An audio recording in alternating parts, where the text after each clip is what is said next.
I'm Rod Serling. You're listening to the Zero Hour.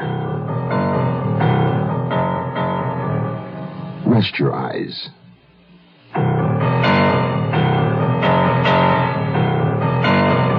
Exercise your imagination. This week, Bill S. Ballinger's best-selling novel of The Pursuit of a Damned Couple. The wife of the red-haired man. Starring Patty Dugaston, John Astor,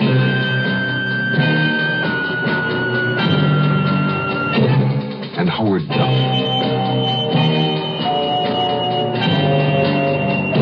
In Elliot Lewis's production of The Zero Hour.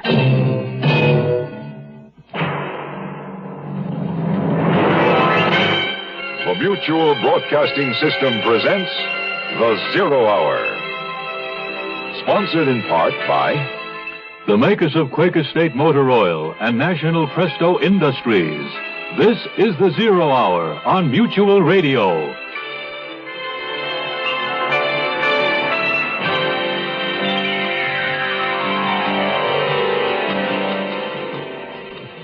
Hugh Rohan, supposedly killed in Vietnam, returns after an absence of 7 years to find his wife remarried to Albert Turner.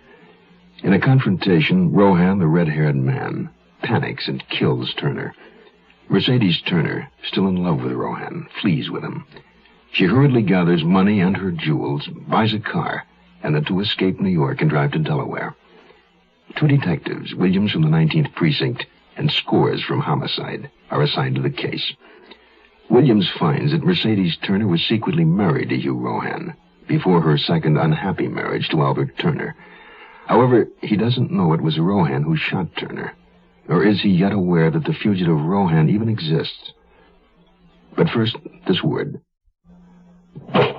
Jean, open up! It's me, Napoleon Bonaparte, Emperor of all France, much of the civilized world, and Louisiana if the deal falls through. Quick, Pierre, hide in the closet. Napoleon must not find you here. Coming now, Pete. Ah, Josephine, I had to see you. Napoleon, my dearest heart, what are you doing here? I thought you were at Waterloo. I was, but it ended early. What is that? I smell cigarette smoke.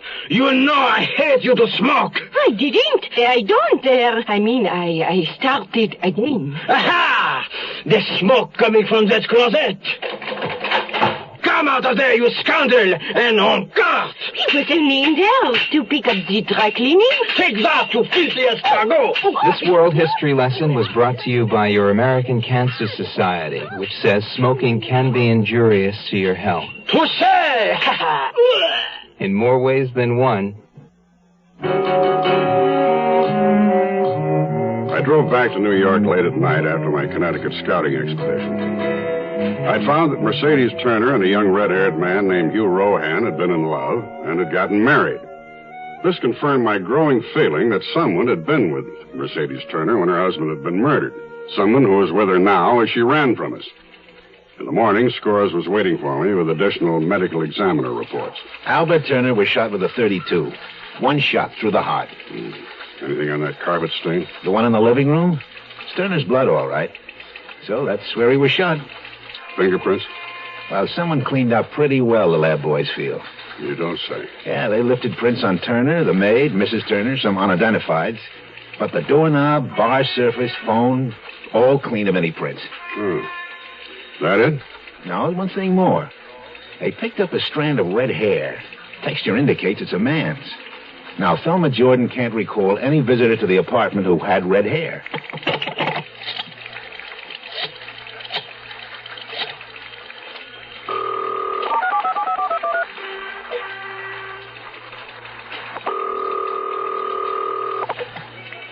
Hello?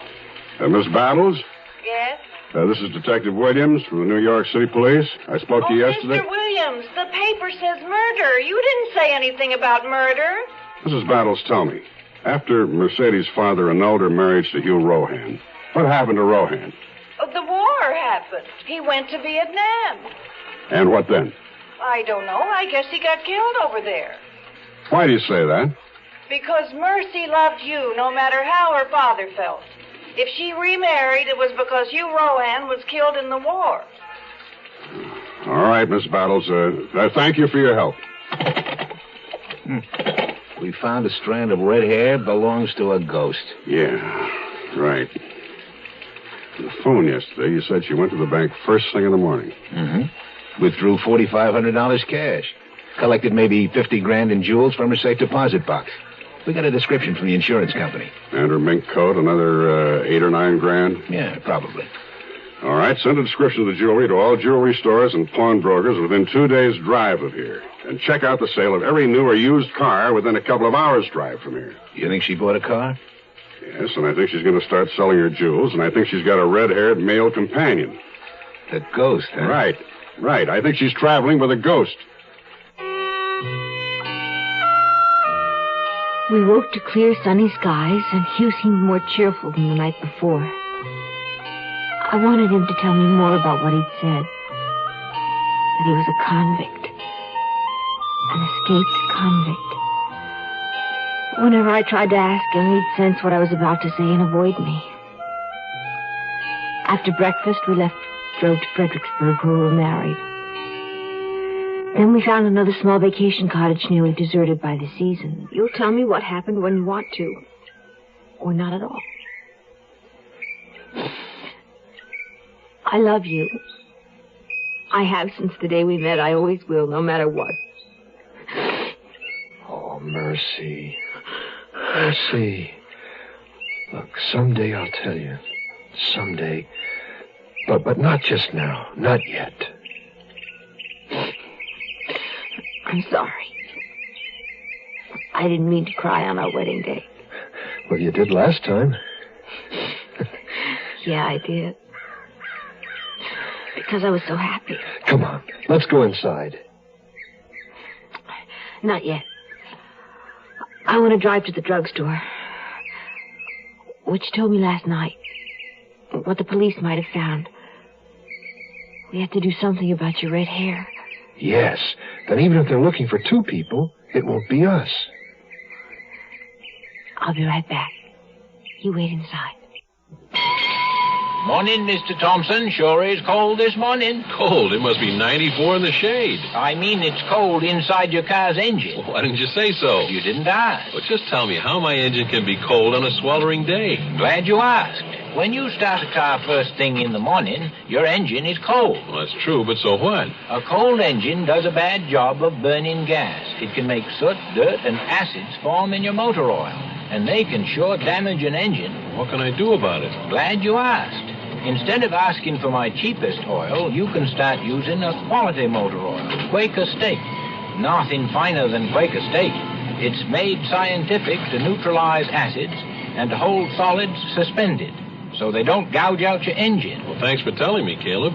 Down a quart, Mr. Thompson. Quaker State? Well, yes. Why didn't you give me Quaker State before? You didn't ask. Quaker State your car to keep it running young. We'll return to our story in a moment. Life is a thread, one delicate dream. Don't stretch it, don't break it. For life can be long and life can be strong, and that's the way to make it. Problem drinkers who drive cars were responsible for the deaths of 18,000 people last year. Men, women, children, babies, and very often themselves. More than 40 people every day. Life is a thread, one delicate dream. Don't stretch it, don't break it. For life can be long and life can be strong, and that's the way to make it. Get the problem drinker off the road for his sake and yours. Write to Drunk Driver, Box 1969, Washington, D.C. We'll tell you how you can help. A public service message on behalf of the U.S. Department of Transportation. I'm not a man who believes in ghosts. I recognize that things happen which can't be explained, and I accept the fact that not everything is written out in capital letters so even a small child will understand. But when the lab finds a single red hair from a male human, then a male human with red hair was in the room where that hair was found. Yet all our information led us to the conclusion that the man in question was dead. But there was still an unexamined part of Mercedes Turner's life. Neighbors named Layton, who lived in the apartment above. Well, you can imagine our surprise. We'd been up in New Hampshire skiing, and we hadn't heard any news. And then on the way home today, we heard about it on the radio. How well did you know the Turners? Oh, casually. You know, you see them in the elevator and say hello, or they get out of a cab you get into. Mr. Turner was shot Thursday night. I believe you were here in town then. Yeah, we didn't leave until Friday afternoon. Well, sometime around midnight. We're not sure the exact time. Did you hear a revolver shot? My husband's a perfectionist about his hi-fi. We wouldn't have heard anything because this apartment's soundproofed. Uh-huh. What did you think of the Turners as people, as a couple? Mrs. Turner is a beautiful woman. I don't know about him. Oh? Polite enough in the hall and lobby, but I never really liked him. Had a feeling he could be pretty unpleasant if he wanted. On the day of the shooting, or that night, did you see any strangers around the building? Oh, in New York, everyone's a stranger.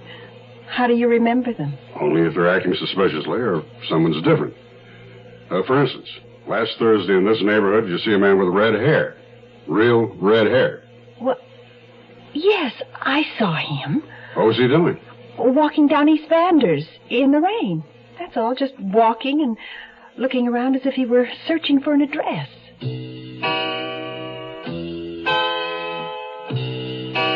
Dyeing Hugh's hair brown changed his appearance remarkably. But very subtly, his attitude had also begun to change. Perhaps it was because my memories were of a younger, more innocent time, when the future was spread safely before us, ours for the taking. But by the time we left Fredericksburg, he'd become shifty, suspicious. I was driving. Where are we headed? Richmond, Virginia. Why didn't we stay where we were? What was wrong with Fredericksburg? We can't stay in one place too long, and we're too close to New York, and we need money. What's needing money got to do with driving to Richmond? I have to begin selling my jewelry, Hugh. I don't want to do it in the same town where we were married. You're smart. I worked, you know, while you were gone. I had a good job before I married Albert. I made decisions. I functioned on an executive level. Better being stuck with me, is that what you mean? No, that's not what I mean. I love you. You know that. You must know that. Why else are we together? We're going to stay together. I'll take care of anyone who comes between us again.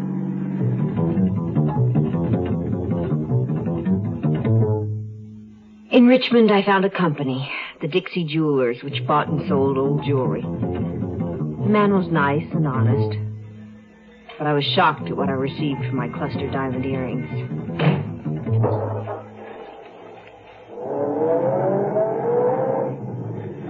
How much did you get? $600. They were insured for $3,500. Where are we going now?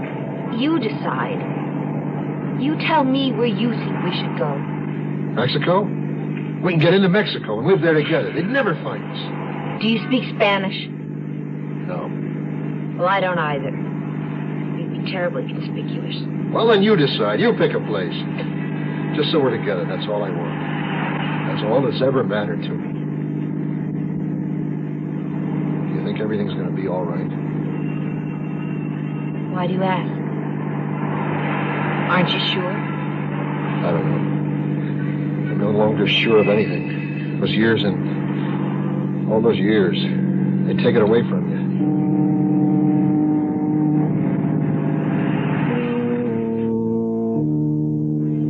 Police work takes a lot of sweat and a bit of luck. We got our first break because New York, New Jersey, and Connecticut cooperate closely on car information. A woman answering Mercedes Turner's description had bought a used car in Jersey City, Jersey plates.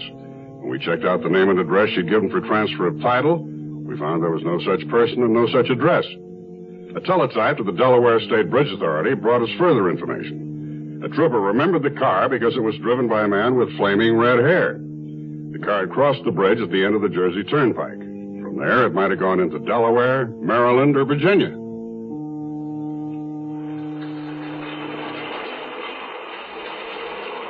Put out the car description and the Jersey plate numbers. Good. So there really is a red-haired man, huh? No ghost, a real live person. Hugh Rohan.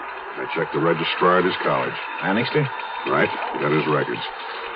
Applied for entrance 1964 pre-med. Excellent grades, high school, Germain, Illinois. Lacking credits in Latin and chemistry, admission denied.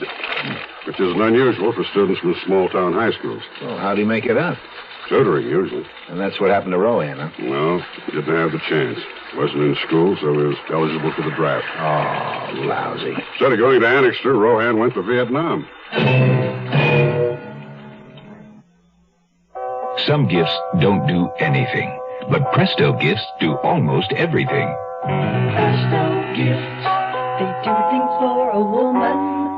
Give her the famous Presto pressure cooker. It'll cook a surprising number of things for her, surprisingly fast. 3 times faster than pots and pans. Presto gifts, they do things for a woman.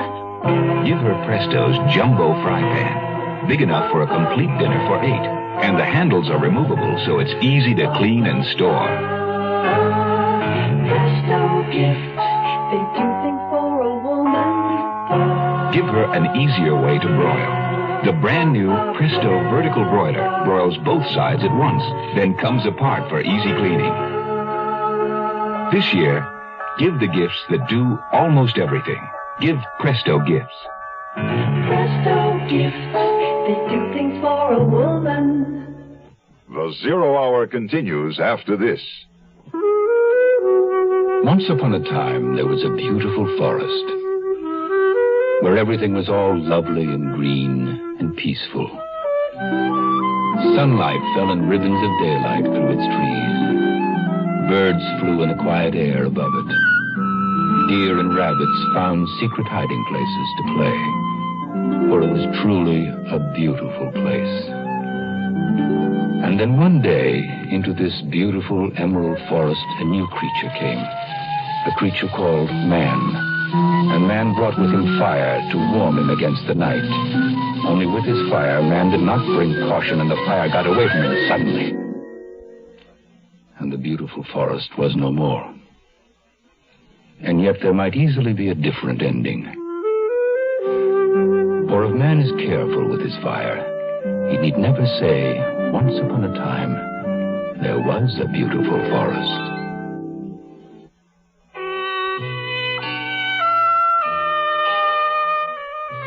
We drove all day under a sky the color of gray worsted. Occasionally the wind tore narrow rifts through the overcast for a watery sun to peek through. We stayed that night at a motel.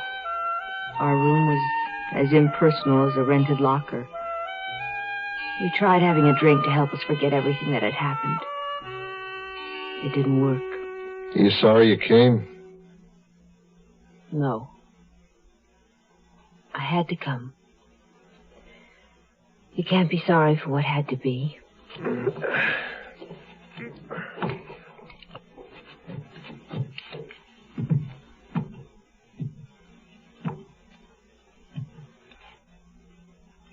It's dark out. Yes. What are you listening for? Do you believe in extrasensory perception?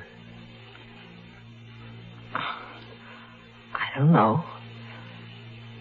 Sometimes, maybe. But it'd take a lot of proving.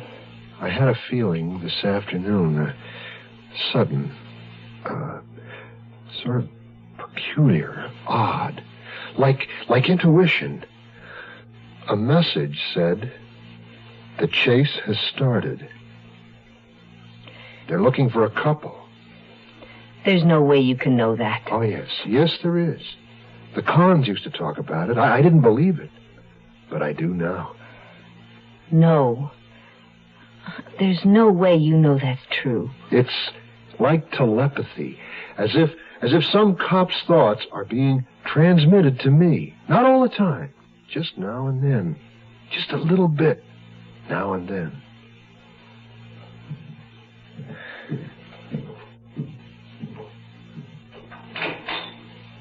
Where are you going? There's a car parked out there. Michigan plates. I'm going to get rid of our Jersey ones.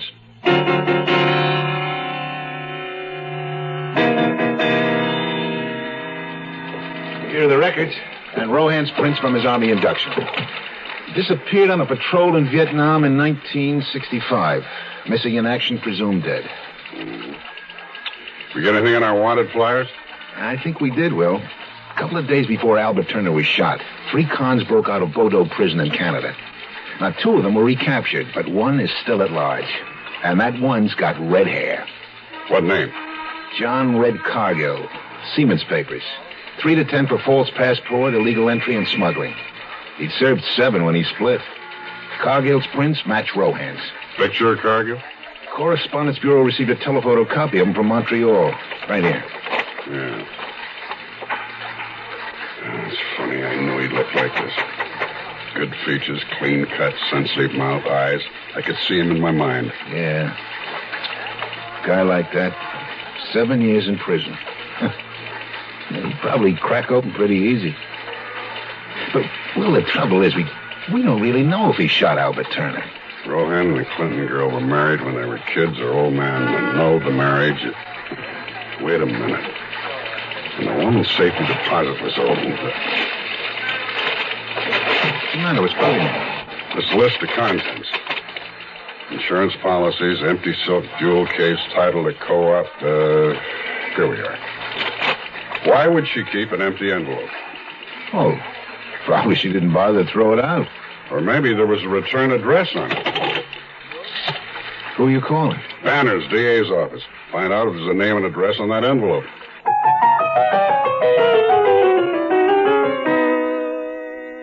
We didn't stop again until we reached Kansas City. We had run from the Atlantic to the Midlands. Hugh's mood varied from moment to moment. Sometimes he was cheerful and optimistic, and I had hopes, against my better sense, that perhaps something would work out for us. But then he'd plunge into gloom and despair. And try as I might, I could see no future for us except to run until we were caught. Perhaps he felt the same way in that tiny Kansas City hotel room. Oh, Hugh, please put that gun away. I need it. Reminds me of prison. What I may need to do so I don't go back there. You have to get rid of it. It's direct evidence. I won't let matters get that far. Why did you marry Turner? I told you why. You were gone so long. I tried to convince myself that I didn't love you anymore. But the moment you came back, it was the same way it had always been. Isn't that enough? But now you're... What do you think? What are you thinking? That I'm different? That I'm not the same? We've both changed, darling. I no longer know what you think or feel either. Both of us together, possibly we can make one whole person.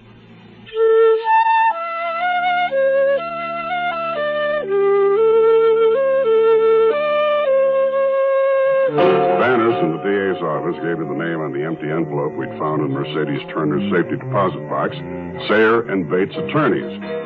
I talked to Arnold Bates, a junior partner. He was very cooperative.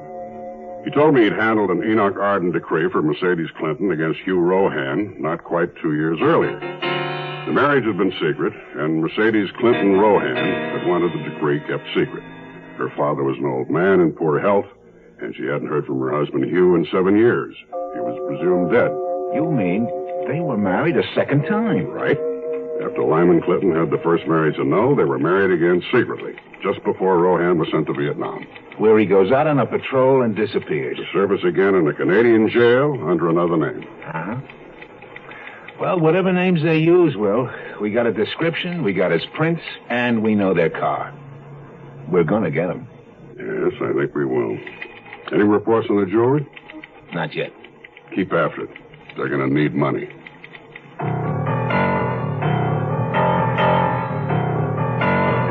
During the day. For tonight, the temperature for Kansas City and vicinity should dip to 39 degrees. It will be cloudy tomorrow with a chance of snow flurries. How long are we going to stay here? Oh, another day or so. Gotta move on. Get out of the country.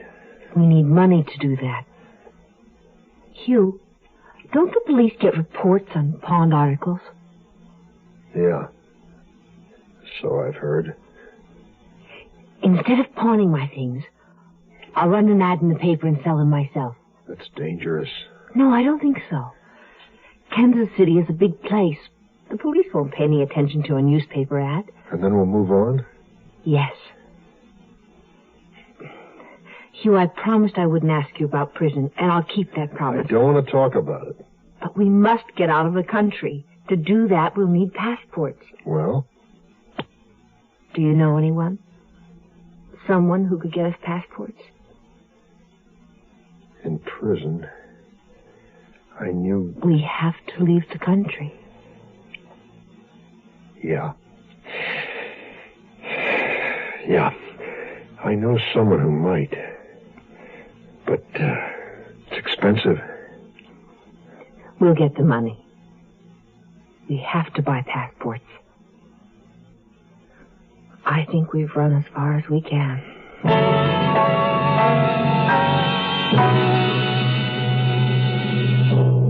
You are listening to Mutual's presentation of The Zero Hour. Vista means Volunteers in Service to America. I started out as a business major in college. I graduated as a business major. I got into Vista because I wanted to really do something. I chose this as my line, and when getting into it, it changed my whole life. I went through cultural shock. I found out what types of people really need the help and what's really happening in our country in the back areas. There is so much to be done, but I could say that if a person anywhere has an interest in doing something, there are programs for them. Vista is one viable means, but there's so many ways of really getting involved with people. Vista gave me my first start to work with the problems happening in this country and to really get down to earth and work with the people that need it. Volunteer for Vista. Vista is one part of action. Action is doing something. There is something you can do. Get into action.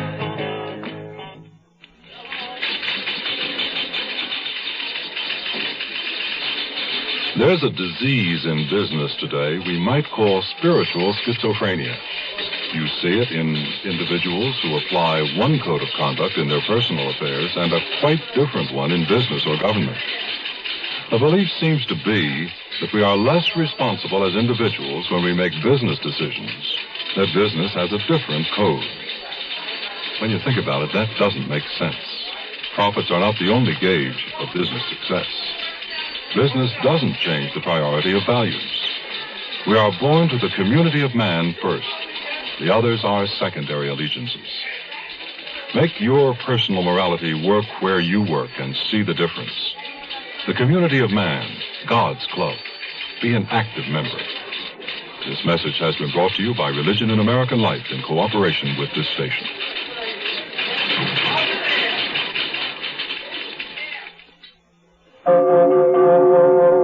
Tomorrow at this time, rest your eyes and listen here to this week's continuing study in suspense, The Wife of the Red-Haired Man. I'm Rod Serling. Today's episode brought to you in part by Quaker State Motor Oil and National Presto Industries. This is the Zero Hour on Mutual Radio.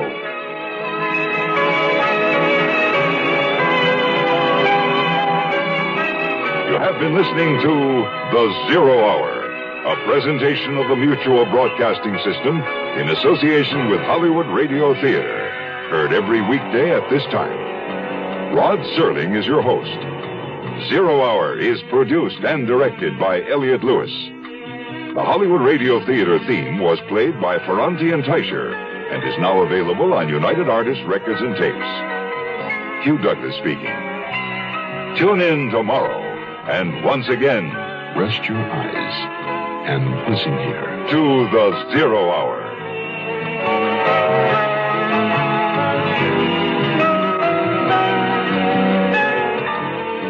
This is the Mutual Broadcasting System.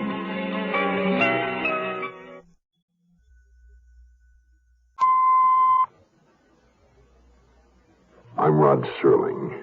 You're listening to the Zero Hour. Rest your eyes.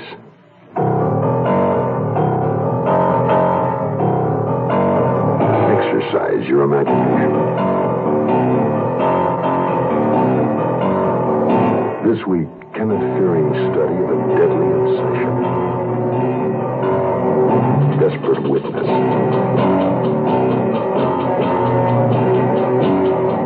Starring Richard Crenna.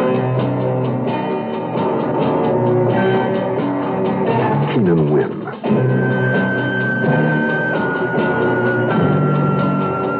And Julie Adams.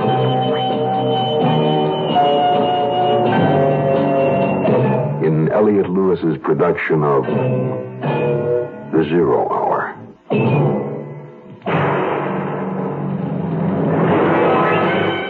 The Mutual Broadcasting System presents The Zero Hour. Sponsored in part by General Motors and Quaker State Motor Oil. This is the Zero Hour on Mutual Radio.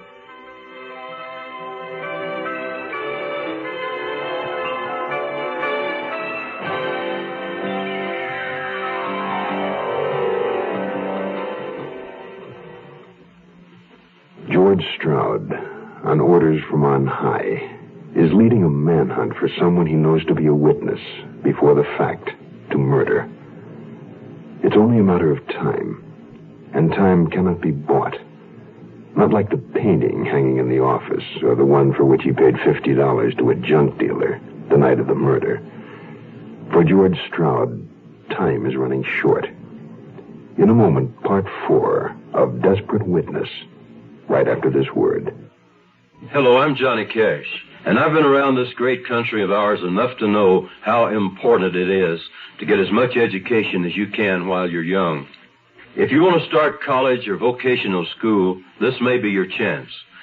The government wants to give you some money if you have financial need. Can you believe that? Well, it's true. Look into a new program called Basic Grants to see if you qualify. Hurry on over to the county agent, post office, or nearest school for more information and an application form. A basic grant won't give you all the money you need to make it through college or vocational training, but it'll help you get on the road. It could be the most important road you'll ever walk in your entire life. And if you don't feel like walking, just write your name and address on the back of a postcard and mail it to Basic Grants, Post Office Box 84, Washington, D.C., 20044.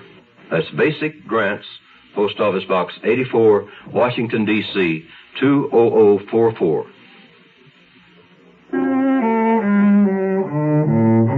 I called Steve Hagen. I would have preferred to see his face when I told him our search led us to a dead woman. But his secretary had said he wasn't available. So I settled for just hearing his reaction. Yes, George? Steve, the woman with our man that night was Pauline Dulles.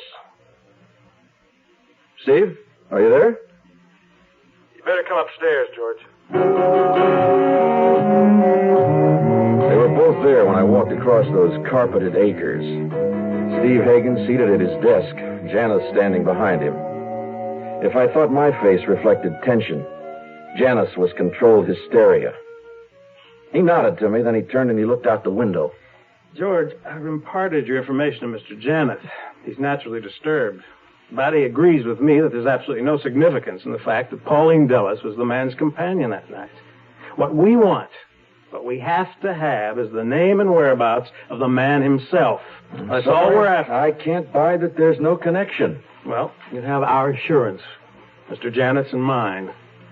You see, we've had reason to believe that Pauline knew this go-between, so it's not unnatural that she would have been out with him. Perhaps we should have told you. Now, perhaps you should have. Listen, Pauline Delos is a blind alley. Her murder is one story. This is different, unrelated. Now, let's look at some of these other leads a little more closely. We're still checking the list of upstate liquor licenses suspended or not renewed with the board, aren't we? No, that's a tall order. There are hundreds. The list is being fed straight to me. If I get anything, you'll know immediately. You seen the story Newsways ran about this Patterson woman? It's too early for results. Our spread is going to put that woman on the map. Someone is certain to recognize that Judas painting from our description.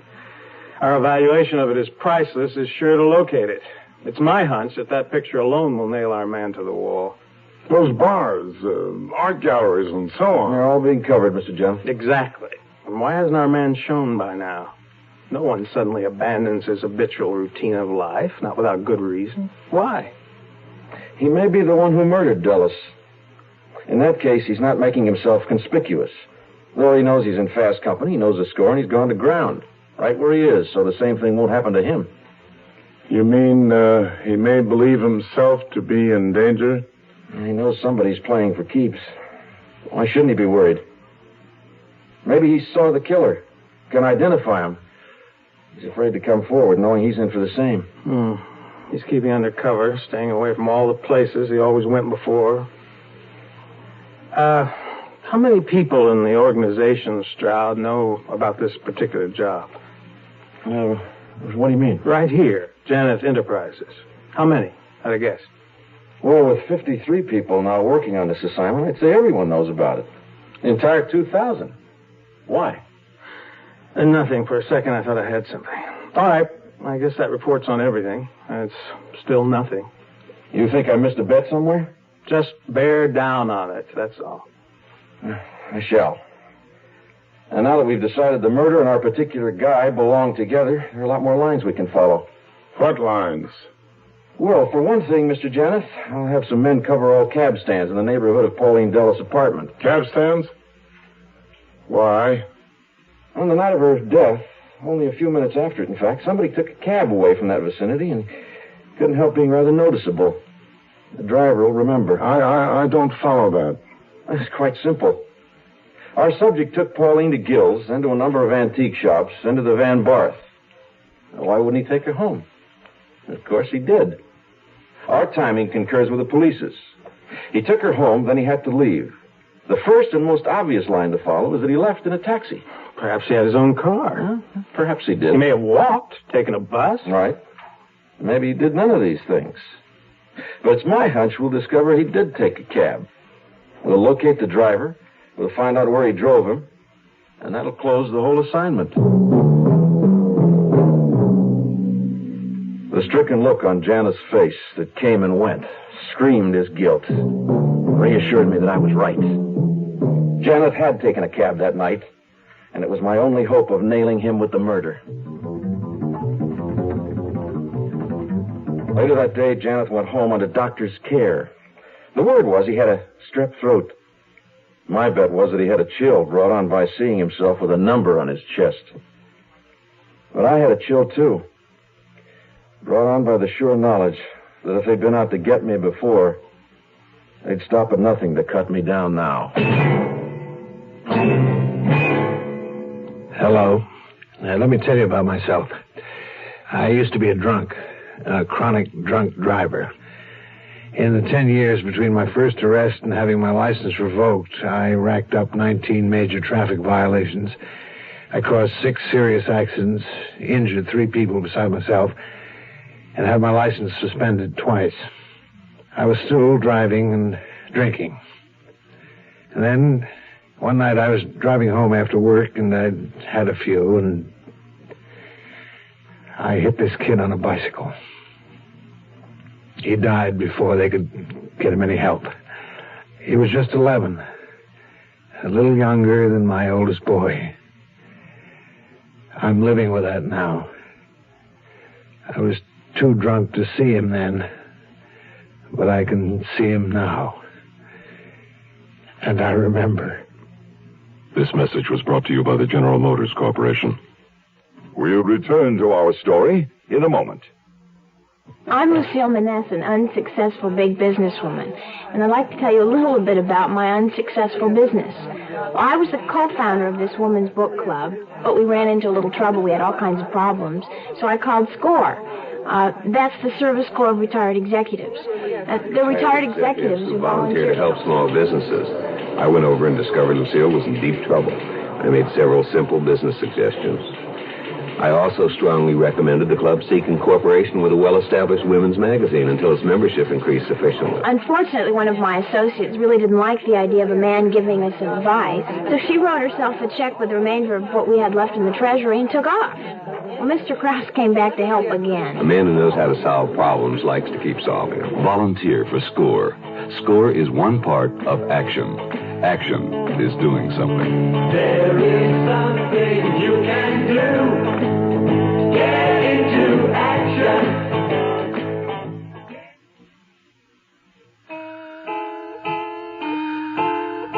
I took 3 good recent photographs of Earl Janeth out of the morgue. But I didn't leave the office, even when 5 o'clock rolled around. I stayed, pretending to be bogged down, correlating all the information that had been given to me. By the time I left the office, I really needed a drink. The idea of going into a bar now made me very nervous. I got to the second cab stand, which I figured to be the most likely, about the same hour that Janeth would have taken the cab that Saturday night. I showed Janeth's pictures to the only cabbie waiting at the stand. He didn't want to know who I was or why I was asking. No. Wait, let me see that other picture. No, I'm sure I never hacked this guy, but maybe my partner. We own a cab together. He works Saturday nights. He could have drove him, you know. I gave him 3 things. A picture of Janeth, a $20 bill, and the phone number of the office with instructions to talk only to me. The proposition was backed up by another 20 in the offing if he got me the right information. I felt more relaxed for the first time in days when I got home.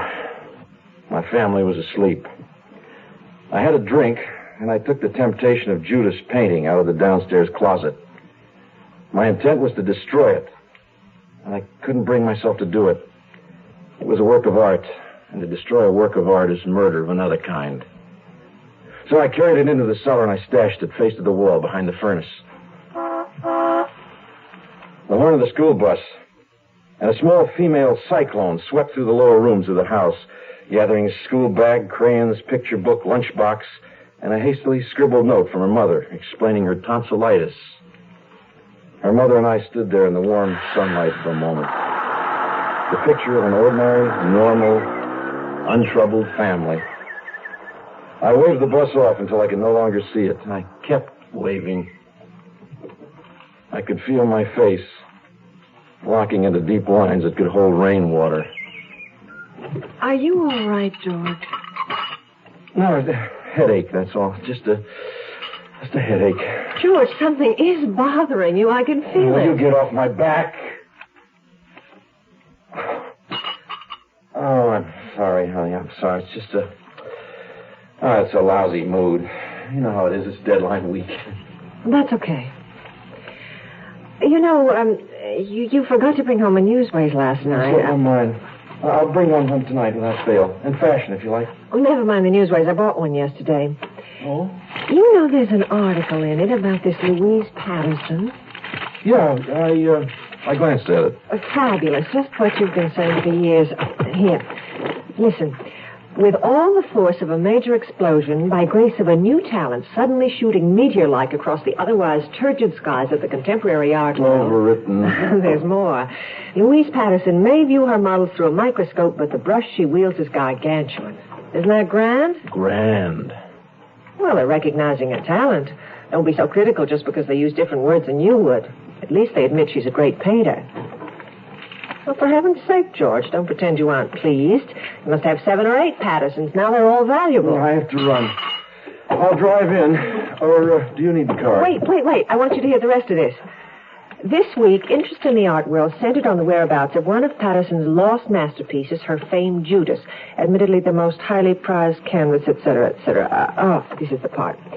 Depicting 2 huge hands extending a coin, a consummate study in flaming yellow, red, and tawny brown. This composition was widely known some years ago, then it quietly dropped from view, and so on.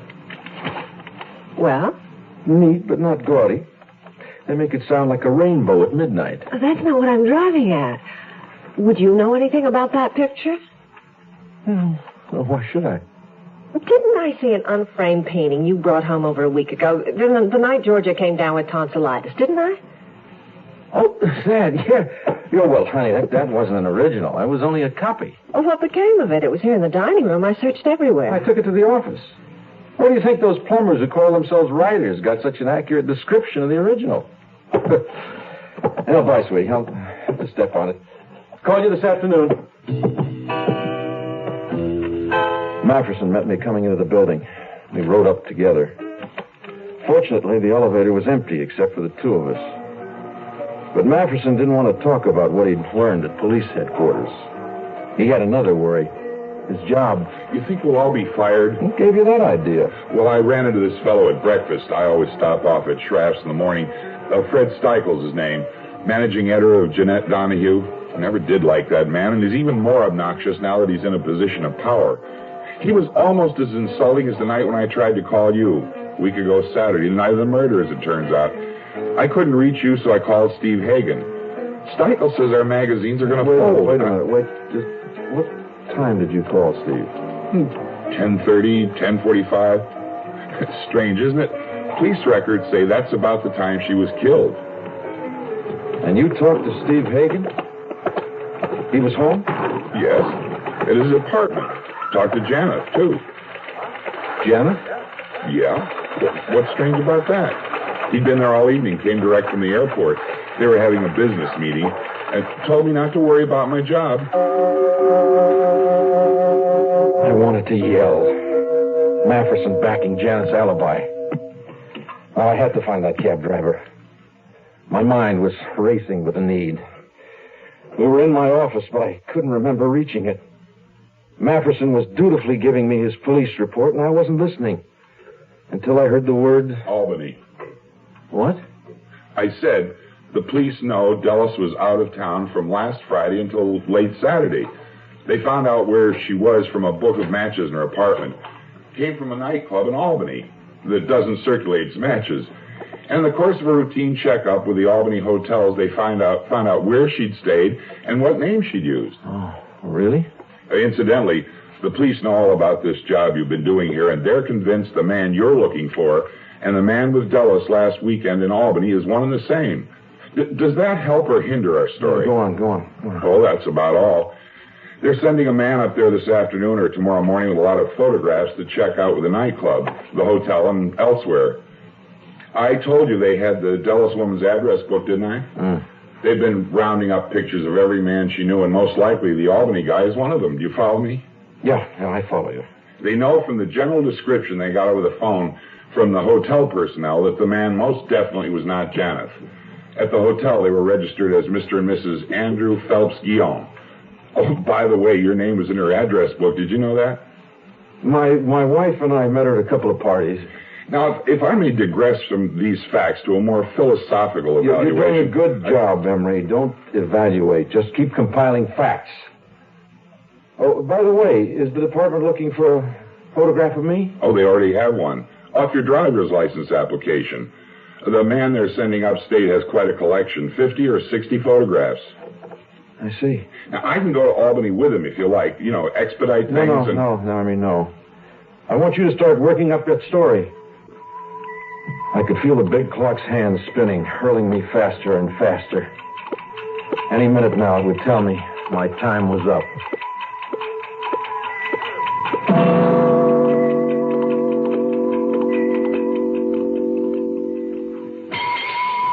Judy, do you remember what I told you about all that high-speed turnpike driving you're doing now and all that power equipment on your new car? Yes, Caleb? About how they can make your engine so hot that the oil thins down so it may not protect your engine? Yes, Caleb. Now, how do you tell if your oil's too hot?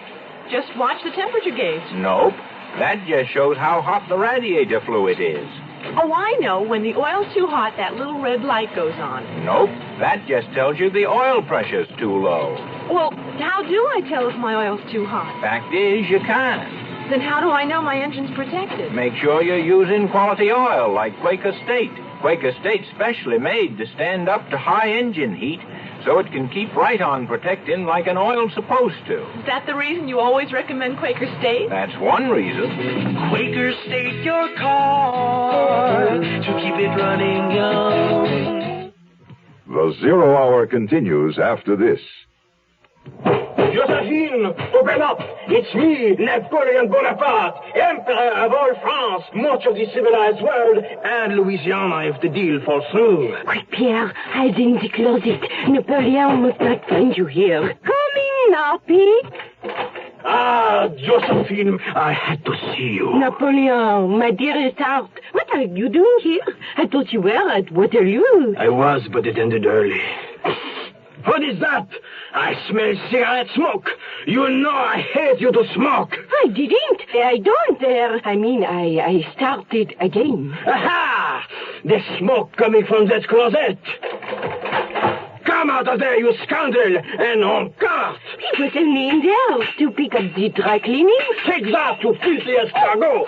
This world history lesson was brought to you by your American Cancer Society, which says smoking can be injurious to your health. Touché! In more ways than one.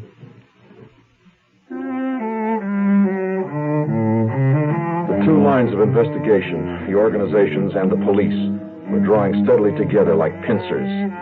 I could feel them closing. I told myself it was just a vast machine, and the machine was blind. But I hadn't fully realized its crushing weight and power. I returned to my desk from a lunch I could not remember having tasted.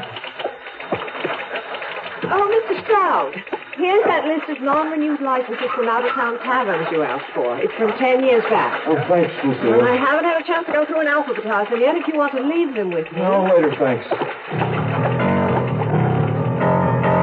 One of them would have my name on it. And my wife's. I carried them to my desk, figuring I'd feed them to the paper shredder. But Roy's door into my office was open. He was standing in it.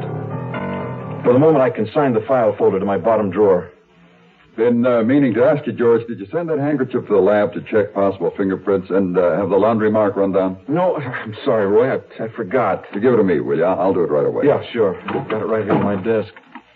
Oh, and Hagen called. I want you to come right up. These conferences with Hagen had daily become longer, more frequent, more bitter. It was cold comfort to have a clear understanding of the abyss that Hagen and Janeth, particularly Janeth, saw yawning before them. I wasn't thinking about Janeth, but about myself when I opened Hagen's door. Found myself staring at a photographic blow-up of the painting I'd hidden in my cellar at home. We're going to run it on the cover of Newsways next issue, with a follow-up story on the artist. But, the cover, is she that significant? She's not. We have our own reasons for running the story. The first article on the artist generated a lot of reader interest. Now we run this lead. Priceless painting disappears. That'll pull our man out of the woodwork. Somebody will turn him in. Someone who knows he has the picture. Hagen, who hadn't touched anything as plebeian as layout in the 15 years he'd risen to the top of Janeth's empire, was meticulously laying out the copy on his desk. I stared over his shoulder at a 4x6 photo displaying one wall of a Louise Patterson exhibition 9 years back in the Miller Gallery. In the middle, surrounded by 4 other paintings, was the 2 hands of the Temptation of Judas. But it was another painting that grabbed my throat and squeezed the air out of me. 2 faces, 2 profiles facing one another in confrontation, called Study in Fury. This painting at that very moment was hanging, as it had for 2 years, on the wall of my office, just 6 floors below. By the time Newsways went to press, anyone who'd wandered in and out of my office since this insanity began was sure to make the connection. If I lasted until Newsways went to press. George, what the devil's wrong? This thing has drifted more than a week. Why haven't we found our man? I just just shook my head and walked out. By the time I got back to my office, they were all there. Roy, Leon Temple, Phil Best, a couple of other leg men. It was apparent the second I stepped into the room that there'd been a break. George, we've got him. Where? Where is he? Right here. Here? Go on, tell him, Leon. Our man came into this building just a little while ago, right after lunch. I don't understand. Why would he come in here? Who is he? We don't know yet, but we've got him. Leon slipped some cash to the staff of the Van Bart, let them know there'd be more. Incidentally, I need my expense account. Will you skip the non-essentials, please? What Leon's trying to tell you, George, is that the staff of the Van Bart have all been scouting around this district in their free hours. After all, the Van Bart's only 3 blocks from here. And one of their porters picked up our guy and followed him right into this building. I couldn't get over Roy's eyes. Calm, unflappable Roy. And his eyes blazed with evangelical zeal. All of them in that room, lusting for blood like hunters who'd treat an animal. And I was the animal. I was saying things like, "Good boy, Leon, that's using your head, Roy." And all the while I wondered if my reflexes had stopped working. I uncrossed my knees with the pieces of me fall off one by one like the rusted, useless wheels and cogs of a worthless machine that has outlived its purpose. In about 2 minutes, we'll have every door and exit covered. You're certain that he's the man we're looking for? The porter's positive. He saw him crossing the street, followed him a block, almost lost him at the light, but ran and caught up just as our Mr. X entered this building. And unfortunately, he got to the elevator before the Van Bart guy could alert us. Oh, I see. In addition to the porter, a night bartender from the Van Bart, waitress from Gill's, and the art dealer have all arrived. Well, nothing to do now but wait, huh? If he doesn't come out during the afternoon, we're sure to pick him up at 5:30 when the building empties. It'll be jammed. We'll have to cover every inch of the main floor. He's in the bag. We can't miss. Agree, George? In the bag. And I'll wait it out right along with him. Stay here till we get him. If necessary, I'll sleep here all night. I'm not going to leave this office till we've got this all sewed up. Roy would know that if a man came into a building and didn't go out, he must logically still be inside. And this inescapable conclusion must eventually be followed by one, and only one, logical course of action. Sooner or later, my staff must go through the building, floor by floor, office by office, looking for the only man in it who never went home. That man would be me. You are listening to Mutual's presentation of The Zero Hour.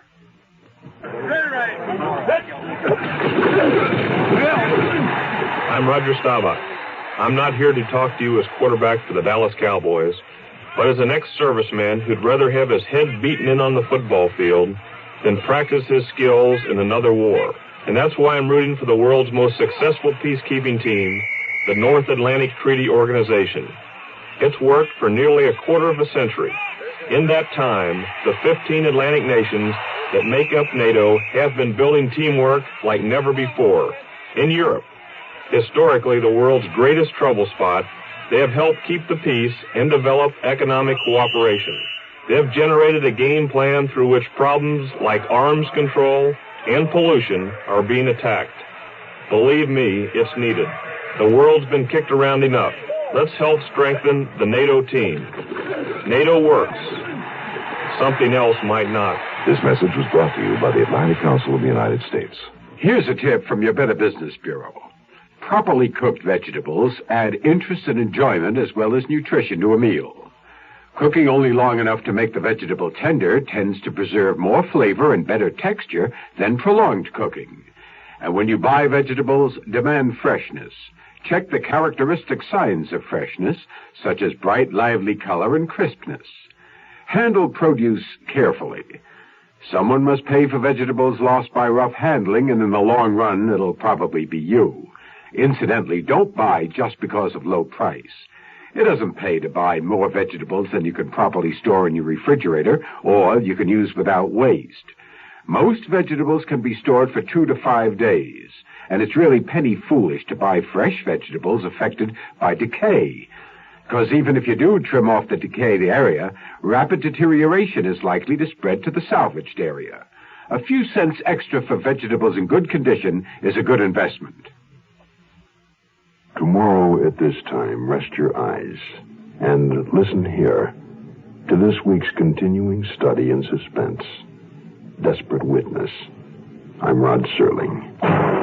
Today's episode brought to you in part by General Motors and Quaker State Motor Oil. This is the Zero Hour on Mutual Radio.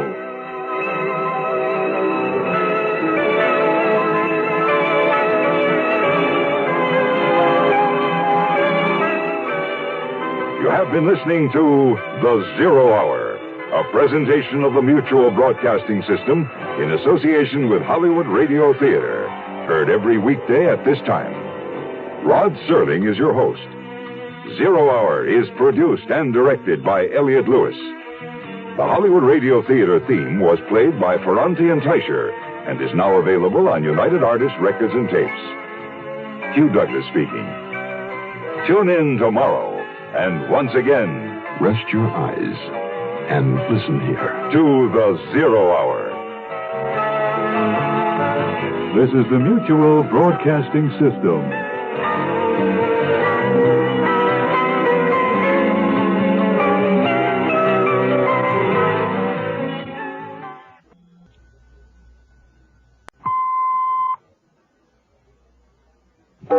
I'm Rod Serling. You're listening to The Zero Hour. Rest your eyes.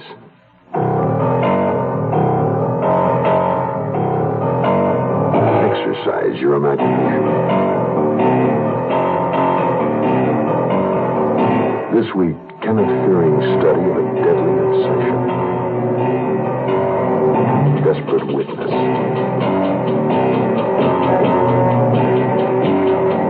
Starring Richard Crenna, Keenan Wynn,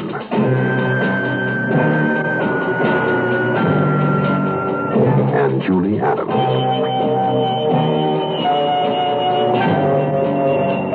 In Elliott Lewis's production of The Zero Hour.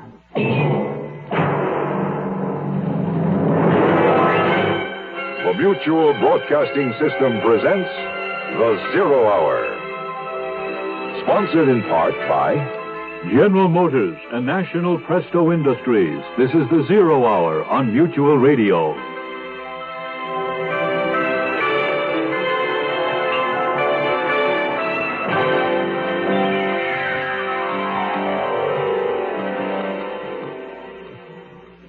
George Stroud, a man in the middle, trapped by his own knowledge of events and the unrelenting hands of time.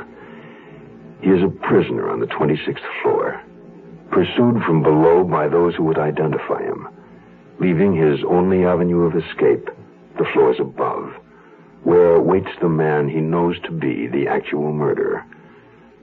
For George Stroud, time is running out. In a moment, the conclusion of Desperate Witness. But first, this word. Life is a thread, one delicate dream. Don't stretch it, don't break it.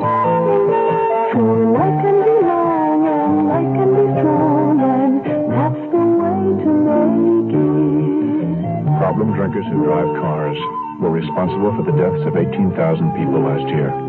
Men, women, children, babies, and very often themselves. More than 40 people every day. Life is a thread, one delicate dream. Don't stretch it, don't break it. For life can be long and life can be strong, and that's the way to make it. Get the problem drinker off the road for his sake and yours. Write to Drunk Driver, Box 1969, Washington, D.C. We'll tell you how you can help. A public service message on behalf of the U.S. Department of Transportation.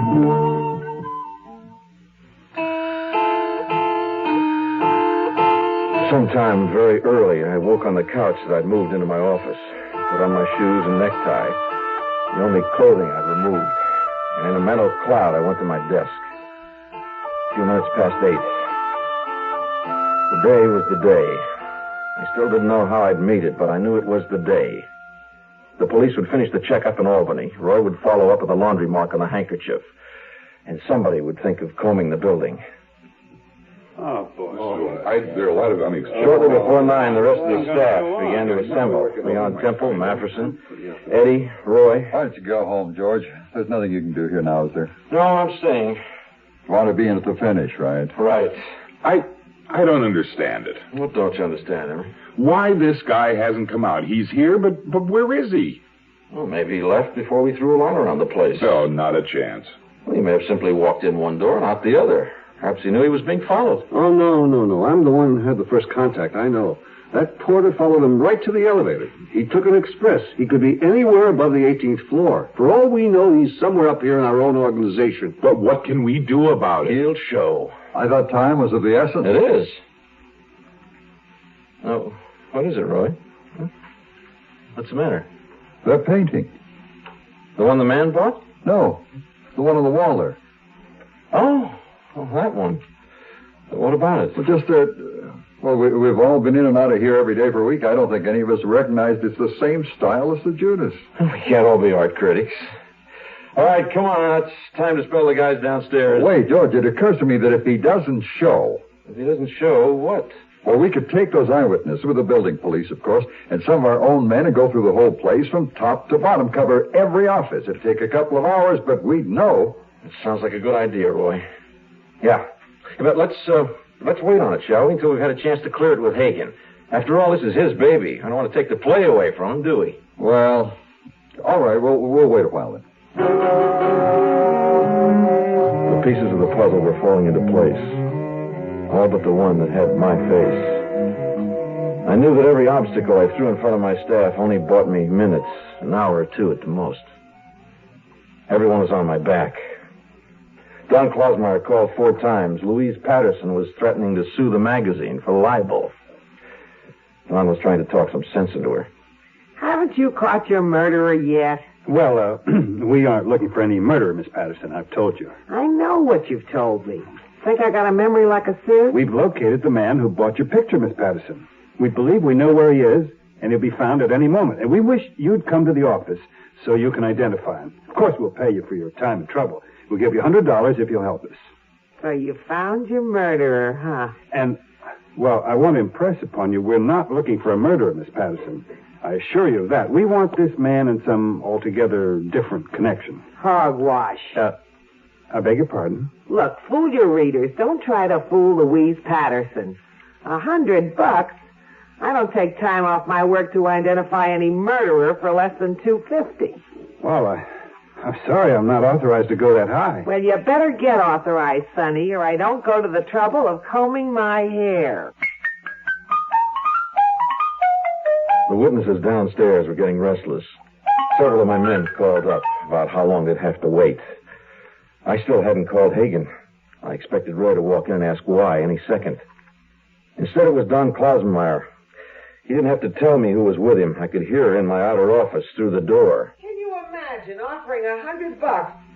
Look at the money they spend around here for furniture. I've got Patterson outside. What's she doing up here, Don? The witnesses are all supposed to be in the lobby, covering the elevators, the stairways, the exits. Oh, she's willing to help identify her man, but she wants a chair with a footstool, an ashtray, a pot of coffee, and $250.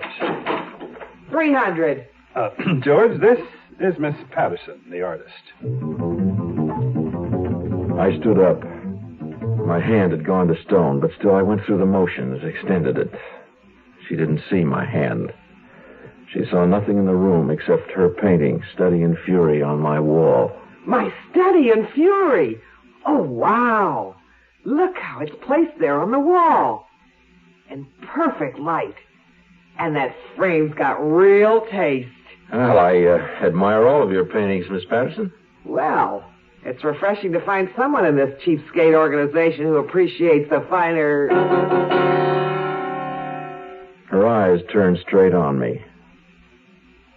She knew who I was.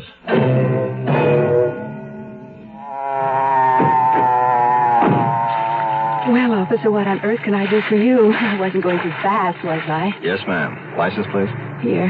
It says here on the license, ma'am, you wear corrective lenses. Oh, those. Well, where are they, ma'am? Oh, I wore those when I was nearsighted. But would you believe that by not wearing glasses, my eyes have grown stronger? No, ma'am. Well, officer, I'll just prove it to you. The license on your car is P77548. I know, ma'am, but that's 10 feet away. What about that sign down the road there? How can you expect me to read anything that far away? Ma'am, even if you have 20/20 vision, driving 60 miles an hour, you've got just 4 seconds to read that sign. Half that if it's at night. Okay, officer, I'm guilty. Give me my ticket. Look, I'll tell you what, ma'am. If you have your glasses with you, put them on and I'll let you off with just a warning. Oh, I do have them. There, how's that look? Very pretty, ma'am. Now read me that sign down the road. Okay. It says, road ends 500 feet. Oh, no. This message was brought to you by the General Motors Corporation. We'll return to our story in a moment. This land is your land. This land is my land. From California to the New York Island. From the Redwood Forest to the ocean water. This land was made for you and me. America, the greatest nation on earth. But as our country continues to grow, it must face the problems of expansion, such as the now ominous shortages of fuel and energy. There are ways you can help conserve these vital resources. Reduce thermostat settings by 2 or 3 degrees. Shut off lights and heat in rooms not in use. And reduce the consumption of electricity in late afternoon or evening. Remember, in conserving fuel and energy, you help yourself and your community. This land was made for you and me.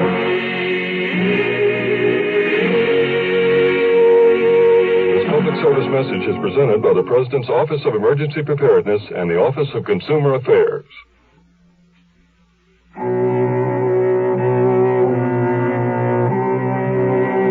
Louise Patterson hesitated for no more than a heartbeat.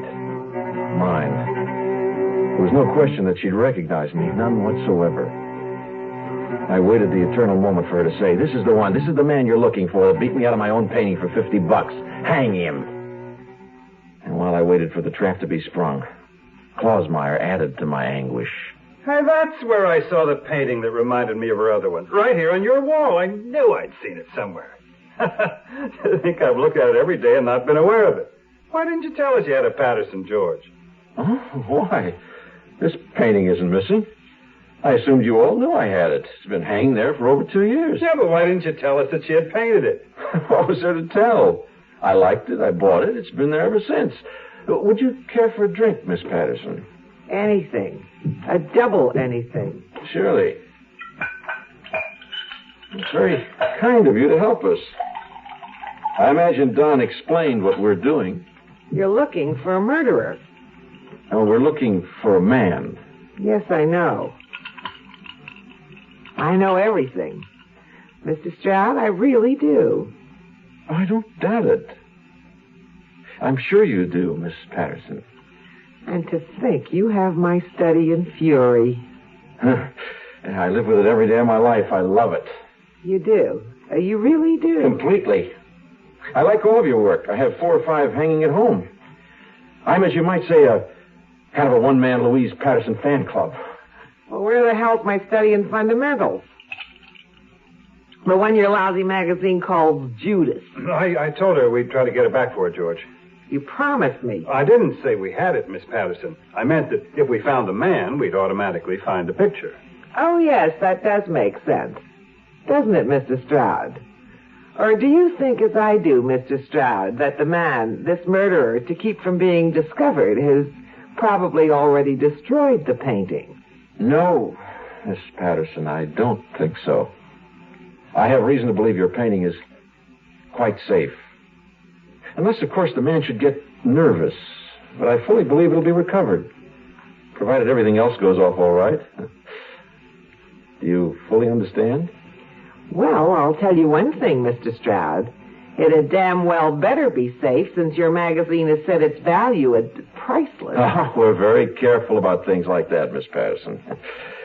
Here, let me refresh your drink. Rye this time. You know, you hung that painting beautifully. You have a very good eye. Yeah, I could do no less for such a distinctive work of art. Of course you couldn't. Where do you want me to play watchdog, Clausmeyer? belted her second double and walked out with him. It was a reprieve, and I'd won it by sheer blackmail. Artists are curious. The slim thread that I'd framed her painting well and that I was a collector, even in a minor way, kept her quiet.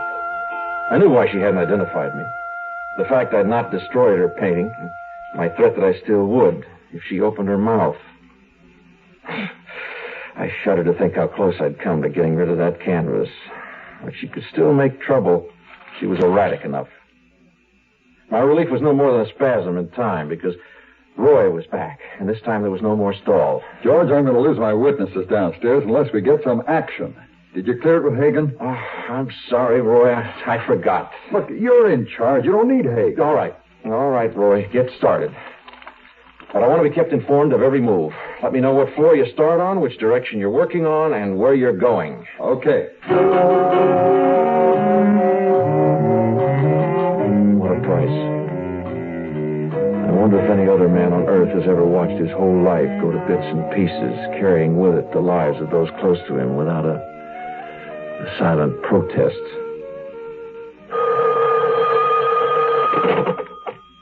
Stroud. Roy here. We're on the 18th floor now. All exits closed, all down elevators being stopped for inspection. There's just one way to go. Up.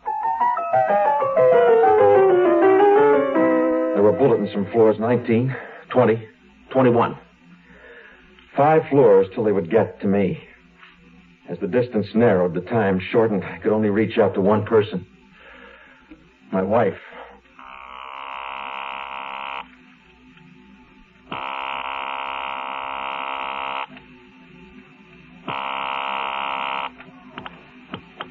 Hello? Georgette? Who were you expecting? Hello, why were you running? Oh, I was outside. You know, a gopher ate the roots of our baby elm tree. It just fell over. I'm sorry, hon. I'll get you another one, huh? Oh, I'm so sorry. George, it's not that important. You sound so worried. It's just a gopher in a tree. I know. Yes. George, what's wrong? Did you call me because something's wrong? No, sweetheart. No, I wanted to talk for a minute, that's all. Well, let's talk. I love you.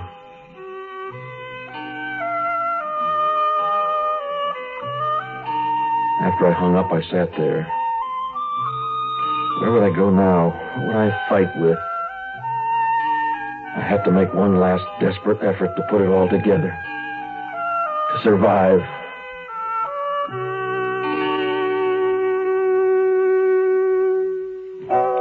Some gifts don't do anything, but Presto gifts do almost everything. Presto gifts, they do things for a woman.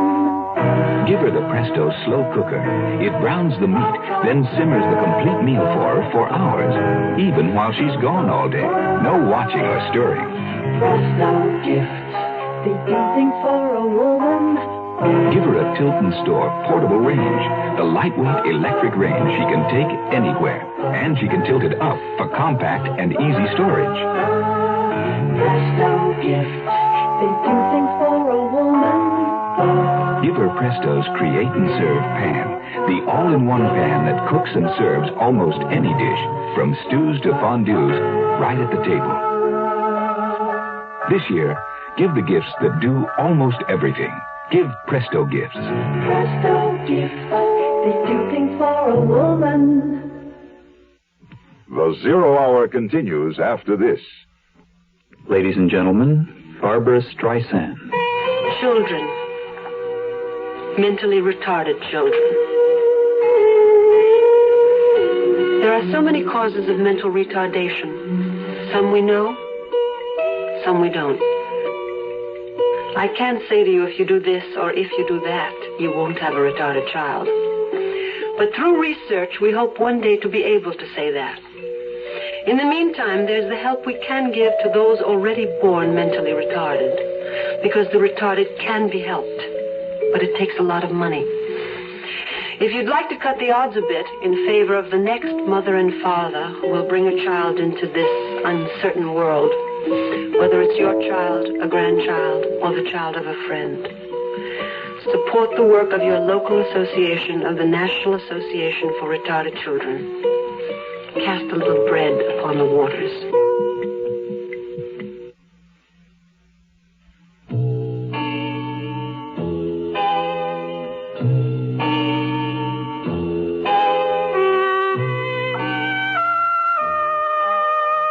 Apparently, I'd stayed longer on the phone with my wife than I thought. The phone hadn't been in its cradle more than 10 seconds when there was another bulletin from Roy. We're starting the 22nd floor now, George. That's fine, thanks. The choice was simple. It was Janet or me. I got up out of my chair and I headed to the elevator with a half-formed idea that there might be some safety in the very heart of the enemy's territory. Steve Hagen's or Janet's offices on the 32nd floor. Inside the elevator, I punched the button. I was alone. The steel box, a momentary haven. I leaned against the wall and I closed my eyes and I tried to shut it all out. I heard the doors open, stepped out, and I started toward the executive offices. But these weren't the executive offices. This was the accounting floor. The 22nd floor. Without realizing it, I'd punched the wrong button and I'd gone down. I could hear their voices coming up the stairwell. I raced back to the elevator and I punched the up button. There's someone getting in the elevator. I held my finger on the button, but the elevator didn't move. I could hear them through the door. He went in here. I saw him. Did you recognize him? No, I didn't. After an interminable moment, I was going up. Even though no one had recognized me, I got off at the 31st floor, I punched the elevator down, and I walked up to the 32nd. I had to sit in Hagen's outer office. Janet was inside, but the secretary refused to announce me. Big conference going on. I waited, pacing all the time up and back in the reception room, wondering what floor the pack had reached by now. I was looking out the window when I heard a door open. For a moment, I thought they reached here. But it was Steve Hagen. George, I've been trying to reach you. Come on in. In Hagen's office, besides Hagen, the office held Earl Janeth, several big stockholders, editors, lawyers for both sides, and Fred Steichel, managing editor of Jeanette Donahue. All of them looked slightly embarrassed, except Steichel, who seemed apologetic, and Janeth, who radiated more than his customary assurance. He came forward and he heartily shook my hand.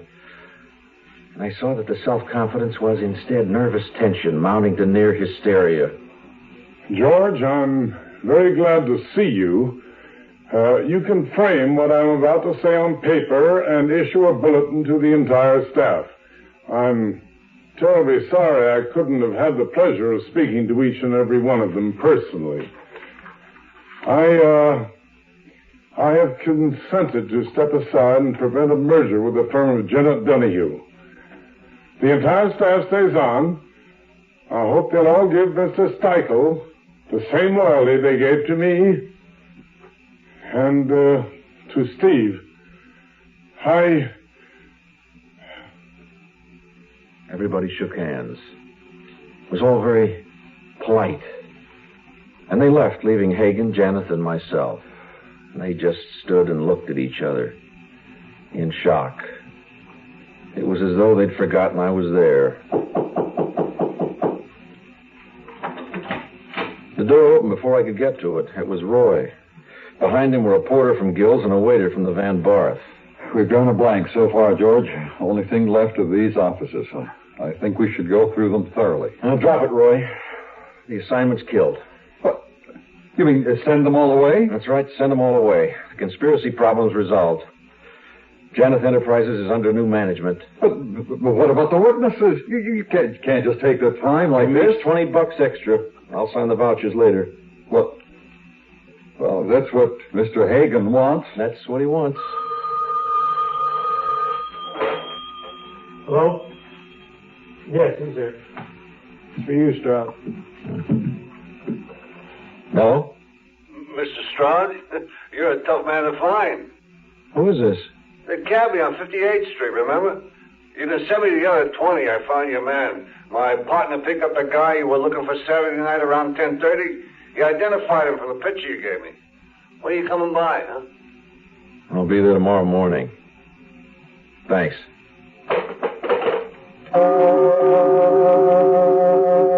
During my conversation on the phone, Janeth, as though sleepwalking, had gone into his own office.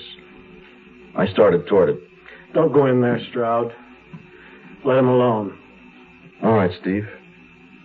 Then you tell him. There's a certain cabbie on 58th Street who identified Janeth as the fare he took from there to your address just minutes after Pauline Dulles was murdered.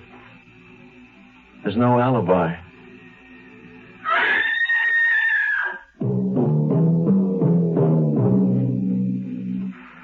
Janeth never got the message.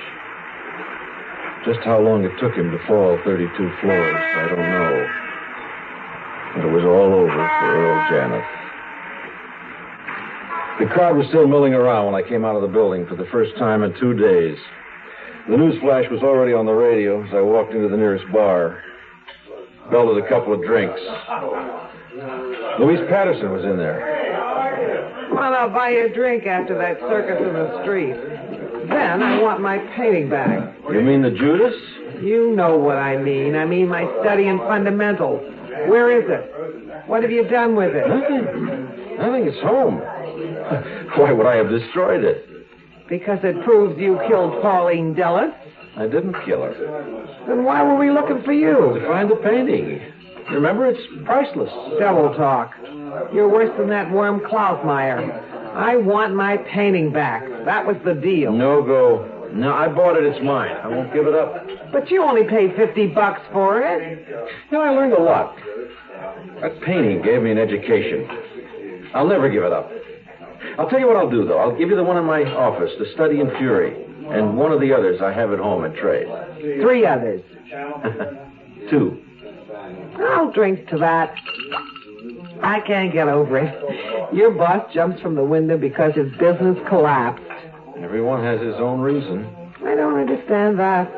My business comes apart every time I finish a painting. You're luckier than he was. Well, thanks for the drink. Have another? No, thanks. I'm going home. Where every good married man should go. You think they'll ever find who killed that woman? Probably. It won't matter now.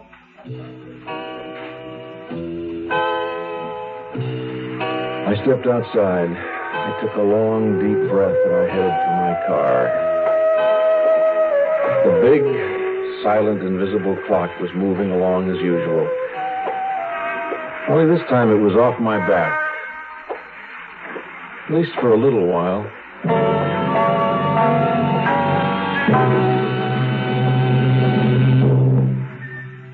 You are listening to Mutual's presentation of The Zero Hour. Did you say God? Well, I know him by everything you say and do. Did you say God? Well, I've seen him every time I look at you. He's touched you with his love and with his truth. Don't look any further. You are his proof. This hand in your hand in my hand. Can you hear the music play? Brother to brother, helping each other. You know we're gonna find a way. This hand in your hand in my hand. Can you hear the music say? Sisters and brothers loving each other. We're gonna make a better day. This message is brought to you by Religion in American Life.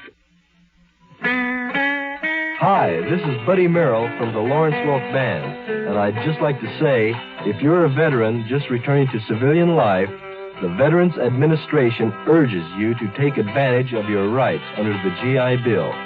If you need additional education, you may have as much as 36 months of schooling coming to you. If you haven't finished high school, you may do so and still have your full GI school time coming to you for college or other education. You get paid every month while you work toward your diploma.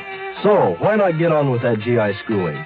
Don't let the opportunities that could be yours pass you by because you aren't prepared. Don't let the rights you earn while in uniform go unused. This is Buddy Merrill saying, get full information from VA.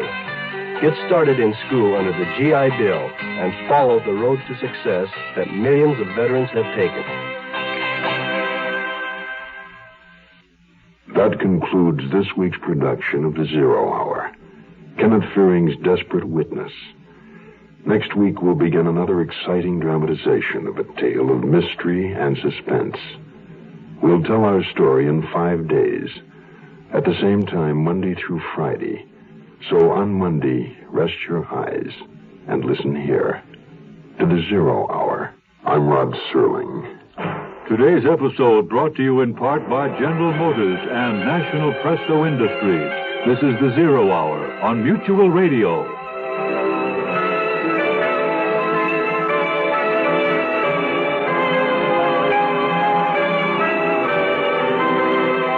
You have been listening to The Zero Hour, a presentation of the Mutual Broadcasting System in association with Hollywood Radio Theater. Heard every weekday at this time. Rod Serling is your host. Zero Hour is produced and directed by Elliott Lewis. The Hollywood Radio Theater theme was played by Ferranti and Teicher and is now available on United Artists Records and Tapes. Hugh Douglas speaking. Tune in Monday, and once again, rest your eyes and listen here to The Zero Hour. This is the Mutual Broadcasting System.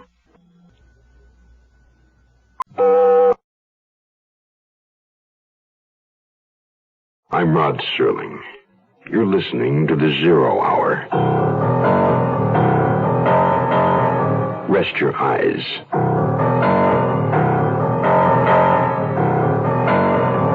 Exercise your imagination. This week, Stanton Forbes' bizarre retrospective tale of entanglement. If two of them are dead. Starring Earl Howard, Catherine Burns,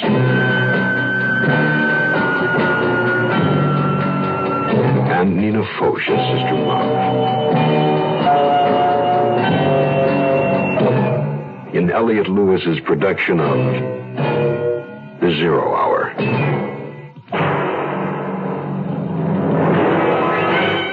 The Mutual Broadcasting System presents The Zero Hour.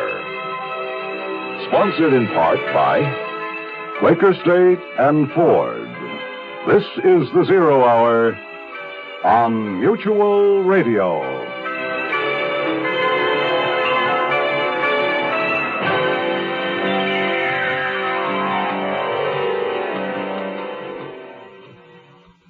This week, our story takes place in Midwest America, the Depression years.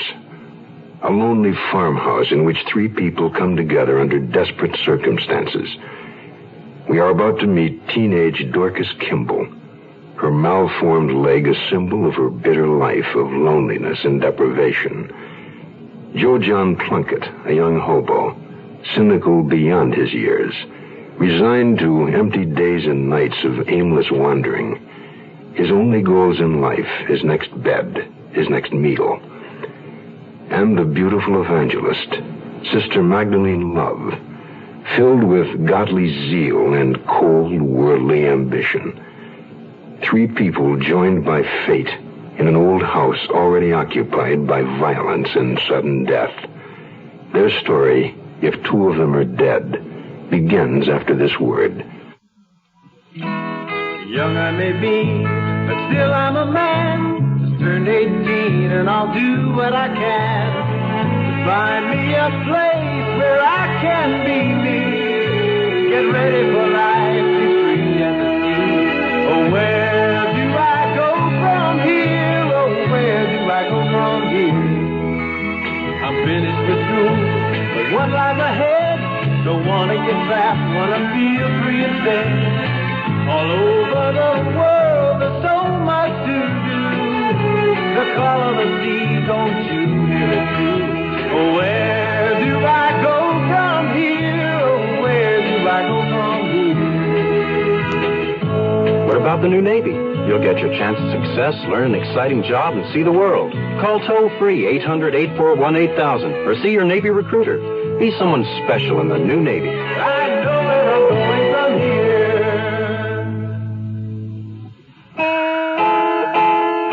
Picture this.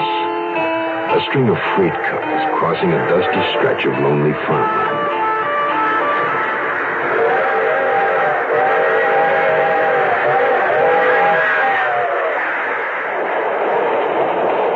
Suddenly, the dark silhouette of a man hurtles from the train, dropping hard into the sharp cinders of the railroad. The man gets to his feet, slaps the dust from his clothes, finds where his bundle has landed and picks it up. The bundle contains all the man's worldly possessions, an extra shirt, some underwear and socks, a straight-edged razor in a worn leather case, and a small packet of letters addressed to Joe John Plunkett. At this moment, Joe John Plunkett is a hungry man. And a hungry man is ready to do just about anything to put some food in his belly. It was Plunkett luck, all right. I could see that at a glance. At second glance, anyway. First, when I saw that big tent flapping in the wind in the field across the road, I thought, carnival. Rides and games, work and food.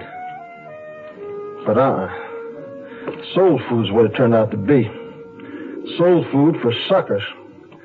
A revival meeting tent. People with nothing to put in their stomachs must be sitting ducks for some Bible thumper. Well, you deliver me. A loud dog. When you're a stranger, everywhere you go, dogs are poison. Probably take a hunk out of my own pair of pants. Get away, you little mutt. Tippy? Come on back here, Tippy. Yeah, Tippy. Be a good pooch of Amscray, will you? Tippy? And take her with you. I'm not in the mood for conversation with the farmer's daughter. Or anything else. Especially with some skinny little... I'm sorry about Tippy. But she won't hurt you. She just likes to bark. Little dogs are like that. They think they got to stand up to anything that moves. Yeah, well, I was just moving on. You're walking all the way into town. You're looking for work. Are you hungry? Yeah, I'm hungry. Only what do I have to do for it? Something I can see that by the look of her. Edgy and eager. I've seen people who look like that before. They wanted something bad. You any good with a jigsaw? Building things with your hands? I don't plan on settling down here. You see them things over there? Little painted windmills and wooden statues of Uncle Sam? My pa makes them himself, only he took sick. Tuberculosis. He had to go to the sanitarium. I need somebody to make some more. It ain't too hard. And you have a place to sleep and something in your stomach. I don't cook so bad. How old are you? 17. What happened to your leg? Infantile paralysis, but it don't hold me back now. You all alone in the place with your paw gone? That's right. I need somebody to help me. Just for a little while. You don't have to stay long. He was right. He was crazy taking in a strange tramp off the road. And looking into his face, I could see there was violence in him. Only for a second back there when he asked me about my leg, I felt gentleness, too. And a violent, gentle man's just what I need. Anyway, I can't stand being alone no more. With Pa not here. Reckon I ought to know your name. Joe John Plunkett. Mine's Dorcas Kimball. Where are your folks? Dead. And if questions come with this job, forget it. I was just being friendly. Ain't had nobody to talk at all to. For 2 old days now. Except for Tippy, of course. Shut up, Tippy. This here's Joe John Plunkett.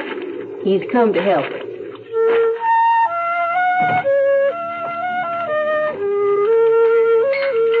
I cook a meal pretty good, don't I? Well, a man half starves, no judge. Never got no word out of Pa about my cooking either. He was always too liquored up. Where's your ma? Dead a long time. I'll go out and take a look at things in your pa's workshop, see what I can do. You've been to lots of places, I expect. A few. Ever been to Hollywood or New York? Places like that. No. Hollywood's got palm trees and sunshine. All pink and gold is the way I see Hollywood. Yeah. Well, I was never in any pink and gold cities. New York is silver and black velvet. All the cities I've ever seen were the same color. Gray. I'm going out to the workshop. I'll owe you the price of 1 square mil at least. I guess you seen the revival meeting tent down the road? I saw it. I don't want you to do no work in my pa's workshop.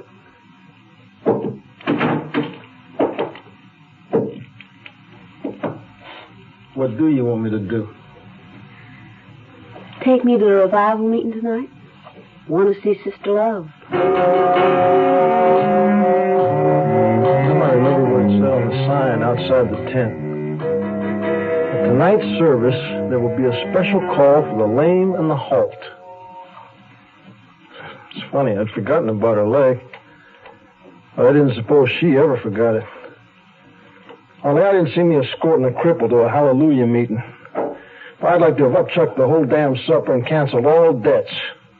Brother, you got into debt so easy, and there was nobody to remind you how hard it is to pay. Nobody. I want to see Sister Love. Sister Love? What, a lady of answers? I've seen her picture. She's beautiful. And you think she can make your leg whole again? I didn't say that. You're crippled. You may as well learn to live with it. I am, ain't I? He couldn't hurt me. Didn't matter what he said. I was just so glad he was here. I wasn't alone anymore, just sitting and thinking about everything over and over. The thought about going to the church meeting, I hadn't planned that at all. I just seen the lights gone over at the tent. Seen them when he opened the back door to go out. They put the lights on early to attract people. And the thought just came to me like it was printed inside my head. Go to church and ask forgiveness.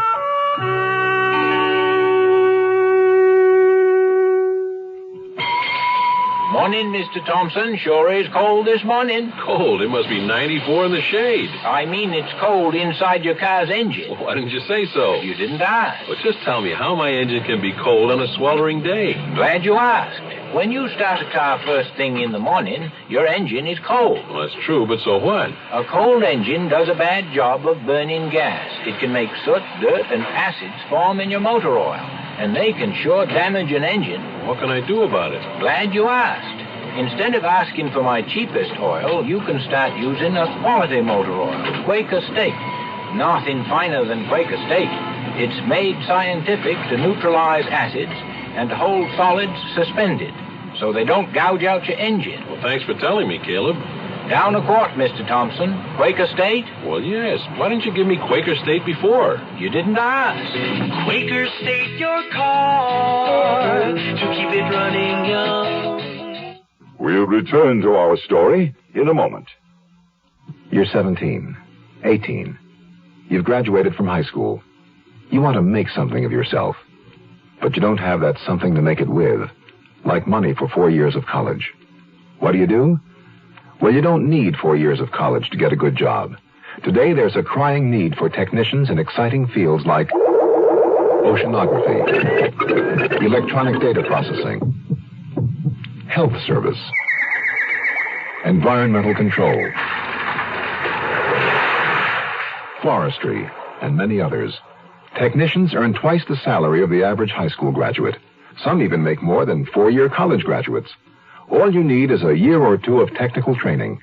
To learn how you can become a technician, send for our free booklet. It's called 25 Technical Careers. Write Careers, Washington, D.C., 20202. If you can't afford 4 years of college, Write careers, Washington, D.C. 20202, and make something of yourself. What a strange little girl. Asking a whole lot of questions, offering answers I couldn't quite believe. And then when she was saying nothing at all, just staring out from behind those green eyes. You thinking about your pa dying? What? You had a look on your face. He could, you know. Tuberculosis is serious, isn't it? Yes. Only there's something worse than Pa dying. It's how he wasted his life. Drinking and ending up in a place like this. He never got anything from living. How do you know? I know.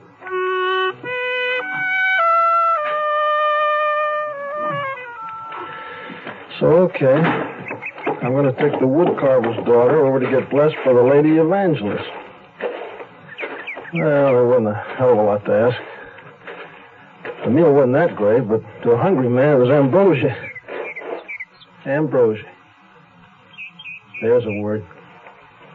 That's one of my mother's words. How'd a woman who used words like ambrosia ever get mixed up with somebody like my old man? That's your tough. A rail riding bum. Ambrosia was a worthless hunk of language, and a tramp like me was a worthless hunk of humanity. Think my dress is okay? I've never thought of the Lord as caring much about what people wore. Anyway, it's the only decent thing I got. It's okay with you if I wash out my shirt? Sure, you can hang it on the clothesline out in back. There's clothespins in the bag. I'll wear my good spare. I don't figure the Lord is fussy, but maybe your sister Love is.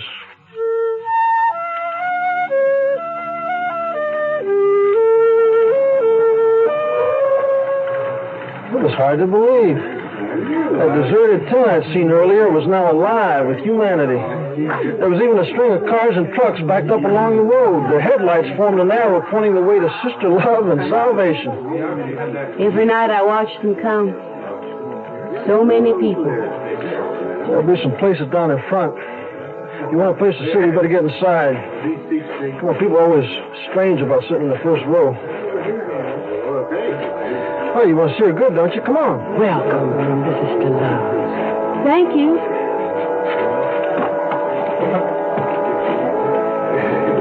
Read your pamphlet. It tells you all about the legend of Sister Magdalene Love. Yeah, I'll wait and see her for myself. Looking around, I thought I was already seeing her. That old lady with the faded blue eyes waving a paper fan into her flushed face. And the young man stumbling down the aisle on crutches. And the women in wheelchairs and the men hobbling on canes and all the others. Yeah, they were the lame and the halt. Broken in body and twisted in soul. The large illuminated cross above the stage had just come on. A double line of young women in purple dresses and solemn-faced young men in shiny white suits and purple bow ties filed under it in precise formation.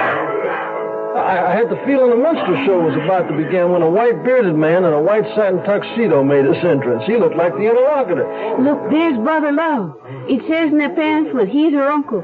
Both her parents were killed in the bus wreck down in Tennessee, and Sister Love prophesied it before it happened. Good evening, ladies and gentlemen. Sister Love welcomes you, and let us return her welcome in prayer. The prayer that will shake the heavens. Let us pray.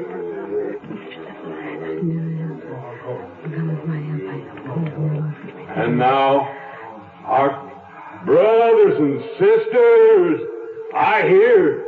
Oh, yes, I hear Sister Love is coming. Enter, Sister Love. Love, enter. While we are held in thine embrace, there's not a thought attempts to rove. Each smile upon thy beauteous face fixes and charms and fires our love. So that was Sister Magdalene Love. A face like carved ivory. Violet eyes. And red gold hair like a halo of flame around her head. standing tall and queen-like in a flowing purple robe. But, it was the expression in her face that held you. Now, that was a look you knew you'd never forget. Brothers and sisters, let us pray. Lord, how secure and blessed are they who feel the joys of pardoned sin. Should storms of wrath shake earth and sea, their minds have heaven and peace within. Amen. The days lie sweetly on their heads, made up of innocence and love, and soft and silent as the shades, their nightly minutes gently move. Amen. While the wretched, like worms and moles, lie groveling in the dust below. As you know, we have been in this place of Sodom and Gomorrah for 5 nights now. And each evening we welcome more lost sheep back into the fold. Even Dorcas lifted her head and turned around sharply. The man was sitting across the aisle in the road just behind us. He was big and rough-looking, unshaven, and plainly drunk. Sister Love was staring down at him. The look in her eyes seemed to grow softer instead of harder. You are troubled, dear brother. Yes, Look, Sister Love's coming down off the stage. Walking like a queen, Magdalene Love came down that aisle toward that heckler. The big man staggered to his feet. Let me help you, brother. And that's when it happened. As Sister Love reached out to the man, he drew back his arm to hit her. Now, I was sure he was going to hit her, and that's why I did it. I bolted from my seat, I shoved Sister Love out of the way, and I sent that drunk crash into the floor of the salad. As soon as I did it, I knew I'd made a mistake. Oh, boy, a bad mistake. When you're a stranger in a place, there's one rule to remember. Never do anything to call attention to yourself. It always means trouble. And right about then, I knew I'd gotten me some big trouble. Looking for a car that's easy on gas, easy to buy, and yet has the luxury you want in a car? Look what we've done to our Mustang. Look what we've done to that car. Now we changed the size, we changed the style, and you're gonna like it fine. So look what we've done to that car. Mustang 2. It's the all-new economical car from Ford. The right car at the right time. Built even smaller than the original Mustang. It has an easy-on-the-gas 4-cylinder engine, rack and pinion steering, tachometer, 4-speed transmission, plus a beautifully appointed interior. All standard. Luxury plus economy. That's Mustang 2. When you take a ride, you're gonna know that Mustang's one of a kind. So look what we've done to that car. Mustang 2, $28.95 excluding dealer prep, destination charges, title, and taxes. See your local Ford dealer. The Zero Hour continues after this. Where does today's girl learn to be tomorrow's woman? At the movies? On television? Helen, darling, your floors are so shiny. Yes, John. I used Brandex polish just this morning. Brandex. Helen, will you marry me? Somewhere between the super sex symbol of today's commercialism and TV's Brandex image, impending womanhood is alive and well. And where is that somewhere? Wherever there are campfire girls.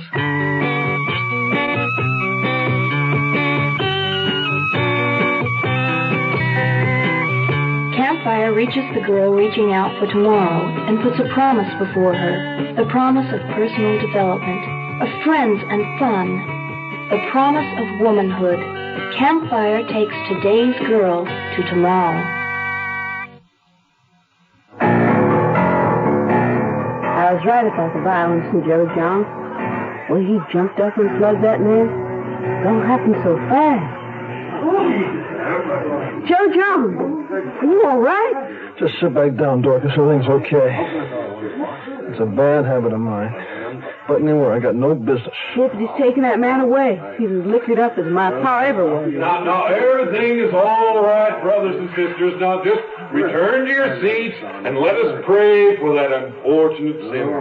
Now, those of you whose bodies are tortured and maimed, but who wish to cleanse and purify your souls, come forward that Sister Love may lay her hands upon you and give you the healing of her blessing. Ye sons of men of feeble race, exposed to every snare, come make the Lord your dwelling place, and try and trust his care.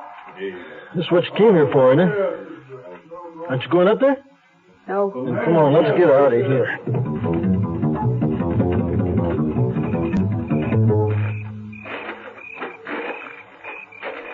Ah, there you are, boy. I've been waiting for you. It was that fat deputy who'd taken the drunk away. Well, I knew I was in trouble. Every time I move, I'm in trouble. Hey, what's your name, boy? Joe John Plunkett. And where do you live? We live just up the road. Oh, you, related? We're cousins. First cousins. Joe John just came to stay a while with me and my pa. You're pretty good with your fists, ain't you, Joe John? No, not so good. I just took him by surprise. You know, he was drunk. I thought he was going to hit her. I want to thank you, brother. She came out of the shadows behind us with that burning halo around her head. Her voice, thanking me, sounded soft and sincere, only I caught a glint of something else in those violet eyes of hers. Something that told me she hated my guts for what I'd just done.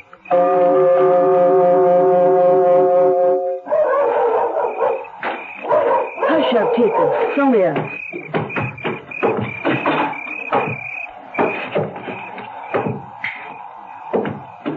There's no way the deputy can find out I was lying, even if he comes around asking more questions. He might get to wondering where your pa is. Well, I'll just explain to him about the sanitarium, that's all. And what if he decided to check up on that? He won't. Besides, Sister Love told him to leave you be. And you heard her. She even sent Brother Love to get that drunk out of jail. Yeah? Sister Love seems to be overflowing with brotherly love, all right. So you can stay here as long as you want now, and you won't get in any trouble. Well, I can use a good night's sleep. I'll go right for her. I was just thinking, maybe you'd like something to drink first. There's some of my pa's home brew. It's in the cyclone cellar. Well, I could use a drink for sure. I'll get you the flashlight. I was still trying to figure Dorcas Kimball out. Now, whatever it was she wanted out of me, she was still leading up to it. Here, you can go down and bring up as much as you want. Well, I sure didn't need that flashlight outside. The moon was full and the stars looked like they went on forever. I crossed the yard to the cellar door. It was so heavy, I wondered how Dorcas ever managed to open it.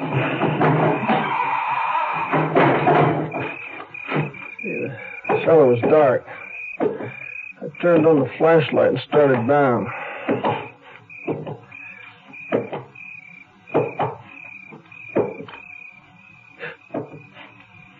And then I saw what Dorcas Kimball had sent me down here to find. The dead body of her pa.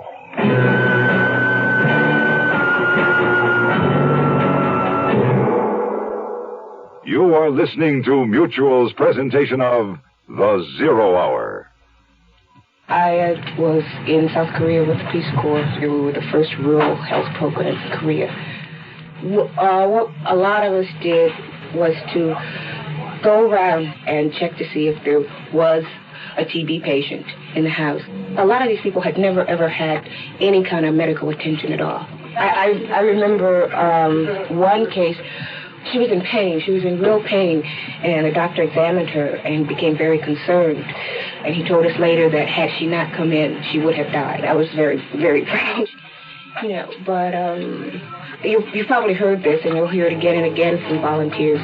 The volunteer himself gets more out of it than he actually gives to the people who's supposed to be helping. Volunteer for the Peace Corps. The Peace Corps is one part of action. Action is doing something. There is something you can do. Get into action. Here's a tip from your Better Business Bureau. Spring and summer are the seasons when most people plan vacations and they go flying off all over the place. And of course, they bring back a peck of precious pictures. Many camera stores are beginning to paste notices to their counters warning people that airline security measures may ruin photographic film in checked baggage. Some anti-hijacking devices used to check baggage for possible concealed weapons utilize X-rays, which will fog your film whether or not it's been exposed. Therefore, one of the best ways to protect film while traveling is to place it in a strong, clear plastic bag and hand carry it. Even though the film may be clearly visible in the bag, make sure that the airline boarding personnel are aware of the film so that it isn't accidentally subjected to X-rays. This has been a consumer tip from your Better Business Bureau. Tomorrow at this time, rest your eyes and listen here to this week's continuing study in suspense. If two of them are dead. I'm Rod Serling. Brought to you in part by Quaker State and Ford. This is the Zero Hour on Mutual Radio.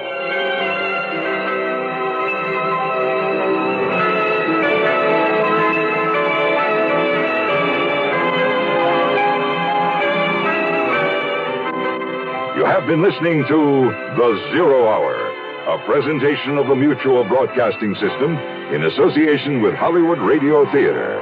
Heard every weekday at this time. Rod Serling is your host. Zero Hour is produced and directed by Elliott Lewis. The Hollywood Radio Theater theme was played by Ferranti and Teicher and is now available on United Artists Records and Tapes. Hugh Douglas speaking. Tune in tomorrow, and once again, rest your eyes and listen here to The Zero Hour. This is the Mutual Broadcasting System.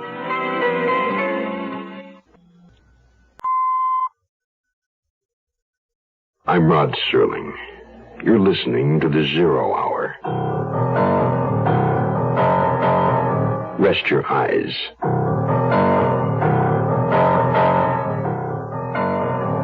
Exercise your imagination. This week, Stanton Forbes' bizarre retrospective tale of entanglement. If two of them are dead.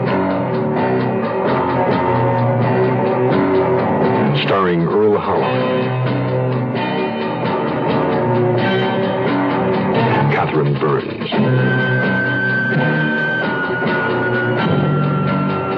and Nina Foch as Sister Love. In Elliott Lewis's production of The Zero Hour.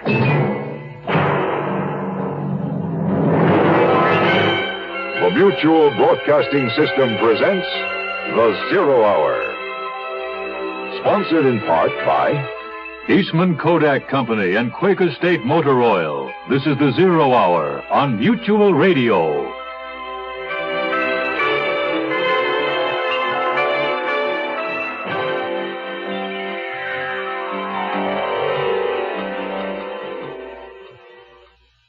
The Depression years. A time of transience, a time when home was anywhere one spent the night. For Joe John Plunkett, home was a moving freight rolling across the American Midwest. Or it was until he met Dorcas Kimball, 17, crippled and alone. Two young misfits in a ramshackle house, and a revival meeting just down the road. Nothing surprising for the time and place. But for Joe John Plunkett and Dorcas Kimball, the quest for salvation was destined to be a surprisingly dangerous proposition. If two of them are dead, we'll continue in a moment. Young I may be, but still I'm a man. Just turned 18 and I'll do what I can. Find me a place where I can be me. Get ready for life, be free as the sea. Oh, where do I go from here? Oh, where do I go from here? I'm finished with school, but one lies ahead. Don't wanna get trapped, wanna feel free instead. All over the world, there's so much to do. The call of the sea, don't you hear it too? Oh, where do I go from here? Oh, where do I go from here? What about the new Navy? You'll get your chance at success, learn an exciting job, and see the world. Call toll-free 800-841-8000 or see your Navy recruiter. Be someone special in the new Navy. I know where I'm going from here.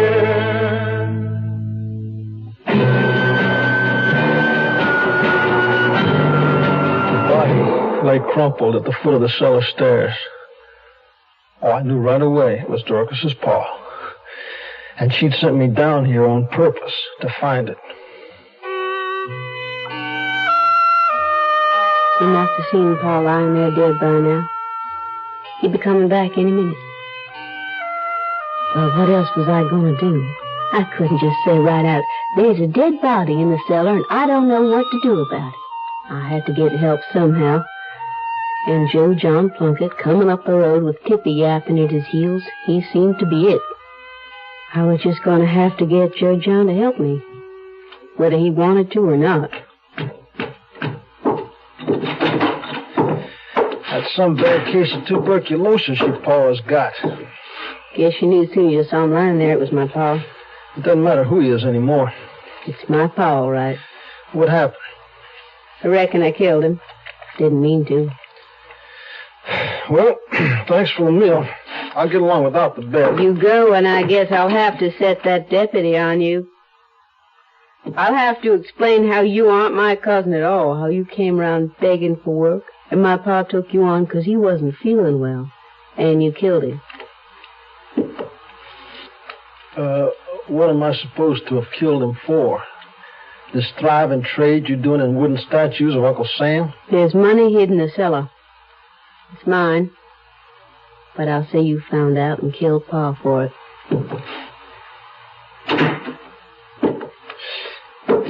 Well, you sucked me in good, didn't you? What are we going to do with him?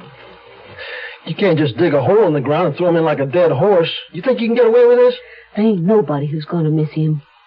Well, you must have been one hell of a daughter. I hated him. I didn't mean for him to die. I wanted to go to Sister Love's meeting to pray. I asked for forgiveness. But I didn't feel nothing at all. Well, you managed to get me into your trap real good with that Sister Love business. That deputy's already got me pegged to somebody who hits first and thinks about it later. I had nothing to do with that. You did that yourself. But I could have still used the same story since you're just a stranger here. Yeah, well, when you're a stranger, you got no chance at all right. Everybody's against you right off. So what are we going to do with it?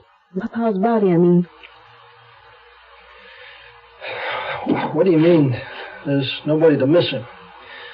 I mean, you got no kinfolks at all? There's just Pa and me, that's all. Ever since Ma died.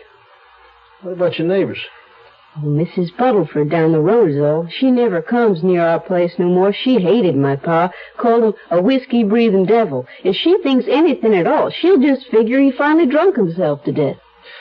Well, what about some old friend of your pa's that might show up? If there was any, they'd think the same thing. Pa didn't have no friends, only somebody to get drunk with now and then. He doesn't owe anybody any money, does he? Nobody give Pa credit. How about the people that come here to buy these statues and things? I mean, you got any steady customers? Nobody ever comes more than once.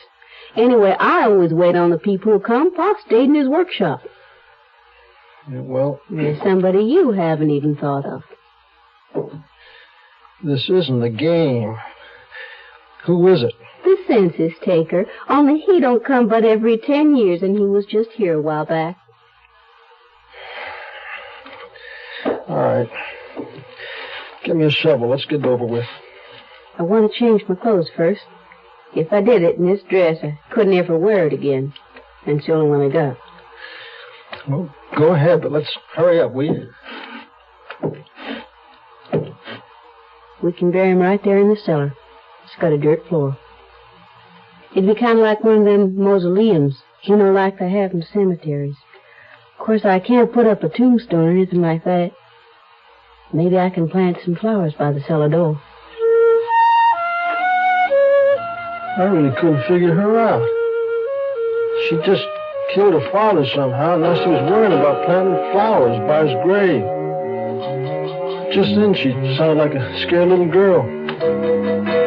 Maybe that's all she was, all she'd ever been. Let's go, I'm ready now. Brought along this old quilt to wrap him up in, make it easier to handle him, I figure. Well, I figured that was one weird manner of figuring. First, she kills her old man, leaves him lying there for who knows how long. Then she wants to wrap him up like some kind of a birthday present. I figured it was bad luck and big troubles, Joe John Plunkett style. That wasn't daisies we were planting. If I went ahead with this thing, I'd be taking part in what amounted to murder. Looking for a car that's easy on gas, easy to buy, and yet has the luxury you want in a car? Look what we've done to our Mustang. Look what we've done to that car. Well, we changed the size, we changed the style, and you're gonna like it fine. So, look what we've done to that car.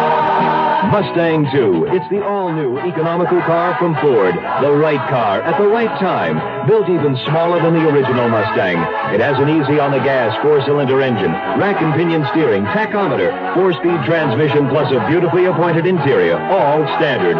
Luxury plus economy. That's Mustang 2. When you take a ride, you're gonna know that Mustang's one of a kind. Look what we've done to that car. Mustang 2, $28.95 excluding dealer prep, destination charges, title, and taxes. See your local Ford dealer. We'll return to our story in a moment. When they change a plane flight, I check to see if another is just as good or better. Fred Underwood, Kansas City postal worker, probably knows as much about airline schedules as the airlines. I want to give that extra service that goes with airmail. So I move it just as fast as I can to get it out of here. And airmail is moving. Now you can almost always get next-day delivery to cities up to 600 miles away. And two-day delivery anywhere in the country. Just mail by 4 p.m., use zip code, and mail from a specially marked airmail box. When I started here, it was all propeller planes and trains. And back in the post office, mail was handled the same way it had been for years. Now there's jet planes and zip codes, and airmail's really going places. Airmail and zip codes. They speed everybody's letters. If you don't know a zip code, check your phone book or call the post office.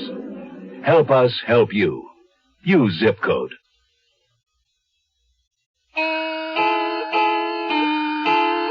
Well, I thought it over whether or not to help her out. I sure didn't feature getting mixed up in a murder. But I decided it was something I had to do. Now, a dead man's got to be buried.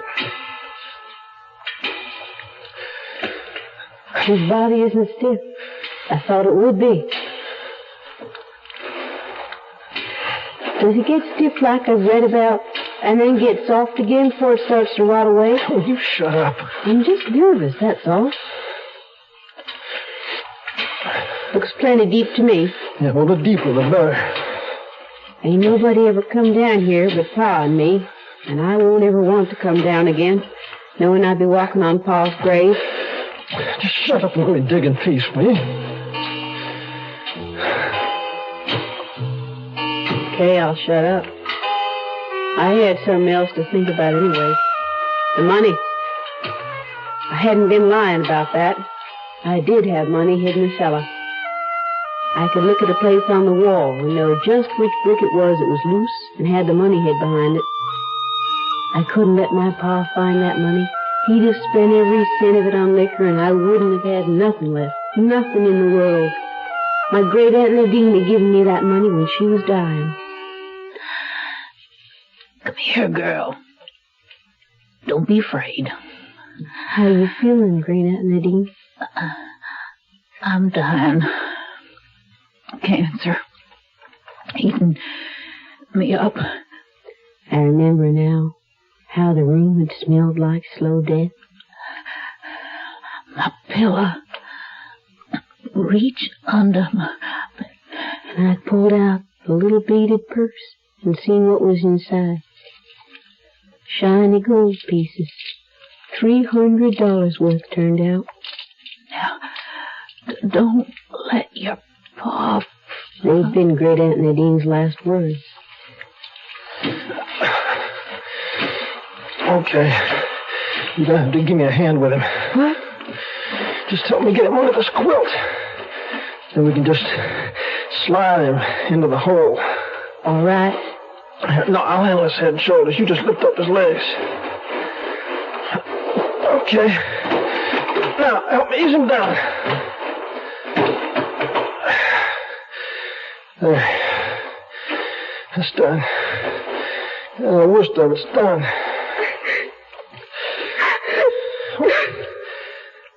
You're not going to start crying for him now, are you? I'm crying for him. It's my leg. It's hurting. And it ain't hurting me for a long time now.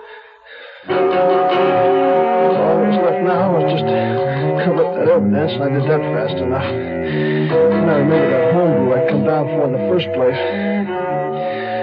Before we went back into the house, I made sure I had a couple of bottles of it under my arm. Only first, as soon as I got back into that kitchen, I filled the sink with water and stood there for a long time, washing my hands. You want me to fix you something more to eat? No, I think I'll just try some of your Paul's medicine. Then I guess I'll go to bed.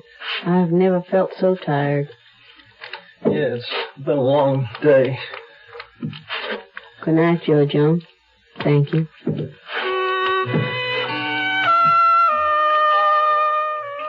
I couldn't remember going to bed or falling asleep, and I had no idea what time it was the next day when I finally woke up. I only knew that I woke with just one thought. I hoped Joe John Plunkett was gone for good. I didn't need him anymore. I didn't need anybody.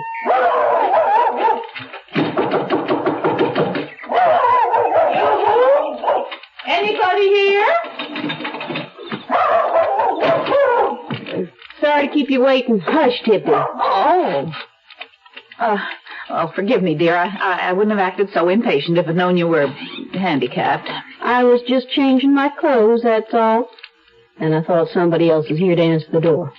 My husband and I were admiring that large statue of Uncle Sam you have out there in the yard. How much are you asking for it? Large Uncle Sam's $2. Forget it, Marie. But seeing he's a little faded, I'll let you have him for $1.50. Oh, well, what do you think, George? Jim cracks. They're all worthless, if you ask me. Now, George, Hetty Burns has got a little wooden statue sitting in the middle of her petunia bed. It looks real smart. I tell you what, we'll take him off your hands for $1. Well, that's giving it away. But all right, it's too hot to argue. Pay her, George. Get it in the car. I want to get someplace for a frosted root beer before I melt. Thanks, mister. Don't thank me.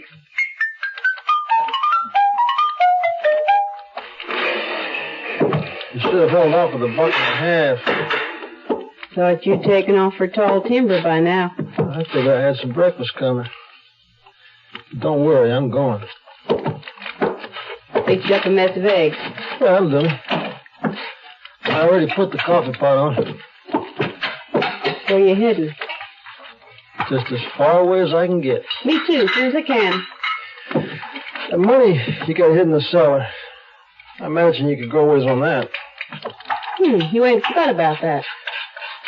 Nobody forgets to mention the money. Look, you don't have to fret about me.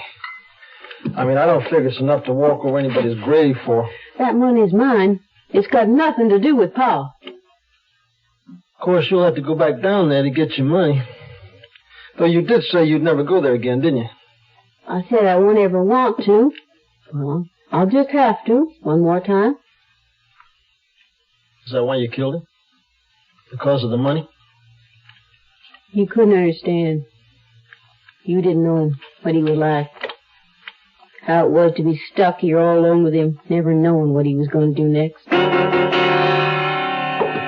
Dorcas! You hear me calling you, girl? know you were down here. I seen you flitting across the yard with your skirts flying. You ought to be ashamed of yourself, girl. Getting too old to be running around showing yourself the way you do. You got that bad leg, but there ain't nothing wrong with the rest of you. You better watch yourself or you're going to wind up in bad trouble. You leave me alone. Hey! Ain't no way to talk to me. I'm your pa, remember? Leave me be, Pa. Now, girl, I ain't gonna... You're not... Get away from me, Pa. I'm warning you. Oh, if it was so bad, why don't you just get away from her? Huh? You could have gone to the cops if your pa was mistreating you. I thought of doing that once. But I couldn't. Couldn't have my own pa put in jail. So you just killed him instead, huh? My heart bleeds for you. You want more coffee? No, I'd settle for a cigarette, though, if you had one. Then I'm going to hop the next freight out of here. There's some Bull Durham in the cupboard if you can roll them.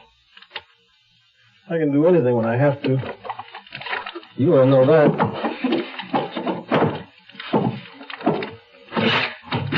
Well, wouldn't you just know it? Here comes trouble. What? We got company. Your favorite sister just turned off the highway. I don't have no sister. Oh, yes, you do. She rides around in a big black Hupmobile. You mean? Yeah, I mean Sister Love. And she's coming this way.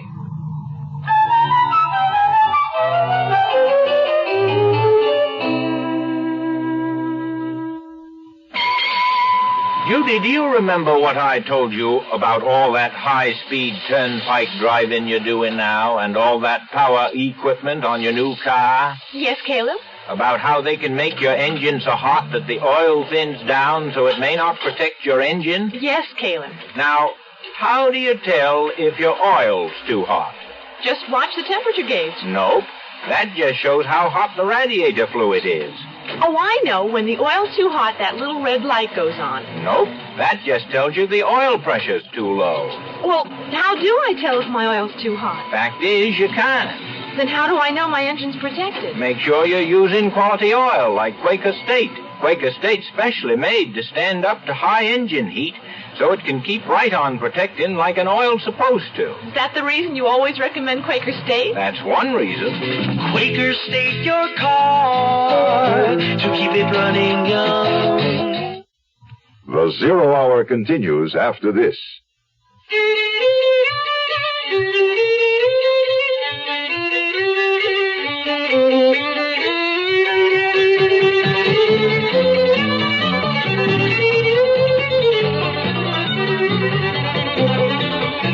The best pollution-fighting machine in America is right at your fingertips. And that means pointing out pollution whenever and wherever you see it. Like that smokestack you pass every morning that's always spewing smoke into the air. Don't close your eyes to it. Take a stand. Point it out to someone who can do something about it. It'll make you feel a little better and America look a little cleaner. People start pollution. People can stop it. This message brought to you on behalf of Keep America Beautiful and the Advertising Council.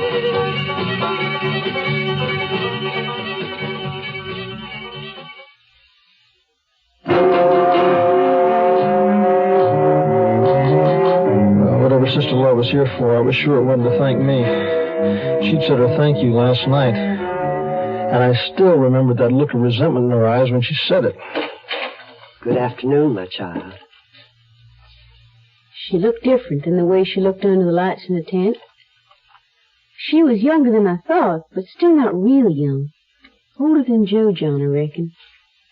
And she looked more real, not like a queen anymore. She had on a fancy dress, a lot of ruffles and ribbons. May I come in? I reckon you came to see Joe John. He's in the kitchen. Could I wait in the parlor while you get him? Oh, sure. You sit there on the davenport. I'll go tell him. Bless you, my child. So what does she want? To see you, just like I said. She's waiting in the parlor. Yeah, well, you just let her wait. I'm going to finish my cigarette in peace first. I suppose I would offer some tea or something. How about some of your Paul's homebrew? Well, that's not as funny as you think. You seen the way she's dressed? But you don't expect her to go around in that purple preacher's robe all the time, do you? Never mind. You just get in there and find out what she wants. Why don't you? I'll bring the tea. As you can understand, Mr. Plunkett, traveling around the country as I do, incidents such as last night's are bound to occur from time to time. Of course I don't like to have such unfortunate souls as that poor man arrested and placed in jail on my account. In fact, I had Brother Love go right into town and put up bail so he could be free to go on his way. Yeah, you sure that was smart? He could come back and make trouble for you. Exactly. Ironic as it may seem, people do not always appreciate being saved. Indeed, they sometimes resent me for trying. I can understand that, all right. Oh, and that's why I've come to ask you to help me, Joe John Plunkett. Me? What is it that you want Joe John to do? Goodness, child. I thought you'd gone off someplace. I fixed you some tea. That's very kind of you. But if you don't mind, I'd like to talk to Mr. Plunkett privately. This is my house, not his. She's right, you know. This is her house. And I'd kind of like to hear the answer to that question she just asked you. Seems I never know what people are likely to ask me to do next. We will be leaving directly after the services tonight. And I want you to come with us. As my bodyguard. Your bodyguard? $20 a week. And your room and board. He can't. Joe John's working for me. He's going to run the jigsaw. I'm going to pay him $25 a week. You're staying here, aren't you, Joe John? Well, if the money's not enough, Mr. Plunkett. No, no, the money's okay. It's more than I'm worth. No thanks. You have other fish to fry? It ain't like that between Joe John and me. It ain't like that at all. Oh, child. I wasn't insinuating anything. No, look, what I don't see is why you're so set on me joining up with you. I mean, that don't make sense. I'm a bum. I mean, don't you know a bum when you see one? You don't have to be a bum. Oh, yes, I do. I have to be.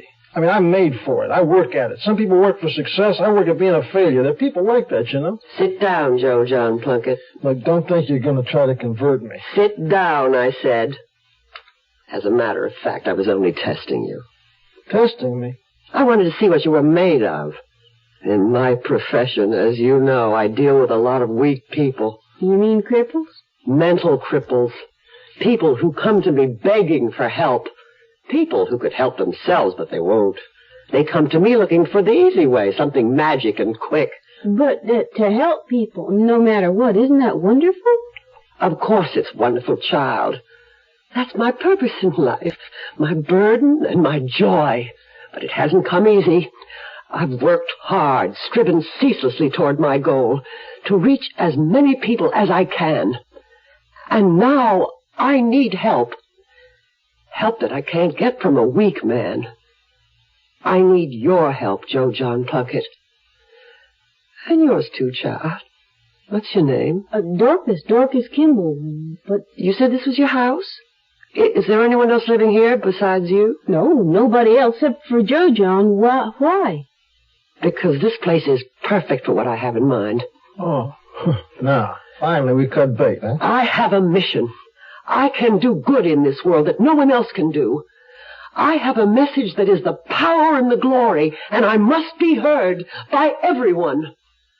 And I've chosen the two of you to aid me in my mission. Well, how? What do you want us to do? I want you to kidnap me. You are listening to Mutual's presentation of The Zero Hour. When the SS Hope drops anchor, crowds gather to welcome her. For all over the world, people have heard of this famous hospital ship. They've heard about patients being healed. They've heard of doctors and nurses who have learned new medical skills from the staff of Project Hope. But most of all, they've heard about the people of Project Hope. people who are willing to leave their own land and go to a remote country to do what their hearts tell them must be done. To work 7 days a week in unfamiliar surroundings with limited equipment. The people of Project Hope spend part of their time on shore with the people of every country they visit. They teach and they learn. They leave behind a vast store of medical knowledge, and they bring back a better understanding of the people they've served. Help Hope live on. Send your contribution to Project Hope, Room A, Washington, D.C.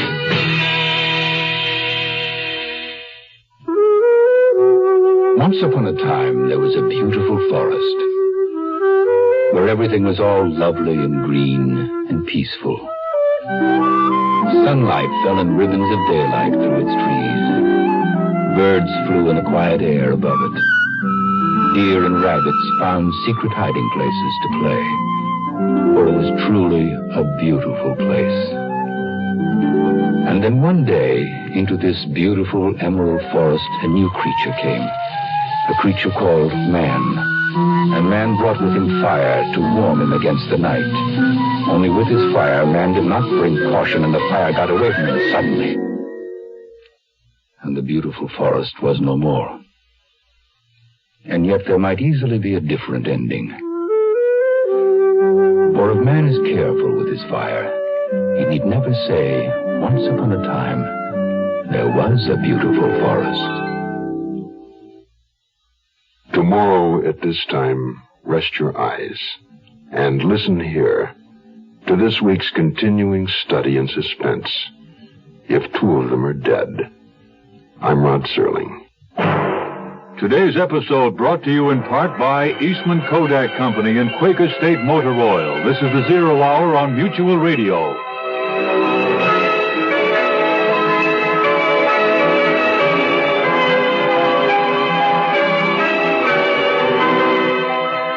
You have been listening to The Zero Hour, a presentation of the Mutual Broadcasting System in association with Hollywood Radio Theater, heard every weekday at this time. Rod Serling is your host. Zero Hour is produced and directed by Elliott Lewis. The Hollywood Radio Theater theme was played by Ferranti and Teicher and is now available on United Artists Records and Tapes. Hugh Douglas speaking. Tune in tomorrow. And once again, rest your eyes and listen here to The Zero Hour. This is the Mutual Broadcasting System.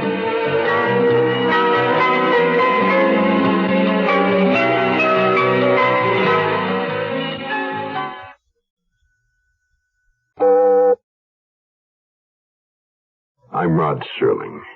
You're listening to The Zero Hour. Rest your eyes.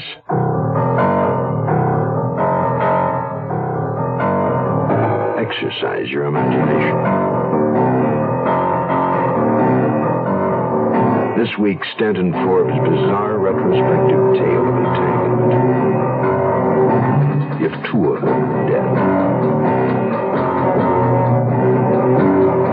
Starring Earl Howard.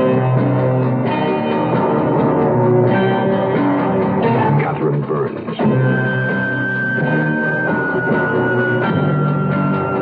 And Nina Foch as Sister Love. In Elliott Lewis's production of The Zero Hour.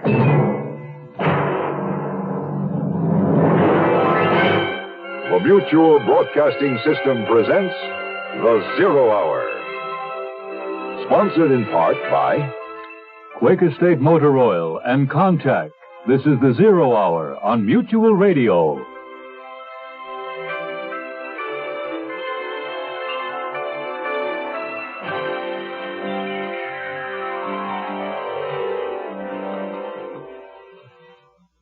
The 30s of the Depression. 3 people sit in the parlor of a lonely Midwestern farmhouse. Joe John Plunkett, 24 hours off a passing freight train. Dorcas Kimball, whose father, Joe John, has just helped to bury in the cyclone cellar. And Sister Magdalene Love, the beautiful evangelist, who has come to Joe John and Dorcas with a strange proposition. if two of them are dead continues after this word. Hi, I'm Pinocchio, the big nose and all that, you know. But seriously, lots of kids don't know about me. How can kids read if they don't have any books? And millions of kids, black, white, red, yellow, brown, all races, live in homes without any books. Getting books into the hands of these girls and boys is what the national program, RIF, Reading is Fundamental, is all about. Here's what RIF has found out. When kids choose the books they want because the subjects interest them and they own the book, that makes reading fun. And when reading is fun, it's just fundamental. Books widen a kid's world and their abilities and their whole life. Every community needs RIF. Find out what you and RIF can do in your community. Just like RIF, Smithsonian Institution, Washington, D.C., 20560. That's RIF, R-I-F, Smithsonian Institution, Washington, D.C., 20560. Right now. If America's to go out thinking, reading is fundamental.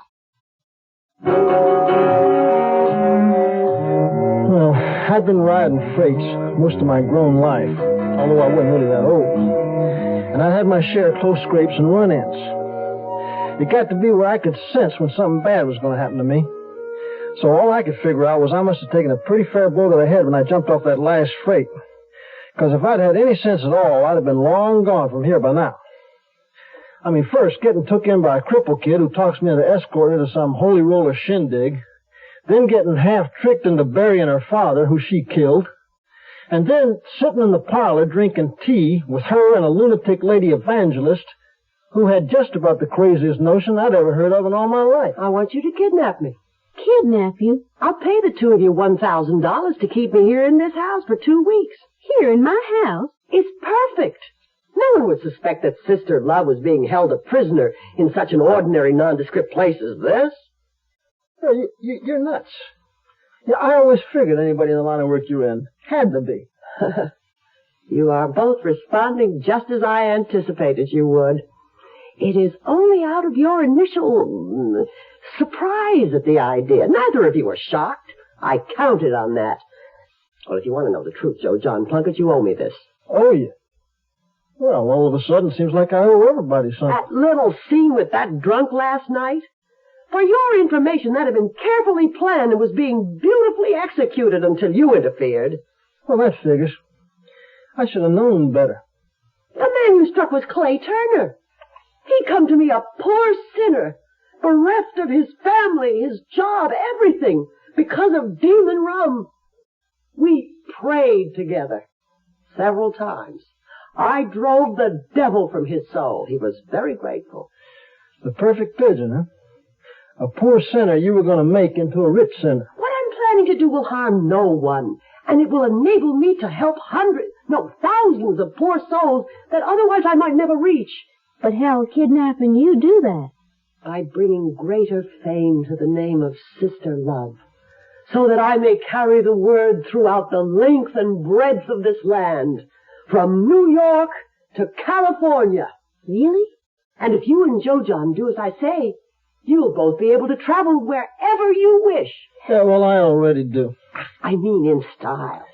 Yeah, what about this Clay Turner? You took care of him. And I had Brother Love give him $100 for his trouble. Yeah, Brother Love. Now, what does he think about this mad scheme of yours? Oh, Brother Love does whatever I say. For instance, at the moment, he's waiting outside in that hot car. Although I've no doubt he's enjoying a peaceful afternoon nap. He's my Uncle Micah, you know. An obliging, harmless old man. Is it true what he says in the pamphlet? Did you predict that your ma and pa were going to be killed the way they were? I did. Although I'll confess to you, it was a safe enough prediction. Bessie and Abner Love, my mother and father, carried the gospel message over the most dangerous kind of mountain terrain, and they never spent a nickel on repairs for that old bus of theirs. Poor noble souls. They sound as crazy as you do. There's nothing crazy about what I'm proposing. I have it all worked out. We leave for Chanute tonight right after the service. You would follow me there in a car. Yeah, well, now there's a snag right there. What car? Never mind about that right now. I'd slip out in the middle of the night and meet you, and then we'd return here. As simple as that. Mm-hmm. I'd leave the ransom note and arrange the scene before I left. Very neat. Then, in about 2 weeks, I think it should be, you'd be free of me and $1,000 richer. But how are you going to get rescued? Oh, or do you just rescue yourself? And if you're kidnapped, now there's supposed to be ransom money. What about that? Well, the ransom should be sizable. $50,000 sounds right, don't you think? Well, the amount doesn't matter because it'll never be paid. No, the ransom note will state that instructions will follow, but they won't. The three of us will just sit here and wait until the 2 weeks are up. Yeah, that sounds cozy. Then you and Dorcas here can do whatever you wish. I'll tell the authorities the kidnappers got frightened and ran away. And, of course, my description of my abductors will be constructed purely out of my imagination. We'd hope. What about the car we need? Where are we going to get it? Well, Joe John would have to buy a car under his name. You could keep it to go away in, Joe John. Now, just think how free you would be with your own car. Mm-hmm. Well, listen to me. Hopping freight suits me just fine. And now that I've heard this whole scheme of yours, I think you're crazier than I even thought at first. And listen, Dorcas Kimball, if you got any sense at all, you'll get this mad woman out of your house right now. Don't you worry, sister-love. I'll talk to him. You'd be surprised at the things I can get Joe John Plunkett to do. There's nothing on this earth that surprises me, my child. And as for my worrying, remember, I have faith.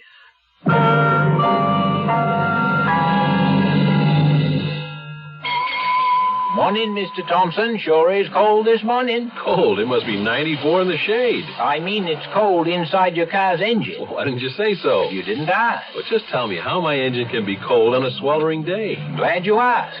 When you start a car first thing in the morning, your engine is cold. Well, that's true, but so what? A cold engine does a bad job of burning gas. It can make soot, dirt, and acids form in your motor oil, and they can sure damage an engine. What can I do about it? Glad you asked.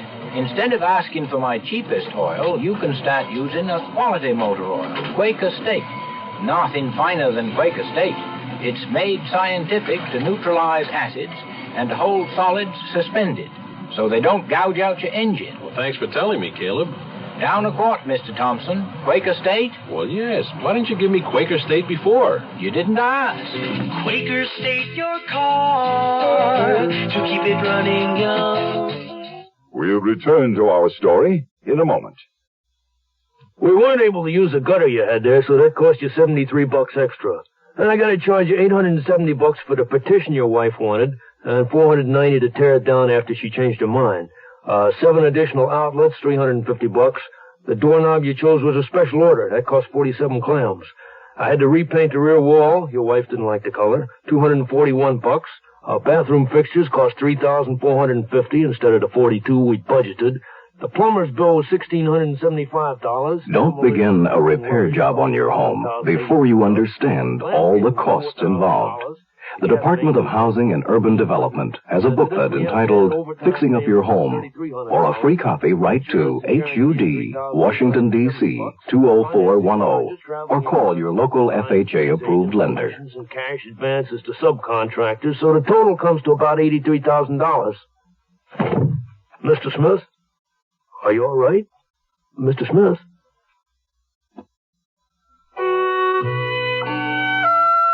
All I knew was this was a chance for me to get away, to really go to those places I've been dreaming about all my life. Great Aunt Nadine's money plus my half of $1,000 make me good as rich. But you're as crazy as she is. Hell, I'd be spending 2 weeks with 2 cuckoos in a cuckoo nest. For $500 and a new car? Yeah, well, it wouldn't be worth it. No, if I did decide to go along with it, it wouldn't be for the money. So what would it be for, then? 'Cause it would be something to do. A gamble. With the stakes against me. You wouldn't understand. Well, you don't understand me either. But that doesn't matter, as long as we both have our reasons. Yeah, she was right there. We were a couple of misfits, Dorcas Kimball and me. Sister Love knew what she was doing. She couldn't have chosen two more likely sinners to do her dirty work. We both had nothing to lose. Ah, you've decided then. You're going to do it. Well, it depends. I mean, I don't like that part at the end where we drive off into the sunset and you tell your little fairy tale. Joe John's got a better idea. Yeah, your uncle's going to have to face the police and the newspapers with the ransom note, you know? Oh, there's no problem. I'll simply tell him to be very upset about it, but to say or pay nothing. No. You just, you tell him to pay it. That is, to pretend to pay it. He can leave a dummy package, which we'll pick up, and then we'll set you free. That makes a lot more sense. Yeah, it will make more publicity for the newspapers. I agree. Anything else? Yeah. A letter from you stating that this whole thing was your idea. And we'll also have the dummy package as evidence. So it's just a couple of little security measures. All right. But there's no reason why you shouldn't trust me. No, there's no reason why we should. It was exciting, just like in the movies. We had to postpone the plan for a few days, till Joe John bought the car. Then I addressed a letter to Sister Love, care of General Delivery in Chanute. The letter was in code to let her know we were ready, and all it said was, Jesus saves.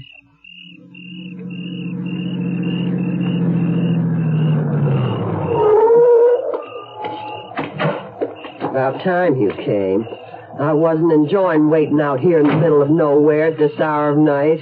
You wouldn't have liked me to get a speeding ticket on the way, would you? No. How you like your new car? It serves the purpose. Did you leave the ransom note? Of course. $50,000 or Sister Love will be sent to heaven. Newspapers will like that. I can hardly wait to see the headlines tomorrow. Neither can Dorcas. She thinks this whole thing is a game. Yeah, poor child's probably starved for a little excitement in her life. She's a strange child. How old is she? 17. Seems younger than that to me. It's odd, a young girl like that living all alone in that house. Until you came, of course. Both of her parents are dead, I gather. That's right. Are you related to her on her mother's side or her father's? What? I heard you tell the deputy you were cousins. First cousins. Yeah, that's right. On her mother's side. What about your folks? They still living? My old man fell off an oil rig. Killed himself instantly. Oh, it's terrible. What about your mother? What is this, some kind of third degree? I was only being friendly. After all, we're going to be living together for 2 whole weeks. We may as well get to know each other. Yeah, well, you know enough already. Only that your father's dead. And that you come from a better background than you try to make out. What makes you think that? Well, it's one of my stocks in trade. Finding out about people from what they say and the way they say it. I've worked hard to get rid of that Tennessee twang I used to have. You can't have an accent in my business. People have too many prejudices.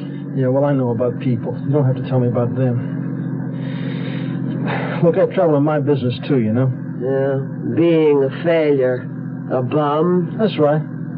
If your mother is still living, what does she think about Look, I didn't say she was still living. Look, I didn't say anything about it at all. Oh, forgive me, Joe John. I didn't know your mother was a subject you didn't wish to discuss. No, you just asked too many questions, that's all. That's another of my stocks in trade. But it's late. I'm too tired for any more talk. I think I'll go lie back and try to sleep the rest of the way. Yeah, well, that'll be just fine with me. She sure likes her rest, don't she? The longer she stays up in her room, the better I like it. Well, she probably doesn't want to be seen in those house dresses she had me buy. They're real plain, no ruffles and ribbons. You know, I got a feeling she'll still look okay. Yeah, I suppose so. With that face and that hair, and the way she walks. Her stock's in trade. Huh? Nothing. Anyway, she'll be down soon. She's going to want to see this newspaper. Oh, that must be her coming now. Oh, hush, Tidney.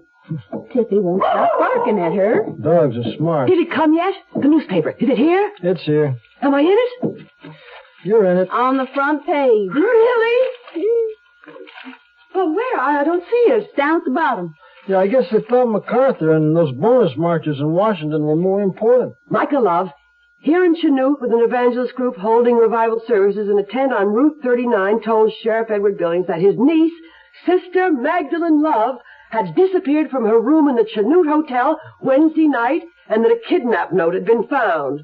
Sheriff Billings declined to comment on the note, other than to say that bloodstains on the paper might indicate foul play. The sheriff's office is investigating the disappearance of Sister Love. Is that all there is? That's all. Well, it doesn't tell anything about me. They didn't even use my picture.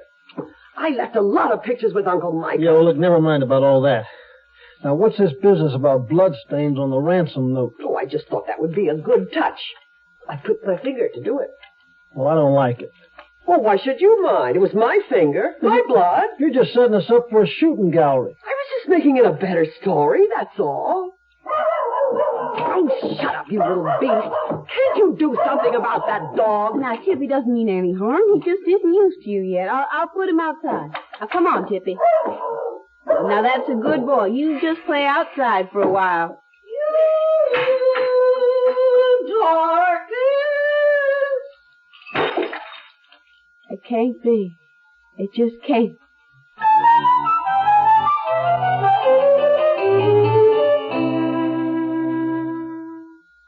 Give your hand to a friend. Give your heart to your love. But give your cold to contact. The sooner the better. Hey, I'm back. How's that cold? Rotten. Get the contact? I got everything. Contact, cold tablets, and this liquid. Oh, no. Honey, it's all cold medicine. Well, sure, but it only takes one contact for up to 12 hours continuous relief from sneezing, drips, congestion. For that, I'd need 6 of your cold tablets. 2 every 4 hours. Or 3 ounces of nighttime liquid. 1 every 4 hours. Or just one contact. The tiny Tide pills do it. Well, it's all cold medicine. Those others contain antipyretic analgesics. The liquid, antitussive, and alcohol. They're not in contact. 6 or 3 or 1. I choose the one contact. Me too. And I'm the one with the cold. Give me cold contact. The sooner the better. 6 or 3 or 1. When you catch a cold, take contact. Only as directed. The 0 Hour continues after this. Hi, everybody. This is Tony Butala of the Letterman. Medical care for veterans. Who is eligible to receive it? If you're a veteran or related to a veteran, this information may help you look ahead to the day when you can use VA medical care. The VA hospital system is responsible for taking care of veterans who are injured or who became ill while in the service. Their needs always come first. Next are veterans who can't afford to pay for medical care on their own, and veterans over age 65 or receiving VA pensions. Today, there are 168 hospitals in the VA system. Some have live-in units, allowing veterans to come and go as they please. The VA sometimes makes arrangements with nursing homes for patient care outside the hospital. And VA outpatient clinics provide a full range of services from general medical treatment to dental care or to drug clinics.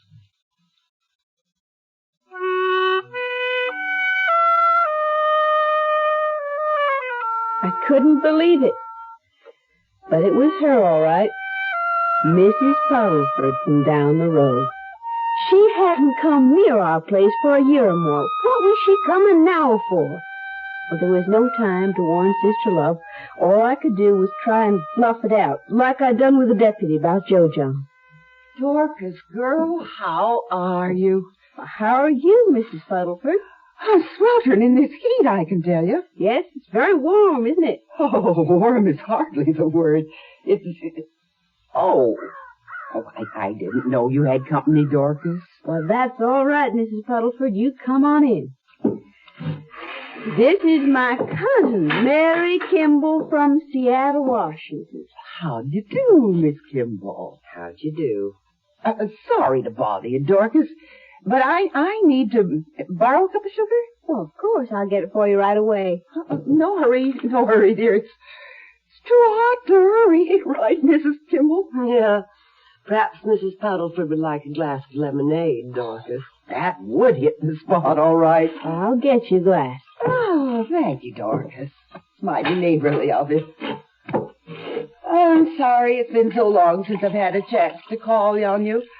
I noticed your pa's gotten himself a new car. Well, that's Joe John's car. He's my cousin. My other cousin, he's from out of state, too. We're having a kind of family reunion. Well, now, that's nice. I always think it's nice when a family can keep in touch. In these hard times, so many families are being split up. Some have to go to look for work one place and some another, and like as not, nobody finds any place. Of course, most folks just don't have the money to go flitting all over the country. Oh, goodness. Dorcas, that's not your pa liquored up again, is it? Now, that's only Joe John. My other cousin I just told you about. Joe John, this here is Mrs. Paddleford from down the road. Oh. Hello, Mrs. Paddleford. I explained how we're having kind of a family reunion. You and Cousin Mary and me. Oh, nice to meet you, Mr. Kimball. Plunkett. My name's Plunkett. Here's your cup of sugar. Oh, yes. Suppose I should be getting back. I imagine you all have family business to discuss? Yes, in fact, we do. You've been here a few days longer than Miss Kimball, haven't you, Mr. Plunkett? Yeah, that's right. My place being right on the road where it is, I can't help noticing people coming and going. Must say I didn't see when you arrived, though, Miss Kimball. I came by train, and Joe John drove in to pick me up. We didn't get here to the house until quite late at night. Oh, I see. By the way, Mrs. Paddleford, did you happen to take in that revival meeting they had across the way a few days ago? Oh, no. My church doesn't hold with those offshoot religions. Well, the reason I mentioned it is I just read in the paper that lady evangelist who ran it got herself kidnapped. You don't say. Why, that sounds like that other one out there in California. Claimed she was kidnapped a few years back. Said some men held her prisoner in Mexico or some such place. But there were a lot of people who thought that was a put-up job just for publicity. Well, is that a fact? Well, I guess it's like they say, everything's been done before, right, Cousin Mary? I wouldn't know. Well, nice meeting you all. Thanks for the sugar, Dorcas. You're welcome, Mrs. Paddleford. You fool! Why did you purposely throw the newspaper story in her face like that? So that big grand plot of yours wasn't so original with you after all, was it? I don't know anything about that other case. All I'm concerned about is what if that busybody recognized me? It would ruin everything. Oh, come on. Now, Sister Love sitting at Dorcas Kimball's kitchen table in a plain cotton dress sipping lemonade. The Lord's handmaiden herself. I'm going upstairs for some peace and quiet. It's true. No one would ever imagine Sister Love in a place like this.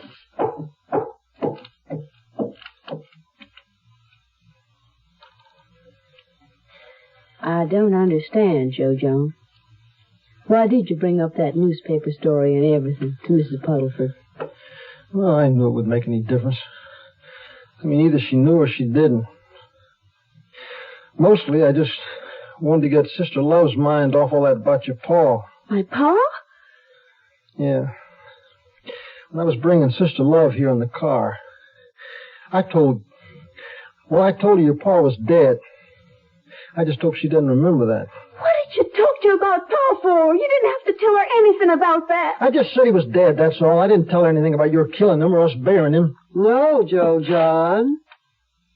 You didn't.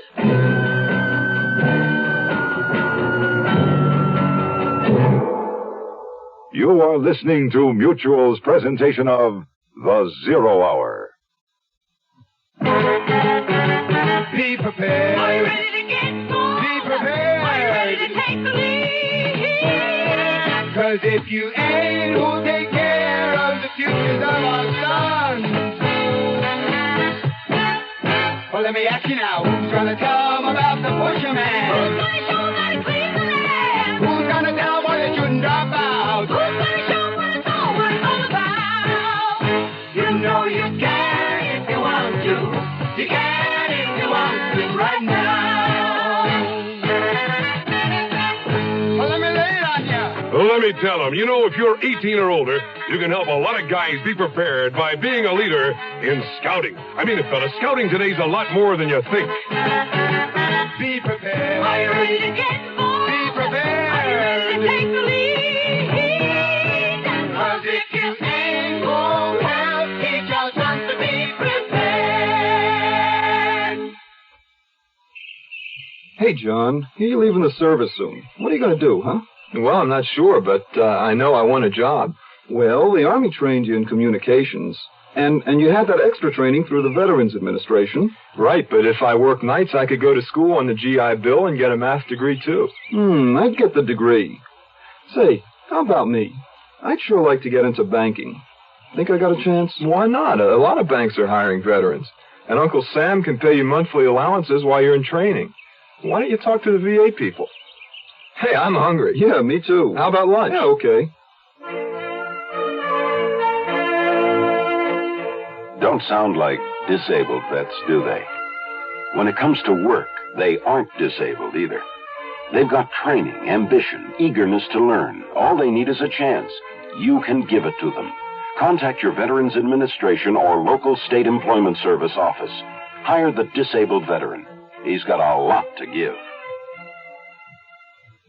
Tomorrow at this time, rest your eyes and listen here to this week's continuing study in suspense. If two of them are dead. I'm Rod Serling. Today's episode brought to you in part by Quaker State Motor Oil and Contact. This is the Zero Hour on Mutual Radio.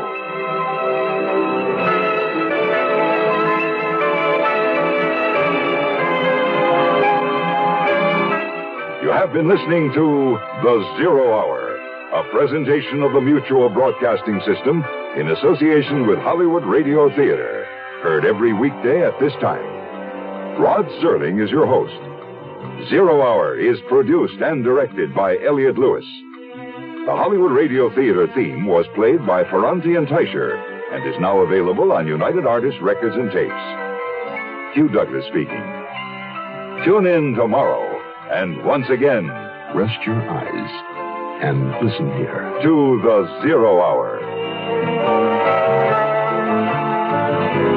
This is the Mutual Broadcasting System.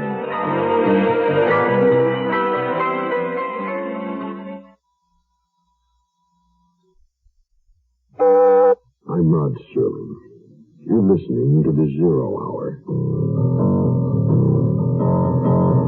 Rest your eyes.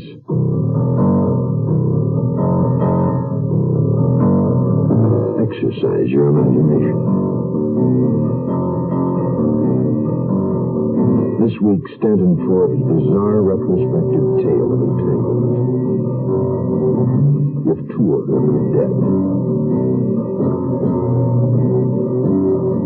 Starring Earl Holliman. Catherine Burns.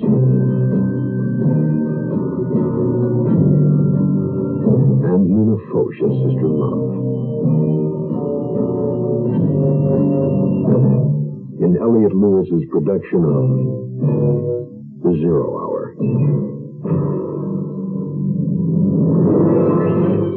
The Mutual Broadcasting System presents The Zero Hour. Sponsored in part by Contact and Ford Motor Company. This is the Zero Hour on Mutual Radio.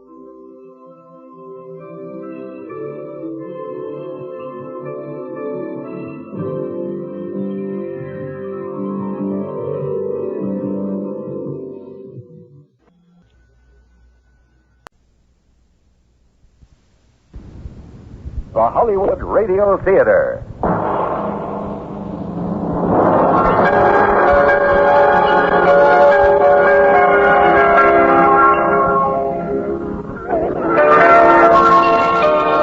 Every day at this time, Monday through Friday, A J.M. Colas Enterprises production, the Hollywood Radio Theater presents an unusual tale of mystery and suspense. Every week, Monday through Friday, the Hollywood Radio Theater presents... I'm Rod Serling. You're listening to the Zero Hour. Rest your eyes.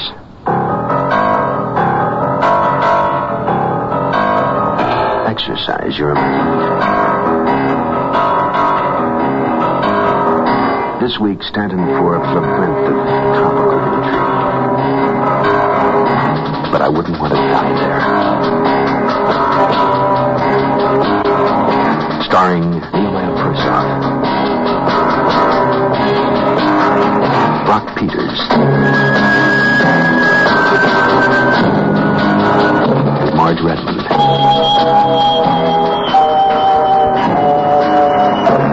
in Elliot Lewis's production of The Zero Hour. Have you ever put together a jigsaw puzzle? Begin with the pieces that have a flat edge. They form your perimeter, the frame. From there, work inward, turning each piece to examine all possible angles. A good puzzle has several pieces cut to nearly identical shapes. This checking and counter-checking is tedious work. But soon things begin to fall into place. You begin to get the picture. Whole sections fill in, until you've only the last few pieces remaining. This week's tale is a real puzzler. A story within a story. A winter's tale of summer past. Come to the Caribbean islands, visit exotic St. Martin, say the brochures, where it's summer all year round. Quite a temptation if you're spending January in New York City, like Sylvia Bennett. But she's already been to St. Martin, and one visit was enough. She could never go back. Not after what happened. Though even now those last pieces don't quite fit. But that was over. Much has happened to her since. The decree finalizing her divorce, a new job, a new apartment. And now her mind was made up. For Sylvia Bennett, New York in January was perfect for suicide. For Sylvia Bennett, St. Martin is a nice place to visit. But I wouldn't want to die there. Our story begins after this word.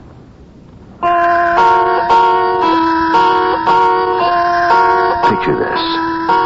Snow is falling on Manhattan. January thaw is late in coming. A yellow taxi spins around the corner at 103rd and West End and settles to a stop astride a brown snowbank piled high at the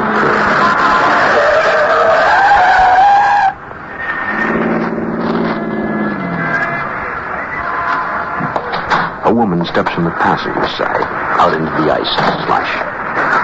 A handsome woman of 42. Her expression is one of bitterness. The wind shows off. A gust of wind off the Hudson River swirls the virgin snow into her determined face as she struggles her way indoors. Oh, New York, I despise you so. I must leave instructions. If found, please ship in a plain pine box to anywhere far away. Regards, Sylvia Bennett, deceased. Damn, you're so slow. The mail. Why not? Let's see what bills my estate will have to pay. Con Ed, Lord and Sailor, telephone company. What on earth? Postage due 14 cents? Saint Martin? More travel guides?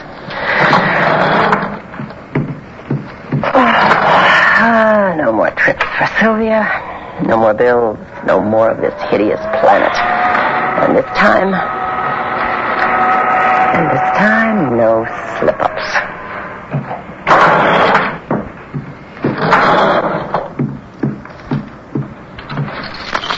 Damn it. They'll have to break the door down to get me out. There. Next step. Good stiff belt of scotch. Harakiri right here on the living room rug? Nope, too messy. A bullet in the brain? No gun. The window. With my luck, I'd land in the snow, break my back, and live. God, it's quiet. I wonder. All these pages. Dear Sylvia, don't throw this away, please. The way I look at it, you owe it to me to read it. I spent a lot of time writing it down, and the least you can do is read it. I deliberately didn't see the papers when it was all over. I suppose I should have, but I just didn't want to see what they said about us. That's the kind of coward I am, but then you know that.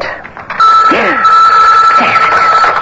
Can't you people let a wretch die in peace? Hello. Hi, it's Carl. I know, I recognized your voice. How have you been? How's the new job? Ghastly, thank you to both questions. You didn't have to leave Day, you know. Divorced people do work together. It is done. But Day is your magazine. I'm just a reporter, remember? I'm worried about you, Sylvia. You won't do anything foolish. I'm a big girl now, and I'll thank you to mind your own business. Now, hold it. What the hell's wrong with you anyway? You were getting along all right. We could at least be civilized, and then... Ever since you got back from that island, the past 6 months, you've been... What happened? Do you need money? I told you before I don't want your money. Sylvia, you... No, I'm not crying. It's just this damn cold. Look, nothing happened. I just got sick in the gut, that's all, of everything. If you need someone to talk to... No, thank you, Doctor. These 4 walls will suffice. They listen rather well, you know. I've nothing more to say to you, Carl. Goodbye. There. No more interruptions. You've written a novel. Oh, what terrible handwriting. Tad, what the devil have you done? Oh, dear Sylvia. No, that's the kind of coward I am, but then you know that. I had to set things straight.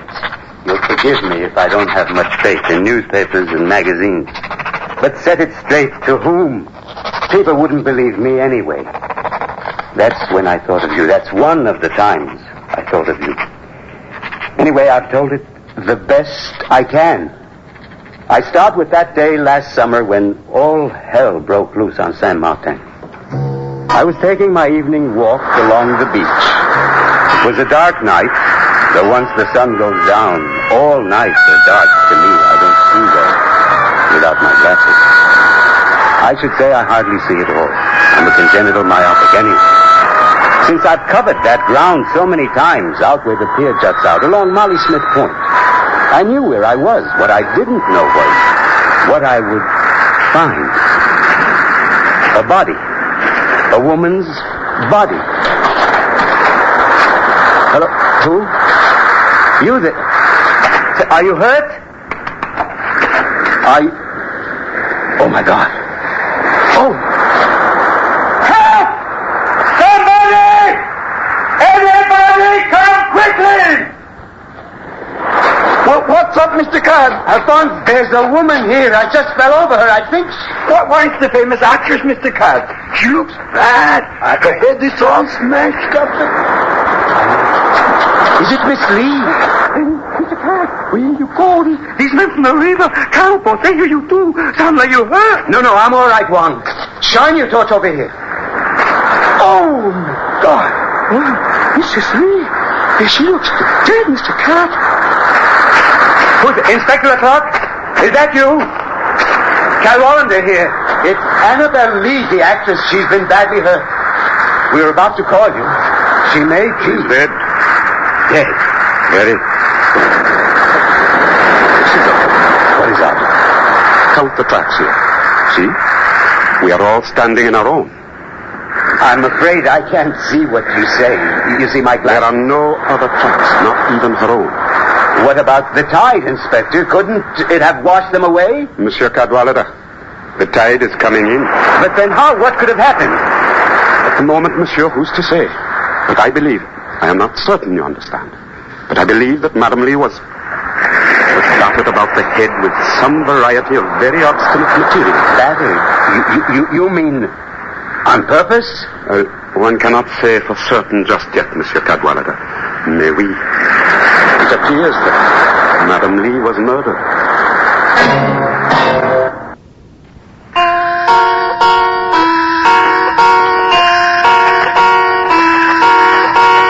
It took me a long time to fall asleep that night. I couldn't get that terrible image out of my mind. To quote Poe as best I can, The beautiful Annabel Lee in her sepulchre there by the sea, in her tomb by the sounding sea, lying there in the surf in her white bathing suit. Her head, a terrible sight, awful. I keep a supply of very potent sleeping pills on hand for just such emergencies. I took 3 that night, which was more than I'd used for since the days when... Well, but Sylvia, you must know what day, what years I refer to. I needed the pills then to survive. This time I hoped if I slept deeply, I would awaken to find it was all just a bad dream. Lord knows how long Eloise, our maid, was knocking, trying to rouse me before I stirred. Monsieur Cat! Eloise! What's the matter? The gendarmes, Monsieur Cat. The gendarmes are here. Oh, yes. Yes, Eloise. Tell them I'll be right down. The lounge was nearly deserted. Inspector Leclerc was waiting for me. With him was a certain Captain Dubois, who looked very official indeed. They were accompanied by Gerard Bonaventure, a diminutive fellow with big owl eyes and big round glasses. Gerard was owner and editor of the Island Voice in Saint Martin's only newspaper. Do you know yet, was she murdered? Even now, Dr. Fortier is conducting his post-mortem. Have you been able to reach her husband? The guests in the house, Bates, I believe is their name, have sent a cable to Puerto Rico. They are trying to reach Mr. Lee by telephone as well. There is no Mr. Lee. You see, that was her stage name. His name is Tolliver, Robert Tolliver, very big in New York advertising. A genius, I read somewhere. He sold his business last year and retired. Excuse me, Mr. Card. Eloise say you need new handles on 2 windows. You drive me to Marigot for them? Yes, as soon as these gentlemen are through, Alphonse. For the moment, we are through. Fini. Your presence will be required should we have an inquest. I understand. Come, I'll show you out. If I can help in any way, I'll be here, of course. And Gerard, you will spell my name correctly. 2 L's. Do not worry. I have all that you say right here, Mr. Cad. I must admit, I admire Alphonse's nerve as a passenger, the way people drive on Saint Martin and the roads. Between the potholes in the grade and the livestock crossing at will, it's a virtual obstacle course. And I must remind you that my eyesight isn't all that it could be. If Alphonse was frightened, he camouflaged it well. When is Mr. Max returning? Watch out, Mr. Card. House crossing up ahead. Mr. Max will be surprised that he missed all the excitement. Careful, Mr. Max. Max told me at the airport he'd be back by the end of the week. He had to order some new mattresses and... Look out for that goat, Mr. Card. I'm sure Max will spend a couple of days living it up. You know how he is. Yes. Mr. Max likes the ladies, eh? You handle the business while he plays. I wouldn't say that exactly, Alphonse. Max is just, women prefer a man with a beard to a fat old fogey like me. Oh, you're not fat, Mr. Card. You just have a lot of skin. Thank you, Alphonse. You put that rather well. Mr. Card, Mistress Lee promised me a present, but she never gave it to me. A yellow wig with long curls for the carnival next year. You ask Mr. Tolliver about it when he gets home. Not right away. Wait until after the funeral. I'm sure he'll give it to you. But why can't I ask Mr. Robert for the wig right away, Mr. Card? Well, he'll be very upset about his wife's death. He'll be very, very sad for a while. Oh, I don't think so, Mr. Card. He used to hit Mistress Lee real good. Make her cry, make her eye black all the time. What? Did you tell that to the gendarmes? The gendarmes, of course not, Mr. Card. They didn't ask me.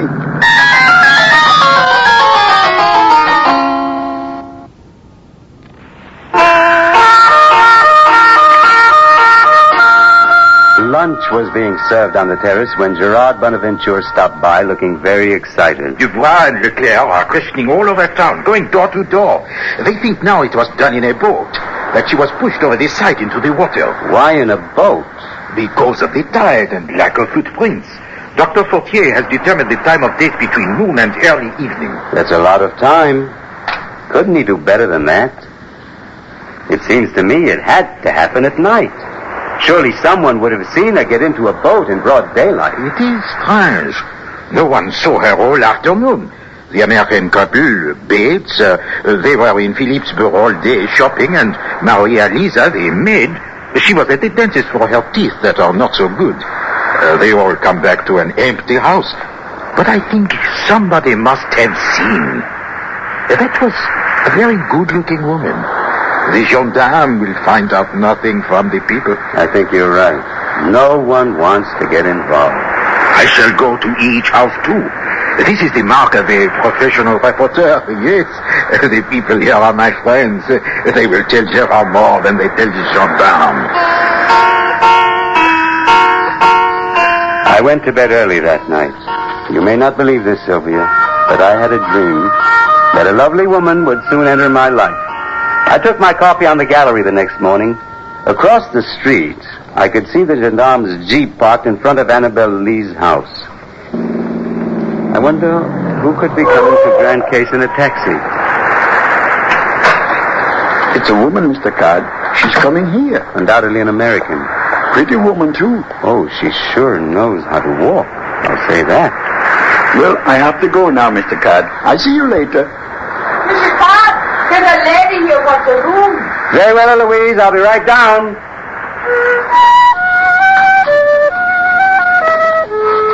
Poor Cad. I had you charmed before I ever saw you. She knows how to walk. That's a laugh. Oh, if things had only been like they seemed to you. Had I come to get away from it all like I told you. But that wasn't the reason. It wasn't all a lie, though. I did come over from St. Croix. Carl and I were as good as divorced. He was vacationing in Christiansted. I knew the hotel. We'd been there often enough as husband and wife. I kept telling myself I wasn't chasing him. We were all sitting together at poolside. Carl, those three vacant but beautiful young women, and good old Sylvia, when we heard the news. Sylvia, you knew Annabelle Lee. I interviewed her a couple of times. I've got a terrific idea. San Martin's the next island down. Get on a plane and see what you can find out. The innocent tourist bit. Try to find a spot to stay in the village where it happened. I don't know why I took the assignment.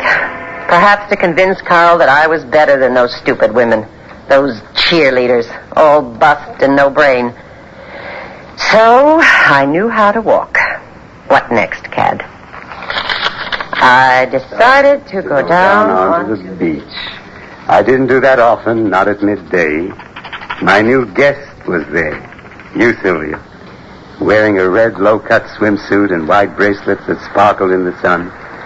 Are you going to sleep, or would you like some company? I'd welcome company.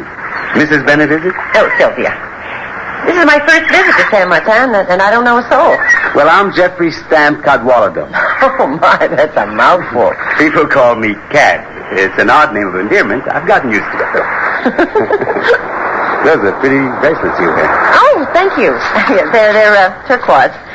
Rather common these days. They used to be chic. Who lives over there? Annabelle Lee. I should amend that. She lived there once. The actress? Oh, didn't I hear somewhere that she'd passed away? As a matter of fact, I found her right over there by the pier. A terrible thing. You know, you've got the prettiest place on the beach.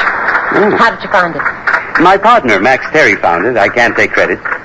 Your partner? Yes, he's a very nice man. You're sure to meet him. He's due back from Puerto Rico any day. How would you like to have lunch with me? Oh, I'm so sorry. I've already eaten. Oh, I ordered a cab to take me over to Phillipsburg to do some shopping. Well, then how about cocktails, dinner? Oh, I'd like that. Say about 6? About 6. Poor Cad. You were even more blind than you imagined. And I was so ruthless. Oh, I went to Phillipsburg that afternoon, all right. But not to shop. I went to the telegraph office and wired St. Croix asking for information. Somehow, I was perplexed and frightened by a big teddy bear of a man with thick glasses. He reminded me of someone. A face in the newspaper, and the name, Max Terry. Suddenly, while looking at my own reflection in those tinted eyeglasses before leaving the beach, the names and faces crossed a span of 25 years. I was fresh out of journalism school. My first assignment, a murder case. Helen Terry, 14 years old, pushed to her death off the rooftop of her family in Queens. She had a brother, Maxwell, in his middle 20s. And he had a friend, a heavy-set, myopic friend who was found guilty as charged. But the other name, not Cadwallader, but Johns. Joseph Johns. Oh, Cad, I had to do it. Please forgive me.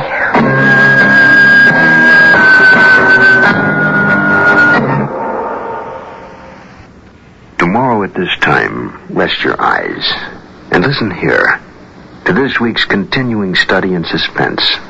But I wouldn't want to die there. I'm Rod Serling, and this is The Zero.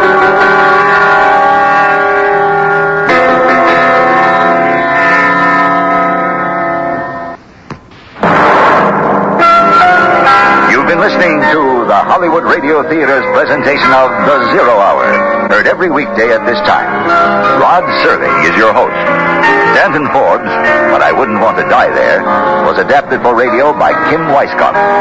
Nehemiah Persoff is Cad, Brock Peters is Leclerc, and Marge Redmond is Sylvia.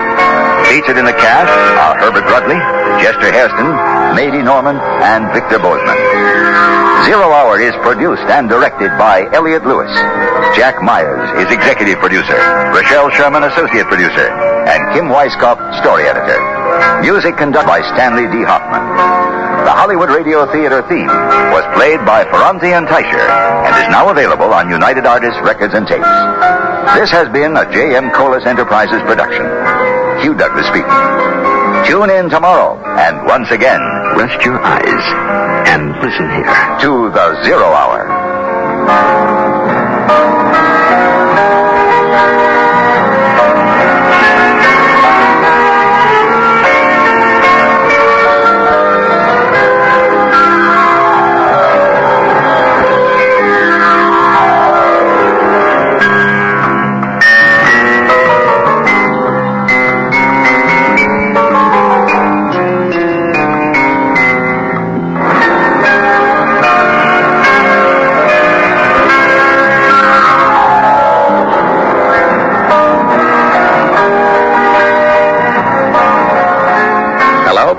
This is Craig Stevens. I'll be here next week as Lloyd Mercer on Hollywood Radio Theater's brand new Zero Hour. Mercer is a deep-down politician of the old school. We've received some new information on the Henley murder. It points rather definitely toward your culpability. Apparently, there was an eyewitness. Someone saw me kill Henley? Please listen to George Maharis, Charles McGraw, and me next week when the Zero Hour presents Dead Man's Tale.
the Hollywood Radio Theater.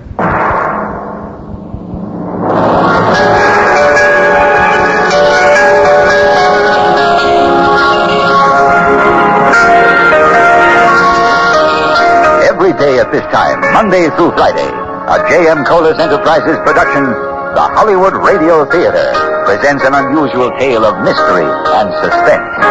Every week, Monday through Friday, the Hollywood Radio Theater presents... I'm Rod Serling. You're listening to the Zero Hour. Rest your eyes.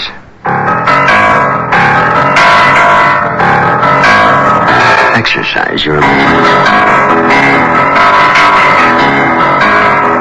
This week, Stanton Forbes' labyrinth of tropical imagery. But I wouldn't want to die there. Starring Nehemiah Persson, Brock Peters, and Marge Redmond.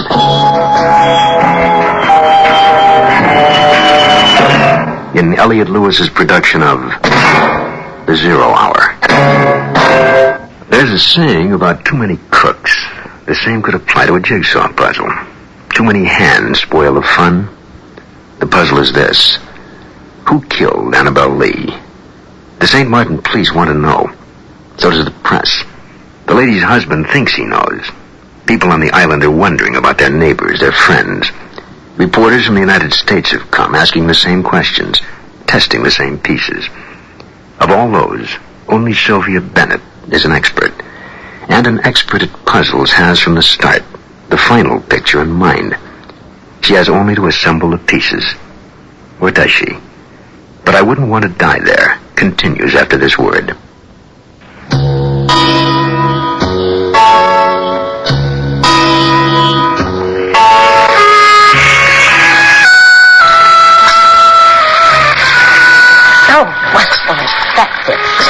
Scald yourself to death with the coffee. By rights, I should be separated from my soul by now. This letter, Tad, you're so long-winded. Don't you realize you're obstructing history? I should be indebted to you for this reprieve. Is that it? Well, I'm not. But I read on because I must. Be merciful, please. Be quick about it.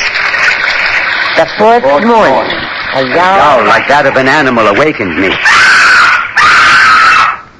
What on earth? What's that? My specs, where are my glasses? Cat, wait for me!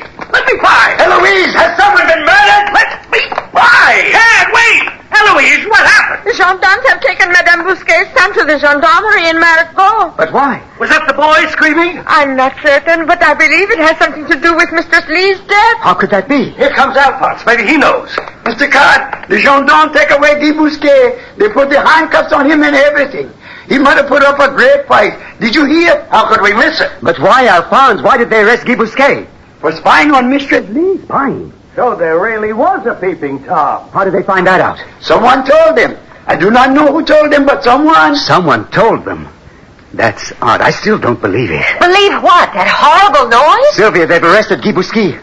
I'd go get coffee, Monsieur Tad. Oh, someone better go get the beans. They're barricaded up in their room. Hell, I was hoping Tolliver did it. I'd love to see that fat cat do time. Who says he didn't? Well, why have they arrested the boy? It looks like a sex crime. He had the glasses on her. Max, you don't know that for sure. It is true, Mr. Card. I didn't tell the gendarmes, but I see him too.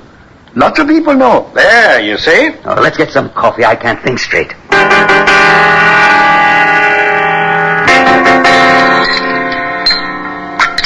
I still don't buy it. Thank you, Eloise. What's to buy? He's male, isn't he? But they're so sure she was killed in a boat. I've never seen Guy Bousquet go anywhere near the water. He never leaves that porch. I suppose it's possible. Well, of course it's possible. It makes sense. Somebody with scrambled eggs for brains? We don't know that he's mental. Slow, I know, but mentally disturbed. Will there be a trial? Aren't you two being a little quick to judge? Hey, I need a car and fast. Gerard said they'll be taking the kid to Marigot. I hear there's a reporter from Day Magazine on the island. I gotta scoop that guy. Well, Rose Phillips has a car she rents. Thanks. My, the intrepid reporter. Well, at least now we can get back to normal. Tolliver will get the hell out. The news hands will go home where they belong. And, people will forget. You know they do, Cad. They always forget. Yes, I suppose you're right. And I certainly won't miss the American press, such vultures. How would you like an island celebration this evening, Mrs. Bennett? Cad, you think we can swing it? We'll open up the terrace for a barbecue on the beach. Well, it might be slightly premature, don't you think? Wouldn't Friday be better? We draw a bigger crowd. Maybe Gerard could put an ad in his paper. Now you're using the old head. Here's the real brains of this outfit, Mrs. Bennett. I'll take a quick inventory and see what we need. Smile, lady. I'm a very nice fellow when you get to know me. You'll see. He's right, you know. Max is really a great guy once you get to know him. I'm sure he is. Where are you off to? Well, somebody should tell Bousquet about his son. I think I better go out to his place. I won't be around for lunch. I'm going off on another shopping spree. But when I get back, may I invite you to have dinner with me? I want to show you I can behave like a lady. Would you like to eat somewhere else? We don't have to stay here.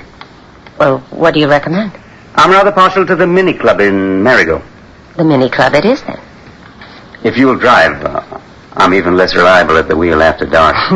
Maybe you'll keep me on as chauffeur. I work very cheaply. Any time. You could even take it up as a profession. If you can drive some of our roads, you can drive anywhere. Adieu. Adieu. Cad, I can't find Alphonse, so I'll have to do the marketing myself. I just spoke to Gerard. The ad's all set. I'm going out myself for a while. But I guess I can hang around. Oh, go on. Eloise can hold the fort. I won't be long.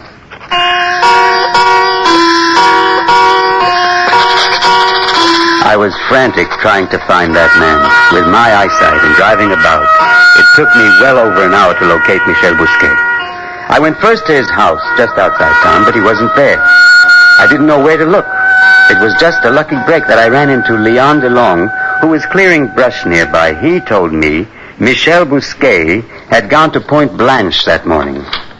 I finally tracked him down in the little fisherman's bar tucked beneath the pier. Apparently, he was unaware of what had gone on in the morning, though my only clue to this was the pained expression that crept across his weather-beaten face when I told him his son might be charged with murder. He went off, poor man, to see if there was anything he could do.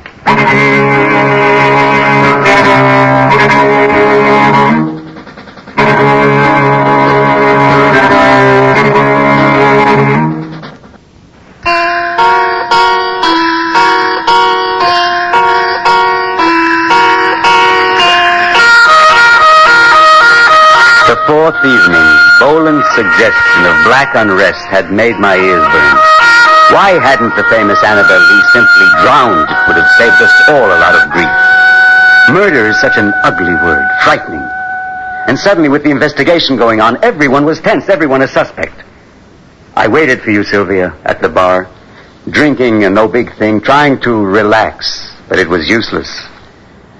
I wasn't even the least bit hungry. Alphonse reported for work while I was sitting there. He had news, but then Alphonse always had news.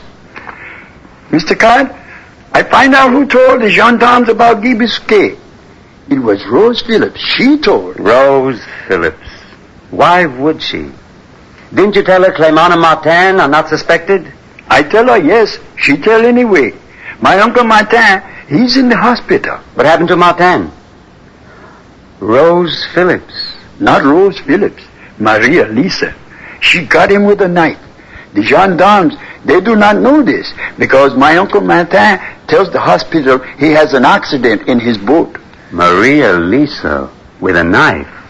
But they love each other. Why in heaven's name would she... Lisa. Maria Lisa is a very jealous woman, Mr. Card. Not of Rose Phillips and your Uncle Martin? Long time ago.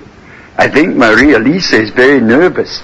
Yes, we all are, but... Sorry, I'm late. I bought a new dress. I bring you fresh drinks.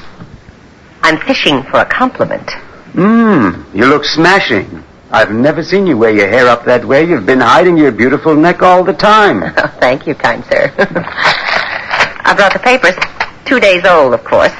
They're full of Annabelle Lee and Saint-Martin. Sylvia, I don't want to even think about Annabelle Lee this evening. Thank you, Alphonse. Alphonse, are the Bousquets back? Only Madame et Monsieur. But all is quiet now.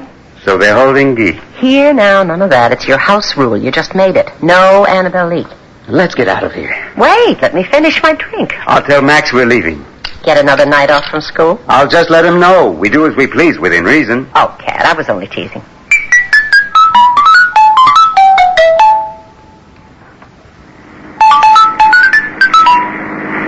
Is the party on for Friday? I guess so. I didn't see Max all afternoon. He was whistling in the kitchen, though, just before we left. It should be all right by then, don't you think?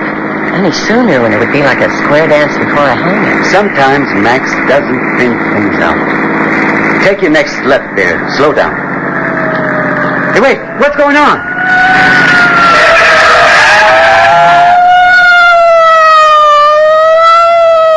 Let's follow. It's that Bolin. Then something's up. Where in, though? What's out this way other than... Other than Benevenue, nothing. Whatever's going on, it's going on there. Outside of Marigot, it's two-lane paved highway with very few curves. The money man had thought of everything, even straightening the access road. You piloted my little European car, Sylvia, like you'd raced them all your life. But even so, with the small engine, we lagged far behind the others. Even Bolin, who came very close to driving into the sea twice, was merely two tiny red tail lights in the distance. When we got to the gate by the dirt construction road, it seemed the whole peninsula was lit up by the reflections of the glass of the whirling red beacons. There was a good deal of running around, remember? The entire police force was there. We were stopped at the gate. Cab, thank God you're here. They won't let me in. Use some of your influence on these clowns, will you? Mr. Boland, you'll never learn. Well, what's that supposed to mean? Mr. Cadwallader, what are you doing here? Inspector Leclerc. Mrs. Bennett and I were about to have dinner in Marigot when we kind of got caught up in the traffic. What happened here? Perhaps you had better come with me. Hey, what about me? Just you, Monsieur Cadwallader. Not the lady, I think. Now, look here. I'll wait in the car. Just Monsieur Cadwallader. I demand you let me pass. I'm a member of the American press. But you are not on an American island. You better wait here, Boland, or you'll end up in jail yourself. The gendarmes take a dim view of interference. Please, Monsieur Cadwallader. Come now. I am afraid we have a new development. A somewhat unpleasant one. Is Guy Bousquet here? Did he tell you to come here? You are very curious tonight, Monsieur Cadwallader. What you will see might make you wish you were not so curious. Captain Dubois, Dr. Fautier. What? Who? Perhaps you cannot recognize him with his face in such a condition. The glasses were smashed to pieces. He is quite dead. How could anyone do such a thing? He was such a gentle man. Poor Gerard.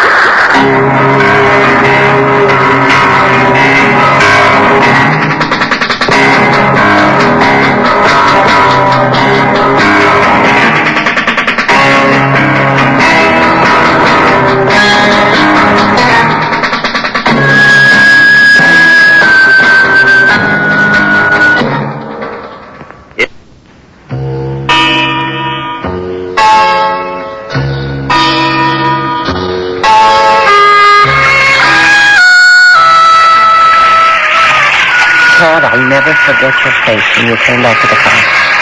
It must have been an ordeal. Gerard's dead, was all you said to me. You looked awful.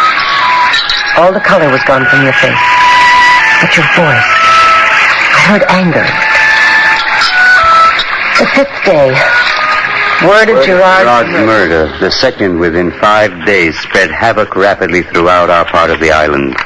A local had been slain, and the citizens reacted, primarily in fear.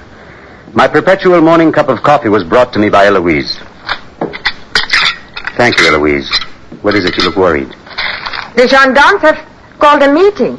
They want everyone in Grand Case, everyone except the children, to come at 3 o'clock this afternoon. They will open the schoolhouse for the meeting so that all can get in. I see. All right, thank you. Monsieur Cad, Alphonse said that Gerard Bonaventure has been killed. Is that true, Monsieur Cad? Yes, I'm afraid it is. Is there something else? Do you want to tell me something?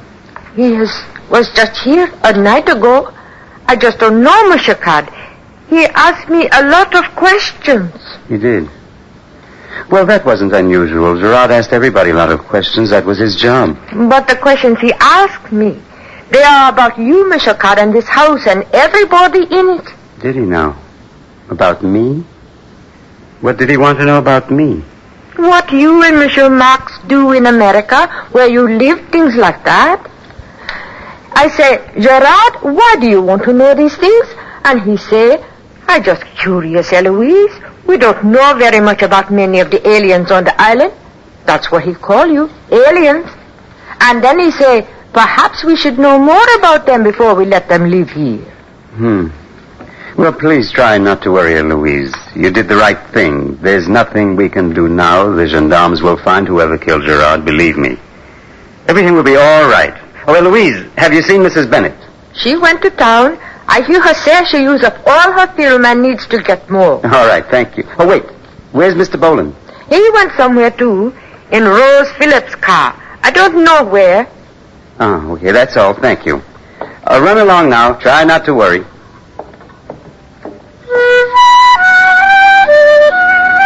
Don't worry, I told Eloise. Do as I say, not as I do. I was worried. Our population had been reduced by 2. And the thought crossed my mind that perhaps more than one psychopath was running loose. But I decided there was more likely just one killer. It was Gerard's job to find out what really happened the night Annabelle Lee died. Perhaps he did, and was silenced by the only living person who knew. Just about anyone could have done it. In any case, I was worried. Eloise said that Gerard had been asking questions about me. If the real killer wasn't found, it could have gotten sticky for me. But that was a long shot, wasn't it, Sylvia? A man could go crazy worrying. Anyway, we were running a guest house, not a detective agency. I went to the kitchen to see if Max needed help. Got 2 free hands if you need them. Don't need them. You've heard about the mass inquisition? Eloise told me. Cad, listen. I've been thinking. You haven't been off the island in years. Now, why don't you take some time off? A vacation. Vacation? What do you think this is, work? No, I mean it. No, I don't think a sudden trip would be a very wise thing to do on my part. Besides, until these murders are solved, the police will want us all to stick around. Someone hops a plane and bingo, there's your killer. And I didn't do it. Did you? Don't be funny. We didn't need this to happen. You said we had to play it by ear. Maybe we'd get lucky. For 6 years, we've had nothing but 4-leaf clovers. Don't worry about it. I'm not. That's for sure. Gallivanting around with that Bennett woman when you know the place is crawling with... Just acting natural. Oh, natural hell. You haven't been seen with a woman since you got here. Max, I know this sounds foolish, but I believe you're jealous. Don't be a jerk. Relax. We'll just stay put. They'll find whoever did it, and then things will be back to normal. People will forget. They always forget. Isn't that what you told me? Sure they forget. Unless they're reminded by snooping fools who can't let things be. The pryers and tattletales. The good liars of this godforsaken world. I didn't need more film. I needed to make a call. That morning, I phoned Carl from Phillipsburg. It was a bad connection.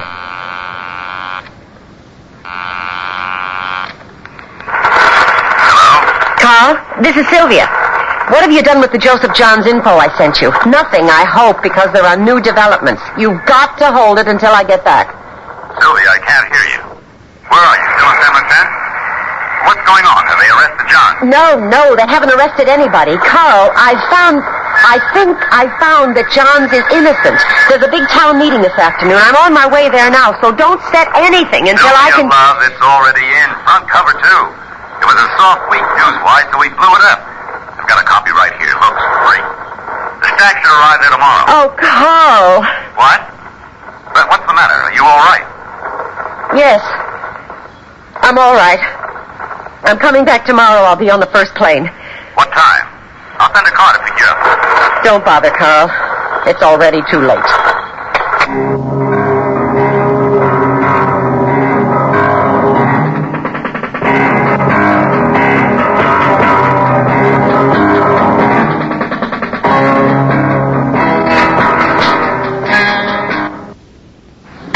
this time, rest your eyes and listen here to this week's continuing study in suspense.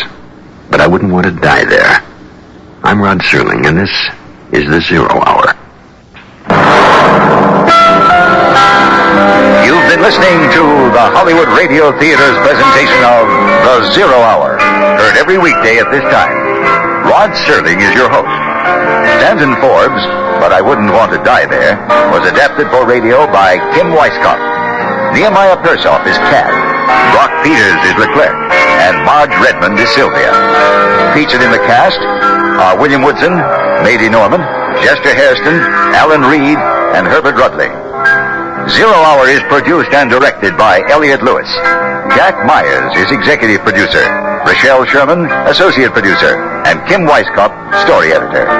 Music conducted and composed by Stanley D. Hoffman. The Hollywood Radio Theater theme was played by Ferrante and Teicher and is now available on United Artists Records and Tapes. This has been a J.M. Colas Enterprises production. Hugh Douglas speaking. Tune in tomorrow, and once again, rest your eyes and listen here to the Zero Hour. Hi, this is George Maharis. I'll be here next week as Carl Brooks on Hollywood Radio Theater's brand new Zero Hour. Carl Brooks is a framed man for a murder he did not commit. Or did he? You're out of your league, Sonny. What are you talking about? You think I killed him? Tell you what, just hand over the cash and I'll forget I saw you here. You can run and maybe you can beat the murder rap. Oh, wait a minute, this is insane. Please listen to Craig Stevens, Charles McGraw, and me next week when the Zero Hour presents Dead Man's Tale.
Every day at this time, Monday through Friday, a J.M. Colas Enterprises production, the Hollywood Radio Theater, presents an unusual tale of mystery and suspense.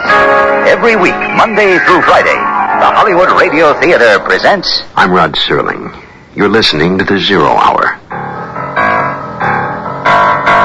Rest your eyes.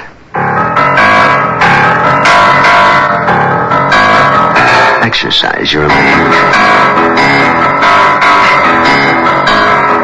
This week, Stanton Forbes' labyrinth of tropical intrigue. But I wouldn't want to die there. Starring Nehemiah Persoff, Brock Peters, and Marge Redmond.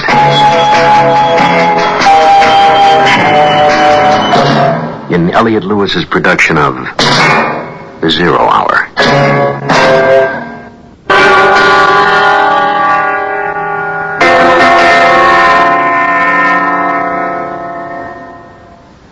Have you ever wondered about the person tucked away in a corner of a toy factory, cutting jigsaw puzzles, taking a finished picture and cutting it up so someone can spend hours, weeks, piecing it back together, feeding the wood or pasteboard into the blade at any desired angle?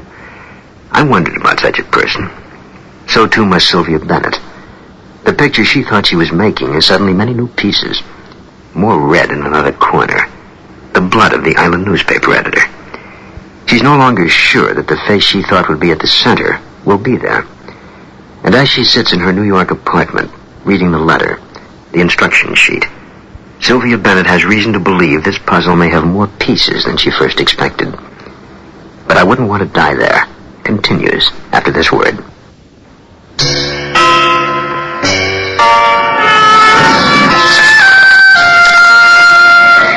That was some meeting. I remember.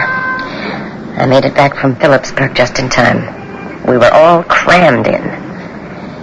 Everybody seemed to be at the schoolhouse that afternoon. Everyone from our place, staff and guests, all the townspeople, visiting Americans, tourists, part-time residents, and Mr. Boland of the press. Even a few curious spectators from Marigot were there. All these people, and yet I could sense the void. Gerard belonged there. Captain Dubois, Inspector Leclerc, and Dr. Fortier sat at the main desk at the head of the class. Leclerc opened the proceedings. You are all aware of the recent death of Gerard Bonaventure. We regret his passing and that of Madame Annabelle Lee.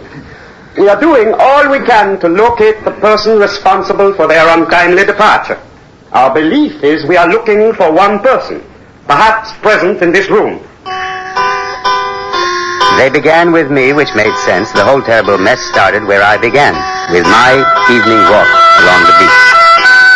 I don't know why I was nervous, but my legs were trembling as I gave my account.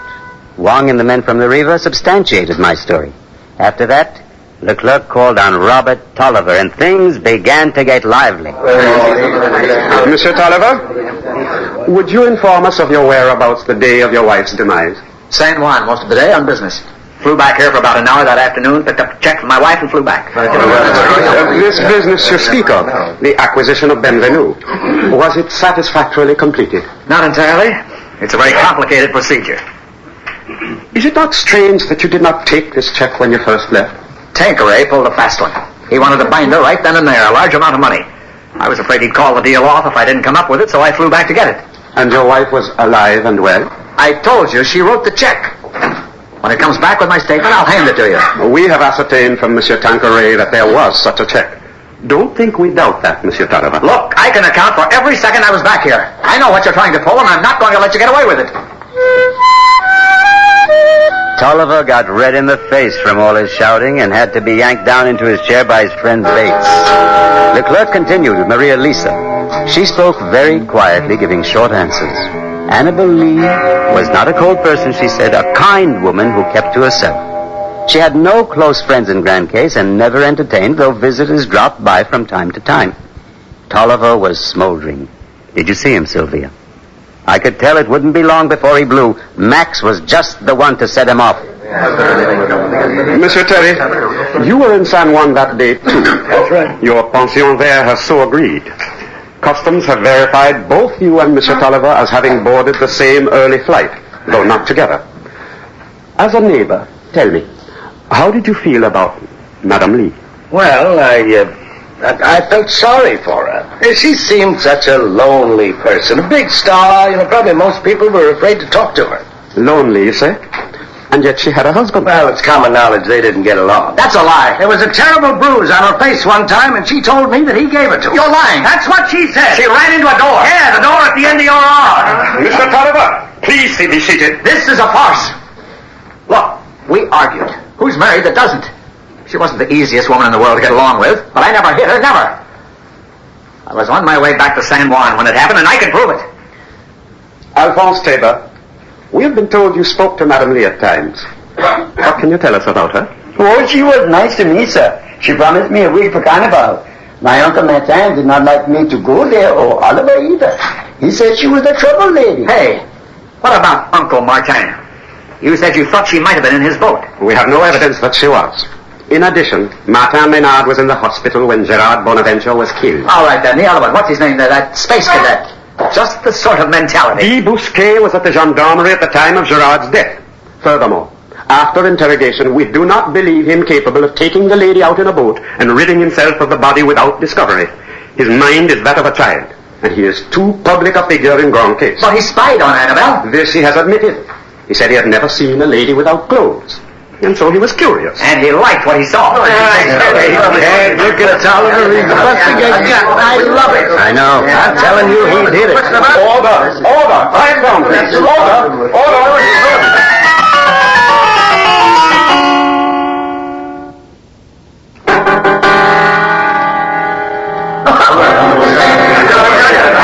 Now, we go to the matter of the second murder. Dr. Fortier says Gerard Bonaventure was struck violently on the head before the noon hour yesterday. According to his secretary, Gerard left his office at 11 o'clock. On his way out, he left an advertisement for copying. That advertisement was for you, Monsieur Tay. We judge, therefore, that you talked to Gerard Bonaventure perhaps yesterday morning. Yes, I did. At what time was this? Oh, around 10:30. Around? 10:30. I told him what we wanted the ad to say. He read it back to me and said thanks. I was rushing off to the market. And that is where you went after the telephone conversation? Yes. Returning when? Oh, I guess close to 1 o'clock. The lunch crowd was coming in. We were very busy. Monsieur Cadwallader must have had his hands full serving such a crowd. No. Eloise and Therese were there alone. I'd gone looking for Michel Bousquet to tell him you'd taken Guy to Marigot. I went to his farm first, but he wasn't there. Then I ran into Leon DeLong, who told me I might find Michel in Pointe Blanche. Did you find him? Yes, in the bar under the pier.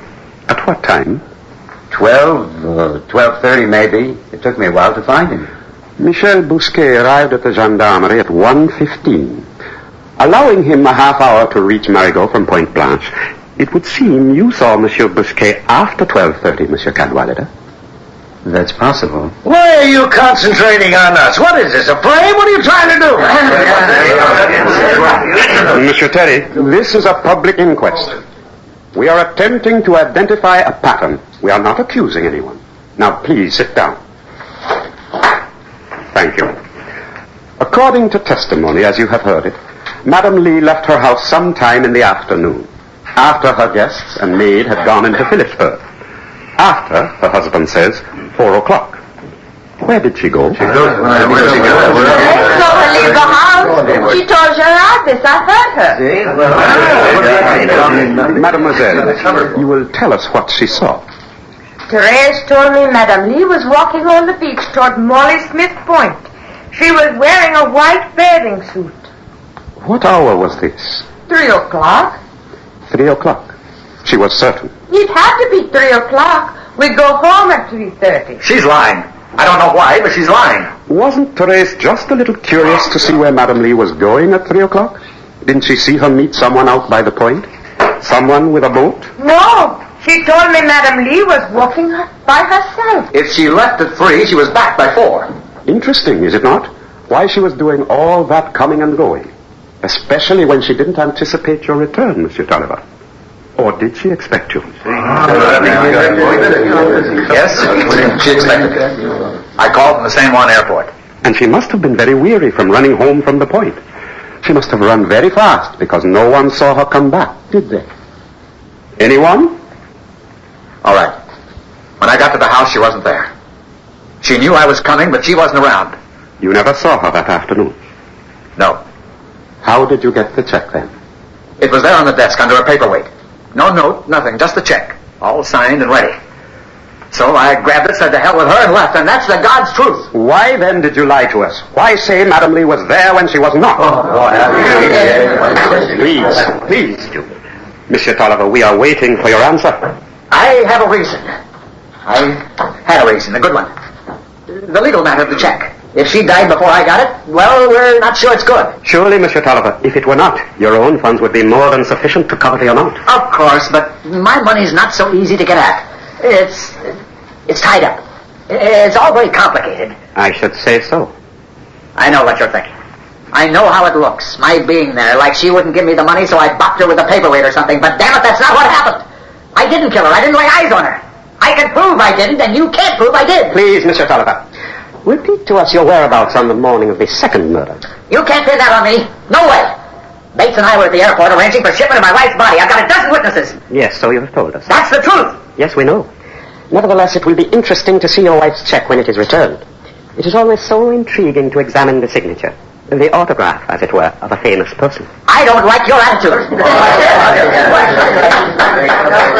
Thank you all for coming.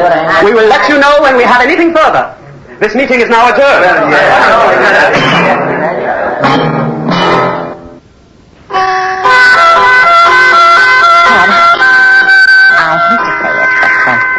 I'm afraid I should be leaving. I have things to attend to back home. Leave when? You don't mean right away? Yes, right away. Tomorrow. Sylvia, you just got here. What's so important? Things? My apartment. You know, it's not a good idea to leave an apartment empty in New York for too long. If you do, it'll really be empty when you get back. We'll stay until Saturday. Tomorrow night's the big barbecue. I think I better go. Don't make up your mind yet. Please, Sylvia. I don't get it.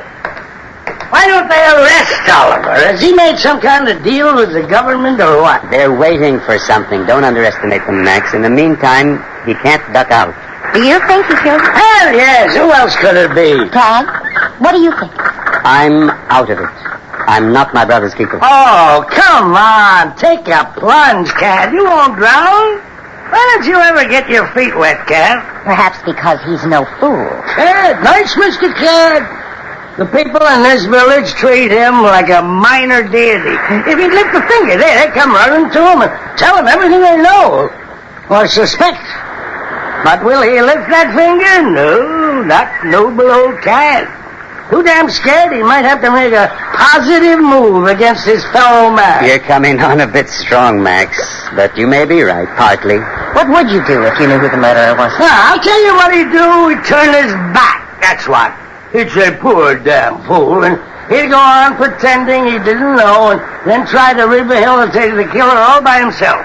A heart as big as his body. That's what Mr. Cadwallader's got.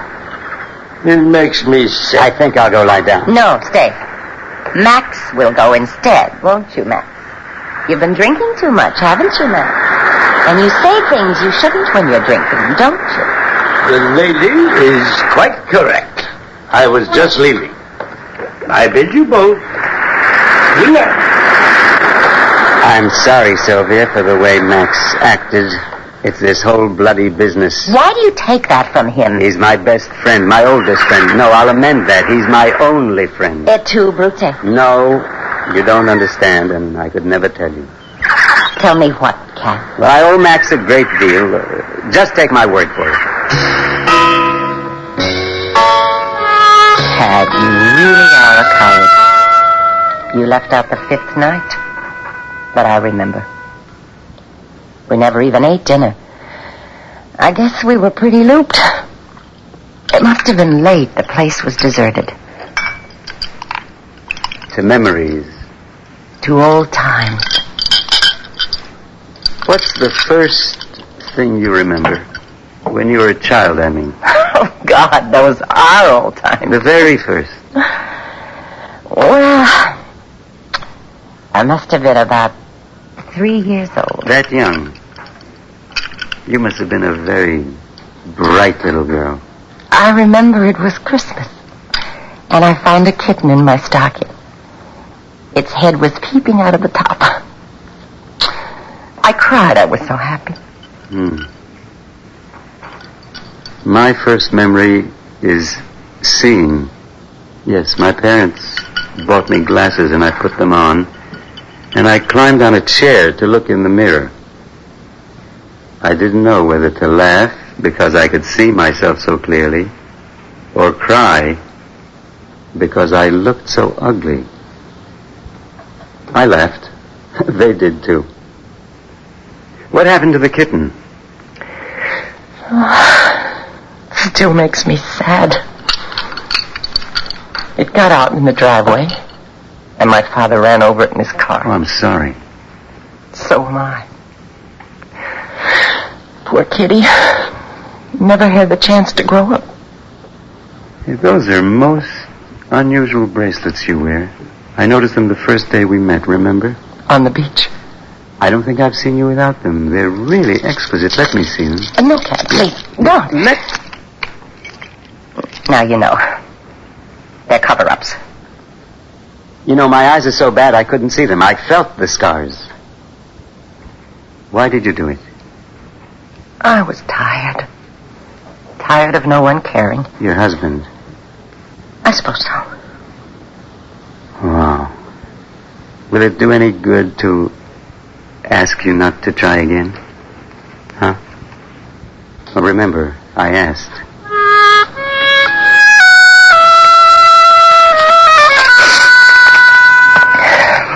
We walked up the stairs together.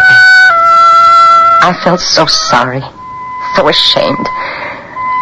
I knew what would happen the next day, and I knew I wouldn't be there. When I asked you into my room, Cad, you reacted so strangely. Were you shocked or pleased? I couldn't tell.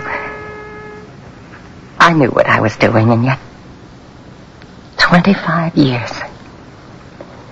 It was Joseph Johns I opened my bed to, not you, Cad. We didn't say anything more that night, but I know what you wanted to say. And I know what... Oh, God.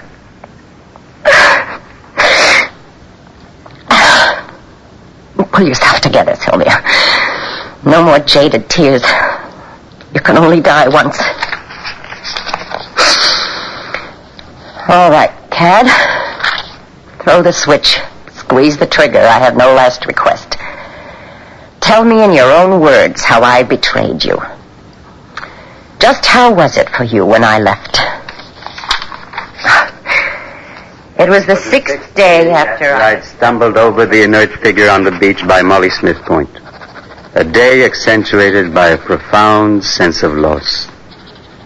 You, Sylvia, for reasons I would soon discover, left without as much as saying goodbye.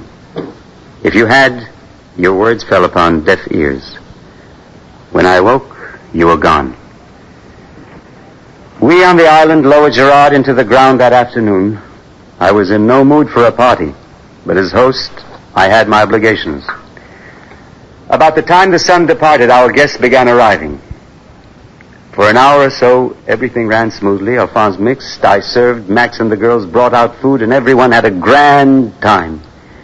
When people turned their attention to eating, I decided to take a walk. Just to think about things, be alone. Hey, whatever your name is, hold up! Man, did you ever have me fooled? What are you talking about? Yeah, read it and weep. Read what? I can't see out here. It's a new issue of Day. Just look at the cover. He look familiar? Is that me? I'll read it for you. It says, found Joseph Johns next door to murder. Looks like your lady friend fooled everyone. Who would have guessed? A dame. Hey, I got a cab waiting and a plane to catch. Thanks a lot for putting me up. Hey, look, I don't know if you did it, but I wish you all the luck in the world, Johns. You're gonna need it.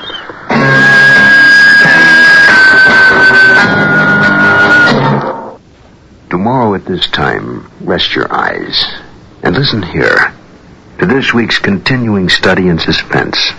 But I wouldn't want to die there. I'm Rod Serling, and this is the Zero Hour. You've been listening to the Hollywood Radio Theater's presentation of The Zero Hour, heard every weekday at this time. Rod Serling is your host. Stanton Forbes' But I Wouldn't Want to Die There was adapted for radio by Kim Weisskopf. Nehemiah Persoff is Cad, Brock Peters is Leclerc, and Marge Redmond is Sylvia. Featured in the cast are Owen Soleil, Alan Reed, Chester Heston, Mady Norman, and William Woodson. Zero Hour is produced and directed by Elliot Lewis. Jack Myers is executive producer. Rochelle Sherman, associate producer. And Kim Weisskopf, story editor. Music conducted and composed by Stanley D. Hoffman. The Hollywood Radio Theater theme was played by Ferranti and Teicher and is now available on United Artists Records and Tapes. This has been a J.M. Colas Enterprises production. Hugh Douglas speaking. Tune in tomorrow, and once again, rest your eyes and listen here to the Zero Hour.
the Hollywood Radio Theater.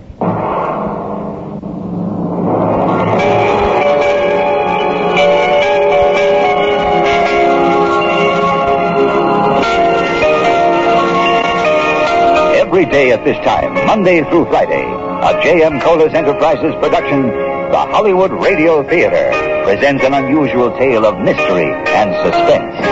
Every week, Monday through Friday, the Hollywood Radio Theater presents... I'm Rod Serling. You're listening to the Zero Hour. Rest your eyes.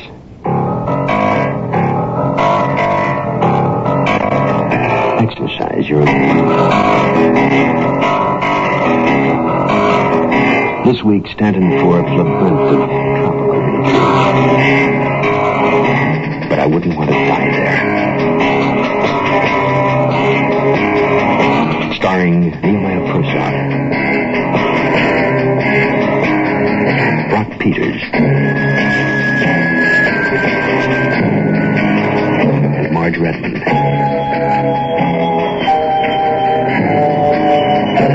In Elliot Lewis's production of The Zero Hour.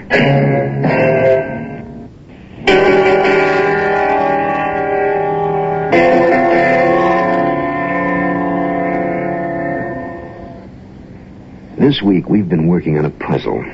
We began with a letter sent to a woman about to commit suicide. A letter that told of a murder.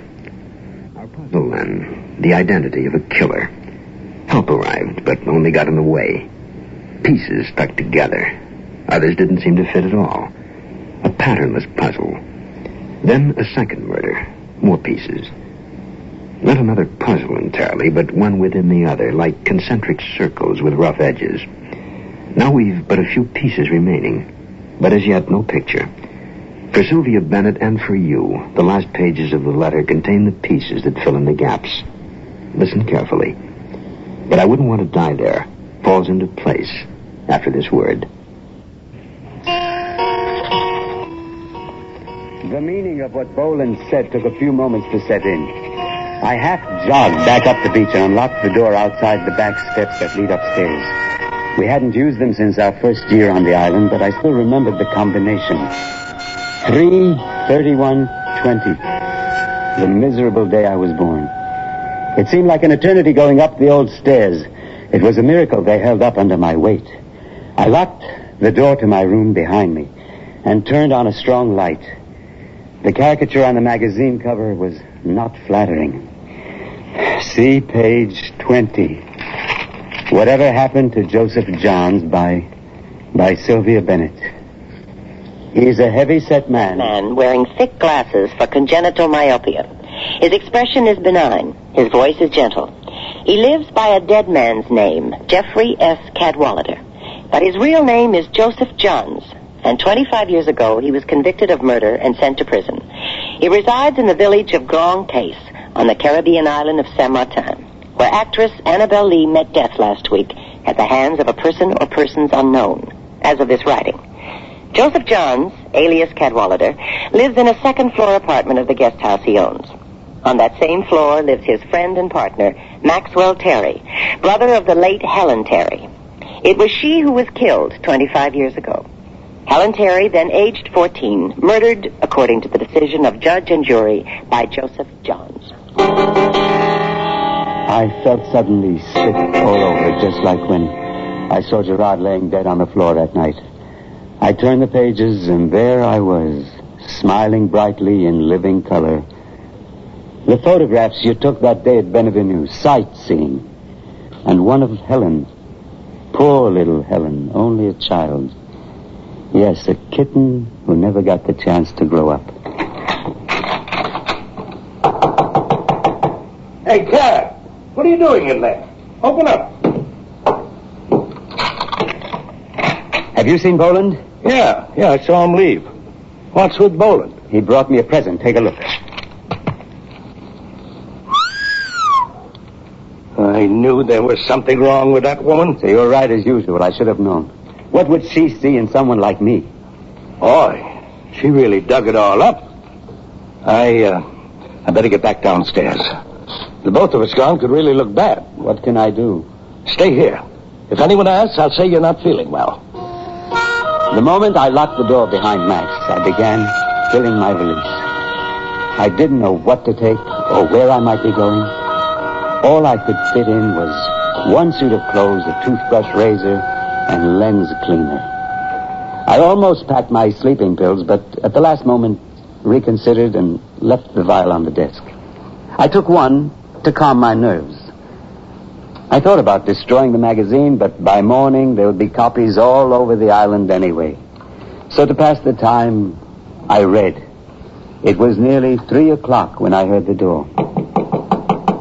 Dad, it's me, Max. I got it all worked out. It'll take a little time. How much time have we got? Enough. Now listen carefully. I know a guy with a boat who owes me a favor. For the right price, he'll get you off Saint Martin.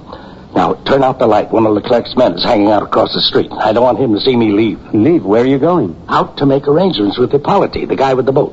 All right, Max, go down the back steps. I opened the door and didn't put the lock back. Good. Max, I really don't understand why you're such a good friend. I never have understood. It's very simple, Cad. I've always known you didn't push Helen off that roof.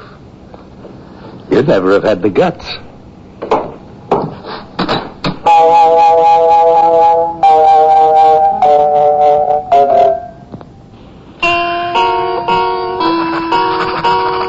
I heard the station wagon pull away and listened for a car to follow, but none did. Max had managed to slip away. In the bureau drawer, I found the whiskey I kept for, bitter nights, and I took a long swallow from the bottle. Then I waited. I must have dozed off because I didn't hear anyone come up the stairs, but somebody was knocking quietly at the door. Mr. Card, it's Alphonse. I got to talk to you, Mr. Card. Let me in, please. Mr. Card, you come with me. Alphonse, what are you... My brother Oliver has something to tell you. Something he's seen. Something he's seen? Yes, he will tell you. He has a way. He says, bring you. He says, you are kind to him. You smile to him, you wave to him. Come with me now, please. The house was dark when we got there. Someone, Alphonse's mother, I think, lit a kerosene lamp when we got inside. When my eyes adjusted to the light, I could see blankets tacked over the windows so no one could see in. Oliver was there, and Therese, and Eloise, and Michel Bousquet.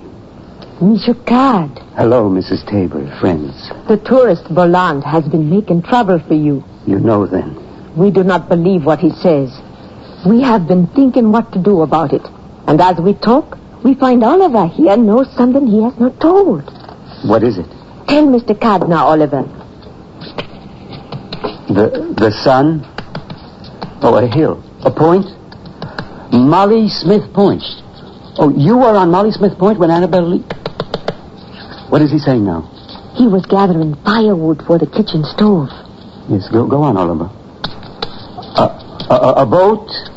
Who? Who was in the boat? Did you see? Did you recognize? Oh, a long face. A beard? A man... Max? No, there must be some mistake. Max was in Puerto Rico. I took him to the airport myself the day before. He says he makes no mistakes. They didn't see him, but he saw them. Not Max. No, why, anyone else, but... We know how you feel, Mr. Card. He is your friend. No, I can't believe it. But then I had to believe it. At that very moment, Max was out arranging for my escape with a man in a boat who owed him a favor. He could have killed Annabelle Lee by accident. Maybe just lost his temper and hit her once. But no, I saw her. It was more than once. And Gerard, too. But why? How could Gerard have known? Only if he discovered Max hadn't really gone to San Juan. The ticket manager at the airport, that same man I had seen hustling out of Leclerc's office, Emmanuel Patterson. I had to hear it from him. I told you, I don't know any Max Terry. A week ago, yesterday. The early flight to San Juan. A full load, remember, Emmanuel. I am the new ticket manager. That was my first day. Yes, but there was a line at your ticket counter, Emmanuel. A woman with a dog in a crate. And Robert Tolliver, who gave you a rather hard time, as I recall. And then there was a fellow with a beard. A beard? Yes, Max Terry. I see lots of people. I have a very important job. I see lots of people with beards. Yes, but this bearded man, he bought a ticket from you. He checked through customs and then came back to me and said he was going to get coffee. You remember the flight was delayed and there was no use in me hanging around? I don't remember what you say. I'm sure you recall checking the passenger list at... Look, don't you remember, Emmanuel? I'm certain you do. You lied to the gendarmes. You told them Max Terry was on that flight. I didn't lie. They asked to see my passenger list. They asked me, did these two men buy tickets to San Juan? I said yes. Yes, but you know one of them didn't go. You don't call that lying? I didn't know who didn't go. It could have been anyone. That's another lie. You must have known about the murder, so you were afraid to tell the truth. Huh? You were afraid to say that Max Terry didn't fly to San Juan, but you didn't lie to Gerard, did you, Emmanuel? No. I told Gerard. He was my friend. He said not to worry. He would see I didn't get in trouble.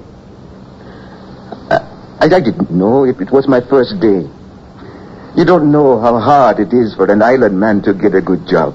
And then when Gerard... Thank you, Emmanuel. I'm sorry it turned out like it did. It's almost over now. Don't worry. Your job is safe. And Emmanuel, thank you for the truth.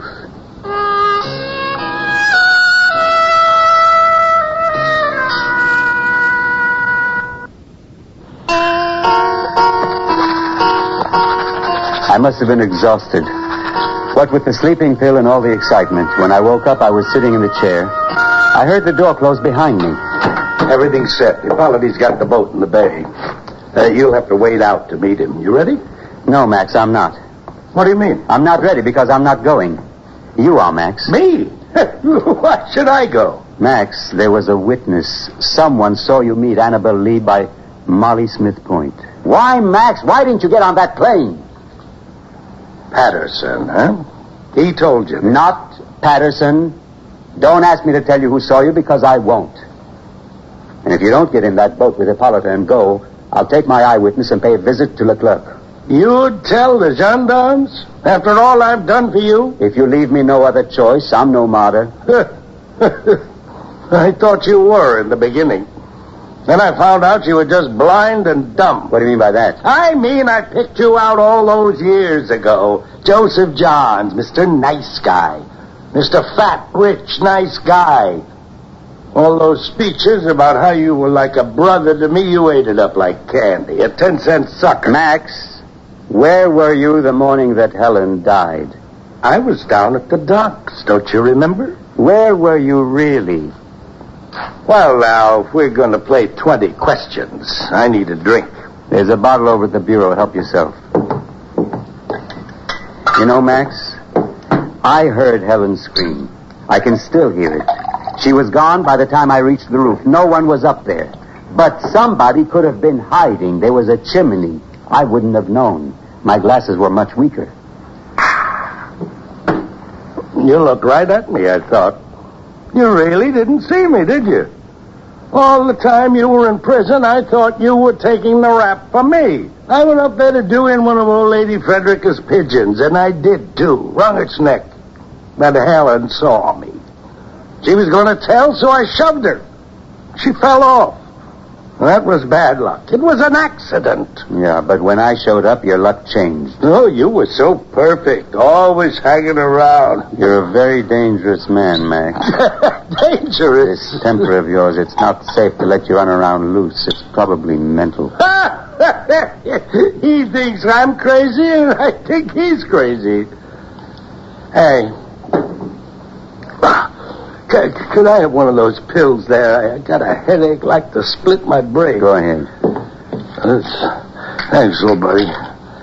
You'd do anything for old Max, wouldn't you? Wouldn't you, old buddy? It was the saddest night of my life listening to Max's confession, watching him destroy himself. But I did what I felt was fair. It was his choice. The more drunk he got, the more resigned he became to his fate. He blamed all the people who made things easy for him. His parents, Helen, Anita, Hippolyta, me, even the real Cadwallader, who he said took the bullet in Korea that was meant for him. But in the end, he did place the real blame squarely upon his own shoulders. It was high noon when Eloise found us sitting there, me with my eyes open, Max with his eyes closed. Mr. Cadwallader, the gendarmes are downstairs. Tell them to come up, Eloise, and send someone for a doctor. I think Mr. Max has committed suicide.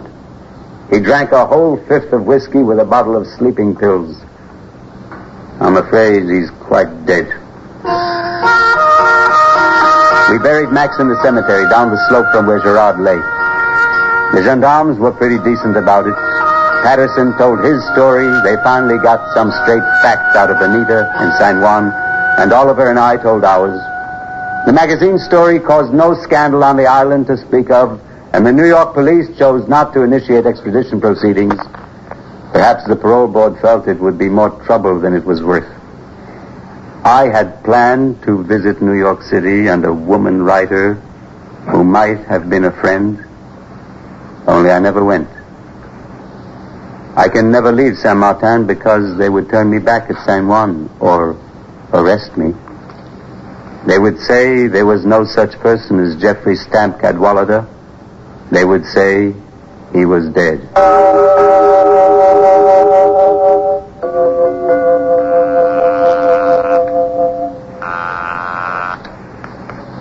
Hello? Hello, Carl? Sylvia, I've been trying to reach you all day and night. Honey, I'm sorry about this morning. Let's have Oh, coffee. I haven't got the time. Something wonderful has happened. That's great. I'm glad to hear it. Can you tell me? There's a letter here. It'll explain everything. I'm leaving town for a while. Oh, it's something I should have done a while ago, only I didn't have the guts. You're not off chasing rainbows, I hope. I'm leaving the letter on the desk. I'll write to you at the office. Take care. Goodbye.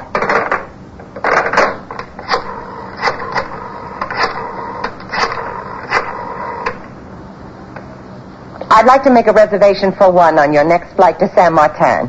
The last name's Bennett. That's B-E-N-N. Perhaps it is a woman's prerogative to change her mind. Sylvia Bennett, a woman intent on committing suicide, found something, someone to live for. But for Carl Towers, life on Madison Avenue goes on unaltered. It's February, 1 month after the call from his former wife, informing him of her latest change of heart. Miss Jenks, has Keller's copy on the Summit Talks come in? No, sir, it hasn't. Well, get him at home and tell him I said if that copy's not here by noon, he'll never write another word for any magazine. Yes, sir. Mr. Towers, a telegram just came for you. Shall I bring it in? No, read it to me. Well?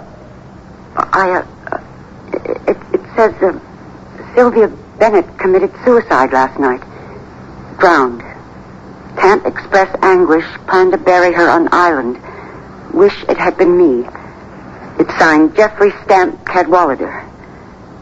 Oh, I'm terribly sorry, Mr. Towers. Cancel all meetings for the day, Miss Jenks. I don't want to be disturbed for any reason. Damn it! You finally did it. Why, Sylvia? Why now? Miss Jenks, I said I don't... I know, Mr. Towers, but the special delivery letter... I don't care. It's from your wife, sir. Oh. All right. Leave it here. Postmarked February 12th. Yesterday. Must be Sylvia's last letter. Pictures, too. Carl, hurriedly, Cat has asked me to marry him. I said I would. But then, early this week in the guest house office, I found his personal checkbook. I wouldn't have looked into it, but I didn't know what it was. I'm frightened, Carl. I'm frightened for my life. I'm sending you photographs of several check stubs I found. Please hold on to them. I'm afraid Cat has lied to me. Everything was a lie. The way he said Max set him up, everything he told me was a lie. It wasn't Max. It was never Max. Oh, Carl, I'm so frightened. Please come. Help me, Carl. Please help me. Sylvia. Check stubs. Pictures of checks. Paid to the order of Oliver Taylor, Newton School, $250. Paid to the order of Emmanuel Patterson, Carib Airways, $200. Oliver Tabor again. Nita Castellano, Primavera Hotel, San Juan. Hippolyte Mercier. Anita Castellano. Everything was a lie. Help me. A plane mistakes. I want to be on the next flight to San Martin. I don't care how you do it, but get me on that plane.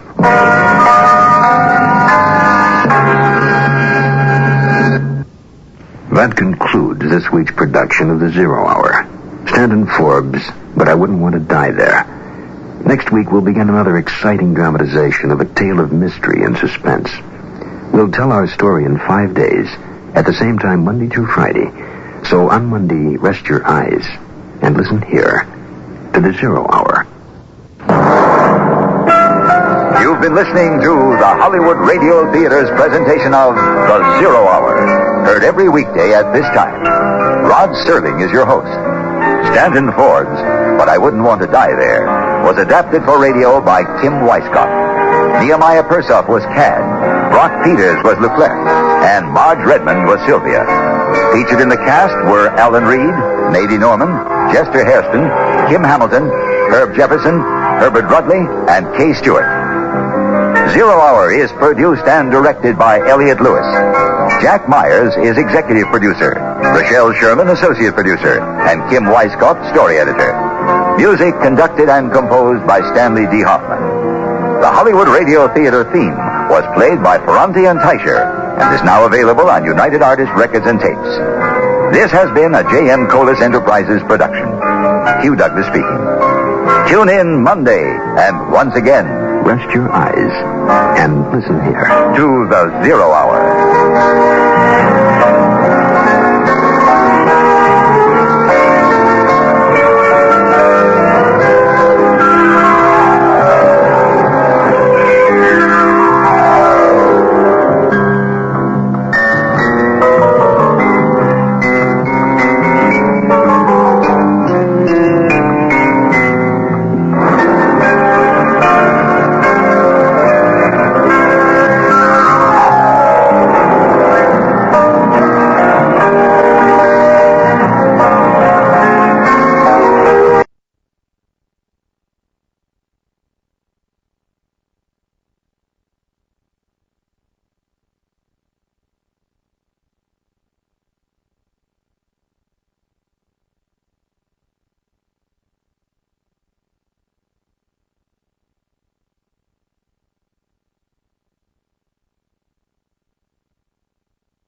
the Hollywood Radio Theater.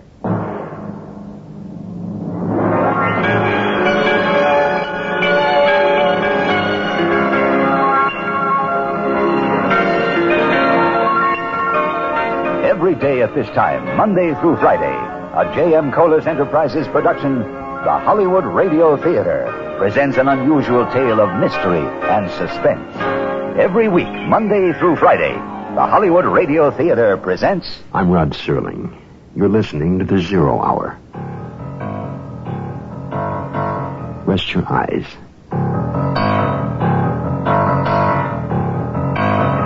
Exercise your imagination. This week, Merwin Gerard's study of a man pursued. Dead Man's Tale. Starring George Maharis. Craig Stevens. And Charles McGraw.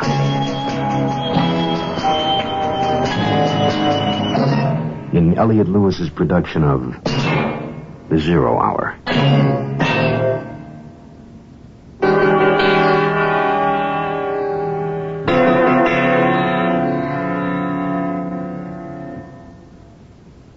Our story this week is a case for rebuttal to the old adage, dead men tell no tales.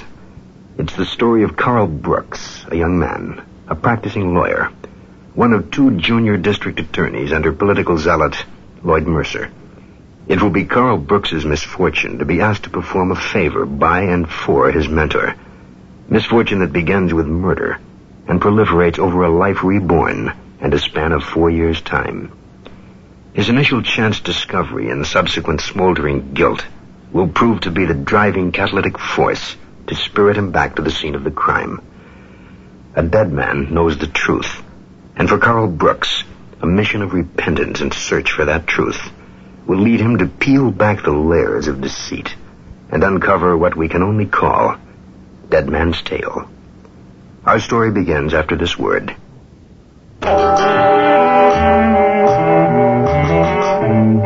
Picture this. Dusk of a late autumn day in a seemingly typical Midwestern city of 300,000. In the office of District Attorney Lloyd Mercer, the day's work is winding to a close.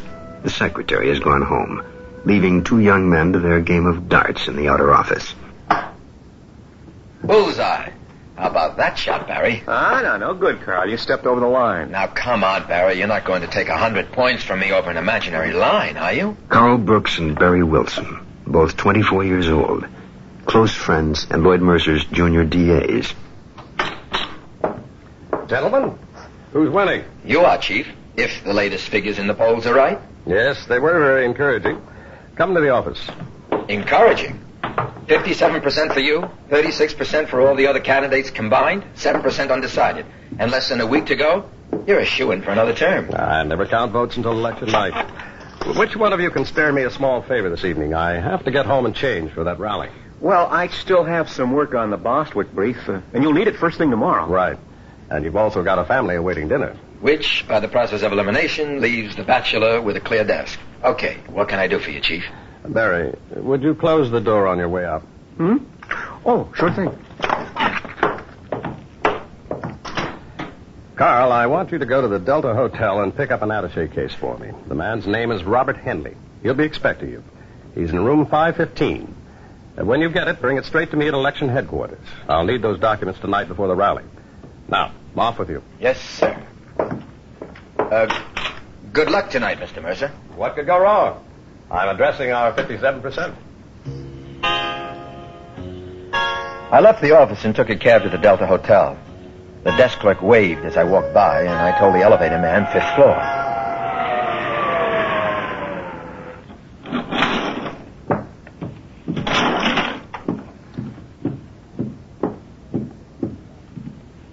The door to room 515 was oddly not quite closed.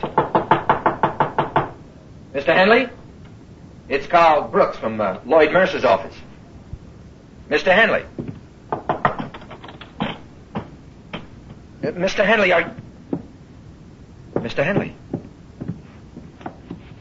Hey,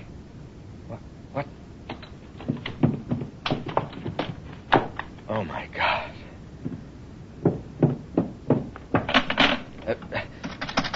Hello, main desk. Get me the full... Cute. What? But not cute enough. Harris, what are you doing here? No need to ask what you're doing, is there? Calling the Red Cross, maybe? Donating blood? This man's dead. Oh, that's very good, Counselor. Very good indeed. I'll take that money now. What? Come on. It's too late for games. You're out of your league, Sonny. What are you talking about? You think I killed him? Fancy that. Tell you what, just hand over the cash and I'll forget I saw you here. You can run and maybe you can beat the murder rap. No, wait a minute. This is insane. Not insane, just stupid. But then you couldn't know I make it a habit to keep my eye on my investments. Your investments? Look, I don't have any idea of what you're talking about, Ferris, but I'm going... You're not going to do anything or go anywhere until you cough up that $150,000. 150? Get out of my way, Ferris. Sorry. The money, Brooks. Hand it over or I'll get...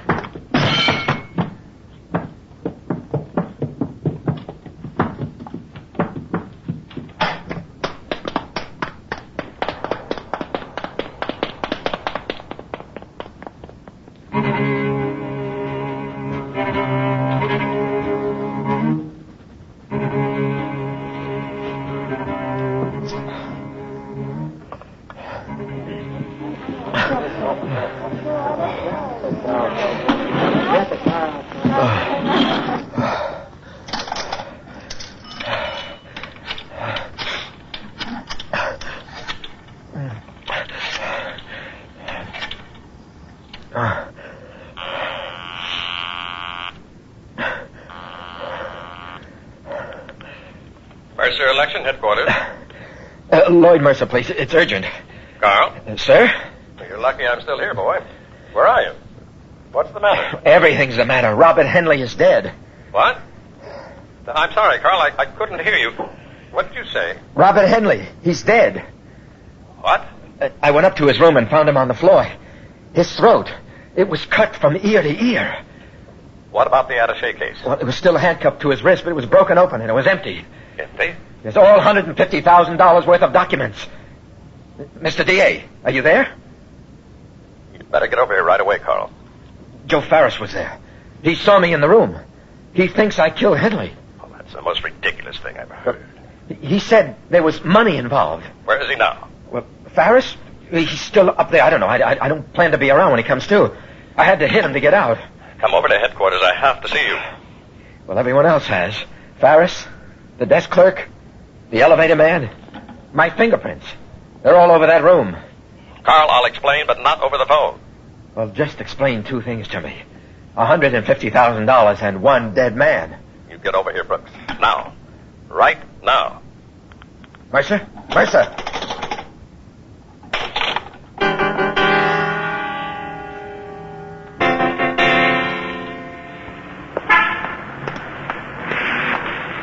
Taxi! Taxi! Carl! Hey, Carl, where are you going? The chief told me to pick you up and... Carl! The airport. And move! Carl!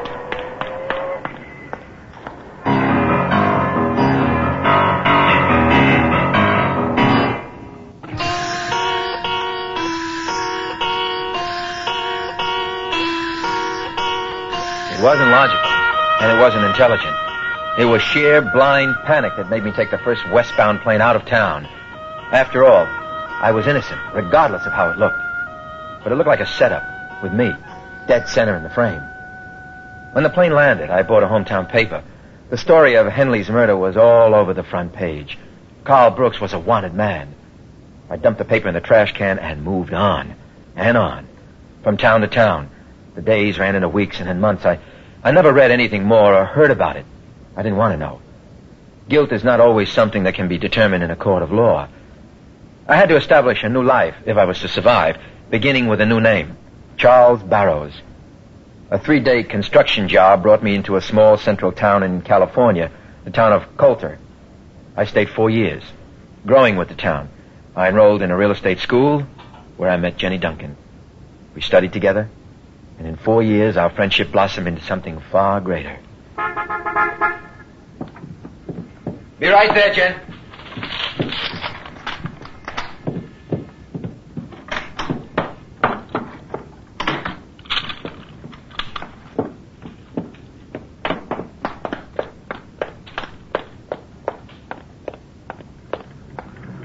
How's my land baron doing today?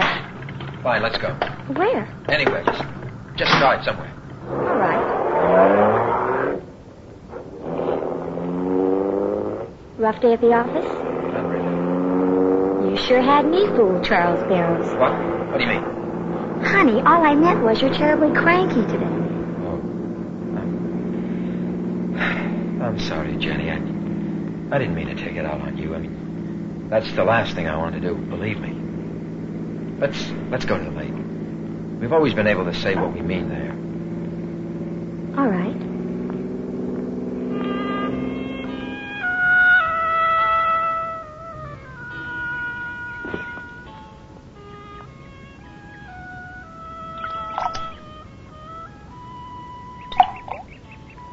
See the circle the pebble makes in the water? I bet you can't throw one inside it. I thought we came here to say what we meant. What is it, Charles? Oh.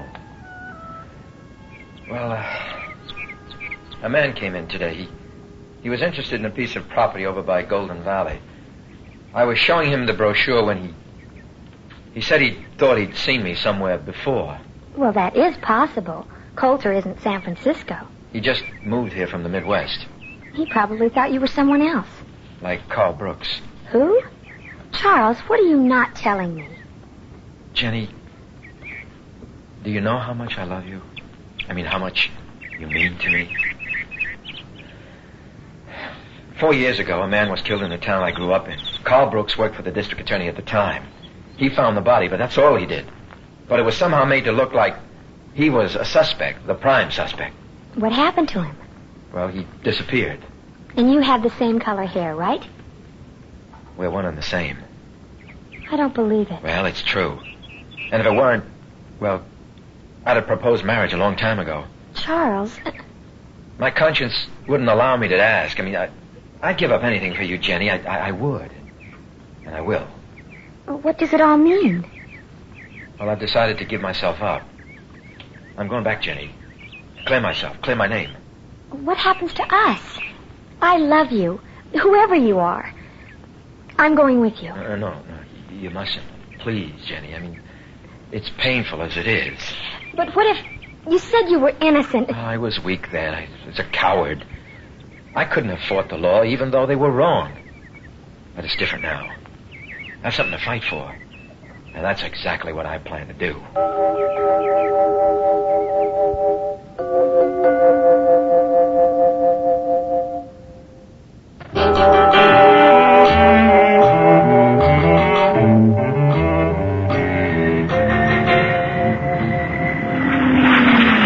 It was only 2 hours by air back to the city where I'd lived most of my life. But it seemed an eternity until the plane touched down at the airport.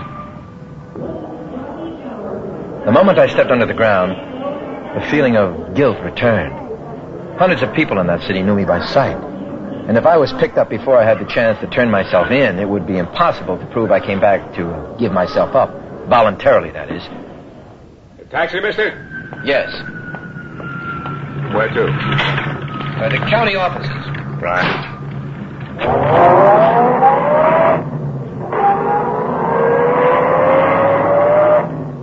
Driver, would you happen to know, is Lloyd Mercer still the district attorney?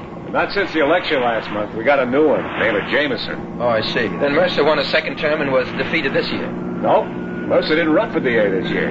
Way I hear it, Jameson's his boy. Mercer ran for Superior Court. Judge Mercer? Yeah, another landslide. They're saying he'll run for governor next time. That Mercer's got one smooth machine. Yeah. Well, he's the one I want to see. Well, that'll be the courthouse.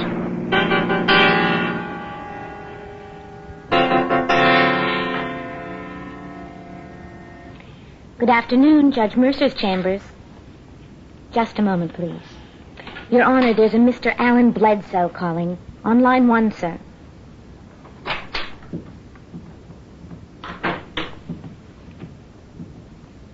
Yes, sir. Can I help you? Yes, I'd like to see Judge Mercer, please. Your name, please? Brooks. Carl Brooks. I'm afraid you'll have to make an appointment, Mr. Brooks. Would tomorrow afternoon be satisfactory? Look, I have to see him right away. The judge is a very busy man. Could you please tell him I'm here? All right, I'll ring in, but... Judge, there's a Mr. Brooks out here, and he insists... Yes, Carl Brooks. Yes, sir. He said to go right in, Mr. Brooks. Carl, how are you? Well, don't just stand there. Sit down. Tell me, how have you been? What have you been doing? What brings you back to our fair city? I don't understand. I mean, I came back to give myself up. Give yourself? Oh, well, you mean the Henley murder? Of course. Oh, that's marvelous. You mean you've been thinking all these years, what is it now, almost 5?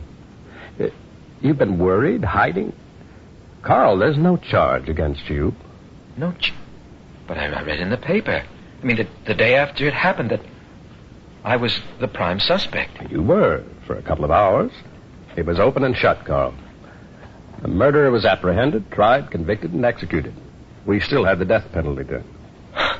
You mean all this time, the running, the changing my name, giving up my law career, living with fear that at any time, for nothing? I mean, it was all for nothing? I am sorry, Carl, but if you hadn't run... I'm free? You mean I'm free? As the proverbial bird, Carl. But I hope this doesn't mean you're going to fly away before we've had a chance to have dinner together, or at least a drink. Look, can I make a phone call first? You're welcome to use my phone. No, thank you. No, it's long distance and personal. I've got a question to spring on a young lady. My premature congratulations. A local girl? No, California. Maybe it all turned out for the best. I mean, if I hadn't left, I never would have met Jenny. But you won't leave town without saying goodbye. Judge, you have my solemn oath.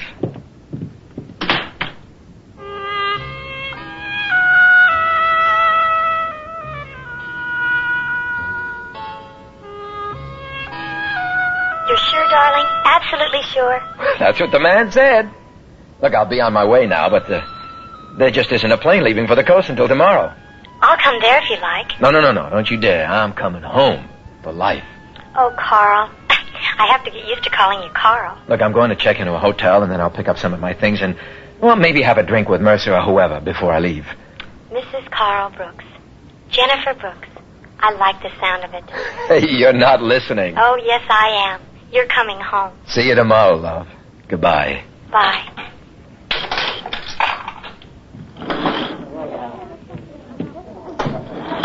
Carl?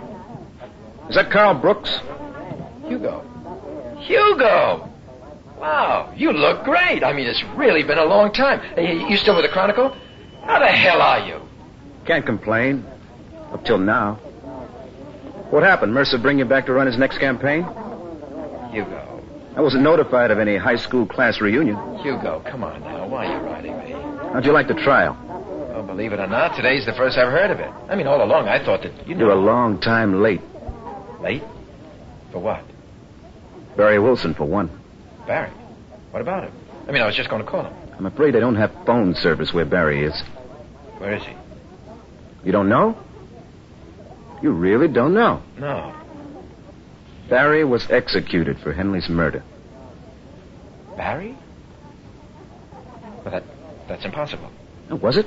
But, no, that's not possible. I mean, I saw him. I mean, he was just arriving at the hotel after Henley was dead. That's what Barry kept saying, that he had a perfect alibi. You. But the trial, Hugo. He was convicted.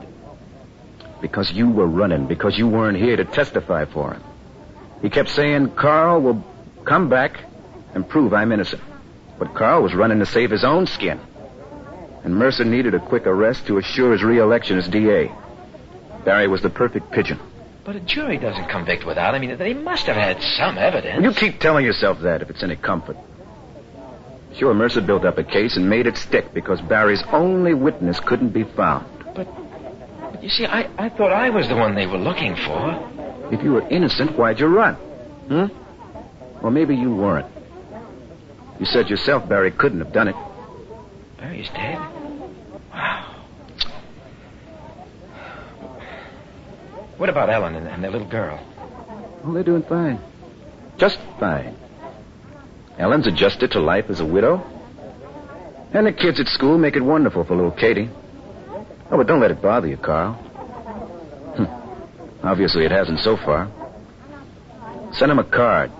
after you leave. Goodbye, Carl. Have a wonderful life.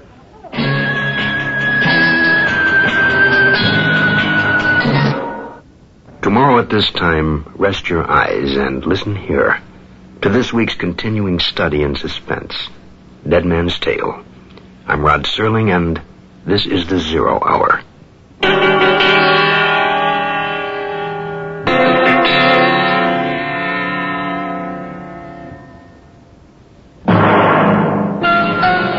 You've been listening to the Hollywood Radio Theater's presentation of The Zero Hour, heard every weekday at this time. Rod Serling is your host. Dead Man's Tale was written by Mervyn Gerard and Kim Weiskopf. George Maharis is Carl, Craig Stevens is Mercer, and Charles McGraw is Ferris. Featured in the cast are Byron Kane, Ann Marshall, Catherine Grody, and Herbert Jefferson Jr. Zero Hour is produced and directed by Elliot Lewis. Jack Myers is executive producer, Rochelle Sherman, associate producer, and Kim Weiskopf, story editor. Music conducted and composed by Stanley D. Hoffman. The Hollywood Radio Theater theme was played by Ferranti and Teicher and is now available on United Artists Records and Tapes. This has been a J.M. Colas Enterprises production. Hugh Douglas speaking.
the Hollywood Radio Theater.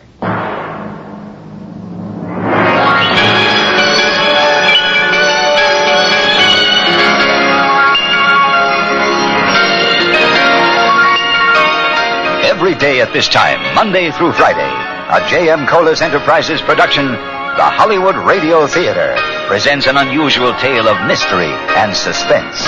Every week, Monday through Friday, the Hollywood Radio Theater presents... I'm Rod Serling. You're listening to the 0 Hour. Rest your eyes. Exercise your imagination. This week, Merwin Gerard's study of a man pursued. Dead Man's Tale. Starring George Maharis. Craig Stevens. And Charles McGraw.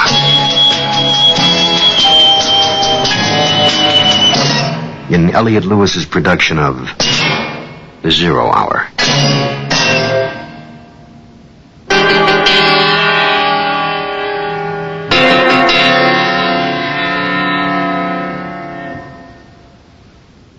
Guilt is not something that can always be determined in a court of law. One must first consider the source. Carl Brooks is a man well acquainted with guilt. It drove him first from his home, then drew him back and into a situation for which he was totally unprepared. His best friend had been convicted and executed for murder. Only Carl's testimony could have saved him. So the guilt is now a matter of omission, a matter of moral negligence. And for Carl Brooks, the guilt is more imposing than ever. The man he left behind, in turn, left a widow and child. Someone is sending them money. Carl Brooks would like to find out who and why. Dead Man's Tale continues after this word.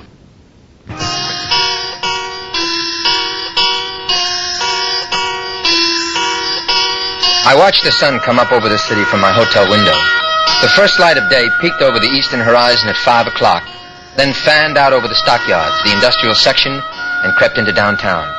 By 5:30, sunlight glistened off the facings of glass skyscrapers. The street lamps shut off. The morning edition hit the newsstands. City buses rolled down the avenues, from dark to dawn to day. Hadn't shut my eyes or my mind all night. If I was to accomplish anything this day, I would first have to freshen up. A weary face with dark circles under the eyes peered out at me from the medicine chest mirror. Oh, come on. Can't believe it.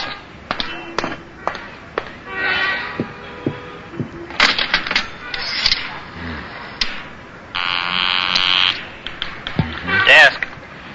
This is Mr. Brooks in room 610. What happened to the water? Oh, doesn't that come with the price of the room? I'm terribly sorry, sir. We've had some trouble with the boilers, and we've temporarily shut off all the water in the east wing. Well, that's just great. How do you propose your paying guests wash? We hope to have the service restored sometime this afternoon, sir. What about the west wing? Actually, sir, you're better off where you are. We'll be shutting off the water on the other side after the noon hour today. We're sorry for the inconvenience. We have a repair crew working full time. Yeah, well, I'd like another room. As you wish, sir. West wing? Yes, west wing. I can give you a fifth floor suite. It's $5 a day more than you're paying now. Well, I'll take it. Very well, sir. It's room 519. Yes, oh, wait a minute. Your rooms are separated by odd and even numbers, right? Yes, sir. Well, I'd like room 515. Oh, I'm sorry, sir. We have no room 515. No 515. No, sir. We converted that room to storage space 4 years ago. I see. 519 will be fine, then. Very good, sir. I'll transfer your bill starting today. Clerk, yes, were there any calls for me after midnight? One moment. No messages at all, sir. Uh-huh. Thank you.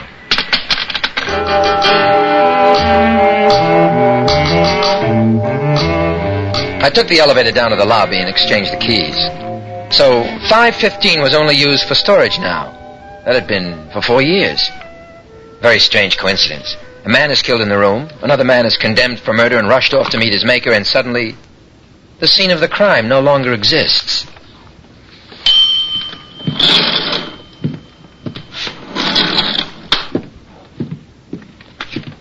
525. 523. 21. And here it is, 519. I wonder. Just as he said. No room number. Storage, employees only.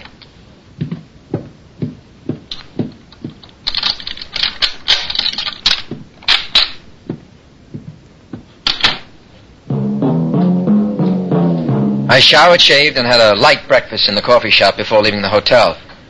I needed mobility for the errands I had to run, so I rented a late model sedan from an auto agency. I phoned the Chronicle and tried to reach Hugo again.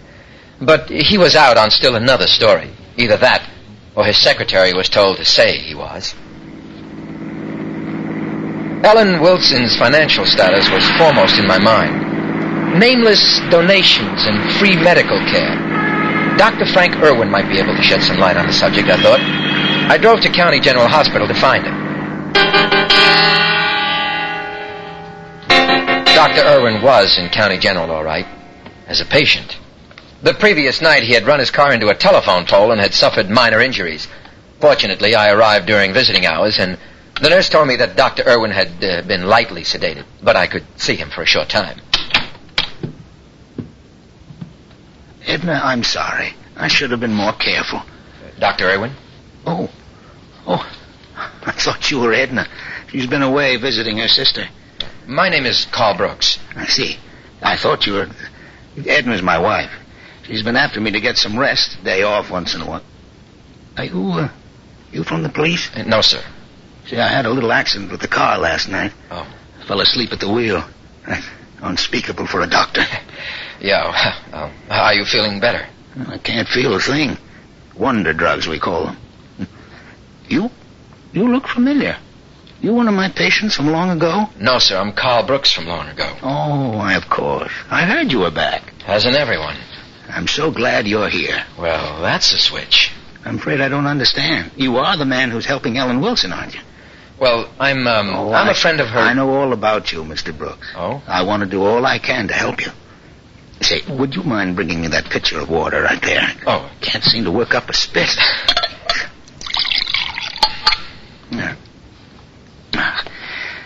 Thank you. I don't want to dry up before I say what has to be said. Doctor, Ellen Wilson is one of your patients, isn't she? Has been, ever since she first moved here. Must have been, near 10, 15 years ago. When she got married and had the baby, I became what we used to call a family doctor. Have you been sending Ellen Wilson money? Money? No, that must be one of the others. Others? Please, the water. Oh. What others? Well, I don't know who they are. I think the man who runs the big gambling club in town is one of them. Joe Farris. Yeah, that's who I mean, Joe Farris. He's a horrible man. Doctor, I don't want to sound like a lawyer. I mean, I've given that up, but if you don't know who the others are, would you know why anyone is sending Ellen Wilson money? I'm a doctor, Mr. Brooks. It's my sworn duty, my sacred obligation to save lives. I committed a breach of honor 4 years ago in a court of law. Because I was afraid of the disgrace, I did nothing to prevent the execution of an innocent man. Barry Wilson. That's right. Could you have saved him? Well, perhaps. No. The point is, I didn't even try. Oh, that's fine. Well, what could you have done? Or said? Well, I don't know why I ever got involved. Edna begged me not to. She's always right about that sort of thing. Very sound thinker, my wife. Doctor, what was this involvement? Oh, ambition, pride, vanity. I wanted to be Commissioner of Health. And I consoled myself that everybody did it. Did what? Paid for political favors. There was this Farris and myself, and 2 others. I have no idea who they are. But we each contributed a large sum of cash to a special fund for the re-election of Lloyd Mercer.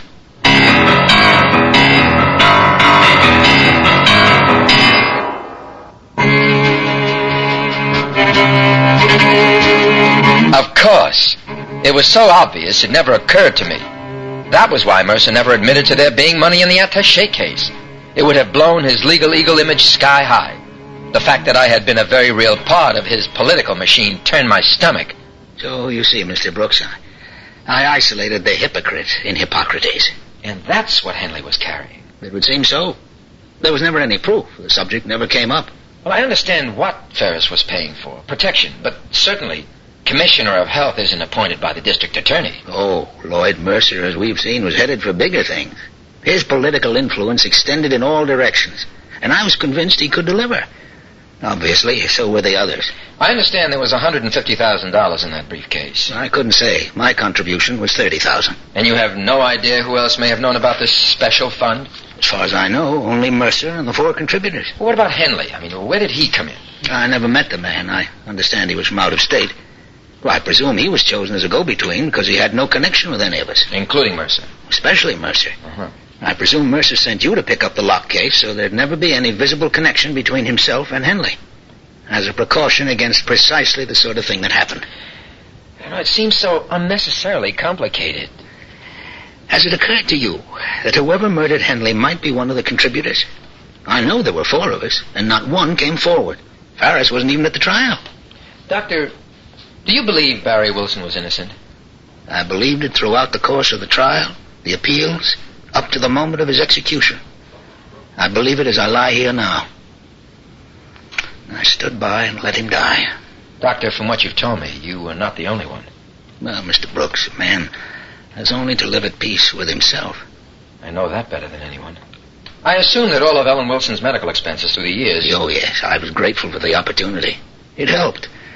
A little. You've helped a lot, Doctor. You get well now, and I'll be in touch. All right.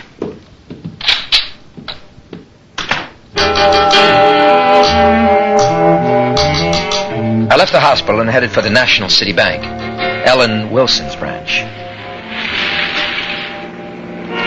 It didn't take me long to notice I was being followed. A big maroon late model touring car was smoking along behind me, obviously tracking. Too obvious to be anything but a message from Joe Farris.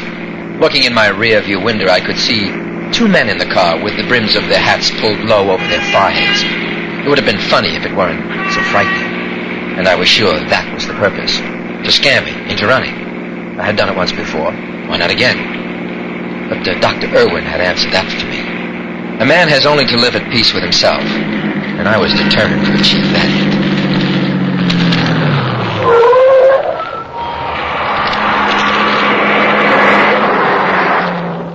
I stopped in front of the bank. Farris's thugs drove on. They knew where I was going and who I wanted to see. We were all beginning to understand each other. All too well. I began to feel the need for some protection of a different kind. Dead men tell no tales. It was time to leak some information to the press.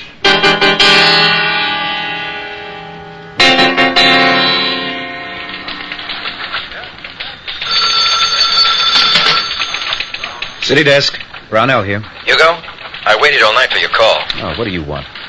Look, I think a lot more went on in the Henley case than we were led to believe. We were led to believe? Now, come on, Hugo. I mean, just give me a chance and just hear me out. Look, I'm interested in facts. Hard facts. Something I can put in print. Well, I've learned enough in one day to know that you were right about Barry being framed and about the political setup in this town. So? Now there's 2 of us. Look, I want to talk to you. Do you or don't you have something I can print without risking a libel suit? Well, look, I will in about 15 minutes. I'll listen when you do. I'm much too busy now for idle conversation, so you can Look, Hugo, wait. No, wait. I've just got to see you. Today, in an hour. In an hour. I think we'll find something in the back issue of the Chronicle. I'll meet you there. Carl? Carl! Ah, damn it. Shirley, I'll be in the morgue. The one with the dead papers.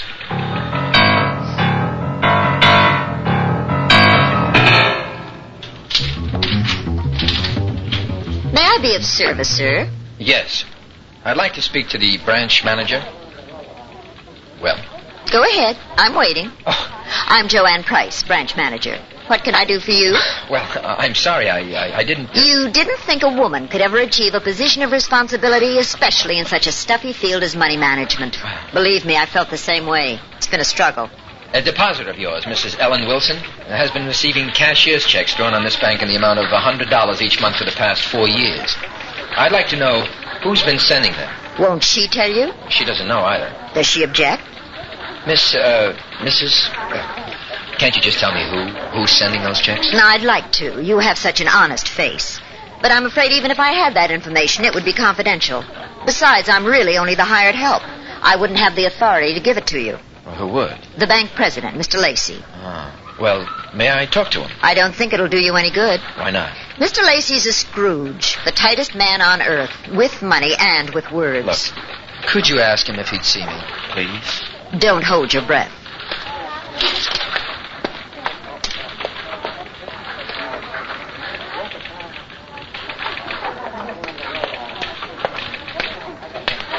Well? The sun sets in the east tonight. He'll see you. All the way at the back. Don't say anything, but I'm bucking for his job. Well, I hope you get it. Thank you very much.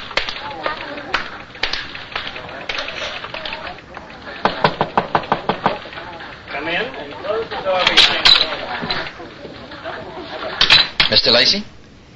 I only let you in here to tell you face to face that what you're asking for is privileged information, and I demand to know what your authority is in seeking it and for what purpose. I have reason to believe the person signing those cashier checks may have committed murder.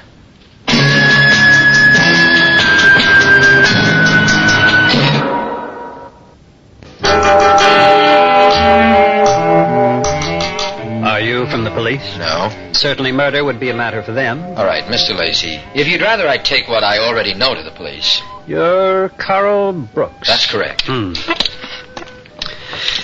Mr. Brooks, I'm not a rich man, despite what you may think. You knew Barry Wilson was innocent, didn't you? I don't know that. Is there reasonable doubt? Maybe. I've done nothing illegal. Well, somebody has. Someone killed Robert Henley for $150,000, some of which, I think, was yours, Mr. Lacey. You can't believe I'd kill a man for money. Well, you said yourself you're not a rich man. Now, just a damn minute. Look, I'm only going to ask you one more time, Mr. Lacey, because if you don't tell me, I'll find out somewhere else. It may save us both a lot of unnecessary trouble, and it might even make you feel better. Now, do you know who is sending $100 cashier checks once a month to Ellen Wilson? No, I don't. And should you have any further inquiries into my personal affairs, Mr. Brooks, I suggest you make them through my attorney. Good day.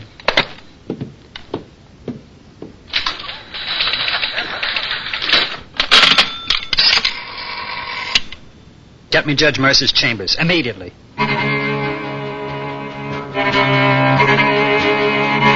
Lacey was the kind of man who revealed more in a facial reaction than by anything he could have said. He was undoubtedly the third donor. Farris, Dr. Irwin, and Lacey. But who was the fourth? I left the bank and walked to my rented car.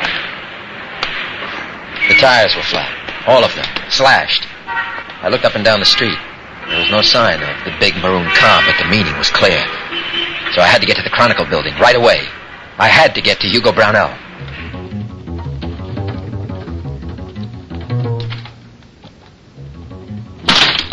Oh, Hugo, you're here.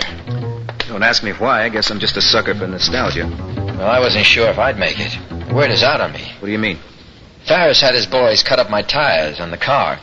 I hitchhiked over here. Never thought you'd come. Look, Carl, you're raving. Come on, you got me down here for a reason. Let's have it. Hugo, what do you know about a special campaign contribution fund to get Lloyd Mercer elected to a second term as DA? Maybe I should ask what you know. Well, there was one. $150,000. And that's what Henley was carrying the night he was murdered. Can you prove it? Not only that, but I think I can prove who killed Henley. Who? Do you know? Well, I'm hoping you can remember. You've seen him. You may even know him. You lost me. Look, 4 people contributed to Mercer's special fund. It was Farris and Dr. Irwin, the president of the National City Bank, a man named Lacey. Mm-hmm. First name Clarence. A big man in contract financing, bit on the shady side. That's only 3. Well, there should be the name or a picture of the 4th somewhere in these files. Well, that could take days to find. Well, not if you can remember. Remember what? Well, someone who was at Barry's trial. Someone who was there every day.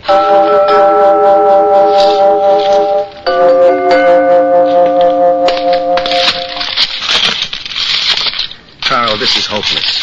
Even if we find who you're looking for, we'd have to push to reopen the case. And you know whose court this is. We'd have a hell of a time trying to get anybody to confess to being... Hold on. I found something. What do you got? No. Do you have a magnifying glass or something like that? Yeah, there's one here somewhere. Here. Okay, now, look. Who is this man? The one with his head down here in this picture and looking around in this one. That's right. He was there just about every day. The paving contractor. He used to do all the work for the city. Yeah, well, what's his name? Owen Morse. That's our man. Tomorrow at this time, rest your eyes and listen here to this week's continuing study in suspense, Dead Man's Tale. I'm Rod Serling, and this is the Zero Hour.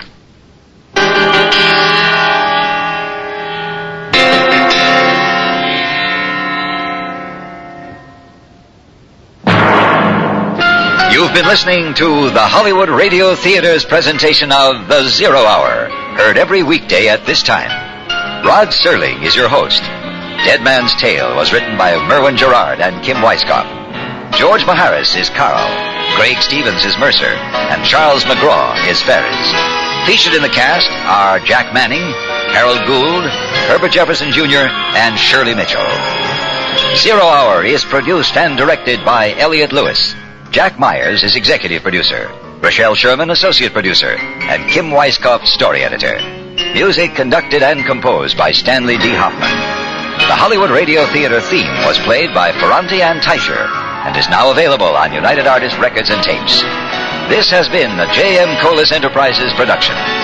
Hugh Doctor speaking. Tune in tomorrow, and once again, rest your eyes and listen here to the Zero Hour.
the Hollywood Radio Theater.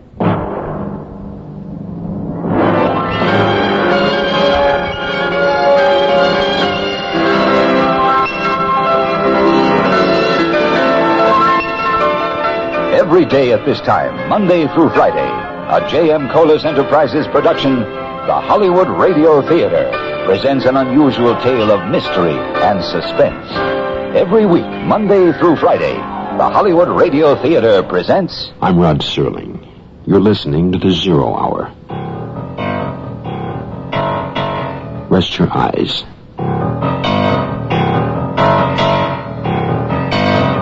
Exercise your imagination. This week, Merwin Gerard's study of a man pursued. Dead Man's Tale.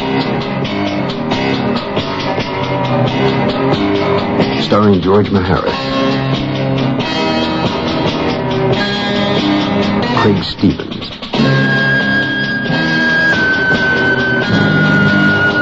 And Charles McGraw.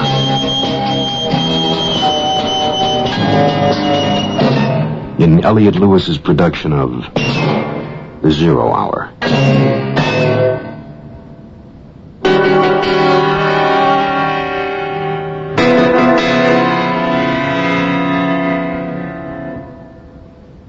What was it that brought Carl Brooks back to his hometown? The gnawing guilt for having run from trouble? The love for a girl that he had but couldn't give with shadows on his conscience? Was it fate? In any case, he got more than he bargained for. His colleague and closest friend was dead, executed for a murder he could not have committed. To assuage his guilt, Carl Brooks took it upon himself to clear the name of the man he had failed to save. And in doing so, has begun to uncover a most complicated series of events, leading back to what really happened on a night 4 years before. The night Carl Brooks found an empty briefcase and a very quiet, dead man. Dead Man's Tale will continue in a moment. If Owen Morse was difficult to identify, locating him was next to impossible. His company was no longer in business, and his family had moved out of town. Hugo, a friend indeed, lent me his car and promised to have some repairs made on my rented one. It was dusk by the time I found Owen Morse's new home address. It was way out on Briar Street, next to the edge of town. A run-down old house converted into a triplex. He lived on the ground floor. For a man I suspected had once contributed many thousands of dollars for some kind of political sway, Owen Morse was living somewhat less than modestly.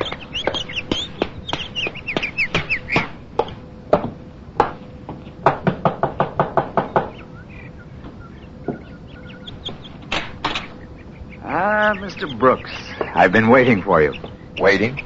Waiting and watching. I knew you had to get to me sooner or later. And here you are. Come in, please. Thank you. Not exactly the kind of place you expected to find the ex-highly successful contractor living, is it? Sit down, Mr. Brooks. That chair's comfortable, despite its rather sad appearance. Excuse me, but what did you mean, waiting and watching? Joe Ferris called to warn me you'd returned and what you're trying to do. I didn't tell him I was delighted and looking forward to your success in finally pulling the lid off the whole stinking mess. Wait a minute, I'm not sure I understand, Mr. Morse. If you're so anxious to have the truth known... Why didn't I come forward with it on my own? Yes. I've thought about it a great deal. It would accomplish very little, particularly since I couldn't prove any of it. But I wasn't speaking of the truth about me, my contribution to that ill-starred special fund for Lloyd Mercer's re-election. That I freely admit. However, it will do little to assist you in clearing Barry Wilson's name, which is what I assume is your purpose. It's a certainty you've been unable to accomplish your goal by speaking to the other three. How did you know about that? I've been following your efforts since yesterday. Oh. But I am curious. How did you get to me? I let your conscience be my guide. Yes, the cashier's checks. A shamefully insignificant contribution. Yes, the checks and the fact that you were at Barry's trial every day. I won't ask you why you didn't come forward then. I mean, that's obvious. Painfully so. You see, Mr. Morse, Barry Wilson had one eyewitness to vouch for his innocence. That man was in California and couldn't be found. That would be you. That is correct. Painfully so. However, 5 men knew or had a pretty good idea what was in the briefcase Robert Henley had handcuffed to his wrist that night in the Delta Hotel. Barry Wilson was not one of them, nor was I. Yes, I see the point. But if I killed Robert Henley, Mr. Brooks, the solution would be easy. I could simply come forward, admit it, and clear up everything, including my conscience. Are you saying you didn't? I didn't kill Robert Henley. I killed Barry Wilson. So, I am a murderer. Would you be willing to tell your story to the newspapers? To the police? Oh, gladly. At the proper time. But that would be a serious tactical blunder right now. Get the wind up with Mercer and Ferris, and they'll go after you in any way they thought would discredit you. Or silence you permanently. And it'd be no help to Ellen Wilson. And that's all I give a damn about anymore. I have to admit, you've disarmed me. I anticipated some resistance, denials. That's what you would have gotten 4 years ago. What's changed? You've heard of the wages of sin. What you see before you is the end result of the erosion of conscience. I stood by like the others in silence, while Barry Wilson was rushed to the gallows. But I've paid my dues, as they say. And, as you can see. Well, you must have been a rich man. What happened?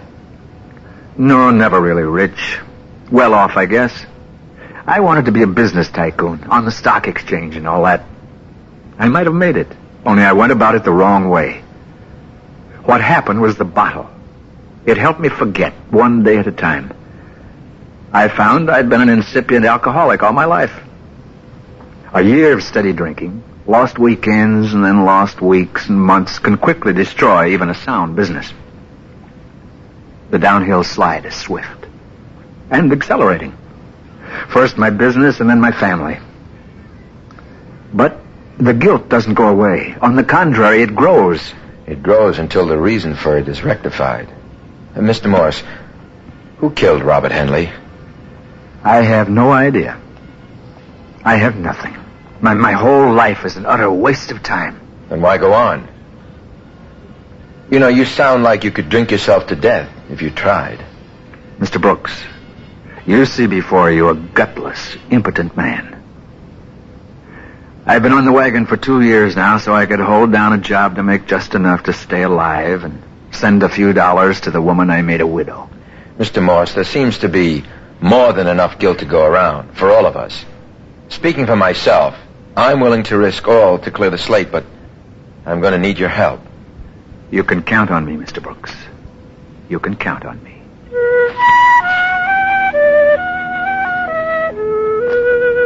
I left Morse my number at the hotel in the event he had to reach me. I was disappointed that my theory about him had been wrong. But a man like that needed no assistance in inflicting self-punishment. Hugo wasn't at the office when I called, so I left a message for him not to print anything yet and that I'd be in touch.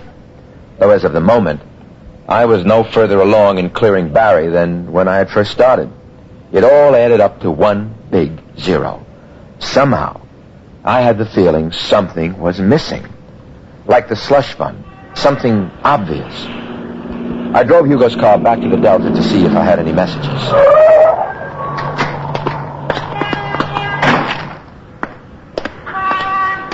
It was a misty night, but not cool. I looked up into the sky, and the moon was barely a sliver. The stars, invisible. I tried to locate my room from the street below by counting it from the corner. I counted again. No mistake. That was my room with the lights on and the curtains puffed out the open window. I ran to the lobby. The desk clerk was nowhere in sight. I got out on the 4th floor and took the stairs up one flight.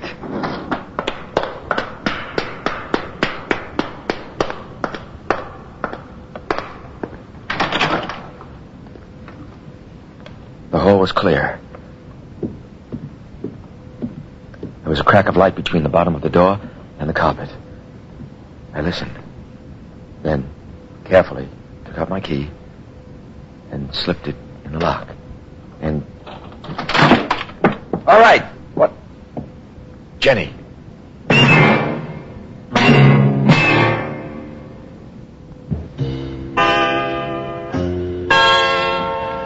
It was a toss-up as to who scared who more. Seeing Jenny there in my room was both a relief and an obstacle. I hadn't realized how much I had missed her, and yet she could only make matters more difficult by being so close. But I hid my ambivalence as best I could, and we spent the night together. In the morning, we had room service and a breakfast. It was then that I explained the situation. So that's about how it stands at this point, Jen. Come home, Carl, please.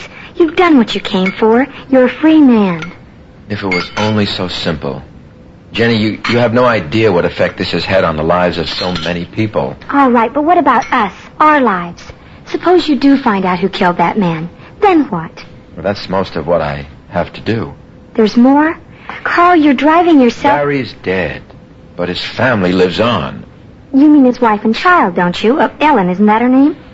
Just some kind of benefits. I mean, a fund for Katie. Something. Carl, are you telling me everything? I don't know everything. I mean about Ellen. What does she want from you? Well, I suppose at this point she probably wants me to die or disappear. She's bitter, Jenny, and I don't blame her. She and I were close once. We were just kids. I was best man at her wedding. Oh, Carl, it hurts me to see you like this. I came here to comfort you, to be with you. I know you didn't want me here, but I had to see you. Look, I'll go back to Coulter today if it's really what you want. If I had a choice, Jenny, if I was really free... Oh, please, don't say anything. I'll call the airport. I'll get it. No, don't. Hello? Oh, yes, he's here. Hello. Hello, Judge. I'm just fine. How are you these days? Oh, you'd like to reconvene our discussion from the other night? Or just say when? In your chambers? Very good, Judge. I'll be there. Carl, what's wrong? Why didn't you want me to answer the phone? Are you in trouble? Look, I have to meet with Judge Mercer about some dirty laundry. I'll be back this afternoon. We'll grab a bite, and then I'll drive you to the airport. All right? Don't worry, Jenny. Remember, I love you. See you later. Carl, please be careful.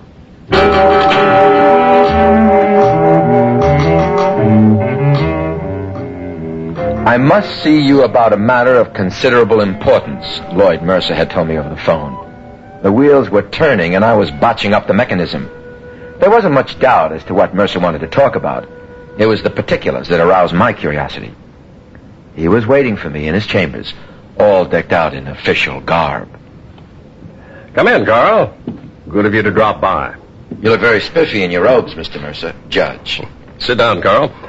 Can I get you something? No, thank you. I only drink socially. Really, Carl? So hostile. Carl, a matter of what I feel significant importance has been brought to my attention. A matter that concerns me, Your Honor? We've received some new information on the Henley murder. It points rather definitely toward your culpability.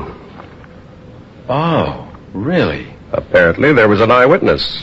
Someone saw me kill Henley? Not actually performing the act. Let me guess. This eyewitness was Joseph Farris. Splendid conjecture. He was out of town during the trial, and since I was the district attorney, he told me what he knew. Still, I couldn't believe that you'd killed Henley, and I told him so. Your faith in me is nothing short of overwhelming, but what suddenly changed your mind? Carl, you were a fugitive. A cogent fact relating to your guilt if, of course, the case is reopened. If? Well, it's impossible to prosecute a man who can't be found. You know that as well as the next fugitive. What if I stay? Well, you could try to save yourself. Discrediting you would be ridiculously easy, and very likely prove to be a political bonanza for me. Anyone knows a man accused of murder is liable to say anything to save your skin. And the voters have a ready sympathy for public servants unjustly attacked. Same old song, just different lyrics. I'd love to vocalize, Your Honor, but... I thought you were smarter than that, Carl. I'm a much older hand at this sort of thing than you. A point well taken. I have a full calendar today, so I'm afraid you must be going. In parting, let me say If you're still in the jurisdiction of this state tomorrow morning, be prepared to remain here, behind bars, for the rest of your life.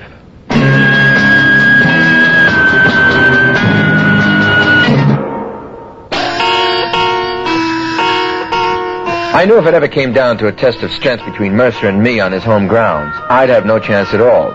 Knowing Mercer, he could make a pretty good case for complicity between Barry and me to rob and murder Henley. Again, Mercer would come up smelling like a rose, and he had the savvy and muscle to make it stick. I still had that nagging suspicion of something right in front of my eyes that I wasn't seeing. But first, there was another fish to fry. As it was, the skillet was hot and greased and ready for me. To catch the fish was the real problem. That and bait. Carl, that's crazy. That's suicide. Either way, it gives you something to print. An expose or an obituary. Treating Ferris like that is just asking for it. He'd dig the river to throw your body in, lead shoes and all. It's my funeral. Look, you go. Ferris killed Henley, or had him killed. Setting yourself up this way isn't going to prove anything, Carl. It will if he tries it again and misses, and somebody's there to see him, like a reporter. Sorry, I don't want any part of this scheme. Hugo, Mercer's trying to chase me out. He thinks I know too much. Don't go after Mercer, Carl. That's really suicide. All I'm after is the truth. I want to be able to sleep at night. Keep this up and you'll sleep forever. Look, I'm going through with it, Hugo. I'll ask you again when the time comes. Carl? I got your car keys. Yeah, forgot.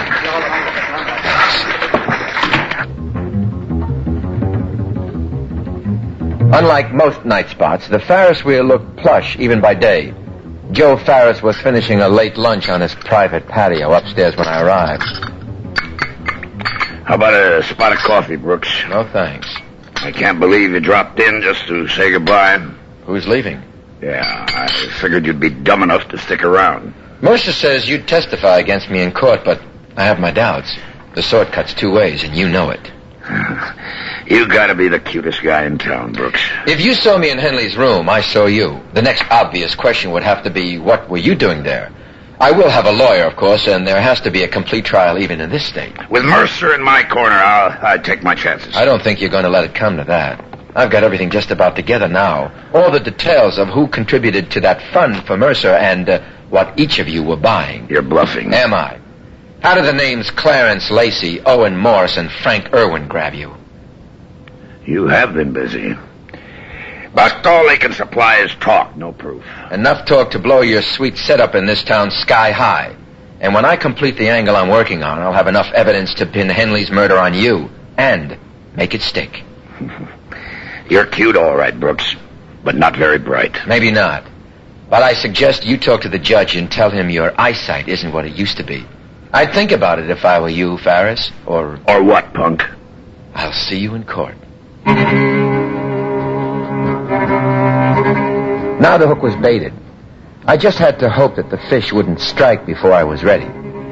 I drove back to the hotel to get Jenny. I had to put her on a plane before the fireworks started. I parked the car and walked along the same sidewalk as the night before. As I looked up towards my window again, I practically fell over a group of workmen sitting along the side of the building. You better watch where you're going, buddy. You might hurt yourself. Yeah, sorry. I'm sorry. At the desk, I stopped to see if I had any messages. There were two. One that Dr. Irwin phoned and left his number for me to call back. And the other was a note from Jenny. Dear Carl, I didn't want to make things harder for you than they already are, so I'm saying goodbye to you this way. I've taken a taxi to the airport and will be in Colter sometime tonight. Don't worry about anything, darling. I understand what you have to do here. I'll be waiting for you when you come home. Love, Jenny.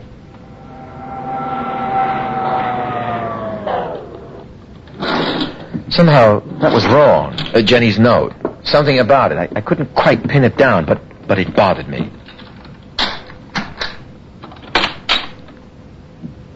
What was it about this whole thing I wasn't seeing?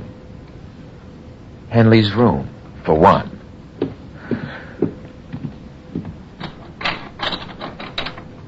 Where did I go after I slugged Ferris? Let me see. I ran out the door. This way. The stairs.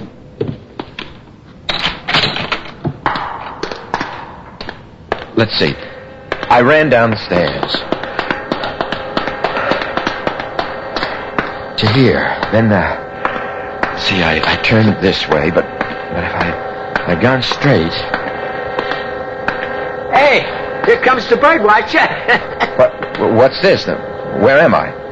You want I should get you a map? This is the boiler room. You took another wrong turn, buddy. Can't let you out this way.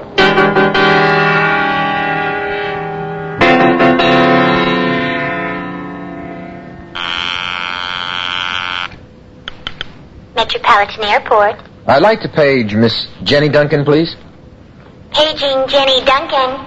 Miss, when's the next flight to San Francisco? 9:15, sir. Tonight. 9:15 tomorrow morning. Well, when did the last flight leave? 9:15. There's only that one flight daily, sir. They've got Jenny.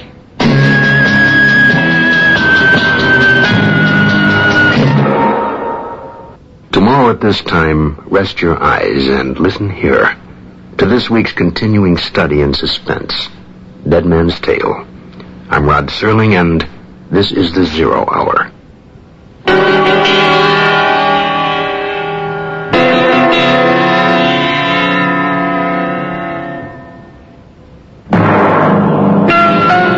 You've been listening to the Hollywood Radio Theater's presentation of The Zero Hour, heard every weekday at this time. Rod Serling is your host. Dead Man's Tale was written by Merwin Gerard and Kim Weisskopf. George Maharis is Carl, Craig Stevens is Mercer, and Charles McGraw is Ferris. Featured in the cast are Olin Soleil, Ann Marshall, and Herbert Jefferson Jr.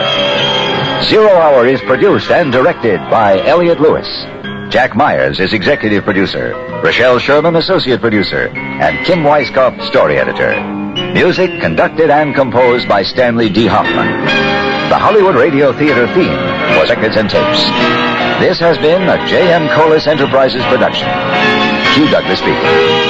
Tune in tomorrow, and once again, rest your eyes and listen here to the Zero Hour.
the Hollywood Radio Theater.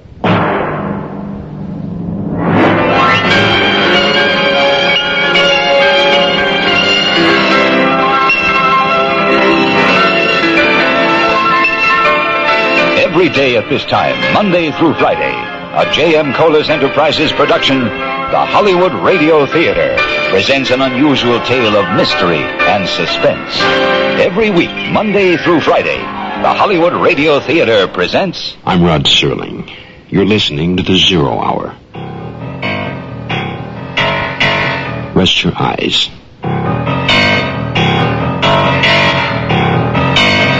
Exercise your imagination.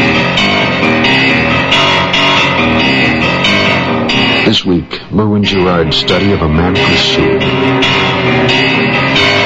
Dead Man's Tale. Starring George Maharis. Craig Stevens. And Charles McGraw.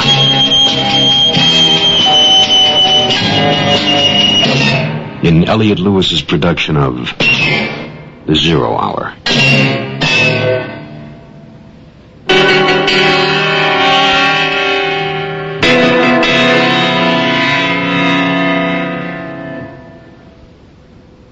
It has been 4 years since Carl Brooks ran from the Delta Hotel after finding an empty briefcase and a dead man. In the interim, he fashioned a new life in a new town and met a girl he'd like to marry. But then he returned to discover his best friend had been executed by the state for the murder. And nothing was right.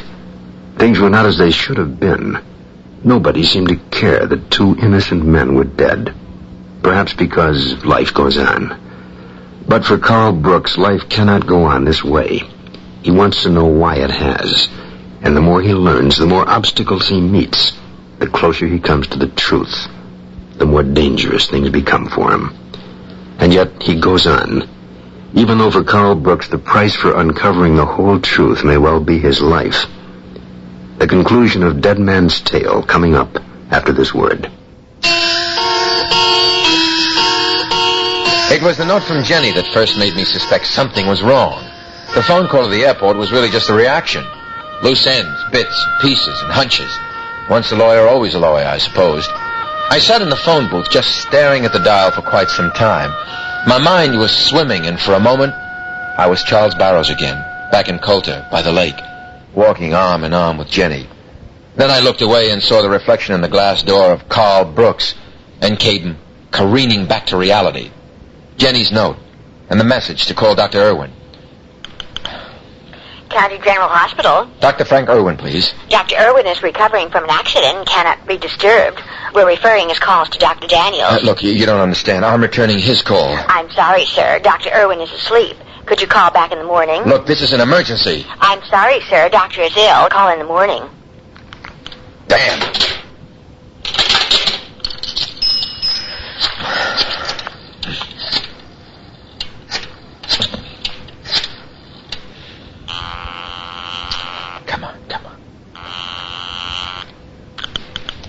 City desk, Brownell. Hugo. Carl, where are you? They've snatched Jenny. Who? Jenny. Who's Jenny? Didn't I tell you? Jenny's the girl I met in California. Hugo, she's why I came back. I mean, she's my new life. She came into town last night and was going to fly back tonight, Hey, but hold on, slow down. You lost me. Well, but they know she's here. I'm sure it's a ploy to get rid of me before... Carl, will you calm down? All right. Now, what I can make of your babbling, you think Ferris kidnapped Jenny in order to flush you out, right? Right, that's right. Wrong. And I'll tell you why. If Ferris had her, I'd know about it. I've got every informer in town reporting in on the hour, and no one said a word about a woman. This is the first I've heard of it. Believe me, Carl, you've got enough real troubles without making up others. She's around. She'll show up. And if I were you, I'd stay put. Mercer and Ferris are in conference right now. But I have to get to County General. What's up? I don't know, but I have a feeling the whole ball game's on the line. Well, you better get going. It's the bottom of the ninth. If I was ever going to run, now would be the time. I tried to believe what Hugo said about Jenny, but I couldn't shake her disappearance from my mind. I left word at the desk to reroute any calls to meet at the Chronicle city desk. I got as far as the corridor in the hospital before a nurse stopped me. Just where do you think you're going? I have to see Dr. Irwin. Keep your voice down. People are sleeping. Visiting hours are over. Look, a man's life is at stake. I'm sorry. Hospital regulations. But Dr. Irwin, what are you doing out of bed? I want to see that man. But Doctor... I take full responsibility, nurse. Well, I guess it's all right. But please get back into bed. Hey, Mr. Brooks, come on in. Thank you, nurse. Mr. Brooks. Mr. Brooks, I'm a troubled man. Well, what is it, Doctor? Well, it's about Ellen Wilson. Go on. Ellen's been like a daughter to Edna and me. We were never blessed with children of our own. Well, I worry about her, you know. Like a father worries about his little girl. Then Katie, well, she's my little sugar plum. She tells me how she wishes I were her grandpa. You see, Ellen's parents are, well, they're not the nicest people. Well, to get to the point, Mr. Brooks, I called Ellen this morning to see how she was feeling. She said she was very upset about the trouble you were making for them, and she was sending Katie away to stay with her parents for a while. Now, Mr. Brooks, I'm afraid what I have to tell you now may cause me to break another oath. The confidence between physician and patient. What Dr. Irwin told me not only broke an oath, but broke the ice around my frozen memory. I was so close to feeling free once and for all, but there were still things to check out, and one very important locked door yet to be opened.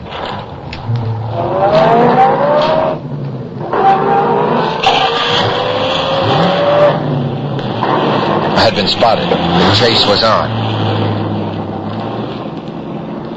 I pushed the accelerator to the floor and drove for all I was worth. I had to get to the busy, well-lit street so I'd never have a chance to prove what I knew. The neon sign atop the Chronicle building loomed up ahead. If I could only make it. I looked in the rearview mirror and the car following me was gone. Vanished. I parked the car right out in front. The big glass doors were unlocked with no guard in sight. I made a beeline for the city desk. Yes? Where's Hugo? We just ran out not 5 minutes ago. Where did he go? He didn't say. Well, he must have said something. I mean, he just wouldn't take off like a bat out of hell. Well, pardon my asking, but who are you? Brooks, Carl Brooks. Why? I thought that's who you were. Mr. Brownell described you as a very nervous 28-year-old man. Oh. I fit the description, don't I? You're the only one I'm to give this message to. It says, Carl, don't do anything. Don't go anywhere. Just got a call from Jenny Duncan.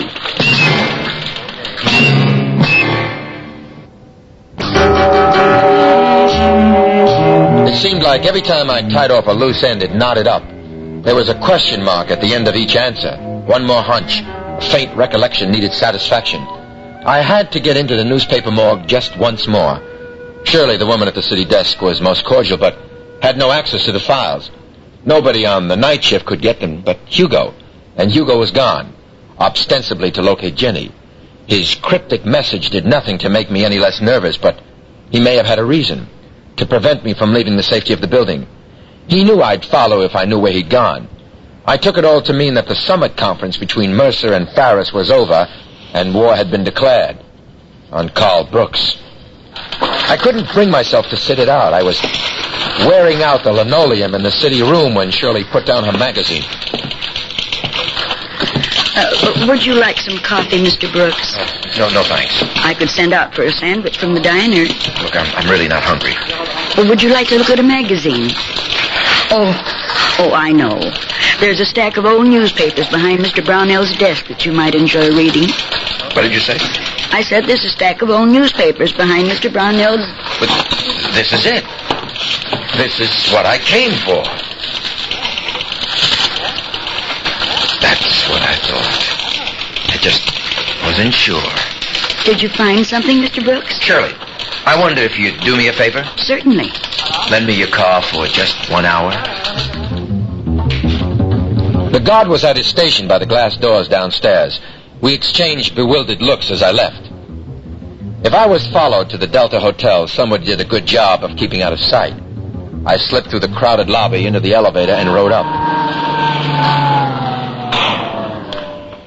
to the 5th floor.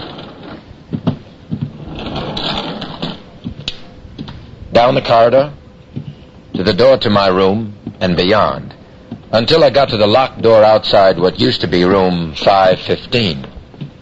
If only I could get inside.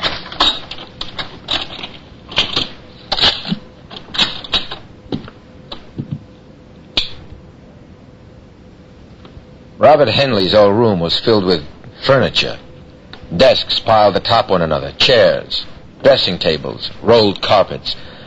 I blinked furiously as the dust rose from the floor, and I tried to remember how it was, how it had been that fateful night 4 years ago. Where in this room, under all this, would someone hide $150,000? Again, I recreated that horrible night, but this time in slow motion.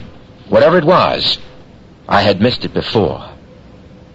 I closed the door to 515, walked down the hallway, and opened the door to the stairwell. 10 sets of switchback stairs, 2 sets per floor. Nothing but concrete. Then the turn towards the lobby, and here I am. What is it? Where is it? Of course.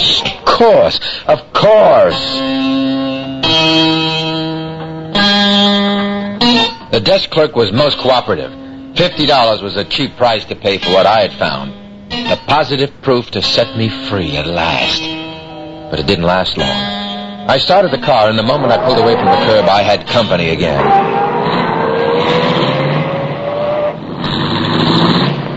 I got a good look this time. It was a pickup truck with a single, hatless man inside. From the angle of the headlights, I could tell this was my vanishing friend. Then, coming from the other direction, the big maroon touring car. I made a hard turn onto the frontage road leading to the residential tract homes. The pickup made the turn, but the big car missed it. I was nearing my destination when... No, I can't be out of gas. Come on, Brooks. Get in. Hurry. Owen Morse.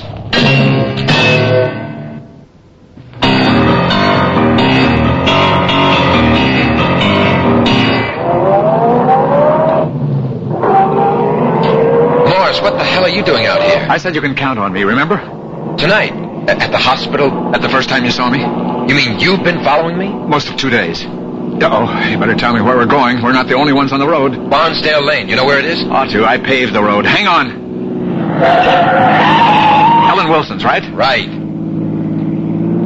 That's it, the one with the tall grass. This is going to be close. Pull in. We've got to get to the house.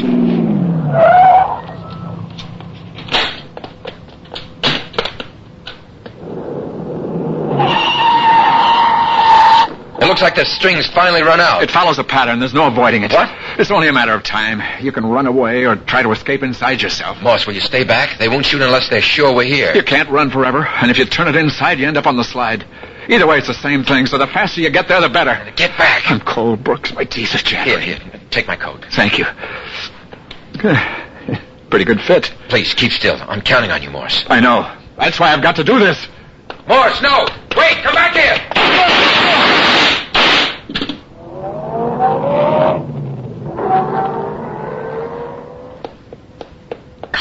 Carl!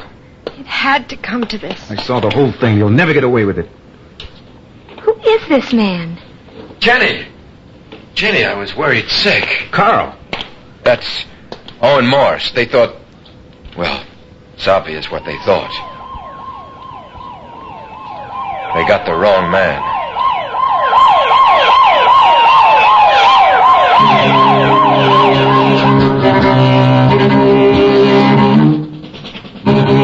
So that about does it. And this killer struck once too often.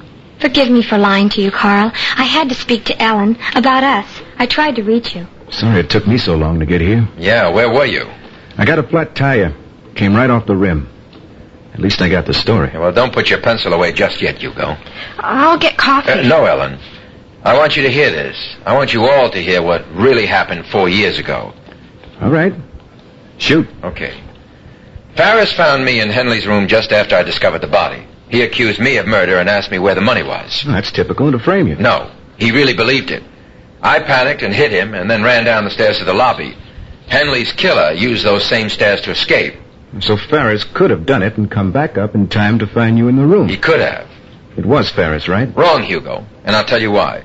At that time, Farris, Mercer, and 3 others knew there'd be money in that room. The other contributors. Morse, Lacey, and Irwin. Not those 3. They knew about the money, but not where it was or who had it.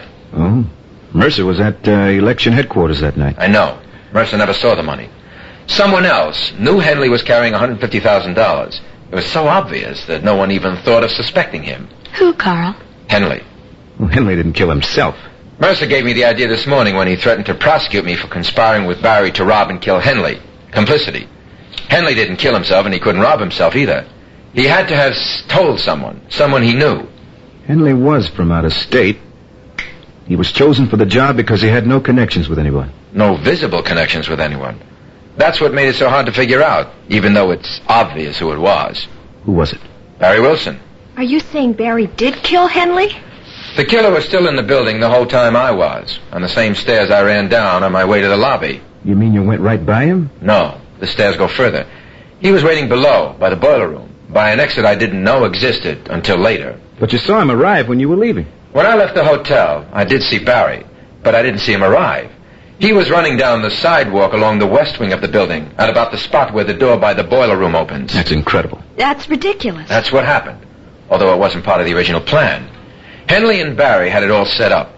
Barry was to go to the hotel room, tie up Henley, make it look like a robbery, and hide the money to be split later when things cooled off. Mercer almost blew the whole thing by sending me to pick up the documents. Barry listened in on the intercom, and that's when he decided to cross Henley. I'd be the perfect alibi, and the obvious suspect, not only for robbery, but first-degree murder. And it would have worked if you hadn't run. Not quite. What Barry didn't plan on was the fact that Henley crossed him, too. Hey, you lost me. Henley and Barry were acquaintances, but they never really trusted each other. There was too much at stake. Henley was well prepared for a double cross. Obviously not well enough. He never had a chance to use what he had, or rather, didn't have. What are you talking about? The money. There never was any money up in that room. The briefcase was empty when Barry broke it open. You mean there was no money? None. None that Barry ever saw. 5 people knew there was money, who had it, and where it was supposed to be. Farris, Mercer, Henley, Barry, and one other person. Yeah, but who else could have known? The only person who knew both Barry and Henley. The only person who went back to the boiler room to look for the money where Barry was supposed to have hidden it. But it wasn't there. Was it, Ellen? No, it wasn't. I never saw a penny of it. It was all for nothing. How did you find out? Well, I needed help. I spoke to Dr. Irwin this evening. There was something else Barry didn't know. Dr. Irwin told you. Well, he didn't mean to give you away. He was only concerned about you and Katie. Hey, I don't know what's going on here. Ellen, you tell him. It's your story. The whole truth came out that evening. I had asked Dr. Irwin more about Katie's grandparents. If he didn't approve of Ellen's parents, surely Barry's folks were nice enough. That was when the doctor revealed to me what even Barry didn't know. Since Barry's death, Ellen had refused to allow Katie to visit the Wilsons. When I asked the doctor why, he told me there was no way Barry could have been Katie's father. He was sterile. That led me back to the newspaper accounts on the trial. While looking through the files with Hugo for the 4th contributor, I read something about Henley's hometown, a small hamlet in Indiana. It hadn't occurred to me that it was the same town where Ellen Upshur had come from years ago, and the very same town where Barry and Ellen used to go on vacations before Katie was born. It just took a little while to make the connection. Then, the final proof, the money. And that was the most obvious thing of all. Where would someone in a hotel keep $150,000 in cash? The $50 I'd laid on the desk clerk brought me access to the hotel safe, where I found a 4-year-old package and a notarized letter that was, in effect, a man's will. It read, "If this package is not claimed within 30 days, the contents shall be used to establish a fund to be dispersed on the 21st birthday of my daughter, Catherine Wilson. It was signed, Robert L. Henley.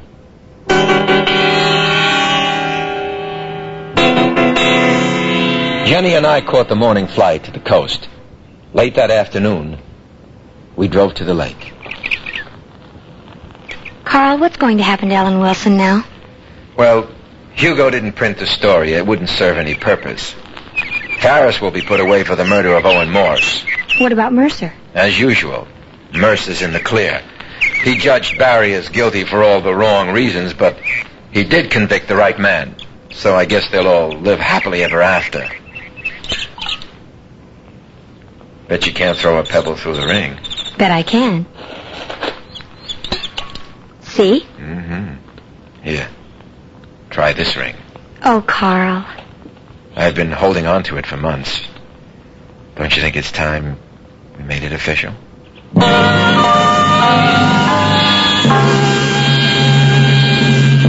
Hello, this is Susan Strasberg. I'll be here next week on the Hollywood Radio Theater's new zero-hour mystery with Peter Marshall, Andrew Duggan, Mary Wicks, and Kent Smith.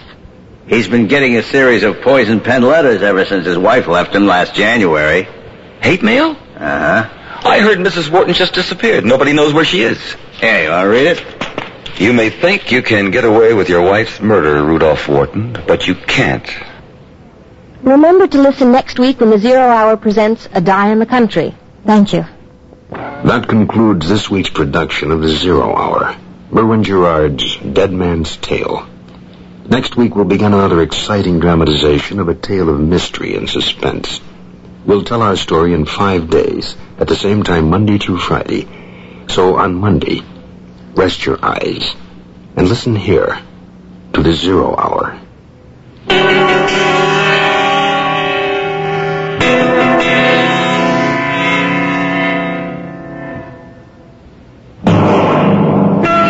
You've been listening to the Hollywood Radio Theater's presentation of The Zero Hour, heard every weekday at this time. Rod Serling is your host. Dead Man's Tale was written by Merwin Gerard and Kim Weisskopf. George Maharis was Carl, Craig Stevens was Mercer, and Charles McGraw was Ferris. Featured in the cast were Sandra Gould, Herbert Jefferson Jr., Harold Gould, Barbara Luddy, Olin Soleil, Ann Marshall, and Angela Cartwright. Zero Hour is produced and directed by Elliot Lewis.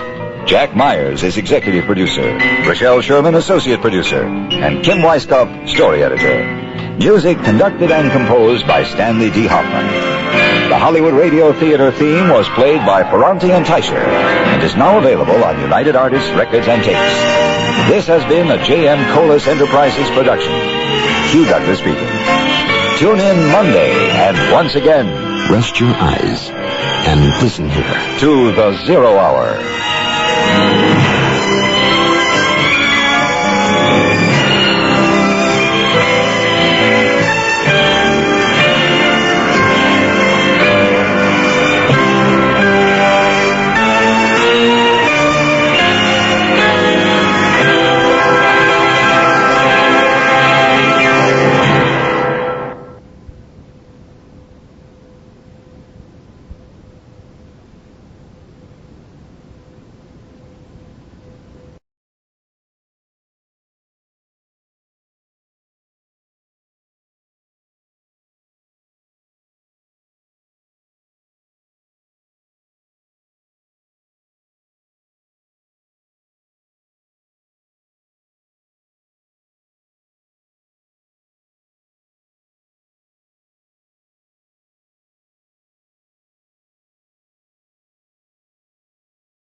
I'm Rod Serling.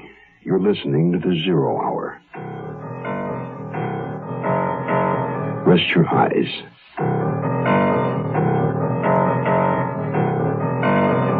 Exercise your imagination. This week, Tobias Wells' neo-Gothic tale of small-town terror. A Die in the Country. Starring Peter Marshall, Susan Strasberg, and Andrew Duggan.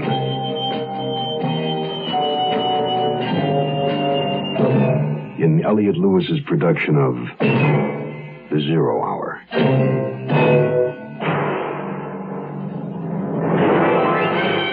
The Mutual Broadcasting System presents The Zero Hour.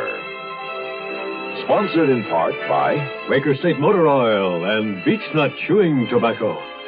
This is The Zero Hour on Mutual Radio.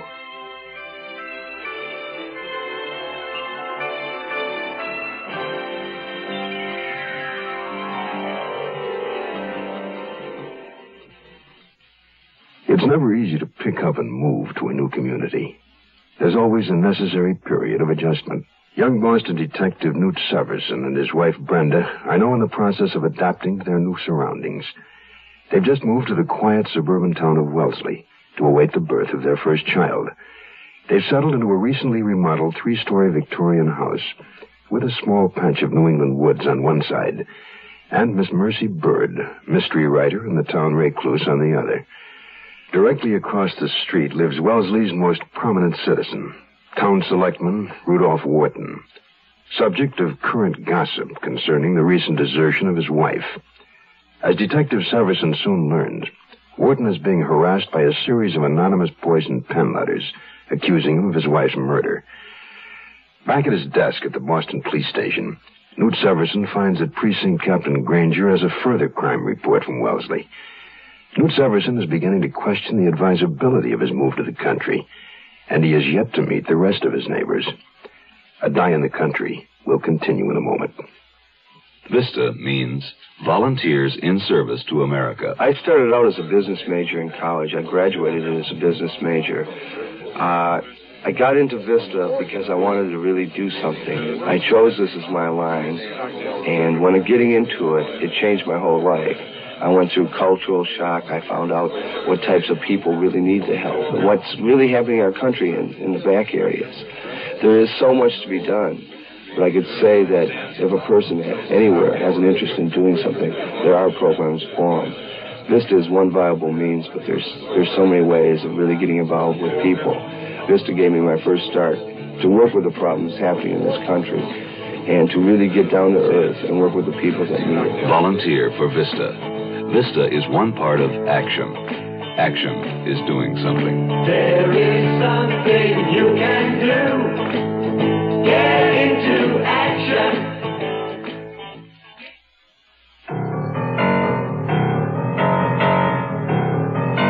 As if the threatening letters sent to Rudolph Wharton weren't enough, now we had even more to worry about. Obscene phone calls, a whole rash of them. Seems that some kook got hold of a Wellesley phone book. The calls are occurring systematically to nearly every house in your town. Every house? And the caller seems to be working right through the book.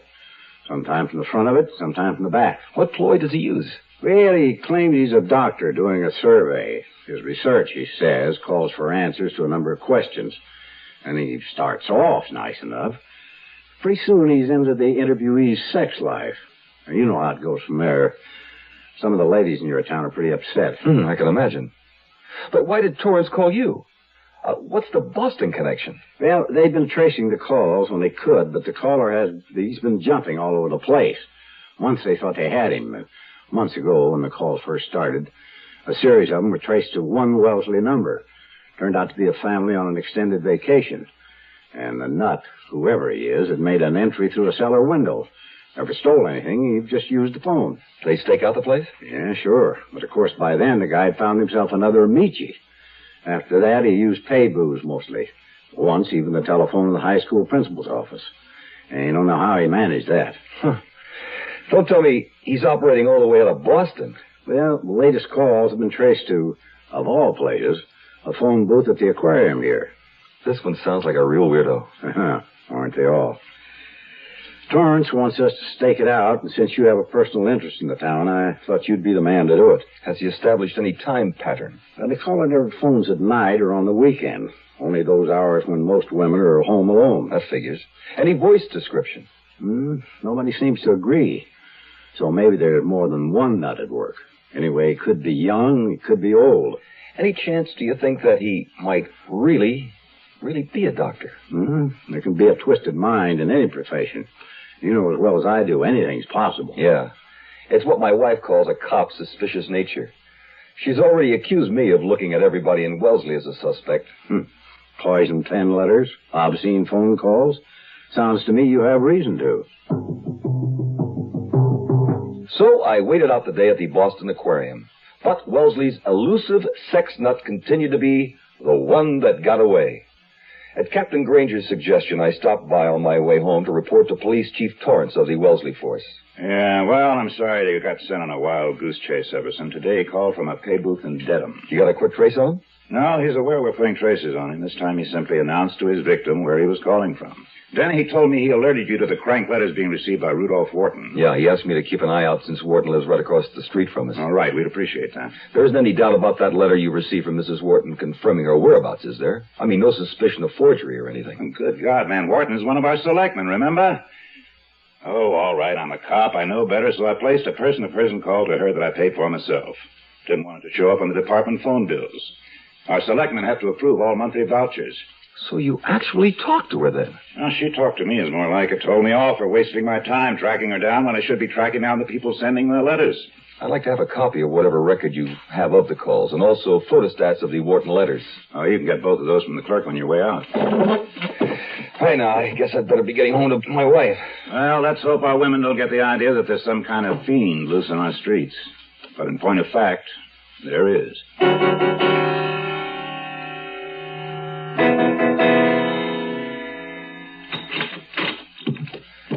It's me, honey. In the living room, Newt. Come on in and meet Mrs. Farley. The Farleys in the house, catty-corner across the street. I remembered Mrs. Parsons' rundown on them. Congenial couple with the two potential teenage delinquents. I walked in and saw a faded blonde in a red pantsuit sitting across the coffee table from Brenda. Gloria Farley, my husband, Newt. Pleased to meet you. I was just apologizing to your wife for not having come over sooner. I keep rather busy running a house with 2 children and holding down a job as well. I can understand that. I can't imagine it. Just the thought of a house with 1 baby, and it scares me. In particular, I came to invite you and your wife to a party this Saturday evening. Our house. You'll meet my husband and a few friends. Oh, that sounds nice. It'll be our first evening out in Wellesley. Oh, then I'm glad I thought of it. Late but sincere, that's me. Thanks for asking us. It's just what we need, really. Good. It's nice to have new neighbors, especially compatible ones. After Gloria Farley had left while Brenda put the finishing touches on a meatloaf dinner, I was going to get busy on that homework I'd asked Chief Torrance for. But instead it seemed Mine Hair was late for his dinner, and Brenda asked me to go make sure he wasn't out squirrel hunting again. Here, kitty, kitty, kitty. Come on, Mine Hair. Hey, where are you, cat? If you're looking for your cat, I think I may have him. Is this one yours? He is. I didn't think he'd cross the street. My name's Severson. You're Mr. Wharton. Yes. And it's my fault. I like cats, and he's a beautiful animal. I lured him over. He's not used to all this freedom. We've been apartment dwellers in Boston. You're a detective, I understand. That's right.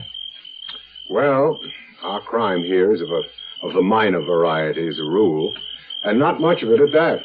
That suits me. I get enough of it on the job. Care to come in for a drink? Oh, thanks, but I think my dinner's on the table. I'll have to take a rain check, if I may. Of course. Wharton gave Mine Hair one final stroke and handed him to me. And as he did, I was struck by a curious resemblance. There was a look about their eyes that seemed the same, his and the cat's. I said goodnight and walked back across the street, running my hand thoughtfully across Minehair's glossy fur. I found myself wondering which look it had been. That of our formerly docile house cat, or the killer it had become. We're gonna take a lot of trips this season to places that you may have seen before. To stores. To school. And out to the swimming pool. To the dentist, to the market. We will take our car and park it. We're still taking a lot of car trips these days, but these days most of them are short trips. Unfortunately, short trips are tough on your car because it never gets the chance to really warm up enough to eliminate harmful deposits, things like rust, grit, and acid. They build up, and before you know it, they start doing lasting damage to your engine. Short trips call for the high-quality protection of Quaker State motor oil. Quaker State is refined from 100% pure Pennsylvania-grade crude oil, the world's choicest. Then it's fortified to protect your engine against deposits and keep your car running young.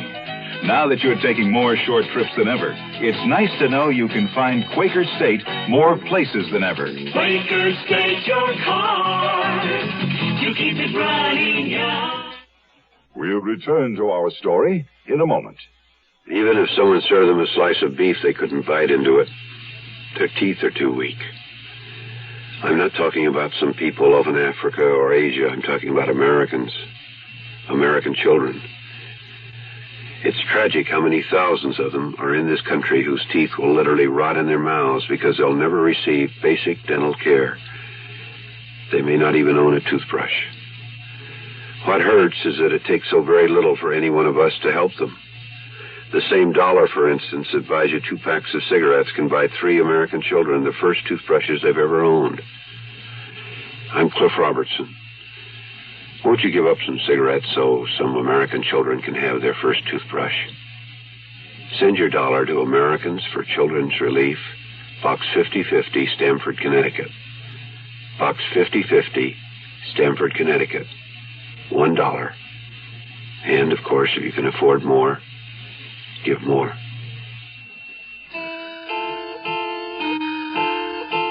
Chief Torrance was right about the obscene phone call list. It was hard to find a handle. I charted the calls on a calendar and didn't come up with anything beyond my own frustration. I thought I had a thread, 4 calls on consecutive Mondays from a pay booth outside the Wellesley Railroad Station between the hours of 8:30 and 9:30. Could be a commuter. But then the pay booth number dropped from the list and was never used again. Sometimes he called 4 or 5 days in a row, and another time a week went by without a complaint. Of course, maybe that was only a time when those women he called hadn't bothered to report it. That was too often our problem. On the one hand, there were the cranks who bothered us about nothing, and on the other, there were always those who came up against real crime and kept it a big, dark secret, even from the police. By the time Saturday night came, I was ready for that party at the Farleys and curious about who was going to be there. Hello, Jefferson. Come in and name your poison. Gloria Farley beckoned us into the high-ceiling living room and gestured us toward the bar set up on top of a baby grand piano. Obviously, the Farleys were more drinkers than music lovers, and, as it turned out, drama buffs. All of the people invited were members of the local little theater group. A kind of unisex couple appropriately named Chris and Christine. A second couple, the Kletts, Harvey and Angel. And Dolly Celine, a buxom redhead who instantly established her status as a widow in a plainly seductive tone of voice. Then we briefly met the Farley children, Delilah and Greg. I say briefly because they were both obviously eager to get out of the house. Perfectly normal for 2 teenagers when their parents are throwing a party. However, Gloria Farley was perturbed with them for rushing off in front of company. Delilah, I want you home at a decent hour, do you hear? And Greg, don't be in such a hurry. Please drive slowly. Do you have your house keys? Oh, shit. They never want to stay home anymore. Oh, here's Arlen, my husband. There was a sudden whir of a motor, and we followed Gloria Farley's gaze to the top of the stairs. At that moment, a chair device came gliding down the staircase bearing Arlen Farley, a big-chested man with a full head of wavy white hair and a wide smile that revealed a mouthful of sparkling white teeth. At the foot of the stairs, he rose from the chair and walked toward us. I had a coronary last year, and the doctor recommended this chariot. It's kind of fun. And it makes a great entrance. Very impressive. These are our new neighbors, Arlen. Brenda and Newt Severson. I'll fix your ginger ale. Yeah, thanks, honey. Yeah, to get off the hard stuff. Cigarettes, too, the penalty for a misspent youth. Gloria tells me you're a cop. Detective. Boston Police. What's your business? Prosthetics, false teeth. If you ever need a pair of choppers, I'm your man. For goodness sake, I'm sure we have more interesting things to talk about than false teeth. I do. I bet no one can guess what happened to me the other day. All right, then. I'll tell you. Got one of those dirty phone calls.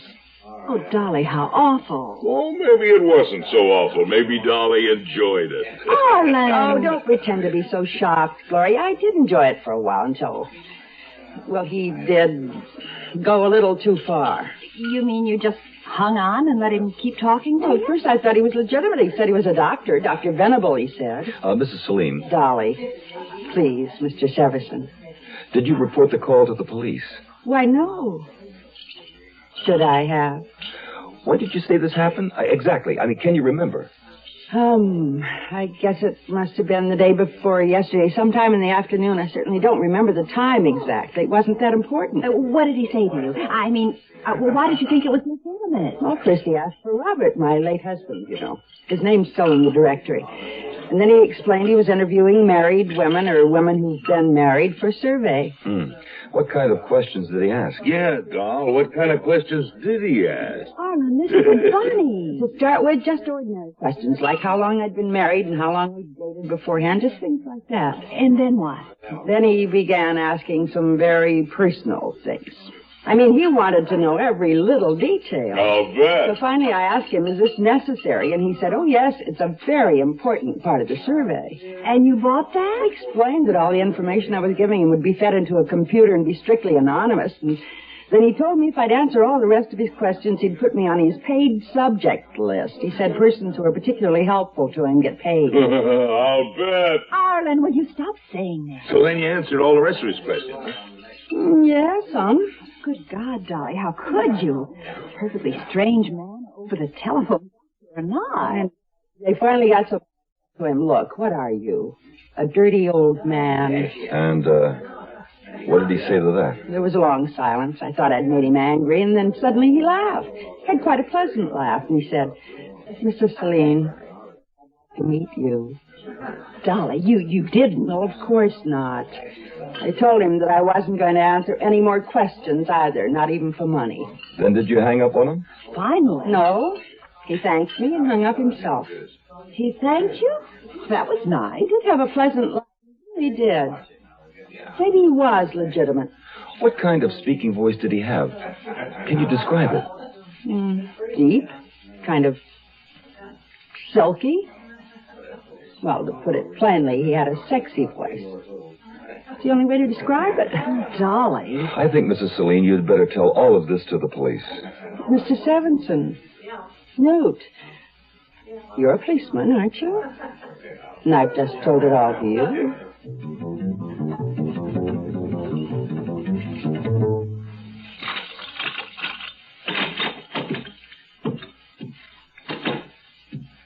Oh, what a dreadful woman. You mean Mrs. Celine?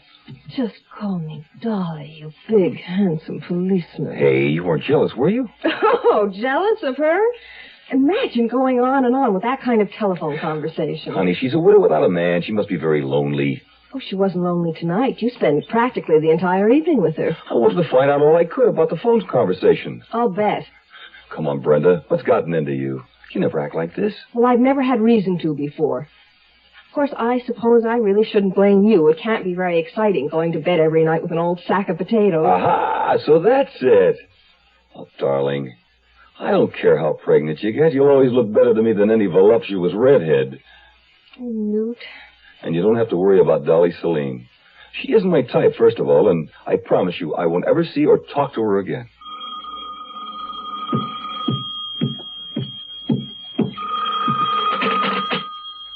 Hello?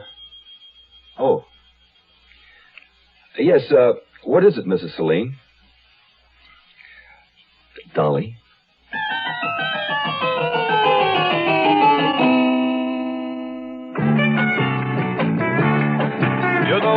world is small and getting smaller every day, but there are certain things you still do. You still say what you think, you still pay for the drinks, and beach nuts the tobacco you chew. Weird ideas taking hold, kids won't do what they're told. Who knows what this old world's coming to? But you keep your face to the wind, you don't quit on a friend, and beach nuts the tobacco you chew. Seems like a man's world just isn't the same anymore, but some things you can still trust, like beech nut chewing tobacco. Beech nut just keeps on getting better. Beech nut's a lot moister these days, with more taste, less stems. Today's beech nut, fresher, longer-lasting flavor. You ought to try it. Girls in bars, girls in pants, the man just don't stand a chance, but there's still ways to show 'em who's who. You treat your dogs with respect, you keep your traps oiled and checked, and beech nut's the tobacco you chew. The Zero Hour continues after this. This is John Bartholomew Tucker. Your body does a lot of talking. It tells you you're hungry. It lets you know you need water. It may warn you a stroke is on the way. These are some of stroke's warning signs. Sudden temporary weakness or numbness of the face, arm, or leg. Temporary difficulty or loss of speech. Sudden temporary dimness or loss of vision, particularly in one eye. An episode of double vision. Unexplained headaches. Temporary dizziness or unsteadiness. If you notice one or more of these signs, see your doctor. This year, over 200,000 Americans will die of stroke. Don't let one of them be you. Ask your heart association for further information about stroke and how to prevent it. Helping you to feel better and live better longer is just one of the services of your heart association. Give to your heart fund. It turned out all Dolly Celine wanted was more attention. The woman was lonely. Perfect prey for a telephone nut. She was also more frightened about the call than she acted at the party. She knew she had done a foolish thing, so again I referred her to the Wellesley Police Department, said a polite goodnight, and hung up. My attention at the moment was in full demand upstairs in my own bedroom. The next week or so passed more or less serenely at home, while my job provided all the excitement I wanted, and sometimes more than I asked for. When I got home tonight, I was really ready to put my feet up with a beer.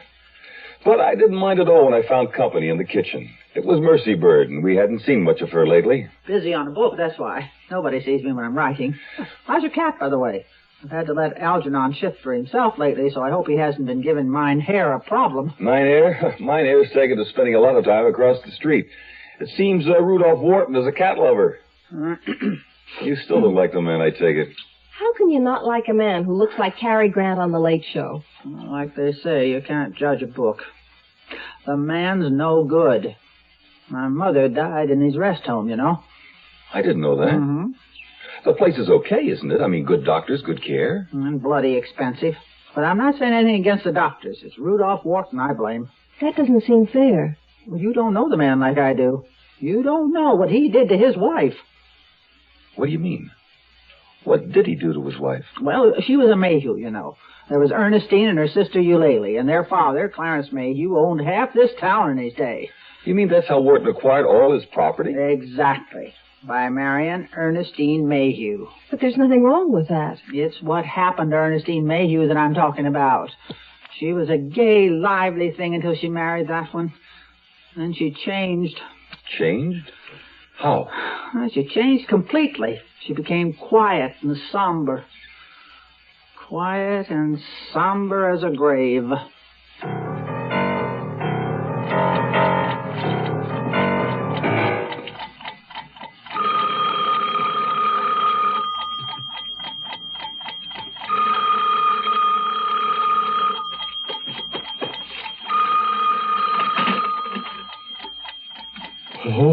Newt, this is Dolly Celine.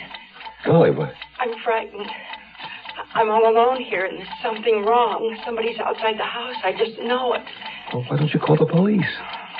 They won't believe me. I'm afraid they think I'm something of a pest. Please, Newt, you're only a few blocks away. I wouldn't call in the middle of the night if I weren't scared stiff. Will you come over? All right. Oh, thank you, Newt.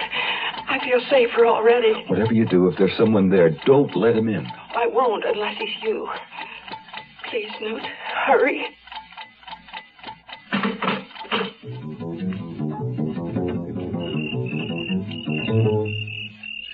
The house looked completely dark. I thought maybe Dolly Celine had given up and gone to bed. But then I spied the shades of a color TV, ghosts moving in a box through the living room window. I got out of my car and moved slowly up the walk, keeping a careful eye on the surrounding shrubbery.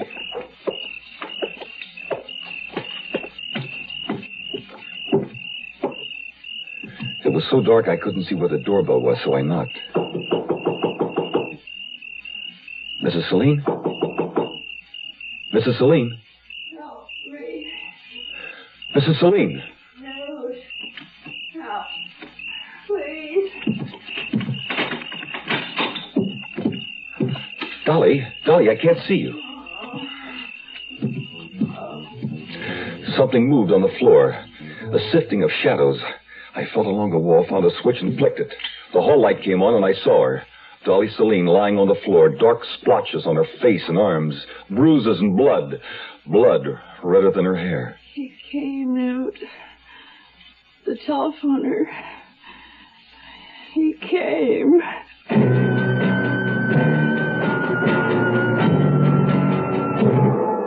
You are listening to Mutual's presentation of The Zero Hour.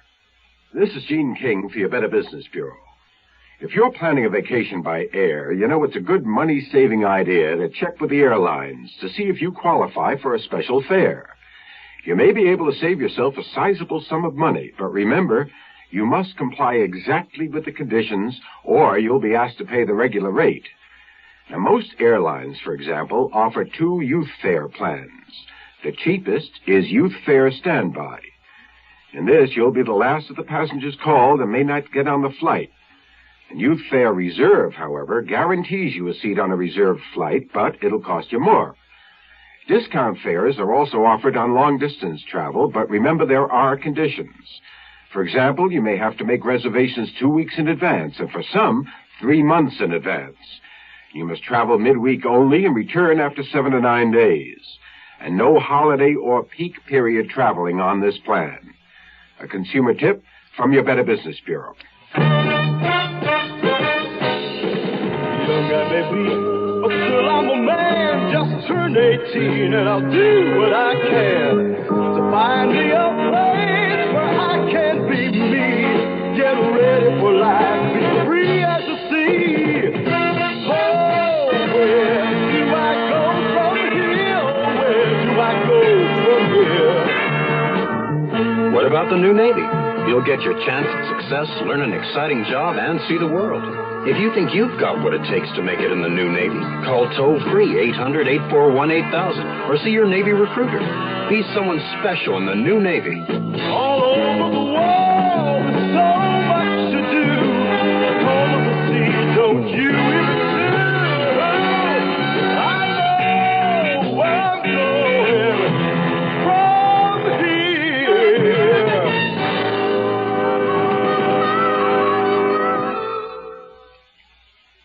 Tomorrow at this time, rest your eyes and listen here to this week's continuing study in suspense, A Die in the Country. I'm Rod Serling, and this is The Zero Hour. Today's episode brought to you in part by Quaker State Motor Oil and Beechnut Chewing Tobacco. This is The Zero Hour on Mutual Radio.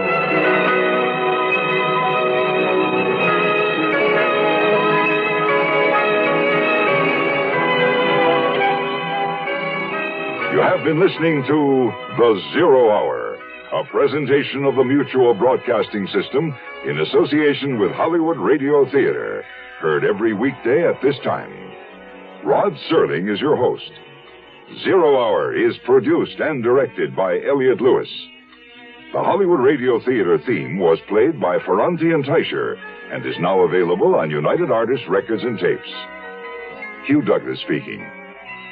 Tune in tomorrow, and once again, rest your eyes and listen here to The Zero Hour.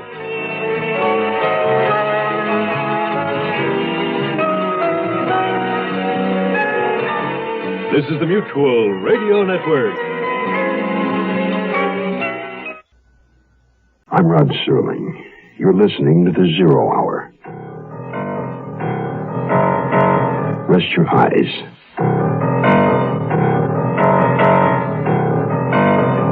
Exercise your imagination. This week, Tobias Wells' neo-Gothic tale of small-town terror. A Die in the Country. Starring Peter Marshall. Susan Strasberg. And Andrew Duggan.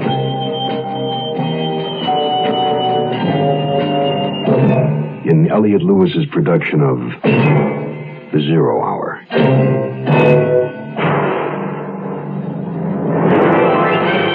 The Mutual Broadcasting System presents The Zero Hour.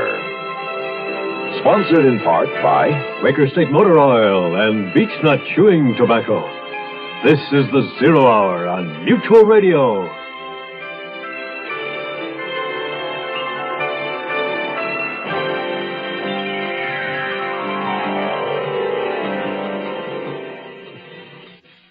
It's never easy to pick up and move to a new community. There's always a necessary period of adjustment. Young Boston detective Newt Severson and his wife Brenda are now in the process of adapting to their new surroundings. They've just moved to the quiet suburban town of Wellesley to await the birth of their first child. They've settled into a recently remodeled 3-story Victorian house with a small patch of New England woods on one side and Miss Mercy Bird, mystery writer and the town recluse, on the other. Directly across the street lives Wellesley's most prominent citizen, Town Selectman Rudolph Wharton, subject of current gossip concerning the recent desertion of his wife. As Detective Severson soon learns, Wharton is being harassed by a series of anonymous poisoned pen letters accusing him of his wife's murder. Back at his desk at the Boston police station, Newt Severson finds that Precinct Captain Granger has a further crime report from Wellesley. Newt Severson is beginning to question the advisability of his move to the country, and he is yet to meet the rest of his neighbors. A Die in the Country will continue in a moment. VISTA means Volunteers in Service to America. I started out as a business major in college. I graduated as a business major. I got into VISTA because I wanted to really do something. I chose this as my line, and when getting into it, it changed my whole life. I went through cultural shock. I found out what types of people really need the help and what's really happening in our country in the back areas. There is so much to be done, but I could say that if a person anywhere has an interest in doing something, there are programs for them. VISTA is one viable means, but there's so many ways of really getting involved with people. VISTA gave me my first start to work with the problems happening in this country and to really get down to earth and work with the people that need it. Volunteer for VISTA. VISTA is one part of action. Action is doing something. There is something you can do. Get into action.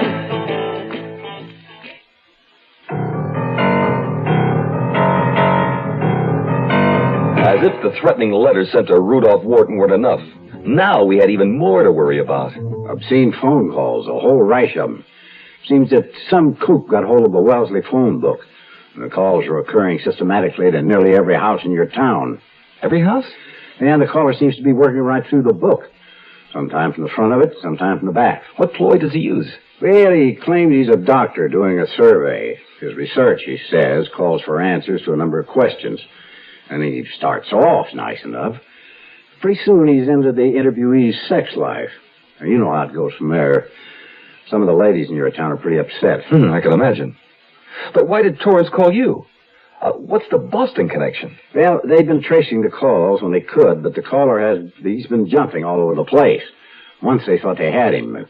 Months ago, when the calls first started, a series of them were traced to one Wellesley number. Turned out to be a family on an extended vacation. And the nut, whoever he is, had made an entry through a cellar window. Never stole anything, he just used the phone. Did they stake out the place? Yeah, sure. But of course, by then, the guy had found himself another Michi. After that, he used pay booze mostly. Once, even the telephone in the high school principal's office. And you don't know how he managed that. Huh.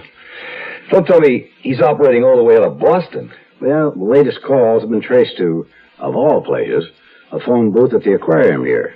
This one sounds like a real weirdo. Aren't they all? Torrance wants us to stake it out, and since you have a personal interest in the town, I thought you'd be the man to do it. Has he established any time pattern? Well, they call it never phones at night or on the weekend. Only those hours when most women are home alone. That figures. Any voice description? Nobody seems to agree. So maybe there's more than one nut at work. Anyway, he could be young, he could be old. Any chance, do you think, that he might really be a doctor? There can be a twisted mind in any profession. You know as well as I do, anything's possible. Yeah. It's what my wife calls a cop's suspicious nature. She's already accused me of looking at everybody in Wellesley as a suspect. Poison pen letters, obscene phone calls. Sounds to me you have reason to. So I waited out the day at the Boston Aquarium. But Wellesley's elusive sex nut continued to be the one that got away. At Captain Granger's suggestion, I stopped by on my way home to report to Police Chief Torrance of the Wellesley force. Yeah, well, I'm sorry that you got sent on a wild goose chase, Everson. Today he called from a pay booth in Dedham. You got a quick trace on him? No, he's aware we're putting traces on him. This time he simply announced to his victim where he was calling from. Then he told me he alerted you to the crank letters being received by Rudolph Wharton. Yeah, he asked me to keep an eye out since Wharton lives right across the street from us. All right, we'd appreciate that. There isn't any doubt about that letter you received from Mrs. Wharton confirming her whereabouts, is there? I mean, no suspicion of forgery or anything. Good God, man. Wharton is one of our selectmen, remember? Oh, all right, I'm a cop. I know better, so I placed a person-to-person call to her that I paid for myself. Didn't want it to show up on the department phone bills. Our selectmen have to approve all monthly vouchers. So you actually talked to her then? No, she talked to me is more like it. Told me off for wasting my time tracking her down when I should be tracking down the people sending the letters. I'd like to have a copy of whatever record you have of the calls, and also photostats of the Wharton letters. Oh, you can get both of those from the clerk on your way out. Hey, now, I guess I'd better be getting home to my wife. Well, let's hope our women don't get the idea that there's some kind of fiend loose on our streets. But in point of fact, there is.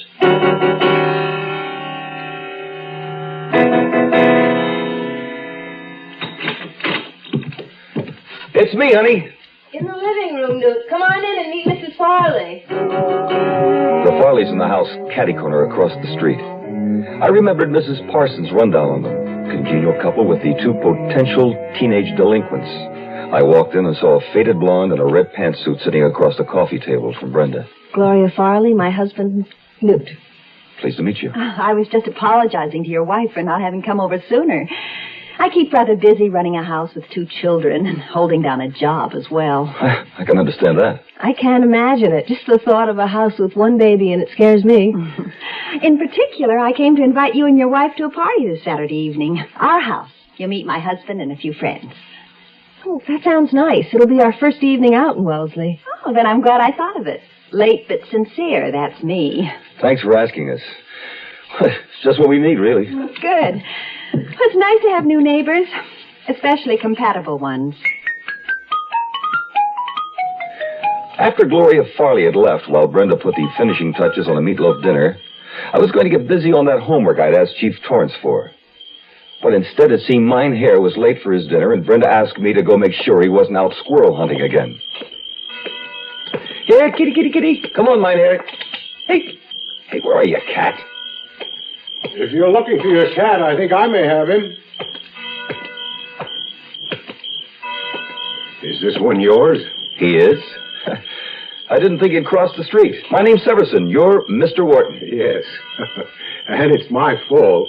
I like cats, and he's a beautiful animal. I lured him over.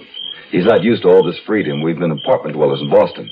You're a detective, I understand. That's right. Well, our crime here is of the minor variety as a rule, and not much of it at that. That suits me. I get enough of it on the job. Care to come in for a drink? Oh, thanks, but I think my dinner's on the table. I'll have to take a rain check, if I may. Of course. Wharton gave Mine Hair one final stroke and handed him to me. And as he did, I was struck by a curious resemblance. There was a look about their eyes that seemed the same, his and the cat's. I said goodnight and walked back across the street, running my hand thoughtfully across Mine Hair's glossy fur. I found myself wondering which look it had been. That of our formerly docile house cat, or the killer it had become.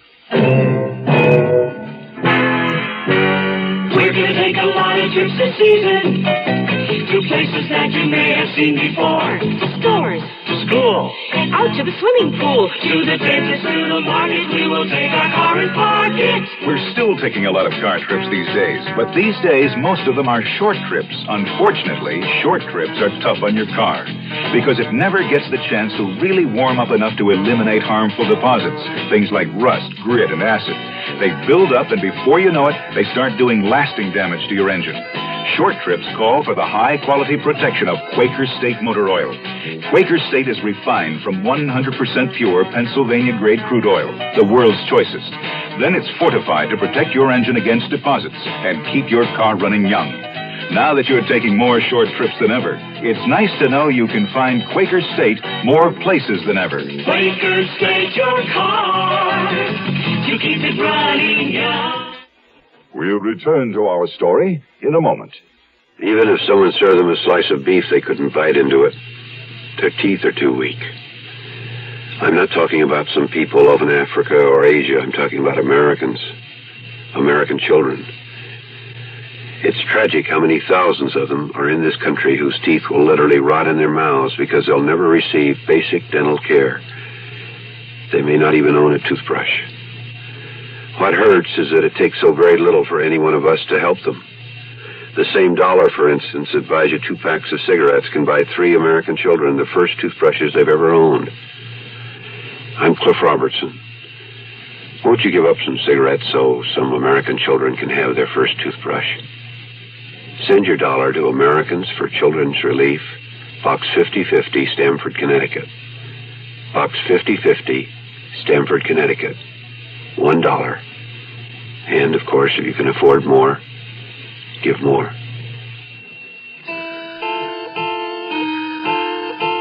Chief Torrance was right about the obscene phone call list. It was hard to find a handle.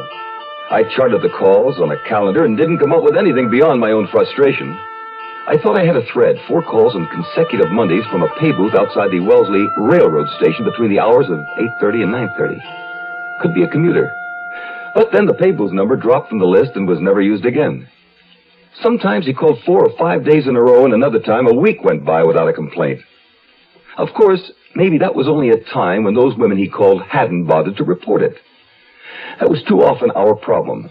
On the one hand, there were the cranks who bothered us about nothing, and on the other, there were always those who came up against real crime and kept it a big, dark secret, even from the police. By the time Saturday night came, I was ready for that party at the Farleys and curious about who was going to be there. Come in and name your poison. Gloria Farley beckoned us into the high-ceiling living room and gestured us toward the bar set up on top of a baby grand piano. Obviously, the Farleys were more drinkers than music lovers, and, as it turned out, drama buffs.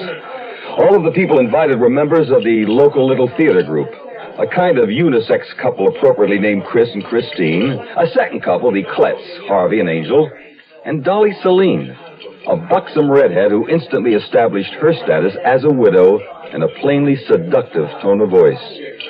Then we briefly met the Farley children, Delilah and Greg. I say briefly because they were both obviously eager to get out of the house. Perfectly normal for 2 teenagers when their parents are throwing a party. However, Gloria Farley was perturbed with them for rushing off in front of company. Delilah, I want you home at a decent hour, do you hear? And Greg, don't be in such a hurry. Please drive slowly. Do you have your house key?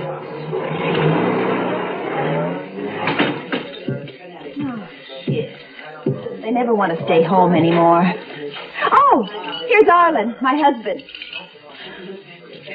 There was a sudden whir of a motor, and we followed Gloria Farley's gaze to the top of the stairs.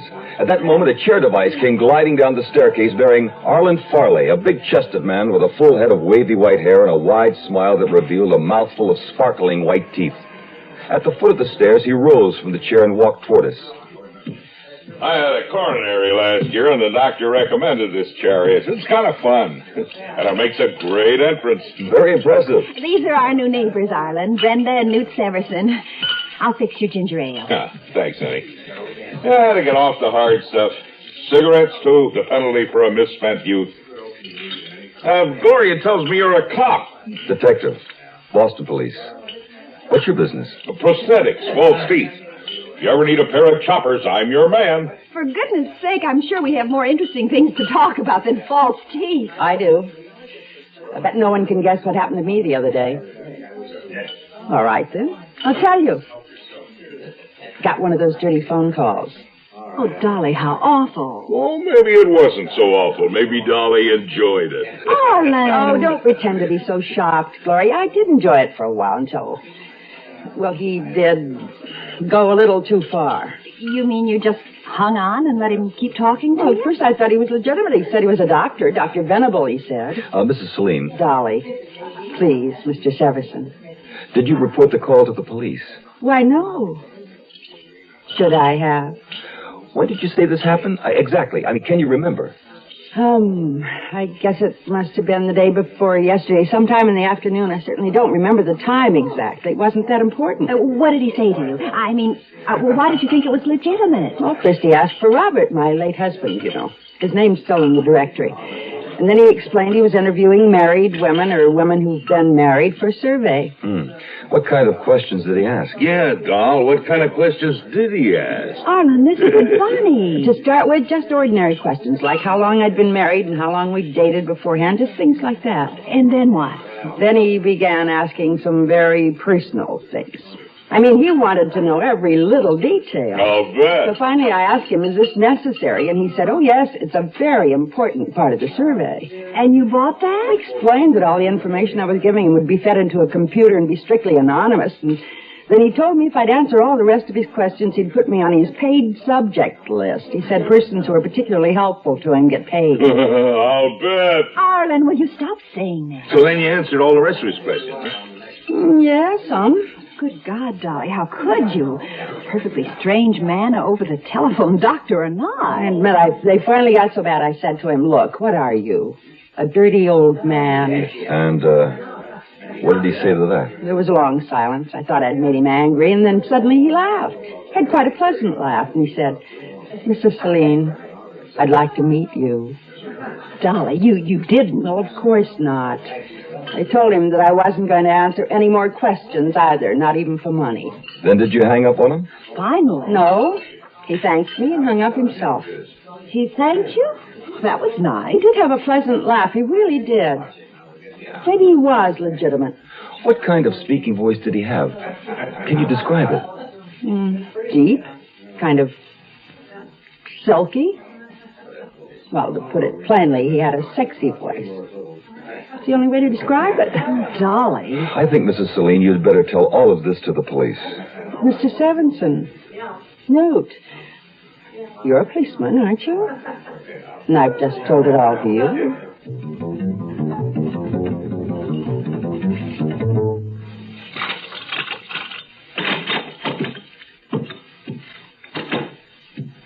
Oh, what a dreadful woman. You mean Mrs. Celine?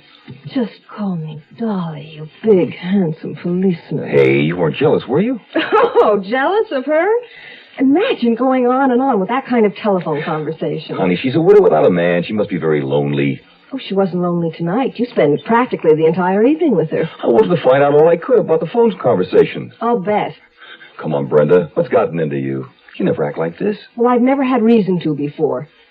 Of course, I suppose I really shouldn't blame you. It can't be very exciting going to bed every night with an old sack of potatoes. Aha, so that's it. Oh, darling, I don't care how pregnant you get. You'll always look better to me than any voluptuous redhead. Newt. And you don't have to worry about Dolly Celine. She isn't my type, first of all, and I promise you I won't ever see or talk to her again.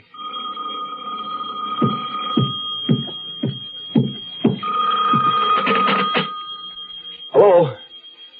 Oh. Yes, what is it, Mrs. Celine? Dolly?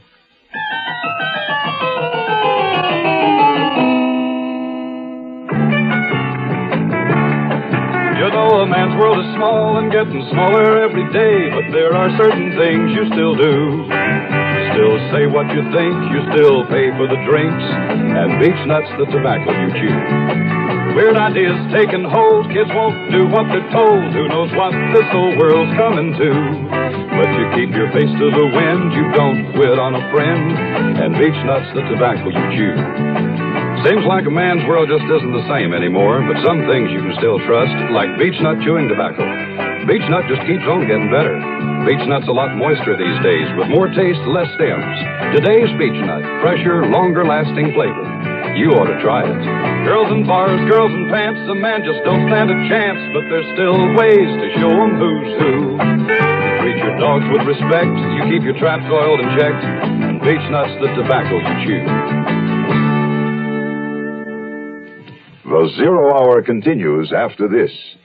This is John Bartholomew Tucker. Your body does a lot of talking. It tells you you're hungry. It lets you know you need water. It may warn you a stroke is on the way. These are some of stroke's warning signs. Sudden temporary weakness or numbness of the face, arm, or leg. Temporary difficulty or loss of speech. Sudden temporary dimness or loss of vision, particularly in one eye. An episode of double vision. Unexplained headaches. Temporary dizziness or unsteadiness. If you notice one or more of these signs, see your doctor. This year, over 200,000 Americans will die of stroke. Don't let one of them be you. Ask your heart association for further information about stroke and how to prevent it. Helping you to feel better and live better longer is just one of the services of your heart association. Give to your heart fund. It turned out all Dolly Celine wanted was more attention. The woman was lonely. Perfect prey for a telephone nut. She was also more frightened about the call than she acted at the party. She knew she had done a foolish thing, so again I referred her to the Wellesley Police Department, said a polite goodnight, and hung up. My attention at the moment was in full demand upstairs in my own bedroom. The next week or so passed more or less serenely at home, while my job provided all the excitement I wanted, and sometimes more than I asked for. When I got home tonight, I was really ready to put my feet up with a beer. But I didn't mind at all when I found company in the kitchen. It was Mercy Bird, and we hadn't seen much of her lately. Busy on a book, that's why. Nobody sees me when I'm writing. How's your cat, by the way? I've had to let Algernon shift for himself lately, so I hope he hasn't been giving Mine Hair a problem. Mine Hair's taken to spending a lot of time across the street. It seems Rudolph Wharton is a cat lover. You still don't like the man, I take it. How can you not like a man who looks like Cary Grant on The Late Show? Like they say, you can't judge a book. The man's no good. My mother died in his rest home, you know. I didn't know that. Mm-hmm.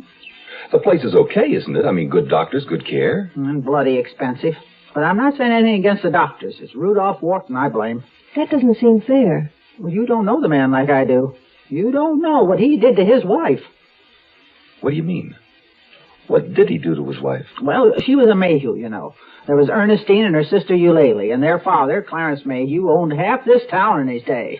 You mean that's how Wharton acquired all his property? Exactly. By marrying Ernestine Mayhew. But there's nothing wrong with that. It's what happened to Ernestine Mayhew that I'm talking about.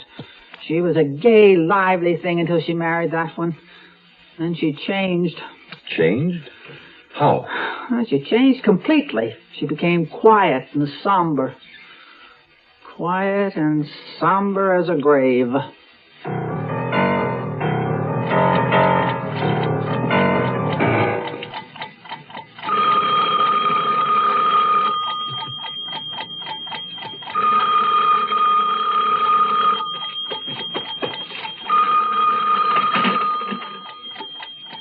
Hello? Newt, this is Dolly Celine. Golly, what? I'm frightened. I'm all alone here, and there's something wrong. Somebody's outside the house. I just know it. Well, why don't you call the police? They won't believe me. I'm afraid they think I'm something of a pest. Please, Newt, you're only a few blocks away. I wouldn't call in the middle of the night if I weren't scared stiff. Will you come over? All right. Oh, thank you, Newt. I feel safer already. Whatever you do, if there's someone there, don't let him in. I won't unless he's you. Please, Newt, hurry.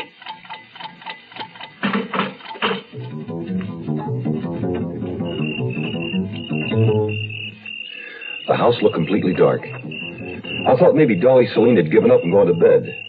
But then I spied the shades of a colored TV, ghosts moving in a box through the living room window. I got out of my car and moved slowly up the walk, keeping a careful eye on the surrounding shrubbery.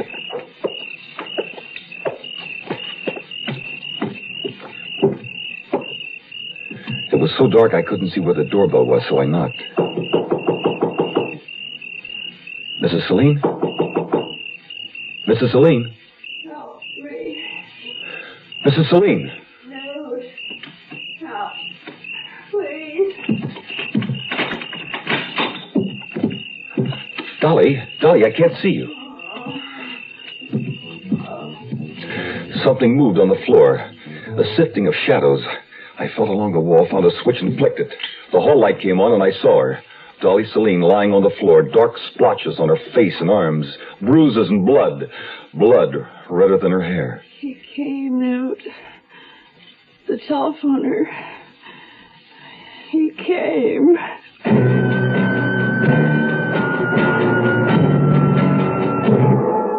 You are listening to Mutual's presentation of The Zero Hour. This is Gene King for your Better Business Bureau. If you're planning a vacation by air, you know it's a good money-saving idea to check with the airlines to see if you qualify for a special fare. You may be able to save yourself a sizable sum of money, but remember, you must comply exactly with the conditions or you'll be asked to pay the regular rate. Now, most airlines, for example, offer 2 youth fare plans. The cheapest is Youth Fare Standby. In this, you'll be the last of the passengers called and may not get on the flight. And Youth Fare Reserve, however, guarantees you a seat on a reserved flight, but it'll cost you more. Discount fares are also offered on long-distance travel, but remember there are conditions. For example, you may have to make reservations 2 weeks in advance, and for some, 3 months in advance. You must travel midweek only and return after 7 to 9 days. And no holiday or peak period traveling on this plan. A consumer tip from your Better Business Bureau. Young guy, baby, but still I'm a man, just turned 18, and I'll do what I can to find me a place where I can be me, get ready for life, be free as the sea. Oh, where do I go from here? Where do I go from here? What about the new Navy? You'll get your chance at success, learn an exciting job, and see the world. If you think you've got what it takes to make it in the new Navy, call toll-free 800-841-8000 or see your Navy recruiter. Be someone special in the new Navy. All over the world, there's so much to do. Home of the sea, don't you even I know where I'm going from here.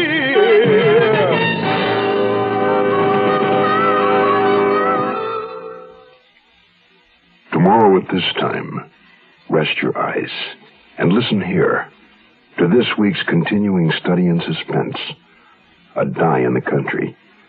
I'm Rod Serling, and this is The Zero Hour. Today's episode brought to you in part by Quaker State Motor Oil and Beechnut Chewing Tobacco. This is The Zero Hour on Mutual Radio.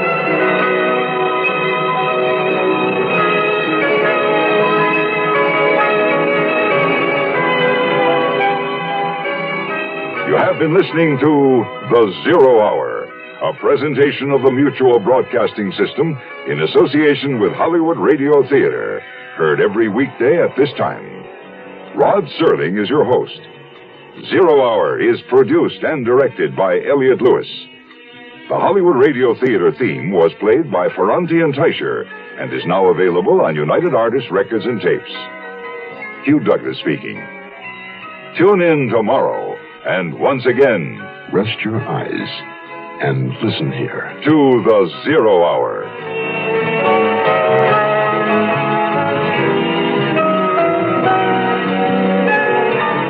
This is the Mutual Radio Network.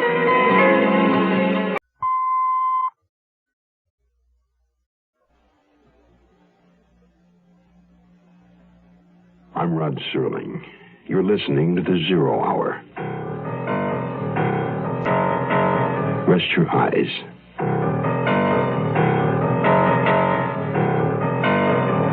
exercise your imagination. This week, Tobias Wells' neo-Gothic tale of small-town terror. A Die in the Country. Starring Peter Marshall. Susan Strasberg. And Andrew Duggan.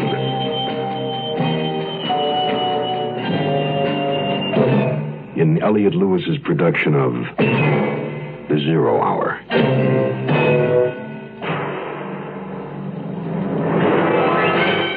The Mutual Broadcasting System presents The 0 Hour. Sponsored in part by Quaker State Motor Oil, Campho-Phenique, and Bayer Aspirin. This is The 0 Hour on Mutual Radio.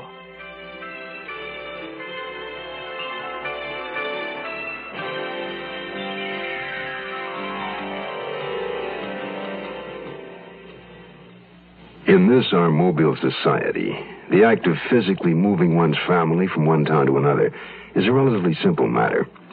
The problem is leaving old friends behind and making new ones. Detective Newt Severson and his wife Brenda, having recently moved from Boston to the small suburban town of Wellesley, have begun making those new friends. However, they find themselves becoming more deeply involved in a web of intrigue and violence among their neighbors. While on an innocent errand to return a lost dog to their next-door neighbor, Mercy Bird, Newt has come upon startling evidence which tends to incriminate still another of their new Wellesley friends. City living was never quite like this. A Die in the Country resumes after this word. 200 million people live in America today. Within 30 years, our population is expected to increase by 50% to 300 million. President Nixon, in his recent congressional message, expressed concern over the impact of population growth on the quality of life in America. Specifically, the burdens it will place on education, health, transportation, employment, housing, and our natural resources. At our present rate of growth, we would have to build a city the size of Tulsa, Dayton, or Jersey City every 30 days for the next 30 years to accommodate these additional 100 million Americans. A Planned Parenthood study shows that our population growth can be slowed if voluntary family planning help is made available to every family that wants it. Planned Parenthood provides family planning help all over America right now. Overpopulation, it's everybody's problem. Support Planned Parenthood. All I had meant to do was let the dog in. But I found scissors, glue, and 3 words cut from old newspapers to make a bitter accusation. It was murder. So, Mercy Bird was the sender of the poison pen letters being received by Rudolph Wharton. Newt. What are you doing in here? I found Algernon. It looks as if that's not all you found. Why, Mercy? Why have you been sending these letters to Rudolph Wharton? Because it's true. The man murdered his wife. What makes you even think that? I don't think it. I know it. Don't ask me how. I just do. Then you've no evidence, no proof. Not the kind you mean. But I know the kind of man Rudolph Wharton is, and I know the kind of person Ernestine Mayhew was. She wouldn't just go away like that. He killed her, I tell you. Mercy, making such a terrible accusation against the man with no proof is going to land you in serious trouble. Why doesn't somebody look for proof? If a man like Wharton wanted to get rid of a body, he'd find a way. Has anybody dug up his cellar, unlocked his trunks, examined his flower bed? Mercy, you've been writing too many mystery stories. You're a detective, aren't you? You know damn well murders are committed and bodies are hidden all the time. The only difference is nobody's looking for this one. Nobody is looking for Ernestine Mayhew's body because the woman is alive and well, living with her sister in California. Chief Torrance has a letter from her, and he also talked to her on the telephone. Oh, then the police do suspect something. No. They acted on those letters, of course, to prove they were a hoax. A hoax? That's exactly what Rudolph Wharton is pulling off. Don't you see? See what? Oh, of course. You don't know about Ernestine and her sister. What about them? that they look and sound so much alike. Could almost be twins, those two. I'll bet it was Eulalie that the chief got the letter from and talked to on the telephone. That might work for one of your books, but how could Rudolph Wharton persuade Eulalie Mayhew to masquerade as her sister? Then she'd know that he had killed her. Perhaps she does know. And is just going along with it? There's something else you don't know about the Mayhew sisters. They were both in love with Rudolph Wharton.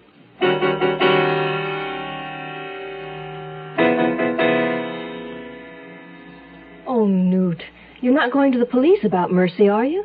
Honey, I have to do something. This kind of thing just can't be ignored. You don't suppose that there's a chance she's right about Rudolph Wharton? That he's a murderer? Huh. Now who's looking at our neighbors like a cop? But why would Mercy do this? Well, we know she's a little eccentric, and I suppose as a mystery writer she may be inclined to let her imagination run amok. Living all alone in that creepy house. You know, there's hardly any furniture inside. I mean, from what I could see. Keeping her mother in that rest home must have been very expensive. Yeah. And a rest home owned by the rich Rudolph Wharton, no less. But she shouldn't be put in jail just for harboring a grudge. Sending threatening letters is more than just harboring a grudge. It's all going to depend on Wharton. I mean, what he wants to do about it after he finds out it's Mercy. Maybe he'll be charitable and not press charges. Are you going to talk to him or the police? I don't know. There's some sniffing around I want to do first. Oh, darling, if anybody can help Mercy, you can. I think I'm glad I'm married to a bulldog after all. My first stop was the town clerk's office in Town Hall, a red stone castle on top of a hill. I didn't think it wise to chance Rudolph Wharton's finding out that I'd been checking for information on his wife. So I made up a story to tell the clerk that wangled me a look at the alphabetical file under M. It took only a quick flip of the cards for me to get what I'd come for. Eulalie Mayhew's present address in California, where ostensibly both sisters could be found. My next stop was the public library. With luck in a small town like this, I'd find copies of the Wellesley High School annuals there. I did. Should be the 40s, I figured. And I was right. The summer class of 1941 for Ernestine, 42 for Eulalie. I placed the pictures of the two sisters side by side. Heart-shaped faces, light eyes, identical blonde hairdos of the pompadour and page boy style of the time. Even looking closely at them as I was doing, it was hard to see the difference between them. But did they sound alike as well, I wondered. I got a telephone number for Eulalie Mayhew from the long-distance operator. Riverside, California. Information.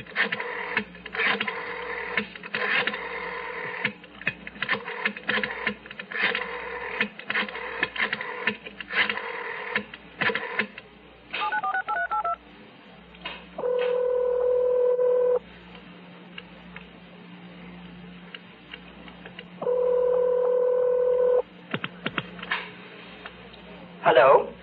Hello, Miss Mayhew? Yes. Is this Miss Eulalie Mayhew? Yes, it is. Who's this? Hi, Lester Martin, Wellesley High, class of 41. Do you remember me? I don't believe I knew you. I didn't graduate until a year after that. Oh, I know. Your sister Ernestine was in my class. I understand she's staying there with you right now. Is that right? Yes, she is. Well, it's Ernestine I really called to talk to. It's quite important. Is she there? Yes, she's here. Just a moment. Hello? Eulalie? No, this is Ernestine. Ernestine Mayhew.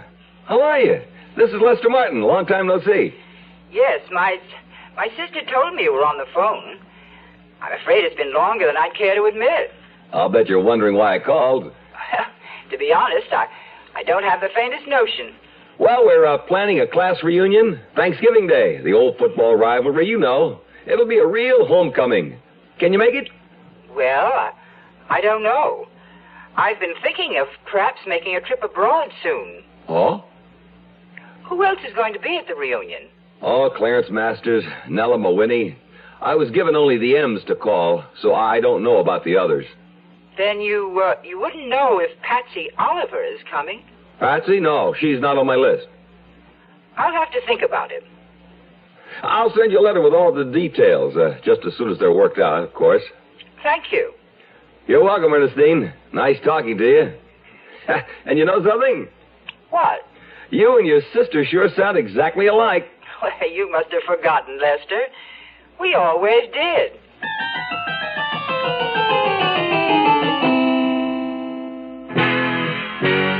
We're gonna take a lot of trips this season to places that you may have seen before. To stores. To school. Out to the swimming pool. To the dentist, to the market. We will take our car and park it. We're still taking a lot of car trips these days, but these days, most of them are short trips. Unfortunately, short trips are tough on your car because it never gets the chance to really warm up enough to eliminate harmful deposits, things like rust, grit, and acid. They build up, and before you know it, they start doing lasting damage to your engine. Short trips call for the high-quality protection of Quaker State motor oil.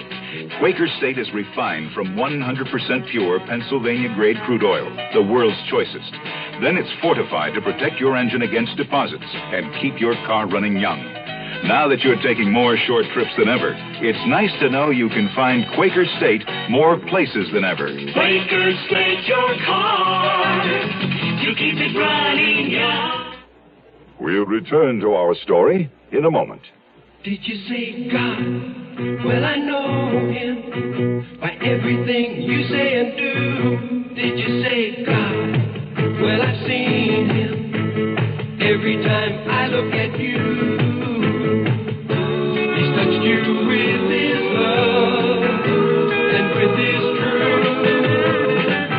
Don't look any further. You are his proof. This hand in your hand in my hand. Can you hear the music play? Brother to brother, helping each other. You know we're gonna find a way. This hand in your hand in my hand. Can you hear the music say? Sisters and brothers loving each other. We're gonna make a better day. This message is brought to you by Religion in American Life. My phone call to California gave me nothing to go on. But for some reason, I suddenly thought of an old friend in Los Angeles. A private gumshoe named Jess Dyer, who I knew would do me a favor. A little stakeout at the Mayhew house, and maybe some discreet checking with the neighbors. Meanwhile, I decided to drop in for another little off-the-cuff chat with Chief Torrance down at the Wellesley police station. I was wondering, when you talked to Mrs. Wharton, what did you ask her? Did you find out when exactly she left Wellesley and how she got to California? Anything like that? Well, I didn't interrogate her, if that's what you mean. No reason to. All I needed to know was that she was alive. I suppose so. Only... What are you getting at, Severson? I hope you don't have the idea that I didn't check thoroughly just because it was Wharton. No, I wasn't thinking that. There have been people in this town from time to time who've tried to buy me, but they've learned quick enough that I'm not their boy. I can tell that. Okay, I just wanted to set things straight, in case. Because I'm getting the notion that you've got an itch. An itch? That's what I call it when it happens to me. An itch I can't scratch keeps me up nights sometimes. A feeling that something's out of kilter, off the mark. Yeah. I guess maybe that's what I got. And I gather you're thinking maybe it's a place I can reach that you can't. Maybe it is. What can you tell me about the Mayhew sisters, for instance? I hear they look and sound a lot alike. Well, that's true enough, especially in their younger days when they dressed alike, wore their hair the same way and everything. Later on, they didn't do that anymore, of course. I also hear that at one time, at least, they were both in love with Rudolph Wharton. Yeah, I suppose they were. That'd be back in their younger days, too, before Wharton settled on Ernestine. I remember when my wife and I used to go to the steakhouse in those days. We'd see the three of them, young Wharton, as handsome then as he is now, with the Mayhew girls, one on each arm. Both of them looking up at him like he was God. Is there anybody in town, anybody you can think of that Ernestine Mayhew would be likely to keep in touch with, no matter where she is? Yep, one person, Constance Giordi. Taught both the Mayhew girls, but Ernestine apparently always felt something special for her. She's the first person I tried to check when Wharton started getting those letters. And? You notice I said tried. I asked her if she heard from Ernestine, and all she said was wherever Ernestine was Ernestine's own business, and I should mind my own. Where does she live? Over in Back Bay on Oak Street in a little house Ernestine gave her, scot-free. She's the one to talk to about Ernestine, all right. But I don't envy you trying. I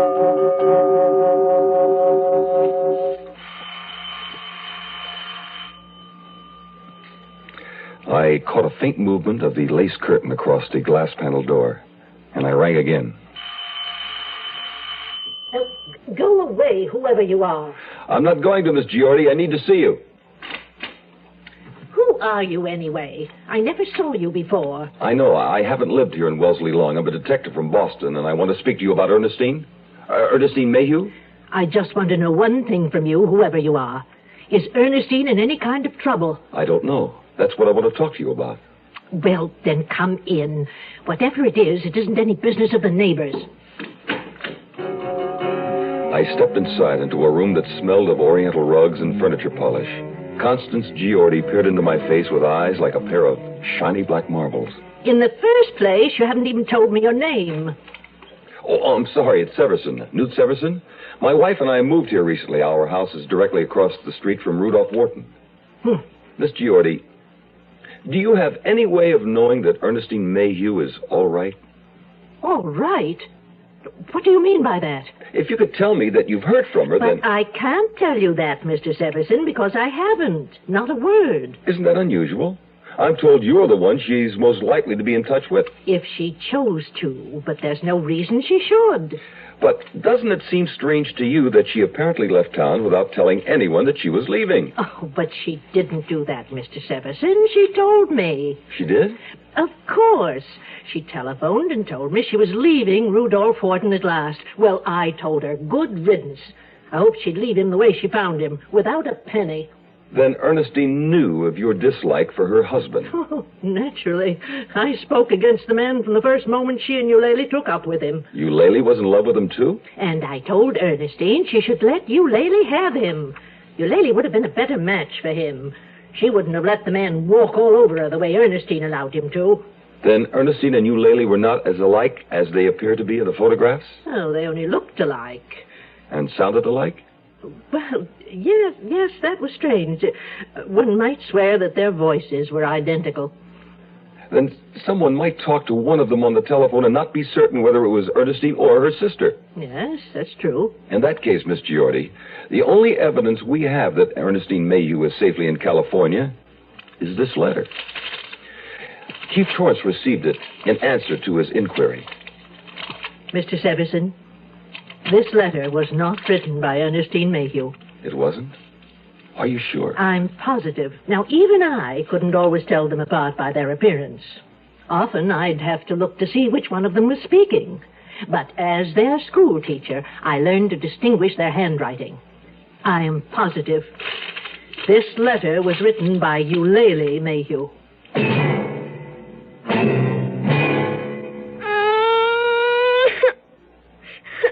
No pain's a little one when it happens to your child.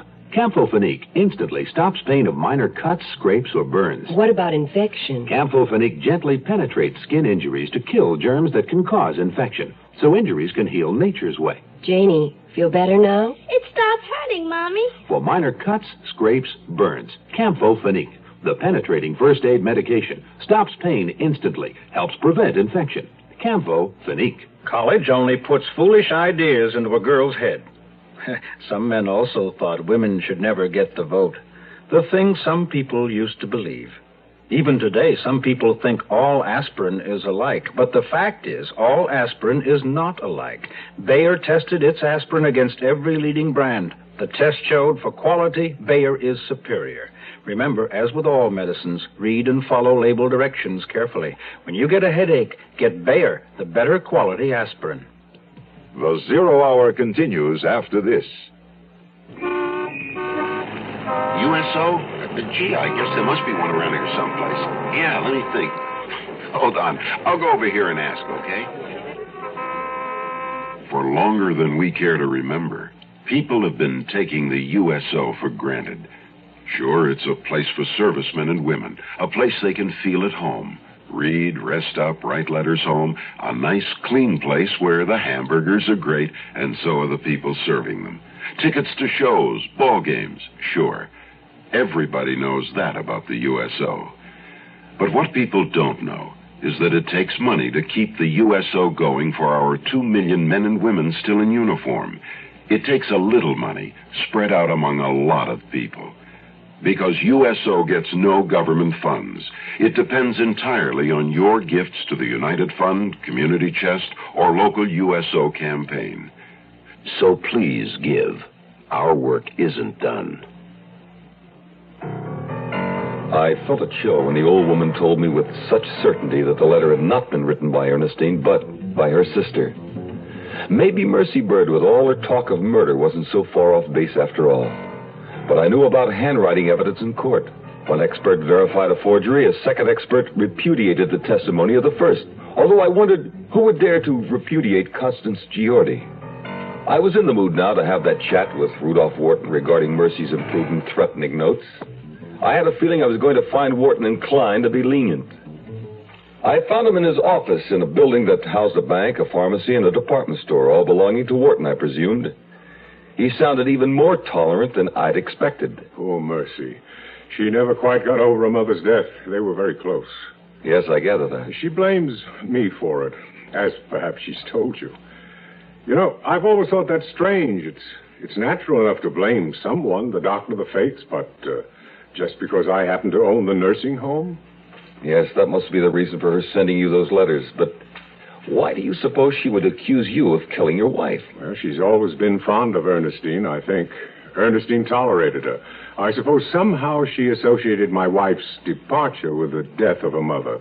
Two people she was fond of. Yes, I guess that's possible. She's inclined to be, eccentric, as I'm sure you've noticed. Eccentric is putting it kindly. She's something of a character, all right. But harmless enough, I imagine. Then, are you going to press charges against her? No, I don't think that'll be necessary. That's very generous of you, considering the harassment she's caused you. Well, perhaps it might be well for her to see a psychiatrist. There's a good man at the hospital I could refer her to. I doubt that she has the money for that kind of treatment. Well, something could be worked out, I'm sure. Thank you, Mr. Wharton. You're being most considerate. I'm glad. As a matter of fact, my wife and I have become quite fond of Mercy Bird, and I wouldn't want to see her in any real trouble. By the way, Mr. Severson, I've had a call from my wife. You have? Yes. She was puzzling over a phone call she received. The caller identified himself as someone who'd been in high school with her, and he invited her to a class reunion. What's puzzling about that? Someone's always trying to get up a high school class reunion. Of course. But then she asked the man if Patsy Oliver was coming, and he answered that he didn't know because she wasn't on the list. What's wrong with that? Well, Patsy Oliver was a very popular figure at Wellesley High in those years. I remember him well.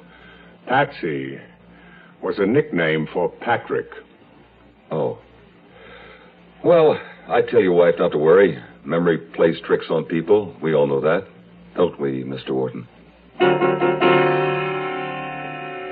I wasn't worried about that little blunder I'd made. I was only wondering what kind of call Rudolph Wharton had really received. Leaving Wharton's office, I threw caution out of the window by walking into the bank and making an inquiry about Ernestine Mayhew Wharton's account. I showed my Boston ID card, and after a long moment's hesitation, the bank official obliged.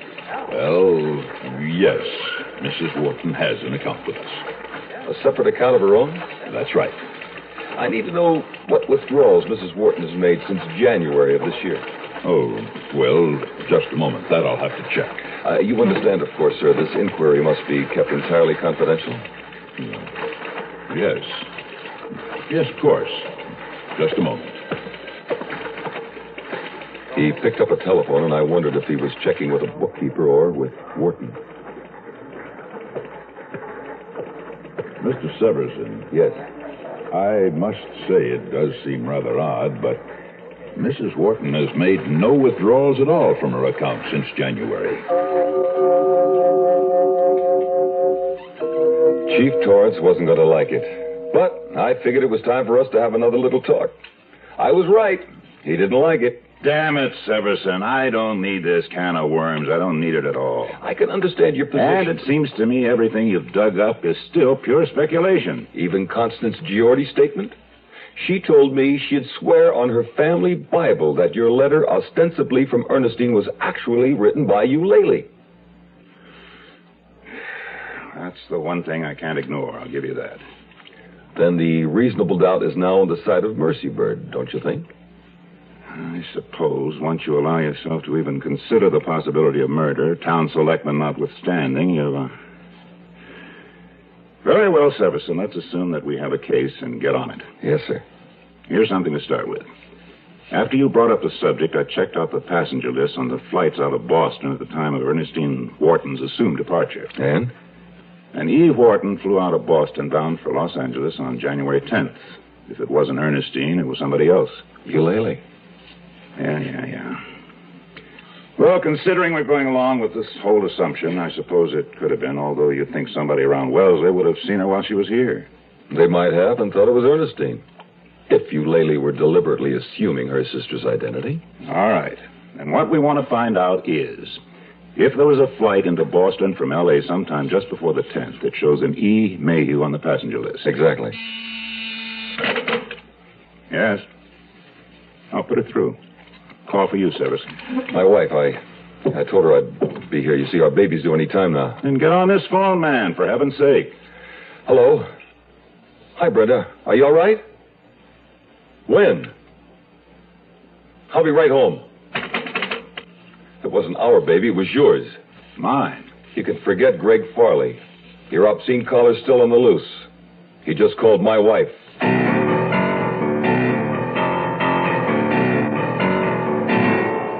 You are listening to Mutual's presentation of The Zero Hour. When they change a plane flight, I check to see if another is just as good or better. Fred Underwood, Kansas City postal worker, probably knows as much about airline schedules as the airlines. I want to give that extra service that goes with airmail. So I move it just as fast as I can to get it out of here. And airmail is moving. Now you can almost always get next-day delivery to cities up to 600 miles away. And two-day delivery anywhere in the country. Just mail by 4 p.m., use zip code, and mail from a specially marked airmail box. When I started here, it was all propeller planes and trains. And back in the post office, mail was handled the same way it had been for years. Now there's jet planes and zip codes, and airmail's really going places. Airmail and zip codes. They speed everybody's letters. If you don't know a zip code, check your phone book or call the post office. Help us help you. Use zip code. Young I may be, but still I'm a man. Just turned 18 and I'll do what I can to find me a place where I can be me. Get ready for life and be free as the sea.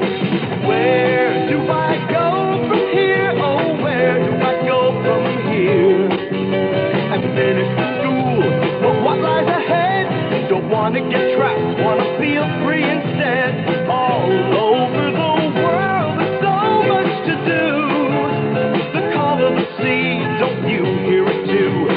Where do I go from here? Oh, where do I go from here? What about the new Navy? You'll get your chance at success, learn an exciting job, and see the world. Call toll-free 800-841-8000. That's 800-841-8000. Or see your Navy recruiter. Be someone special in the new Navy. I know where I'm going from here. Tomorrow at this time, rest your eyes and listen here to this week's continuing study in suspense, A Die in the Country. I'm Rod Serling, and this is The Zero Hour. Today's episode brought to you in part by Quaker State Motor Oil, Campho-Phenique, and Bayer Aspirin. This is The Zero Hour on Mutual Radio.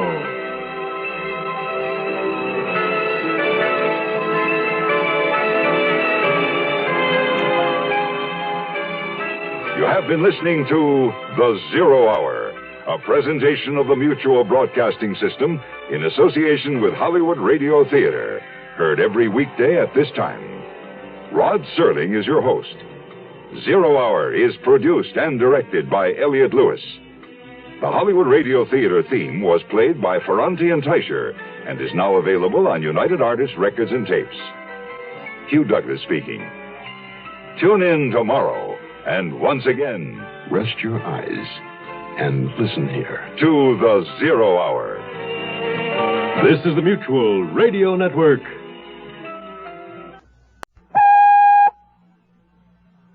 I'm Rod Serling. You're listening to the Zero Hour. Rest your eyes.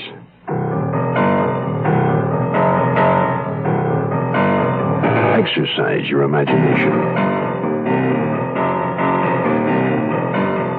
This week, Tobias Wells' neo-Gothic tale of small-town terror.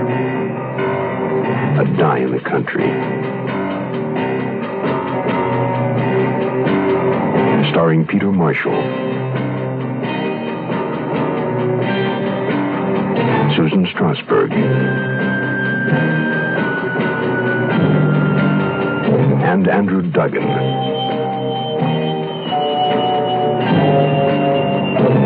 In Elliot Lewis's production of The Zero Hour.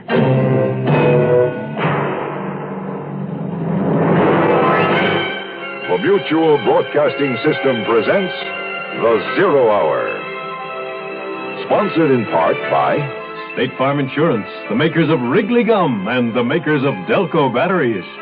This is The Zero Hour on Mutual Radio.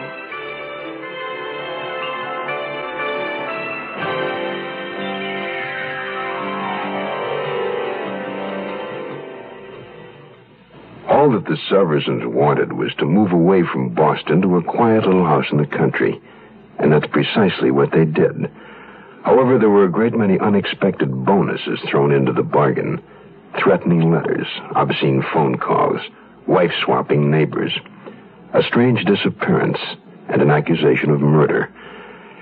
As Detective Newt Severson, with the reluctant cooperation of Wellesley Police Chief Torrance, presses for an investigation into the affairs of town selectman Rudolph Wharton, Wellesley's elusive, obscene telephone caller strikes again. This time with a call to Severson's young wife, Brenda, while she's home alone, awaiting the impending birth of their first child.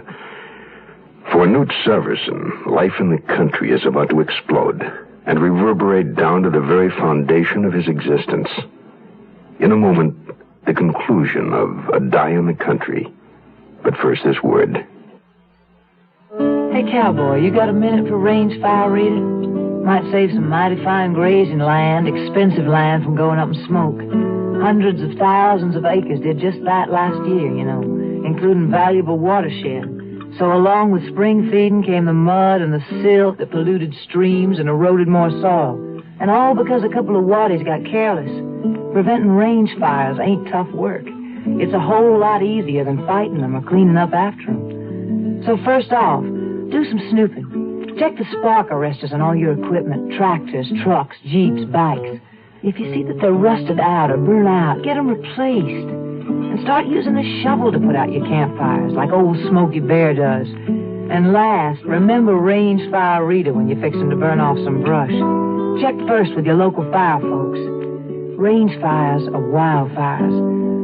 Don't start something you can't finish, cowboy.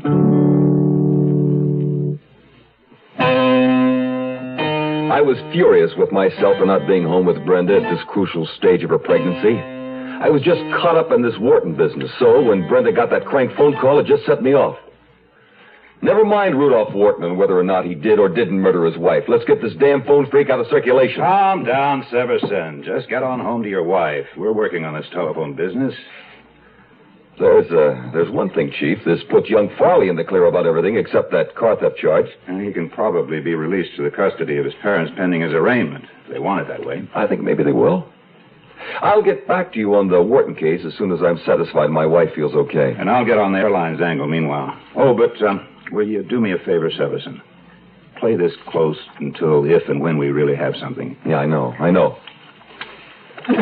Wait a minute. This call to Brenda gives us something new on the phone net. What's that? He didn't work from the Wellesley directory this time. We're not in it. He must have gotten it from information then.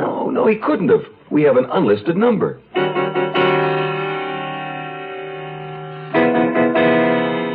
That's what I've been wondering too, Newt. How did he get our number? Did he address you by name? Yes, right away. He said, "Hello, Mrs. Severson." But you didn't recognize the voice at all? No, it was deep and, sort of suave-sounding. Yeah, Dolly Celine called it sexy. Oh, well, I'm not Dolly Celine. I would have hung up on him right away, but I knew you'd want me to find out everything I could. Thanks, but I hope you didn't stick with that nut too long. I couldn't. It was just, it was too much. I had to hang up. What time was this? Just before you called me? Yes, about 4:30. Later than usual for him. I just wish I knew how he got our number. So do I. If we knew that, it might tell us who he is. The thing to do is make a list of everybody who knows our number or anybody who's been inside the house where they could have seen it on the phone. That could have been, even any of the workmen who've been here. Exactly.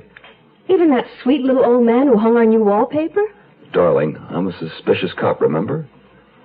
That sweet little old man could very well have a sexy telephone voice.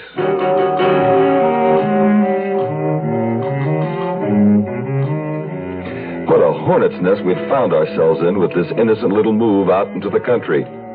Maybe Brenda was right. Other people seem to live out their lives without coming up against murder, robbery, assault, and heaven knows what. I was beginning to wonder myself, did the crime attract the cop, or did the cop attract the crime? It didn't matter. At the moment, I considered myself on a possible murder case, and I figured by now my contact in California had had time enough to check out that house and its neighbors in Riverside.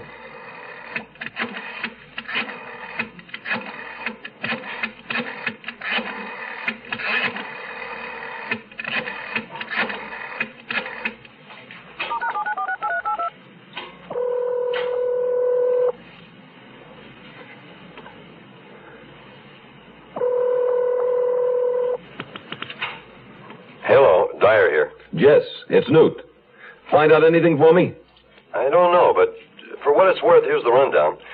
The neighbors don't seem to know anything about his sister, but then they say Eulalie Mayhew isn't much of the neighborly type. You mean her sister could be there, and they wouldn't know it, huh? That was the impression they gave me. But none of them could say that they'd seen both sisters together? No, I didn't get that from anybody, but for your information, at the moment, there's nobody living in the house. What do you mean, nobody? Whether there was one sister or two, they're not there now. The next morning at headquarters, I passed Dyer's information on to Chief Torrance. So, what do you think it means? I'd like to find out from Wharton what it means, but I don't want to flush him out at this point. Maybe Eulalie Mayhew has already flown the coop. No, it wouldn't make sense. I mean, Wharton still needs her around, right? Oh, by the way, does Eulalie have any of her father's holdings? No, Ernestine was the old man's favorite. Eulalie was left just with an annuity. More than adequate, I understand, but it was a definite slight. That gives Eulalie a bit of a motive, too, doesn't it? Oh, not for murder, I shouldn't think. But I suppose it could weaken her resistance against aiding and abetting. Any luck on that check of the airlines? Not yet. There's a chance she wouldn't have used her own name, of course. Yes? Oh, yes, of course. Tell him to come in. Wharton's on his way in. Mr. Wharton, how are you? Hello, Chief. Severson, they told me you were in here, and I was hoping to talk to both of you. Well, what's up, Mr. Wharton? Well, for one thing, I just learned that my wife has left the country. Oh? She's gone on an extended trip. I don't know for how long. Hawaii, the Orient, perhaps? Around the world? I don't know, Mr. Severson. My sister-in-law tells me she wasn't certain. In fact, Eulalie is quite concerned about Ernestine. In what way? Well, it seems our separation has been weighing heavily on her. She's been very depressed. And now, suddenly, she's just packed up and gone. Eulalie's quite distraught. Oh, I'm sorry to hear that, Mr. Wharton. Any way we can be of help? No, there's nothing even I can do. We're just hoping Ernestine will be in touch with one of us, soon. It wouldn't be too difficult to locate her, I imagine, if we get on it quickly enough. No, I wouldn't want her to think I was keeping tabs on her. She wanted her freedom. I think maybe a trip is a good idea for her at this time. Yeah, probably is. Frankly, at the moment, it's Eulalie I'm concerned about. I didn't think she should be alone out there worrying about her sister, so I suggested that she come here, back to Wellesley for a while. Well, now, it'll be nice to see Eulalie Mayhew again. You're going to enjoy meeting her, Severson. She's quite a woman. Yes, I'd like very much to meet her. You'll have the opportunity. That's why I'm here. You'll both come, won't you? Come where? To my house, Saturday night. I'm throwing a little party for Eulalie to welcome her home. We're number one. We're the largest company, and you don't get to be the largest company unless you're doing a little extra for people. Agent Bill Rich of Logan, Utah, explains why State Farm Mutual is the world's largest car insurer. This is what the consumer feels, and you know that if a consumer feels State Farm is number one, it's got to be on two things, service and price. And if you're not competitive in both of these areas and do the job, the customer is not going to rate them where they have. We're number one. We only got there because we were most competitive, or as competitive as anyone, and because we're there to serve. Service and price. That's what car insurance value is all about. And there are two good reasons to see your nearby State Farm agent now.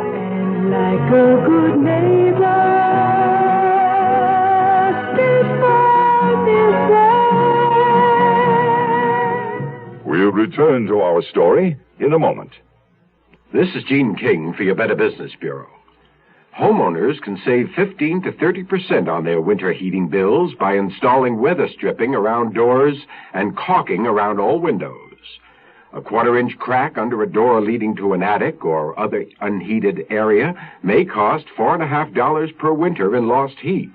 Incidentally, you can also increase the wintertime comfort and decrease the heating bills you'll have to pay by installing storm windows, which reduce loss through windows by 50%. Storm windows usually pay for themselves in 7 to 10 years, and thereafter return an annual dividend of 13 to 18% in fuel savings. Another way to reduce loss of heat in winter is to install proper insulation. In a cold to moderately cold climate, a homeowner can save enough on his fuel bill to recover the cost of the insulation within 8 to 12 years. A consumer tip from your Better Business Bureau. Brenda's only concern when I told her about Wharton's party was which of her maternity dresses looked the least like a maternity dress. My concern was that I had Dr. Abrams' number in my pocket. It would be just like our stubborn son and heir to put in his belated appearance just as I was closing in on a murder. I wonder if he's invited any of the other neighbors. Mercy Bird wouldn't come if they asked her. Mercy's only come out of her house long enough to give Algernon a quick walk lately. She must be busy writing a new book. As long as she's not writing any more letters. What about the Farleys? Do you think they'll be there?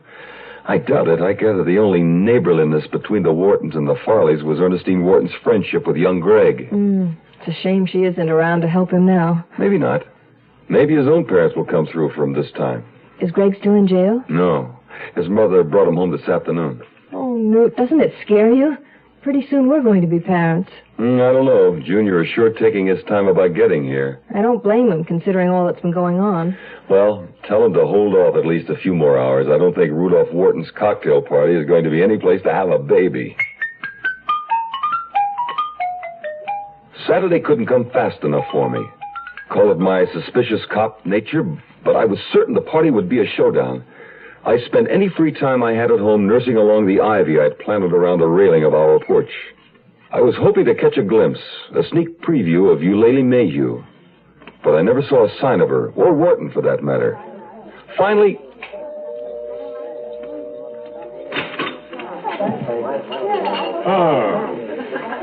Hello, Severson. You know my wife? Yes, of course. Good of you to join us, Mrs. Severson. Come in. I want you to meet Eulalie. Before he had led us halfway across the room, I saw her. Shining silver gold hair, a flawless skin, glowing under a golden California suntan. Eyes the color of pansies, a young girl's body in a sleek gold cocktail dress. So, that was Eulalie Mayhew. I found myself wondering if Ernestine, wherever she was, still looked like her sister. Rudy tells me you're a detective. That's right. Mr. Severson is with the Boston police, but it appears he's intrigued by our little transgressions in Wellesley as well. Which reminds me, I believe Chief Torrance has some news for you, Severson. He's right over there. A detective? A police chief? Well, it appears Rudy has himself surrounded by the law. What a lovely outfit you have on, Mrs. Severson. Thank you. Will this be your first? I left Brenda gazing enviously at Eulalie Mayhew's sylph-like figure and made my way across the room to see what Torrance had come up with. If it were the information we'd been after from the airlines, Wharton unwittingly may have just directed me toward his own undoing. Oh, Severson, you'll want to hear this. Dennehy called in a little while ago with quite a piece of news. Concerning our genial host? No, not this time. It's the telephone nut. We've got him. Hallelujah. Are you sure? I mean, how did you find him? It was that list you had your wife make up that did it. You know, all the workmen who had been in your house since you moved in. Now, don't tell me it was the sweet little old man who hung the wallpaper. Nah, but you're close. Try the nice, clean-cut, all-American type who installed your telephone. A guy from the telephone company? Why is it we never think of the obvious? Seems he just kind of blends into the woodwork. Nobody pays any attention to him. And once he's done his job, you forget he was there. But when we went back and checked, we found him everywhere. When Dennehy moved in on him in a cruddy little apartment over in Needham, there it was. A little yellow Wellesley directory and a raft of porno junk all over the place. Did he own up? To everything but the Dolly Saline attack, claims he never done any real harm to anyone. Just a talker, not a doer, according to him. Do you buy that? Dennehy does. He thinks the guy called her all right, but he never went near her. But then, how do you explain... I don't know. We're going to have another talk with Mrs. Saline. Chief, here comes Dennehy now. What's he doing here? I don't know, but he sure is in a hurry. I hope he doesn't knock anybody over. What is it, Dennehy? That piece of information you've been waiting for just came in, Chief. From the airline? You really hit the nail on the head, Newt. On January 9th, just the day before, an E. Wharton flew out of Boston, and E. Mayhew flew in from L.A. Well, now, isn't that interesting? I think maybe our host will find it much more stimulating than the usual cocktail party conversation. I took pity on the chief and went to look for Wharton myself. I found him more or less where I expected, on the terrace in the shadows with a glint of gold lame beside him. Sorry to disturb you, Mr. Wharton, but something's come up about your wife. Rudy. What about my wife, Mrs. Everson? The chief will explain. He and Dennehy are in the study. You can come too, Miss Mayhew, if you wish. Yes, of course. Has anything happened to her? I have the feeling we'll all have an answer to that very soon.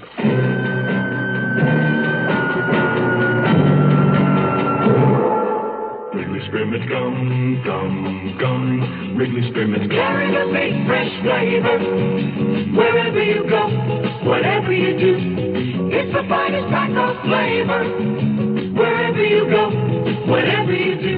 Flavor this big shouldn't be left behind. So wherever you go, carry a pack of Wrigley Spearmint Gum. Wrigley Spearmint. It's the finest spearmint flavor. The great Wrigley taste, delicious to chew. Wrigley Spearmint Gum. Carry it with you. Wrigley Spearmint. Maybe all you know about batteries is that they're necessary to start your car. And you want one that will start and start and start your car. That's just what the Delco Energizer was designed to do. It supplies a super burst of power instantaneously to start a car in almost any weather. Get a Delco battery for your car. Look for the red, white, and blue Delco sign. Well, the more you know, the more you want Delco. The more you know, the more you want Delco. The Zero Hour continues after this.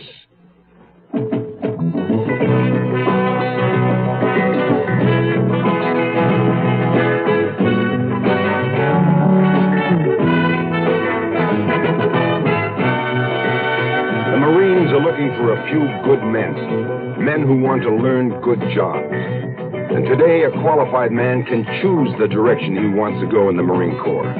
Choose the kind of skills he wants to learn, like computers, aircraft maintenance, or electronics, radio communications, food services, aviation technology. You name it, Marines do it. If you want to learn it, the Marines will teach you skills, responsibility, and leadership in any field you can handle. Remember, qualified men can choose their own directions in the Marine Corps. Skills to learn, careers to build in many directions. The Marines are looking for a few good men who want to choose their own directions, want to learn good jobs, want to be Marines.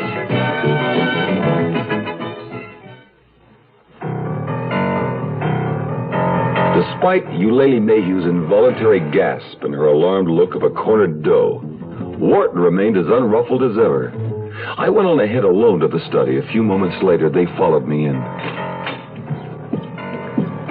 Dennehy looked nervous in his uniform. I felt like our cat, mine hare, out stalking prey. Chief Torrance was less ferocious, so I let him begin.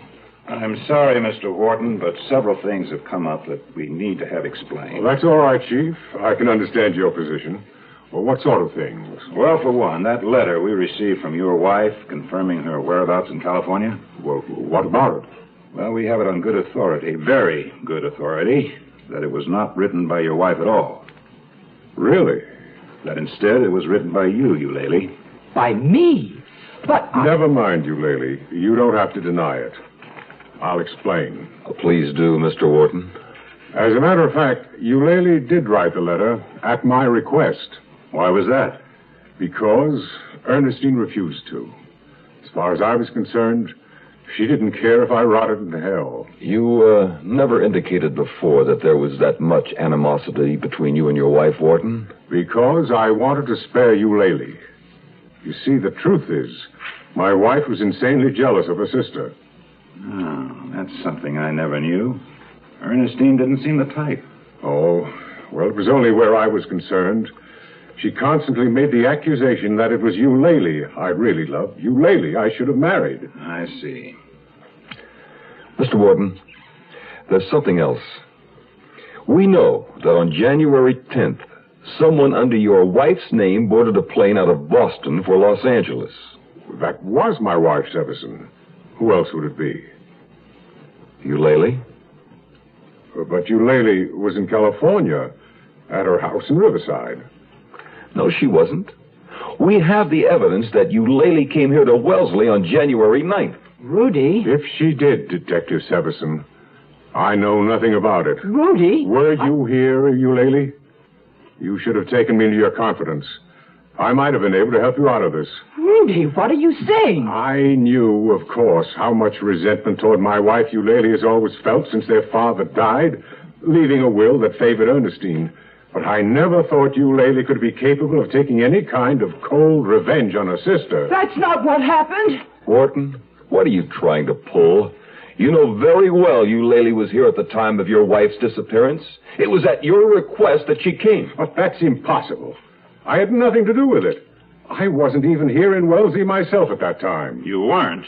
I was out of town, in Virginia, attending a golf tournament. And I can account for every moment of my Look out, time. she's got my gun. Lily, put that down. No. Oh, Rudy. Why? I'm sorry. It's all my fault, Chief. Get the door, Dennehy. Keep everybody out. I better call an ambulance, Newt. No reason to. Wharton's dead.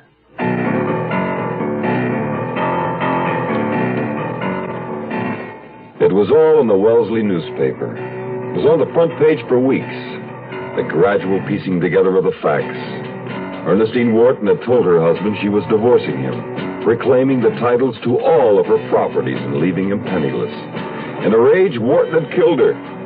Killed her on the 7th of January. Greg Farley testified that he had spent most of January 6th in Ernestine Wharton's company. And January 8th was the day it was proven that Rudolph Wharton left Wellesley to attend the golf tournament in Virginia. Eulalie Mayhew arrived in Wellesley on the 9th, not knowing that her sister was dead. She maintained this stance at the trial. She swore she hadn't known and never saw the body. Oh, come now, Miss Mayhew. It certainly would be to your advantage to cooperate at this point and tell this court where the body of your sister, Ernestine Mayhew Wharton, lies buried. I don't know, I tell you. Remember, she was the victim of a cold, calculating murderer, Rudolph Wharton. Where is your poor sister now, Miss Mayhew? I don't know. I don't know. I don't know. The trial went on, and the prosecution hammered away at Eulalie Mayhew about the location of her sister's body. The only thing in the next few weeks that was resolved was Brenda's condition. It was a 7-pound, 8-ounce boy. Do you think Eulalie Mayhew's telling the truth, Newt? Well, then he does. And he's become something of an authority on hysterical women, ever since he broke down that story of Dolly Celine's. Imagine. Deliberately hurtling herself down the stairs to fake an attack just for attention. Gradually, Wellesley finally became the quiet little suburban town we thought it would be when we first moved in, before Minehair came scampering into the house that first night with a dead squirrel in his mouth. But, of course, as Mercy Bird reminded us daily, no one had yet discovered where Rudolph Wharton had hidden his wife's body. Then one day, Brenda had just coaxed the baby into taking his afternoon nap. I was out on the porch trimming the ivy that was threatening to take over the house when... I got it! I got it! Honey, here comes Mercy, and she's got it. Whatever it is. I figured it out. I knew if I just kept working on it, I'd come up with the answer. You mean you think you know where the body's buried? I don't think I know. I know. Now listen to this. Wharton committed the murder on January 7th. On January 8th, I had the flu. It was a Friday. I remember it well. I just sat up in bed all day looking out the window and watching the workmen. Workmen? Yeah, they had to delay digging earlier because the ground was frozen. But then there was an early thaw that first week in January, and they came and poured the cement that day, and I was watching them. January 8th. Now, Rudolph Wharton carried his wife's body away during the night of January 7th, put it in the hole, covered it with dirt and stones. And the next morning, the workmen came and supplied a handy cement tomb. What workmen? Yeah, Mercy. What are you talking about? I'm talking about your house. When it was being remodeled, before you moved in. You can take my word for it. I know where the body is. We're standing on it. Ernestine Mayhew is buried right here, under your front porch.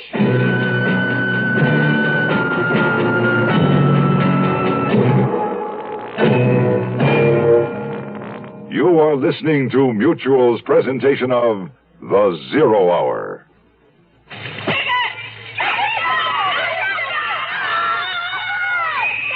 The sounds you hear are happening at girls' clubs throughout our country. They are happy sounds. Girls swimming, sewing, take the needle and you thread cooking, having fun, and learning to develop their potential for leadership. Today's girls want and need these programs. This is Mrs. Harold Kazanjian, President of Girls Clubs of America, asking you to help in your own community. Lend a hand at your local girls' club, or write to Girls Clubs of America, Box 35, Grand Central Station, New York, 10017.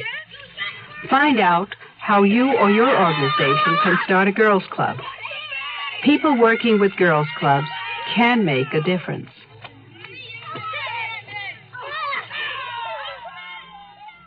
In this life, one thing counts. In the bank, large amounts. I'm afraid these don't grow on trees. You gotta pick a pocket or two. You gotta pick a pocket or two. Hello, my dears. This is Fagin calling, otherwise known as Ron Moody. You gotta pick a pocket or two. The music you're hearing is from the score of our show, Oliver. Great things happened in those years, and great things are still happening today in many fields. One of these is the field of art research. New methods are being found to prevent and treat the art diseases, and that means longer, healthier lives for all of us. Please support this life-saving work with a gift to the Art Fund this month. It takes all of us working together. Remember, you got to pick a pocket or two now and again if you want to help.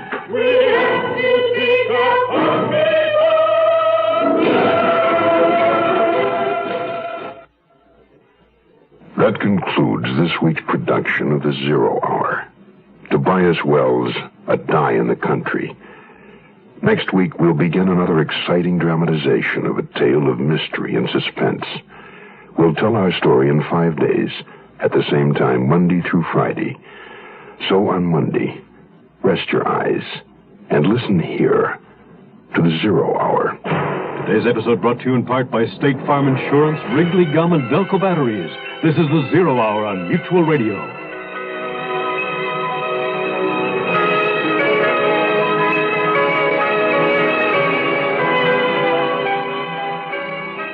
been listening to The Zero Hour, a presentation of the Mutual Broadcasting System in association with Hollywood Radio Theater. Heard every weekday at this time. Rod Serling is your host. Zero Hour is produced and directed by Elliott Lewis. The Hollywood Radio Theater theme was played by Ferranti and Teicher and is now available on United Artists Records and Tapes. Hugh Douglas speaking. This is the Mutual Radio Network.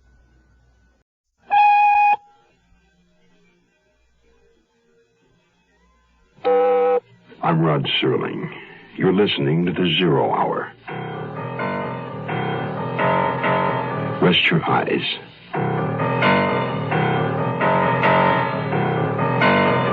Exercise your imagination. This week, Charles Larson's inside story of television murder. Someone's death.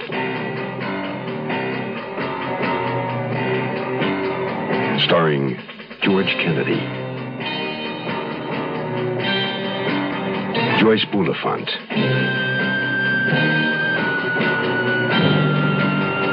and Robert Reed.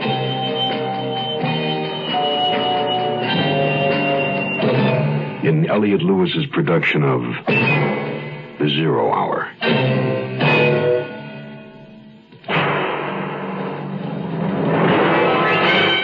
The Mutual Broadcasting System presents The Zero Hour.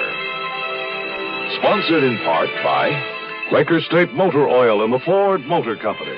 This is The Zero Hour on Mutual Radio.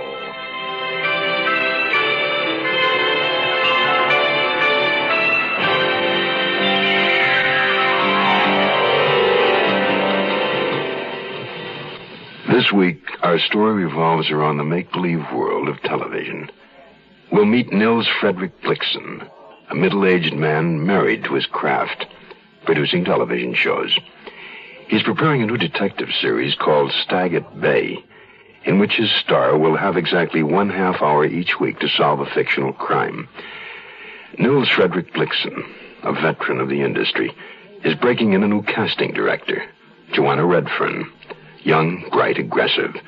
A woman more prideful of her liberated status than of her shocking red hair. Their problem is to cast the role of co-star in the upcoming series, strictly a matter of choice. It would have been easy if it hadn't been for one unexpected, intangible fact. Someone's death. The fact is, it was murder. Our story, Someone's Death, begins after this word. I was in South Korea with the Peace Corps. We were the first rural health program in Korea. What a lot of us did was to go around and check to see if there was a TB patient in the house. A lot of these people had never, ever had any kind of medical attention at all. I remember one case. She was in pain. She was in real pain. And the doctor examined her and became very concerned. And he told us later that had she not come in, she would have died. I was very, very proud. You know, but you've probably heard this, and you'll hear it again and again from volunteers. The volunteer himself gets more out of it than he actually gives to the people he's supposed to be helping. Volunteer for the Peace Corps. The Peace Corps is one part of action. Action is doing something. There is something you can do. Get into action. He lay on his stomach under the oak like a spy, with his hands shading his eyes and a reversed blue baseball cap spread over the back of his neck. He was black, tall, 6'5" in his stocking feet, a former basketball player. Several woodworms had been caught in the blood that matted the base of his skull. He'd been shot at close range, the bullet burrowing upward through the back of his head. He was quite thoroughly, vengefully murdered.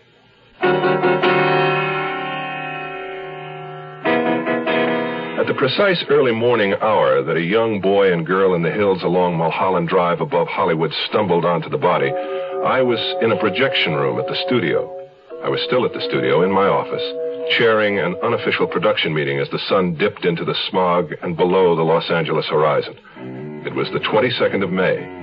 On June the 4th, come hell, high water, death, panic, or war, we had to be in production on the first of 22-hour episodes of a new TV series which I had originated and would produce called Stag at Bay, a detective series which is supposed to make me some kind of authority on murder.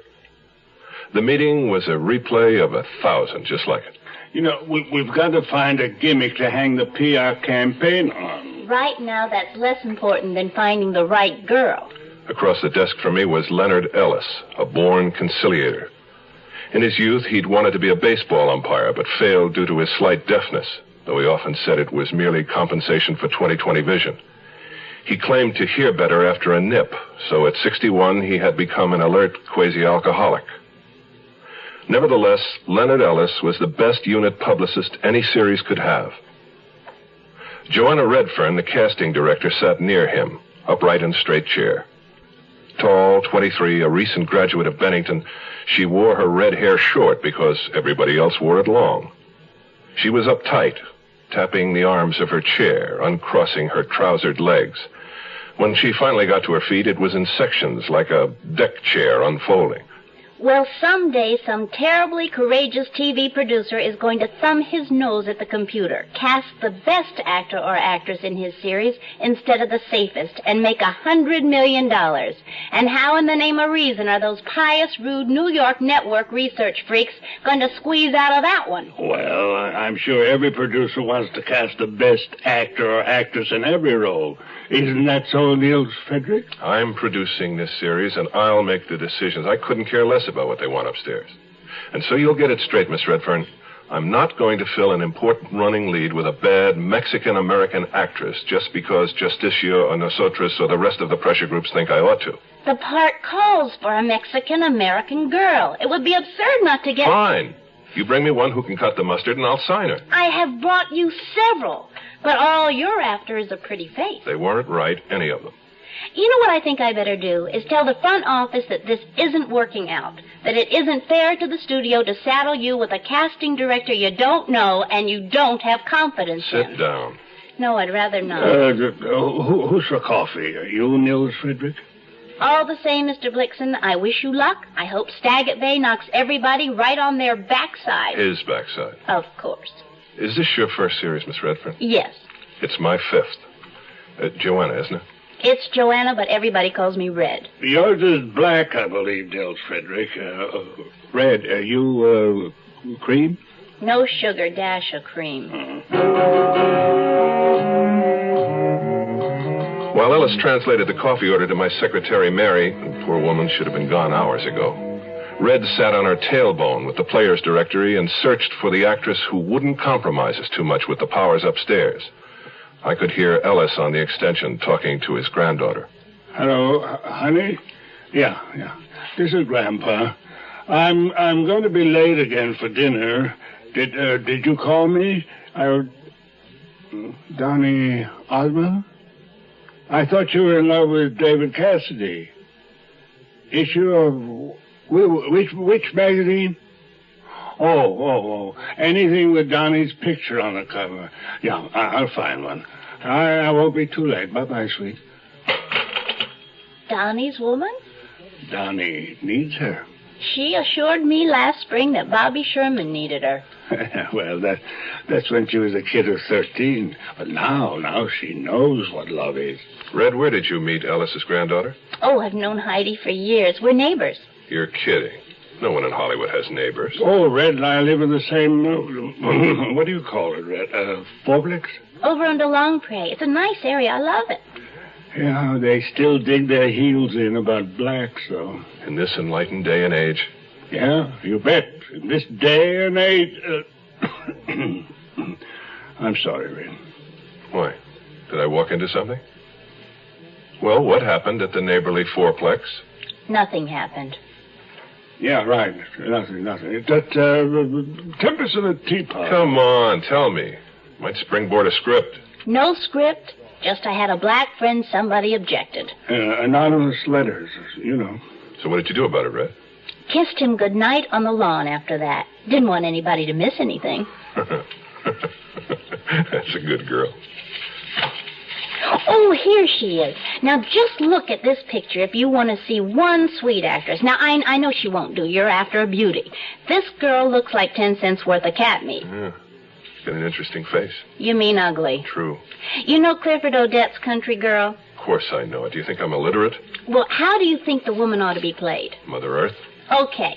I saw Isabel Chavez do Country Girl in Spanish in East L.A. a month ago, and I thought I'd die.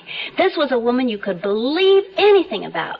When the husband tells the director she was Miss Mexico, you believe. When he says she tried suicide, you believe that. You believe. Oh, nuts. I watched her, Joanna Redfern, Miss Clumsy of the Year, knock over a 7-foot-tall philodendron plant. While Ellis and I helped her prop it up again, she was tossing the plant's upper tendrils over the automatic fire extinguisher pipes in the ceiling, which caused her to split her shirt and dislodge an abstract of some English soccer players when she fell in exhaustion against the wall. Oh, shoot. Yet, like the young Hepburn, she was so secure in her ungainliness that it projected itself as a kind of high-born grace. I felt I'd never been stuck with a more aggravating girl in my life. I did all that in one take. Will you sit down, Red? Forget the plant. Just sit down.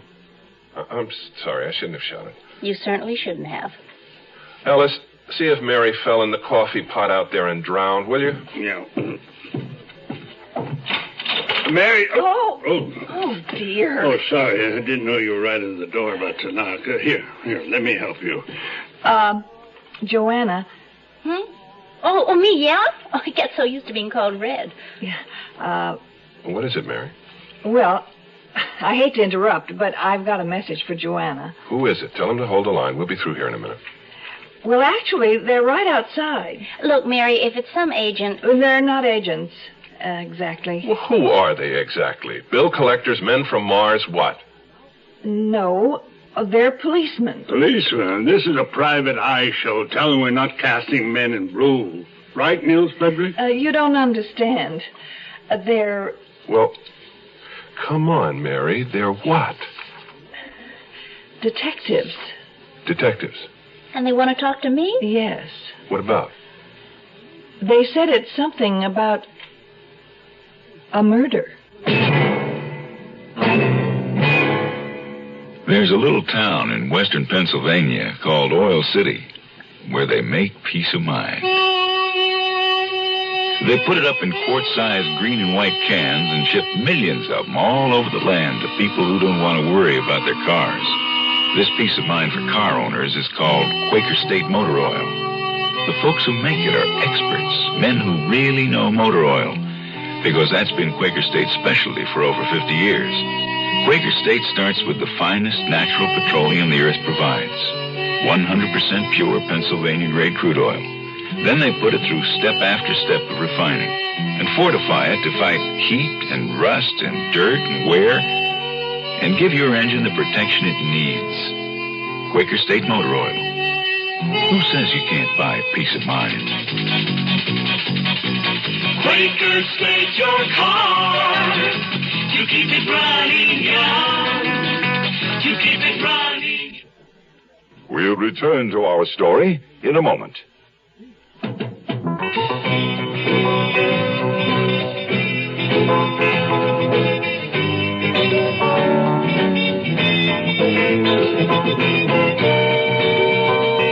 The Marines are looking for a few good men to become Marine officers. A few good college men to accept the challenge of leadership.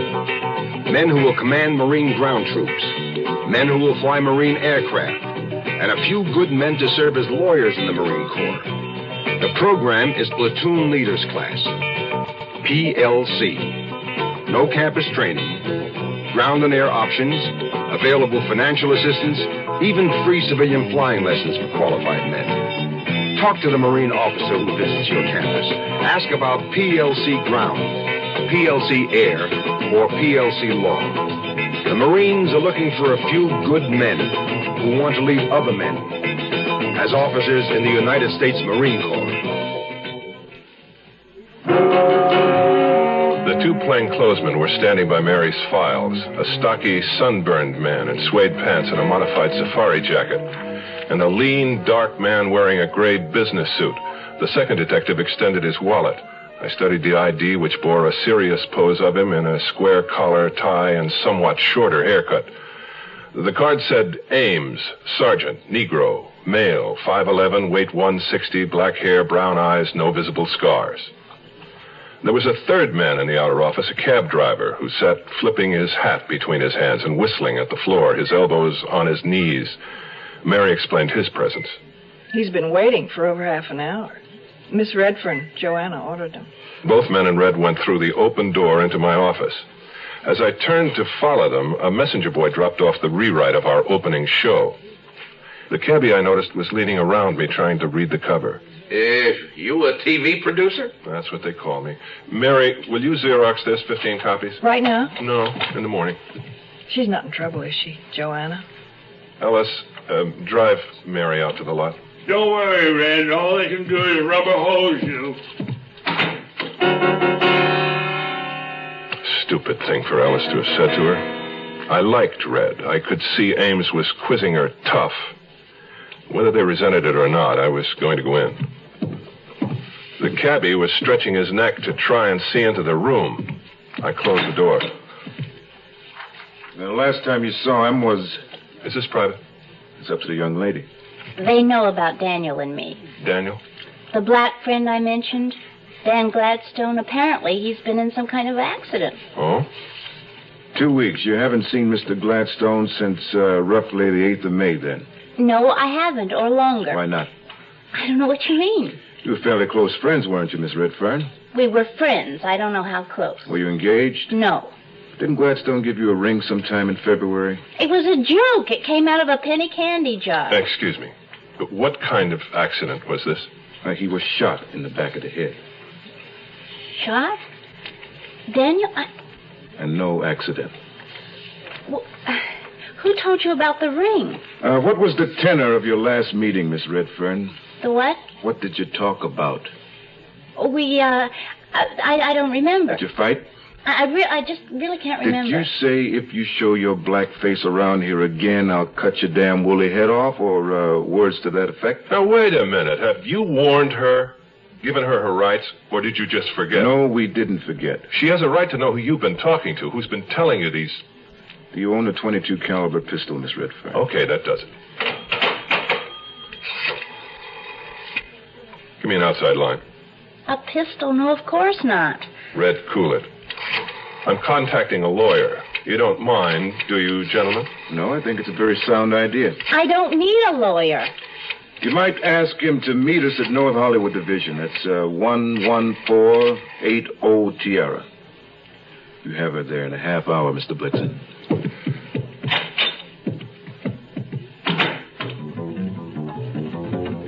Murder on television is one thing. It's an episode. By the end of the last reel, it's solved. But I was discovering that isn't the way it really is. My guts were turning. Hello? Wade? Yes. Wade, this is Nils Frederick. Nils, what's the matter? You sound like you were canceled before you started. Wade, we've got a problem here. Oh, like what? Like a suspect for murder. The all-new Ford Mustang II has been named Car of the Year by Motor Trend magazine. Look what they've done to our Mustang. They named it Car of the Year. 'Cause we changed the size, we changed the style, and you're gonna like it fine. So, look what they've done to that car. Mustang II, picked Car of the Year because it offers good gas economy. And in the words of Motor Trend, Mustang II is an outstanding concept of affordable luxury and prestige in a small package. And that makes it the right car at the right time. When you take a ride, you're gonna know that Mustang's one of a kind. So, Base sticker price for two-door hardtop is just $28.95, excluding dealer prep, destination charges, title, and taxes. At your local Ford dealer. The Zero Hour continues after this. This is Gene King for your Better Business Bureau. Don't expect your dry cleaner to work miracles. People expect him to pick out all the spots in a bundle of clothes and recognize the cause of each stain, including the invisible stains, which aren't apparent until the garment is cleaned. Keep in mind, too, that the dry cleaner's legal liability is frequently limited to the use of ordinary care in the handling of your merchandise. Remember that different classes of stains require different treatments, and some fabrics must be treated with special care. Special solvents must be used to get rid of gravy, lipstick, ink, nail polish, soup, etc. And if damage should occur through the fault of the cleaner, the value in dollars and cents is determined proportionately. So be fair with your cleaner and yourself. Tell him about those stains. Don't remove labels with dry cleaning instructions, and don't think of your cleaner as a magician. A tip from your Better Business Bureau.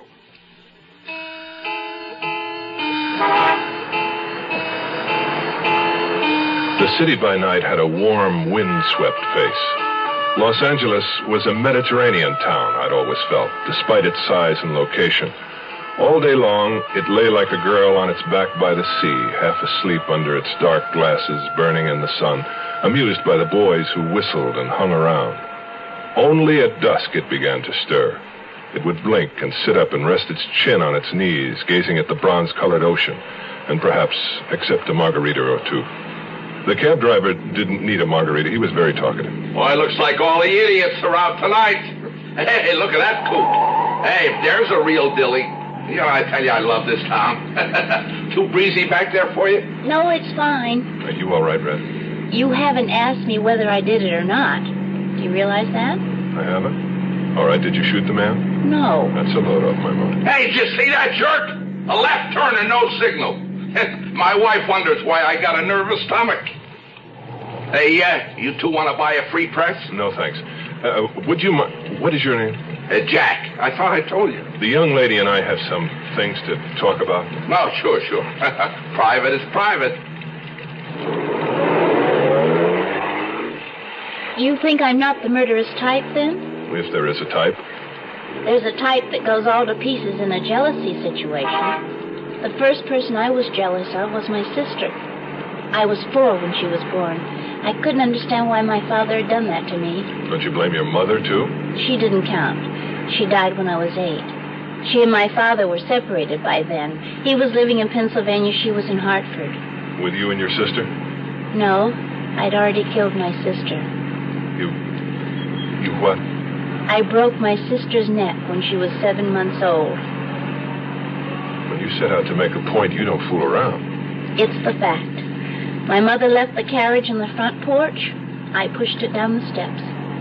I wasn't punished, just sent to a child psychiatrist and later to a very nice school in New Hampshire. That's what jealousy can do. My father used to come see me once in a while. He's married twice since my mother died. 3 more children. I thought you said you hadn't been punished. We rode along for a while, neither of us talking.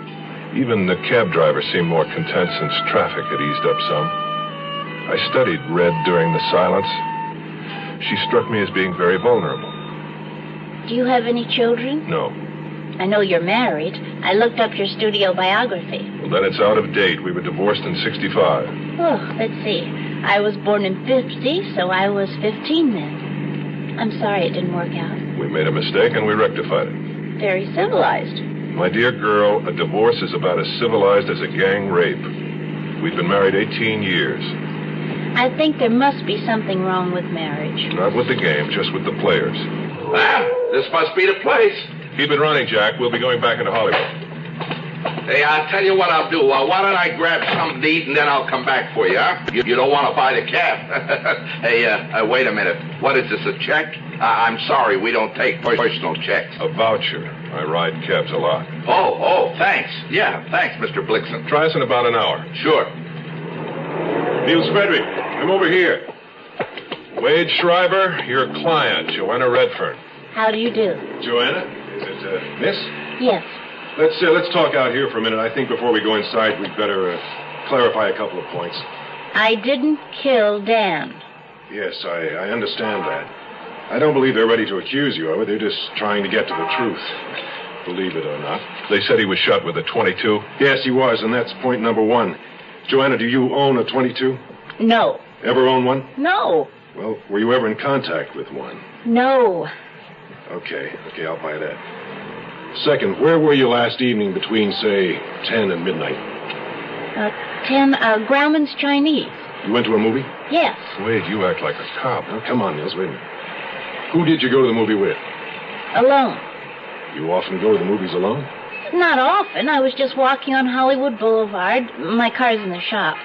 And I just went in. Where was he killed, Wade? On the valley side of the hills. You know that area? Not too well. Well, there's a dead-end private street off Berry. It's called Ruby. Oh, I know Ruby. You would. Some kids found the corpse this morning by the side of the road. Dead about 12 hours. How do you know Ruby Avenue? Oh, Lord. Wait, come on. How do you know it? Oh, we used to park up there. You in Gladstone? Once in a while. Uh-huh. Had the body been dumped? No, his car was nearby. He was found about 20 feet from it. Hadn't been robbed, no sign of a struggle. So he knew his killer. He just strolled over under the trees, lowered his head, and somebody reached around and shot him. What's the matter, Red? You cold? Just a chill. I'll get over it. There seems to be a witness report on file here. Witness to what? Evidently, somebody heard you threaten Dan Gladstone. Threaten him? That's ridiculous. Joanna, did you two fight at all? Well, I wouldn't say fight. Well, what would you say? Well, I'd say that, we had words. What about? But nothing important. Does it matter? It matters. Now, please, Red. It must have been fairly important if it caused you two to break up. He was a pusher, and he tried to get me hooked. I loved him, or I thought I loved him, but I told him to get lost. Did you tell him, if you show your black face around here, I'll cut your head off? Oh, God. Yes, I did. Wade, what does this do to us? Well, I don't know, Nils. Sure gives him a peach of a motive to swing on. Well, we better go in. You are listening to Mutual's presentation of The Zero Hour. When they change a plane flight, I check to see if another is just as good or better. Fred Underwood, Kansas City postal worker, probably knows as much about airline schedules as the airlines. I want to give that extra service that goes with airmail. So I move it just as fast as I can to get it out of here. And airmail is moving. Now you can almost always get next-day delivery to cities up to 600 miles away. And two-day delivery anywhere in the country. Just mail by 4 p.m., use zip code, and mail from a specially marked airmail box. When I started here, it was all propeller planes and trains. And back in the post office, mail was handled the same way it had been for years. Now there's jet planes and zip codes, and airmail's really going places. Airmail and zip codes. They speed everybody's letters. If you don't know a zip code, check your phone book or call the post office. Help us help you. Use zip code. Brothers and sisters, this is the day he testifies for Smokey the Bear. You can take a tip from Smokey, that there's nothing like a tree. Cause the good kids climbing and the beautiful sea. You just have to look around, you find it's not a joke. See what you've been missing if they all went up in smoke. Smokey the Bear, Smokey the Bear, a growling and a sniffing in the air. He can find a fire lord before it starts to rain. That's why we call him Smokey. That's how we got his name. Oh, come on now, beat it out, Bill. Be cool, people. Only you can prevent a forest fire.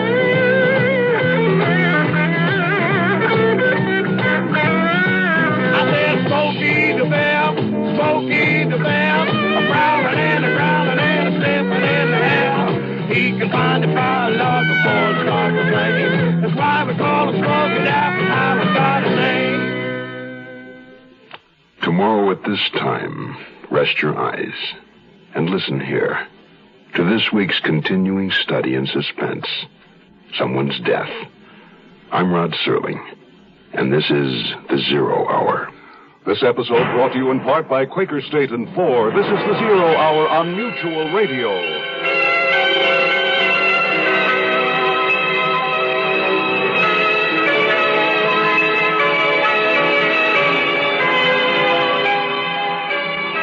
You have been listening to The Zero Hour, a presentation of the Mutual Broadcasting System in association with Hollywood Radio Theater. Heard every weekday at this time. Rod Serling is your host. Zero Hour is produced and directed by Elliott Lewis. The Hollywood Radio Theater theme was played by Ferranti and Teicher and is now available on United Artists Records and Tapes. Hugh Douglas speaking.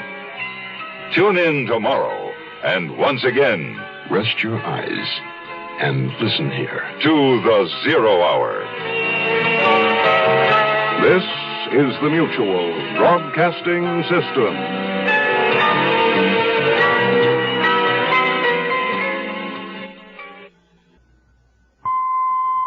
By Ferranti and Teicher and is now available on United Artists Records and Tapes. Hugh Douglas speaking. Tune in tomorrow, and once again, rest your eyes and listen here to The Zero Hour. This is the Mutual Broadcasting System.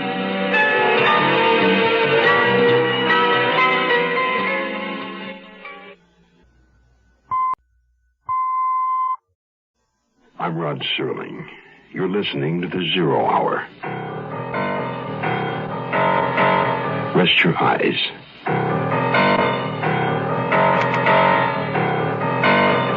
Exercise your imagination. This week, Charles Larson's inside story of television murder. Someone's death.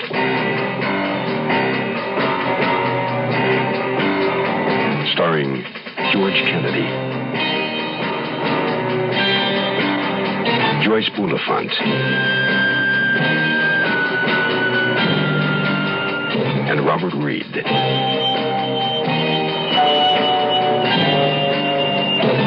In Elliott Lewis's production of The Zero Hour.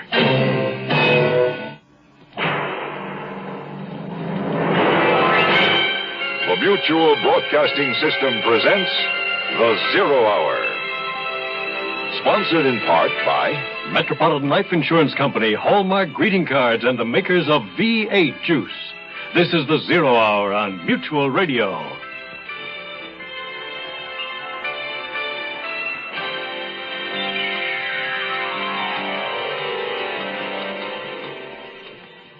Television producer Nils Frederick Blixen is an expert at solving murders of the fictional variety. But he's found that it's nothing at all like the real thing. The real thing keeps you awake nights, drives you in endless circles, and cannot be solved in a half-hour time slot. The police have taken away his young female casting director, Joanna Redfern, who at this point has been cast herself in the leading role in a very real murder. But for Nils Frederick Blixen, Joanna is all wrong for the part, even though he now knows she's played it once before. Someone's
Inside the North Hollywood police station, the detectives took Red into a poster-encrusted cubicle from which I was barred. She cast me a ghastly grin just before the door closed in my face.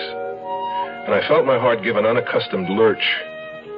I paced back and forth along the short hallway until a sunburned civilian in overalls took pity on me and urged me not to worry about my daughter, since the Valley police were gentlemen through and through.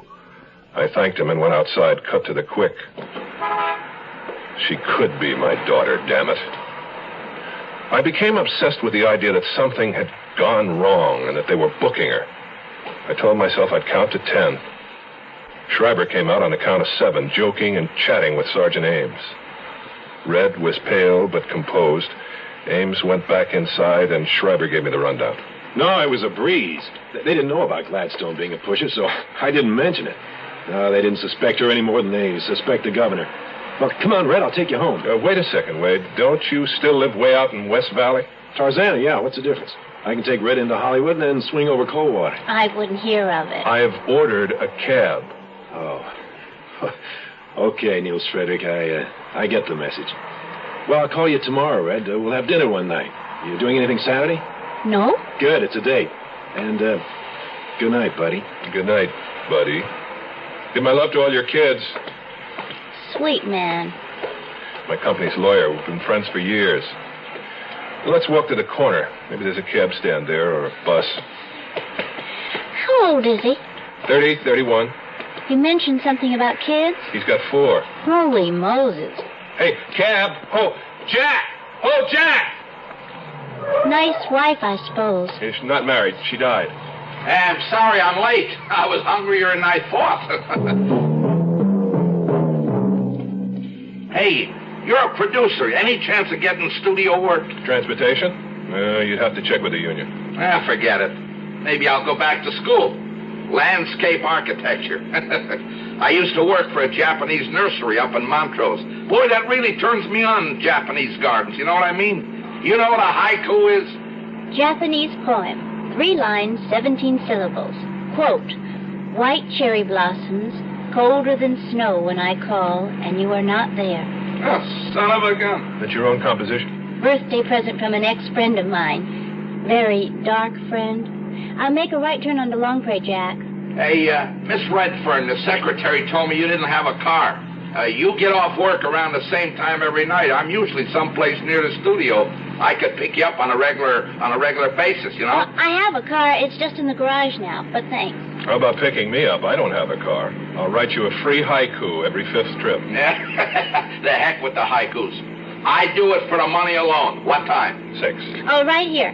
The big brown fourplex on the left. Now, wait for me. I won't be long. Oh, no, I can't. My wife will kill me. Look, I'll take another voucher. That's $3.10. Pick you up tomorrow at 6, Mr. Blixen. I was glad for the opportunity to be alone with her. We stood on the sidewalk a moment while she gave me a rundown on the tenants in the building, pointed out where she lived, on the 2nd floor. Downstairs right was where Leonard Ellis and his granddaughter Heidi lived. Odd little girl. How odd? She never blinks, for one thing. She's 14 going on 45. I spent age 14 in tears. Maybe that's why I distrust her so much. She doesn't cry. Never needs comforting. What happened to her parents? They were both in the Army. Killed themselves. It was horrible. Ellis had to take over. He adopted her. I hinted to him once he ought to send her to an analyst. He almost hit the ceiling. She lives on comic books. Got them piled in the garage so high you can't get a car in. She's very spiritual around her grandfather. But twice now I caught her burning grasshoppers to death with a magnifying glass. She sounds like a charmer. Could Heidi have heard your argument? Was she at home that night? She's always home. She's always around. I followed Red up toward the fourplex. It was a house that only could have felt comfortable in Southern California. Curved red Spanish tiles lay on the flat roof like a matador's hat on an Iowa woman. There was a moving blur on the porch swing. She was an unmemorable girl, Heidi, half hidden behind long flaxen hair that fell to her bosom. At odd moments, she'd nudge some of the hair away from the left side of her face. I never saw the right. She wore jeans, a checkered shirt that hung out, covering her thick waistline, and painted toenails. Hi. Aren't you in bed? Oh, this is my boss, Mr. Blixen. This is Heidi. Oh, Heidi. I knew your grandfather. He works for me. Do you know Donny Osmond? No, I'm afraid I don't. I know the Lone Ranger, though. He's a fine man. You know why the Lone Ranger and Tonto broke up? No, why? You found out what Kimosabe really meant. That's a joke, son. It's a real thigh slapper. Well, where's everybody? They're all in Boom Boom's playing cards. Did the thugs find you? They found me. Were they here? I don't know. Of course you know. You talked to them. They said you killed Dan Gladstone. Did you know Peter Lorre? Heidi, what's the trouble between you and me? Well, then, don't answer.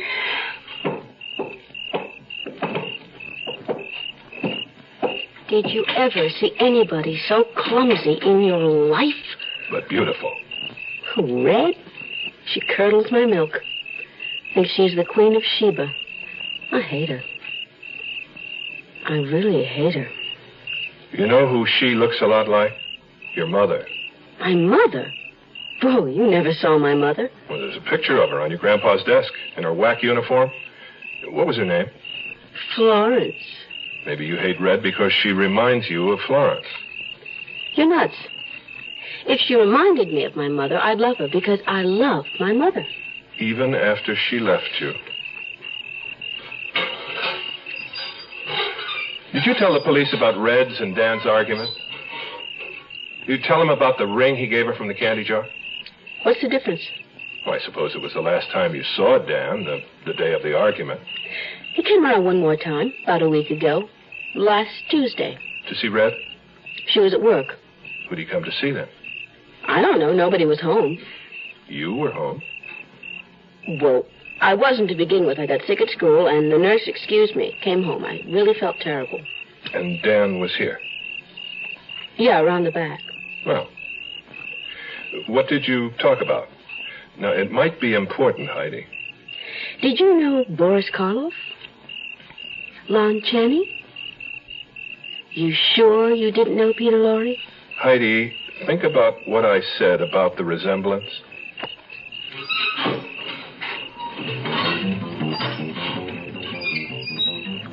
She just sat there, her arms wrapped around her body.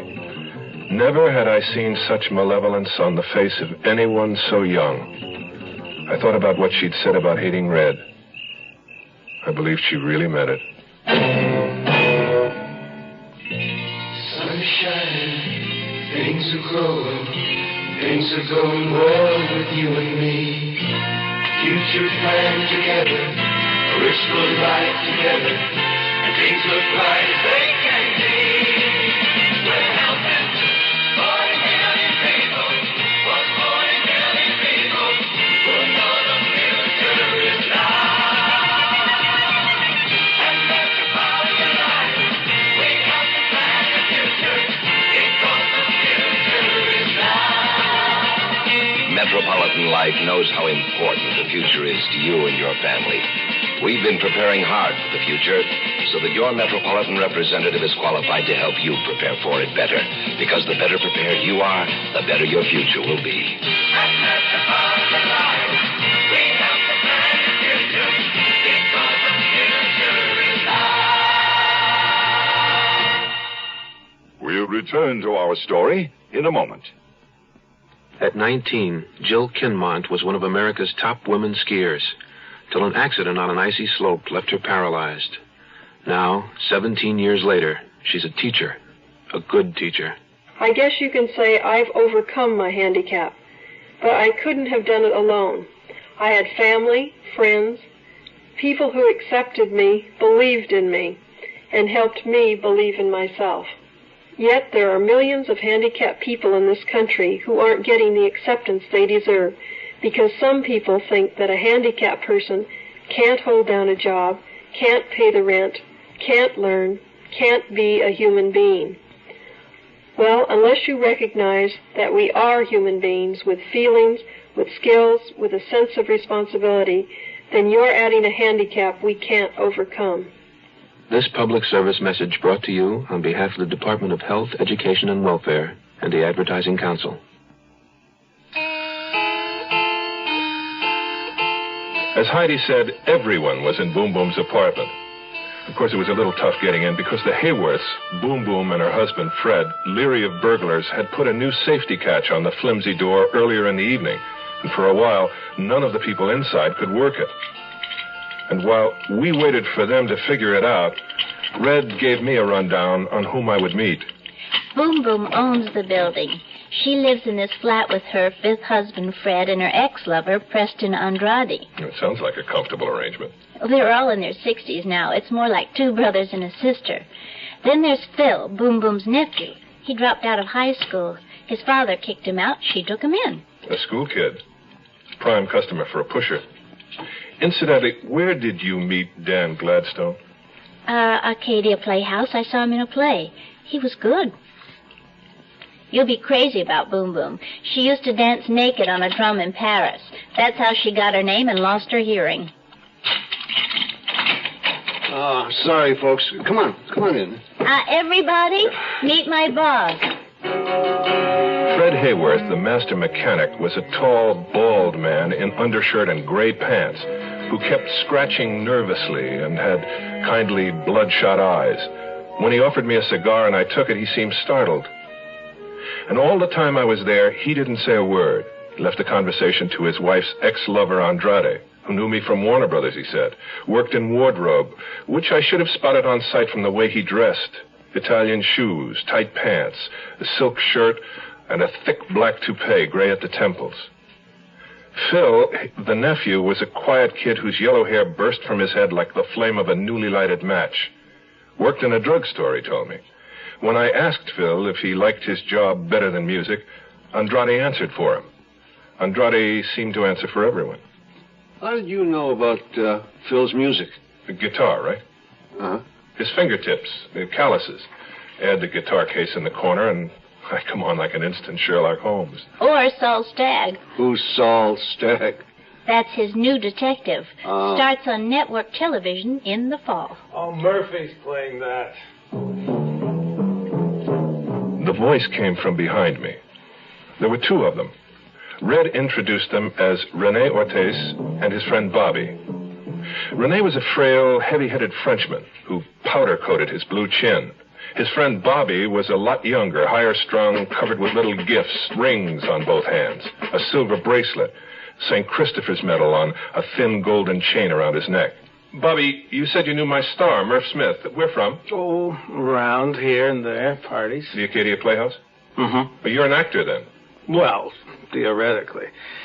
Renee doesn't like me to work. I understand Dan Gladstone belonged to the Acadia. Oh, did he? Yes, I believe he did. I think I do remember Gladstone there. Of course, there were so many of us. I knew Danny casually. Renee spit one word out, casually, turned and whipped into the kitchen. I felt Renee's jealousy bordered on violence. Red smiled at me, took my arm, and guided me in to meet Boom Boom. And I, Nils Frederick Blixen, got drunk on Boom Boom Hayworth that night in Hollywood and never recovered. It was love at first sight. She had never been a beautiful woman, and now at 60-odd, she was big-hipped, rattled-looking, and quite deaf. But there was enough left in her violet eyes and the seductive way she used her hands to effectively tongue-tie a stronger man than I. She wore a green gambler's eye shade over her dyed jet-black hair. She sat at a round table covered by a blanket and a multitude of poker chips, and extended both hands to me as gently as a child touching a pony's nose. How nice. How do you do, Boom Boom? Oh, you don't have to shout, chérie. I'm not that deaf. So you are the one who saved our dear Joanna from the sale flic. Oh, no. Let me correct that. I didn't save her from anything. The police simply began questioning Red because she and Dan Gladstone had been going together. Listen, we didn't mean to break up your poker game when we came in. I know. Of course. You two go upstairs, have fun, no? Good luck on your new series. Your name again? Blixen. No. We are friends. Nils Frederick. Nils Frederick. Charming. Thank you, Boom Boom. Andrade, get me a cigarette. Oh, your leading actor, Cherie. A young man named Murphy Smith. I'd love to meet him. When we get into production, you come on out. I adore it. It's a date. You, come. You kiss my cheek. Huh? Good night. Night, everybody. We're glad you stopped in.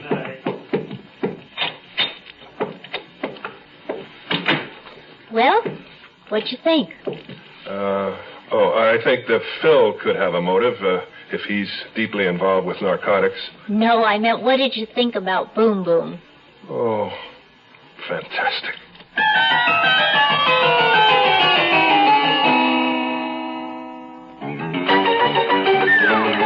I love you. I love you.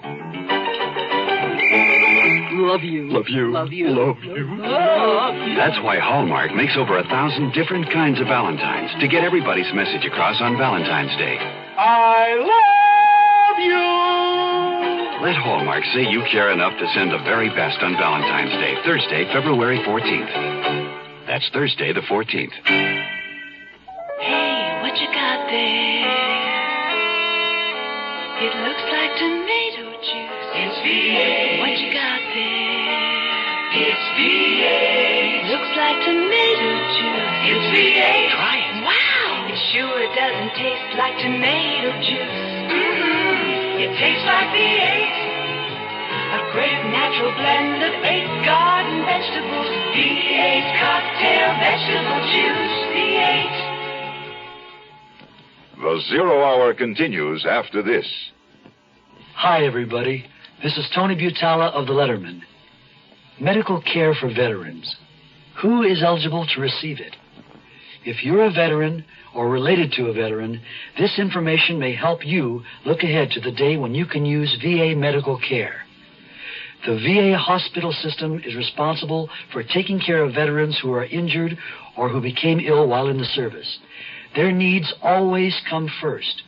Next are veterans who can't afford to pay for medical care on their own, and veterans over age 65 or receiving VA pensions. Today, there are 168 hospitals in the VA system. Some have live-in units, allowing veterans to come and go as they please. The VA sometimes makes arrangements with nursing homes for patient care outside the hospital. And VA outpatient clinics provide a full range of services from general medical treatment to dental care or to drug clinics.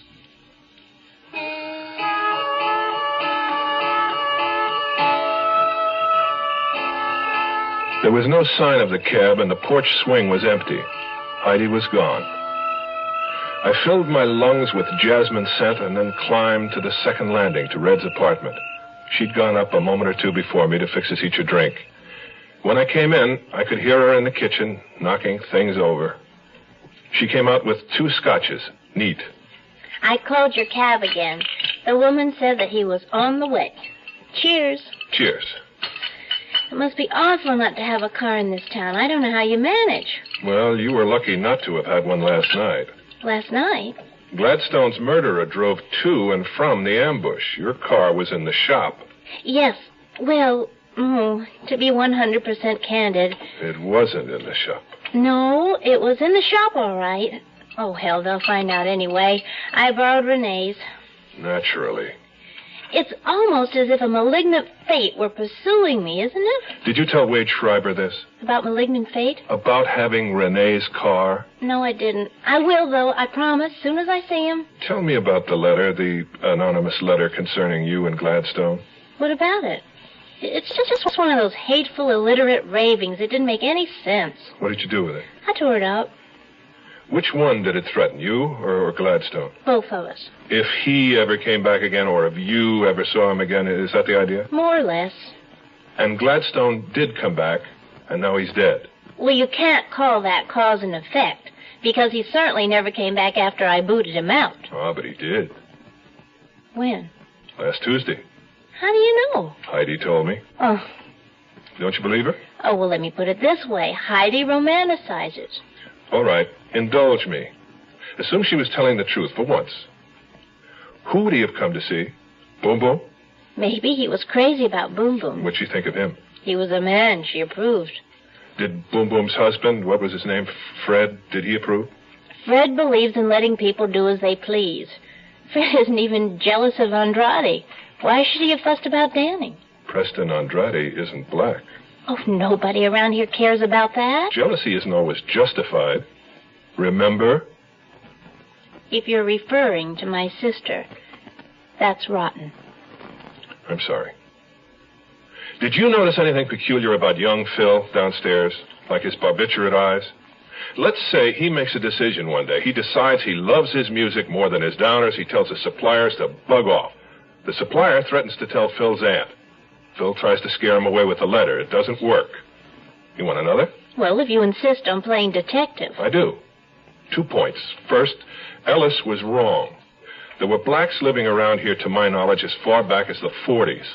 So the objection to Dan wasn't from that quarter.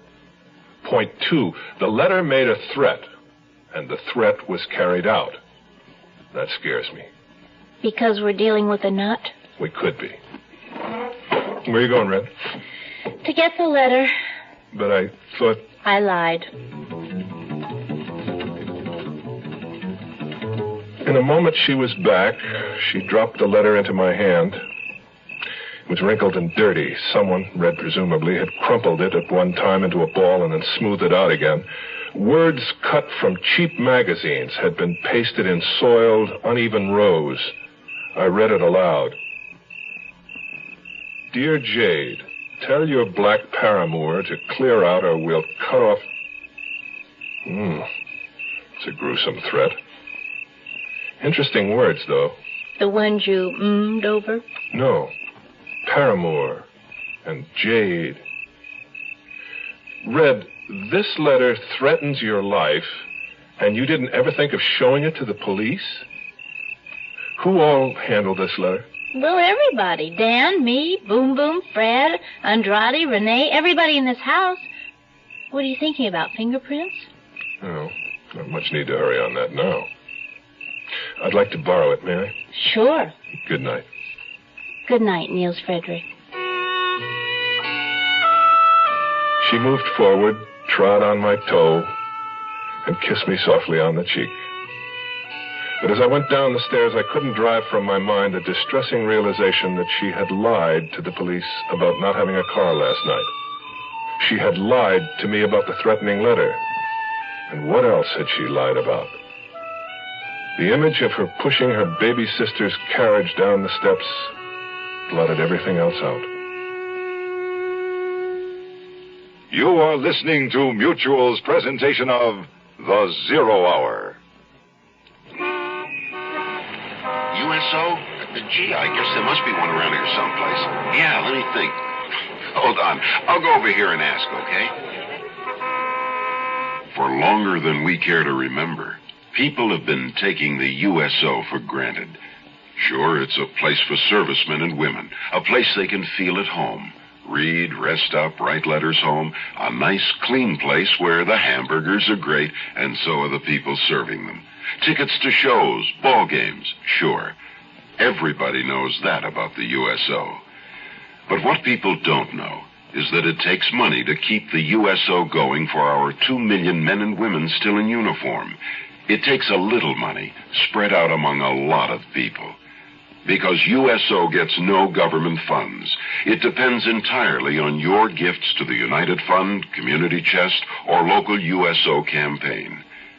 So please give. Our work isn't done. जी हाँ, ये खानदानी मंसूबा बंदी का मरकज है. Mais oui, c'est le centre de planning familial. Yes, this is the family planning center. There are family planning centers in more than 100 countries today. The women who come to these centers can't afford to go to private doctors, but they want to plan their children, when they're going to have them, and how many they're going to have. The trouble is, there aren't enough centers. Just in the United States, there are nearly 5 million women who have no way of getting modern family planning help. And that's nothing compared with the world problem. Some countries don't have enough family planning centers. Some don't have any at all. This year, again, many women will have babies not because they want to, but because they have no choice. Sad for them. Sad for the world. With family planning help, these women, too, will have babies only when they choose. So that all the people of the world may have this freedom of choice, support Planned Parenthood. Tomorrow at this time, rest your eyes and listen here to this week's continuing study in suspense, someone's death. I'm Rod Serling, and this is the Zero Hour. Today's episode brought to you in part by Metropolitan Life Insurance, Hallmark Cards, and V8 Juice. This is the Zero Hour on Mutual Radio.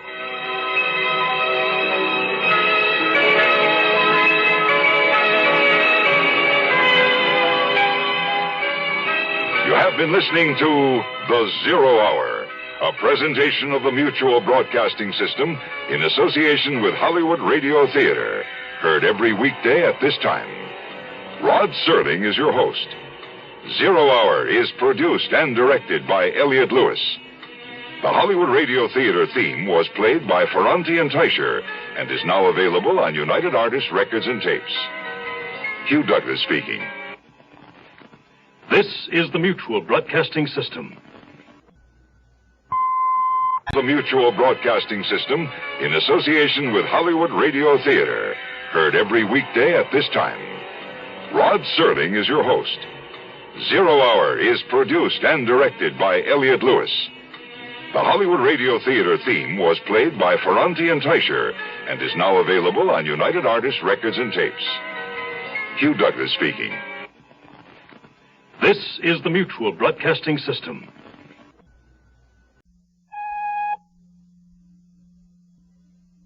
I'm Rod Serling. You're listening to the Zero Hour. Rest your eyes.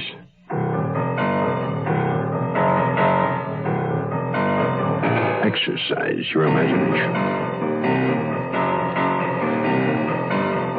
This week, Charles Larson's inside story of television murder. Someone's death. Starring George Kennedy, Joyce Bulifant,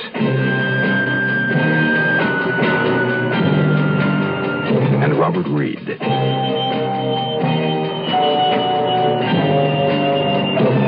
In Elliott Lewis's production of The Zero Hour.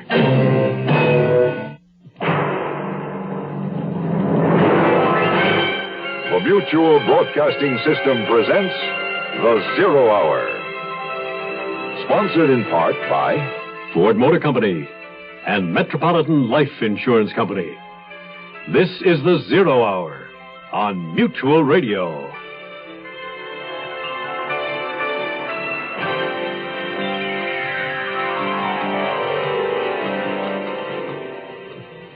The medium of television has become very much a part of our lives.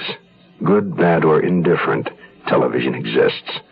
When it's bad, one has only to turn it off. Unfortunately, the same cannot be said for murder.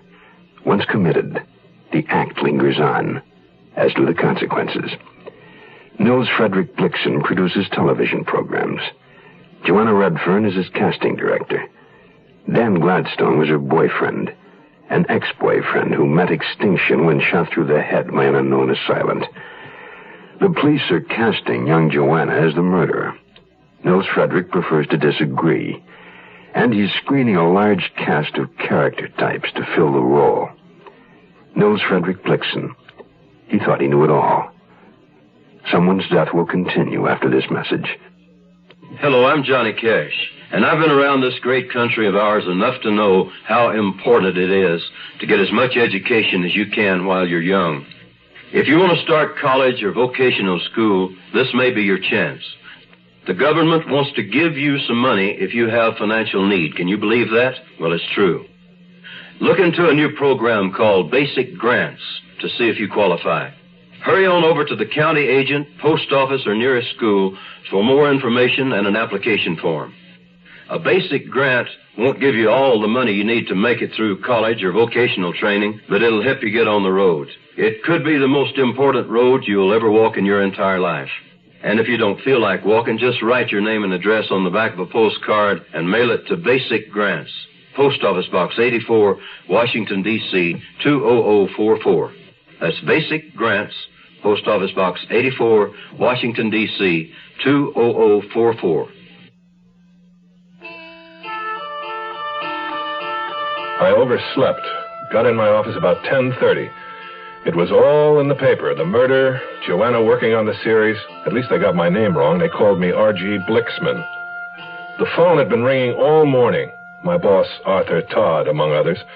My secretary is a real brain. The trade papers, the scandal sheets, she told them all the same thing. I was out. So as not to make her a liar, I left the executive building, passed along a row of darkened projection rooms, climbed some narrow wooden stairs to a frosted glass door marked Research. There I found Old Man Tibbet. He'd been in charge of this department since it opened. When he referred to the big war, he meant number one. Ah, hey. Yeah, Mr. Nils Frederick Blixen in person. How's the new series coming? Walter, I've got a tough job for you. Yeah? I want to know what magazine these words were cut out of. Can you do it? In other words, you're thinking of using this threat letter in a script? Oh, they won't let you use language like this on TV. No, just something I'm working on. What I want you to do is find what magazines these words were cut out of. Could you do it if I gave you a general area, like comic books? Well, I could try. Say, who do I charge my time to if it's not a TV episode? To me.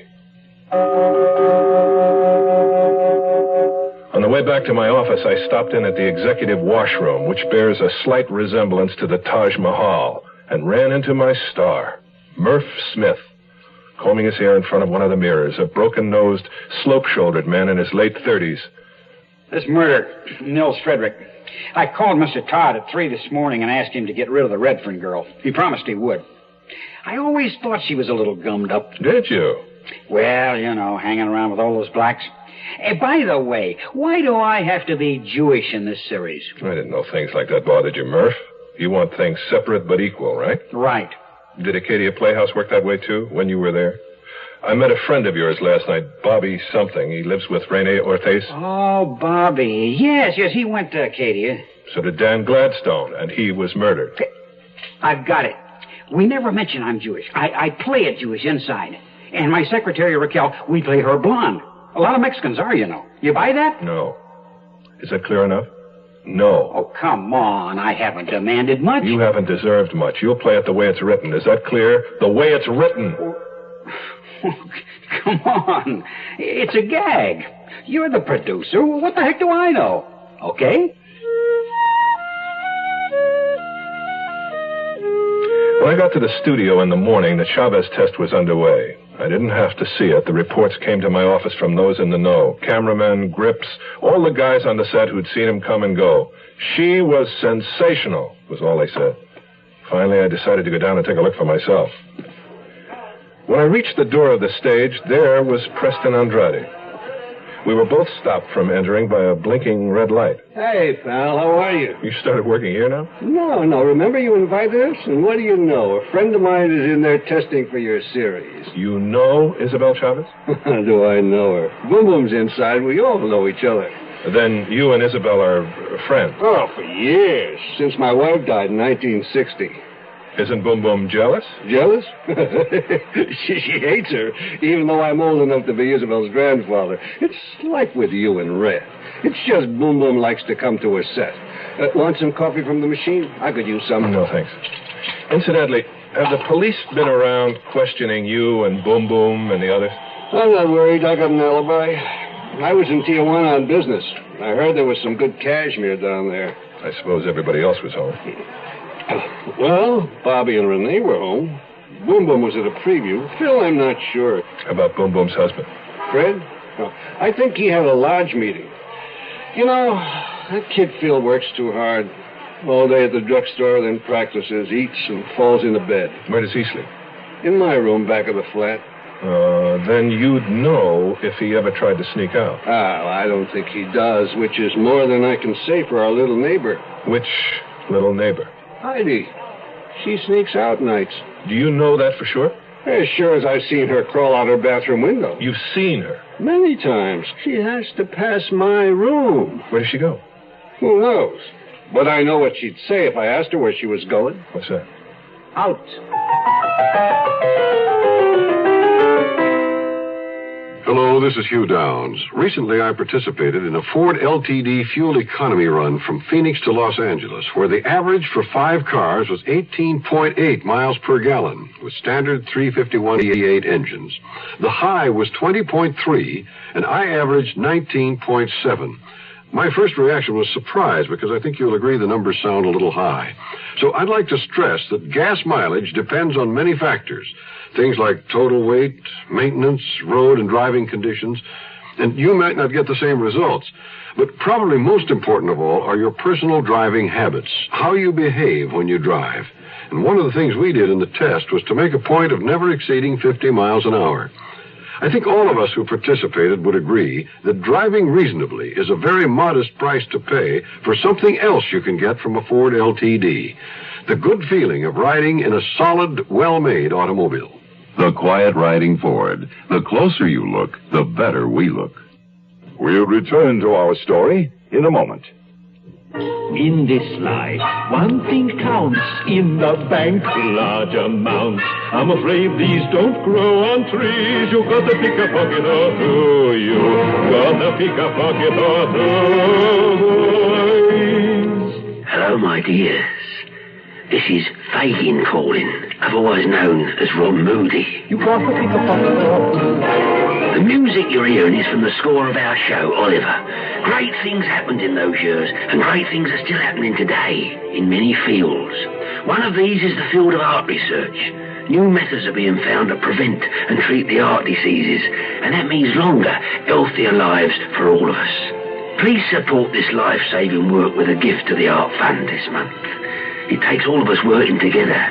Remember, you got to pick a pocket or two now and again if you want to help. We have to pick a pocket.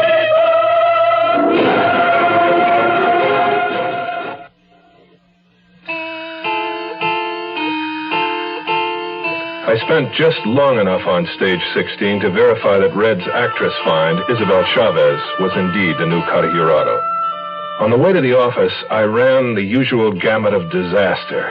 My production manager beefing about the number of setups, my associate producer bringing me network static about credits, and then the front office informed me I'd lost my first-choice director and would have to beat the bushes at this late date for a replacement. If that wasn't enough, I found my secretary in tears. Oh, Mr. Blixen, I hate to bring my personal problems to the office. It's nothing. I mean, it's something, but it just can't be helped. Let's not talk about it. Let's. Well, it's my father. My mother called this morning from Chicago, and he's 72, and they just found out he's got cancer. I'm sorry, ma'am. Would you like to go there? I just can't waltz off and leave you. Not in the beginning of the season. Maybe later. We'll see. They're going to keep me notified, and if I have to go, I'll go later. Oh, so now I've added another little straw to your back. Let's see. Mr. Schreiber called. He said it was important. Shall I get him back? Yes, please. I'll take it inside.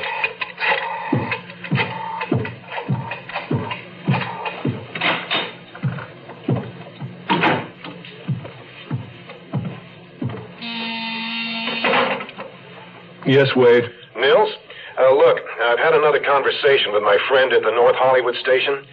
Apparently, Joanna lied to them about something. All he'd say was she told a whopper they've checked up on it and she's in big trouble. Now, he expects Sergeant Ames to go to the DA within the next 10 days. If it's about the car, she told you she borrowed Renee's car that night, didn't Yeah, she told me that, and I told the police it's not that. They've checked Renee's tires, and they don't match the tracks they found. I didn't know that they'd found any tracks. Oh, yeah, a couple of pretty good ones. Fairly well-worn firestones. Then what else could it be? Well, unfortunately, she's the only suspect who seems to have had both motive and no real alibi to speak of. What about Gladstone's clientele? Surely Ames knows by now he was a pusher. No, Gladstone was very small potatoes, just starting out. His suppliers in Tijuana, but informers haven't turned up a thing. Wade, you still have a couple of private operatives on the payroll? Yeah? Listen, if you got an angle, tell me. Preston Andrade. He said he was in Tijuana the night of the murder buying cashmere. Now, there's nothing easier to check out. So, what's your point? I don't know. I'm fishing.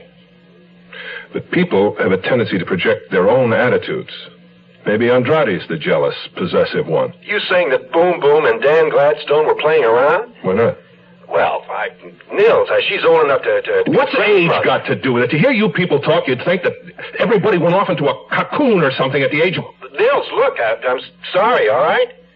I'll write it down. Preston Andrade, Tijuana, jealous, okay? Anything else? Andrade's wife died in 1960. I want to know how. Wife, how? And as long as we're reconfirming alibis, find out if Renee and Bobby were really both home on the night of the murder. Motive, jealousy again. Renee, Bobby, both home. Okay, go on. Phil? The kid isn't a suspect. He uses downers. More than occasionally. Question who supplied him. Suppose he wanted out, and his source wouldn't leave him alone. And I'd also like to know why he left Hollywood High. Phil, Holly High. Okay. And I don't know if Heidi can drive a car. Nils, is there anybody you don't suspect? Certainly. Red. Monday morning, a series went before the cameras with more problems than I care to recount. And my neck stuck out to here for having signed Isabel Chavez. Not to mention my star, Murph Smith's charming acceptance of his leading lady. I am not going to work with that fat-headed cholo. No way ever. I want that human fright way out of my series. I'm the star. I'm getting out. He was an overpaid employee of NFB Productions, and he'd honor his commitment or answer in court, and that's what I told him. We were only half a day behind schedule at the end of the first day's shooting, and I was badly in need of a drink. Mary was not in the office. She's probably down in the ladies' room. She'd been doing a lot of crying lately. So I had to look for the whiskey myself. I found it where she'd filed it, under W. And I was walking into my office in search of a glass. Wade Schreiber was stretched out on my couch, his arm over his face. I made that 2 glasses. Might as well give me the bad news. I can read it all over you. Well, if there's one rule a lawyer's trained to live by, it's never get personally involved with a client. Red's in trouble. Nothing a miracle wouldn't cure. Well, if you're going to tell me, tell me. All right, Nils. Brace yourself. You know the .22 that was used to kill Gladstone? They found it? Not yet. But they found out where it was purchased. And a gun dealer says he sold it to a young woman. Let me guess. The woman was a redhead. There'll probably be a warrant out for Red by tonight. Warrant for murder? You betcha. Murder 1. Sun is shining, things are growing, things are going well with you and me.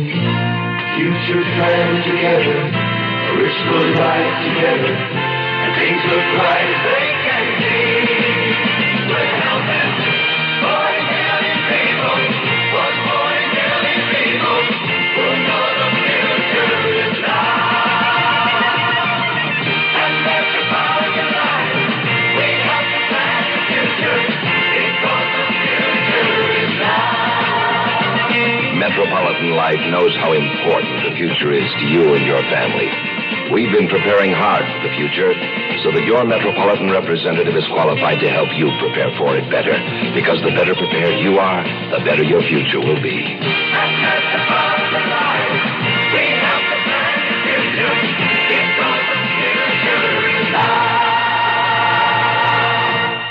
The Zero Hour continues after this. Here's a tip from your Better Business Bureau. Properly cooked vegetables add interest and enjoyment as well as nutrition to a meal. Cooking only long enough to make the vegetable tender tends to preserve more flavor and better texture than prolonged cooking. And when you buy vegetables, demand freshness. Check the characteristic signs of freshness, such as bright, lively color and crispness. Handle produce carefully. Someone must pay for vegetables lost by rough handling, and in the long run, it'll probably be you. Incidentally, don't buy just because of low price. It doesn't pay to buy more vegetables than you can properly store in your refrigerator, or you can use without waste. Most vegetables can be stored for 2 to 5 days, and it's really penny foolish to buy fresh vegetables affected by decay. Because even if you do trim off the decayed area, rapid deterioration is likely to spread to the salvaged area. A few cents extra for vegetables in good condition is a good investment. Wade Schreiber straight-lined the information. A clerk in a pawn shop in Fraser, a little town in the Imperial Valley, remembered his boss selling a .22 to a young lady from Los Angeles on the 5th or the 6th of May. That was the weekend Joanna and Gladstone had their big fight.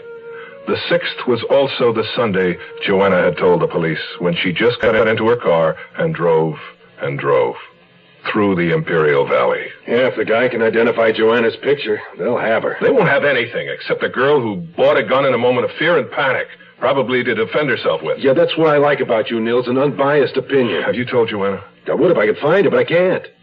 I think she's run out. Well, the police know where she is. She's their chief suspect. They must have a tail on her. Your TV detective would have a tail on her. A real policeman can't afford those luxuries. Well, she's got to be around. Maybe she went to the beach. What, in this weather? Come on, Nils. Doesn't Boom Boom know where she is? No, and no sign of Boom Boom either. No sign of anybody. Except Ella's granddaughter. Heidi? Andrade tells me that Heidi's been sneaking out of the house at night. Heidi hates Red with a blind passion. Red reminds her of her mother. Suggesting what? That she's trying to get even for the dirty trick her mother pulled on her? Nils, this is a child we're talking about. Children hate and sometimes kill. Where would you expect to see the word paramour in print? Oh, I don't know. Victorian novel? And this word was cut out from a magazine. Cheap ink, semi-pulp stock, some letters in color, some hand-lettered. Who are today's Victorians, today's adolescents?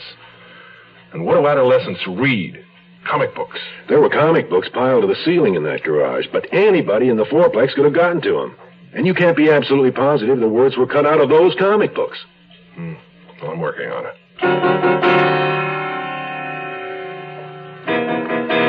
As I entered the sound stage, they had just wrapped up the day's shooting. My star had retreated and peeked to his dressing room. Isabel Chavez was slumped in a canvas chair with her name lettered on it. He's a real thinker, isn't he? He's a talented child who expected us to cast a starlet he could dominate, not an actress that he'd have to compete with. Oh, for the life of a movie star, the glamour, the excitement, the raking behind.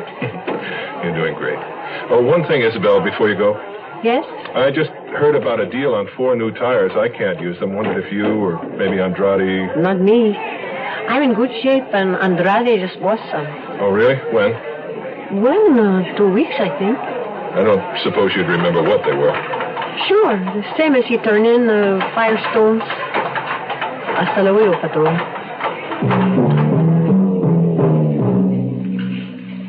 It had begun to rain. Ellis was coming toward me across the lot. He was drunk, weaving drunk, as though he'd been wandering, not sure of where he was. He kept widening his eyes in an effort to focus.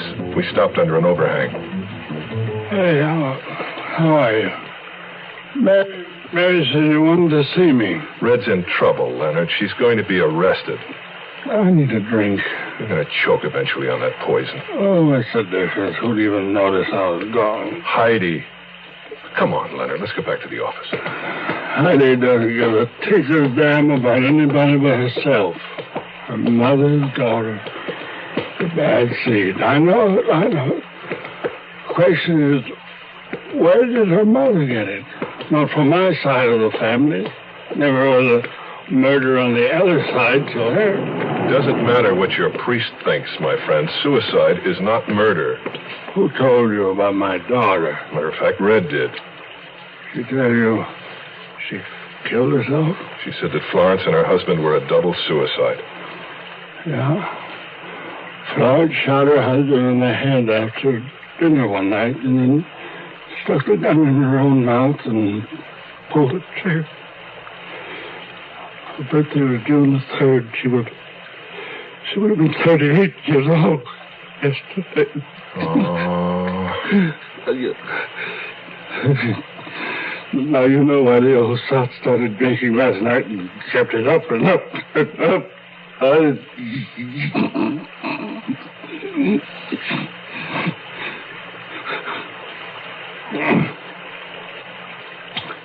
I'm all right. All right. Don't worry.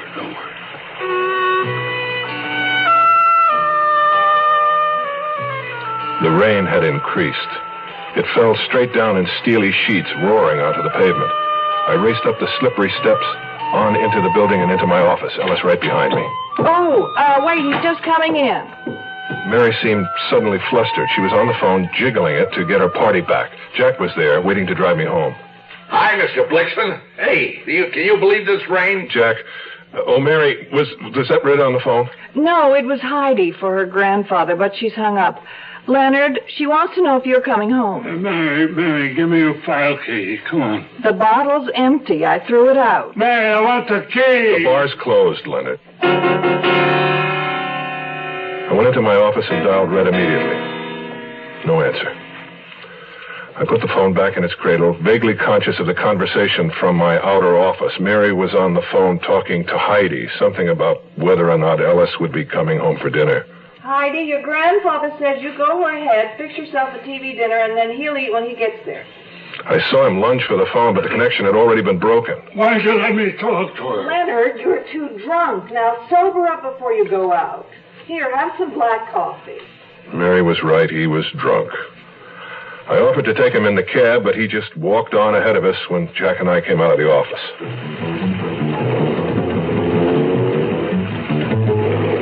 I told Jack to take me to Red's apartment. The only thing I could hope for was that I'd find her there. I wasn't in the mood for conversation. Hey, I made one up for her. A haiku for Miss Redfern. You want to hear it? Listen to this. Snowman on the hill, melting in the springtime sun. That's me when you smile. That's nice, Jack. Nice. You kidding? It's lousy. No, not at all. Not lousy at all. I know exactly what you mean. Exactly. And I did. Exactly. Snowman on the hill, melting in the springtime sun. That's me when you smile. There was no smile when we got to Red's place. There were police cars, flares, and barricades. More units? Any units in the area to 16,000 along the A cop in the street was waving for us to drive on. I told Jack to go back to the corner and wait for me. Then I changed my mind when I realized that all of the excitement was at Ellis' apartment. There was no way to make out a voucher in the downpour, so I dug out a $5 bill, paid Jack, and sent him away. Sergeant Ames? Oh, Blixen. Where's Miss Redfern? In custody. She's been booked for this murder, too. This murder? In 2 minutes, I had the story. Detectives Ames and Griswold had been second and third to see the body. Red was first. They found her standing over it. Heidi Ellis was dead, murdered, and Heidi's blood was all over Red's hands.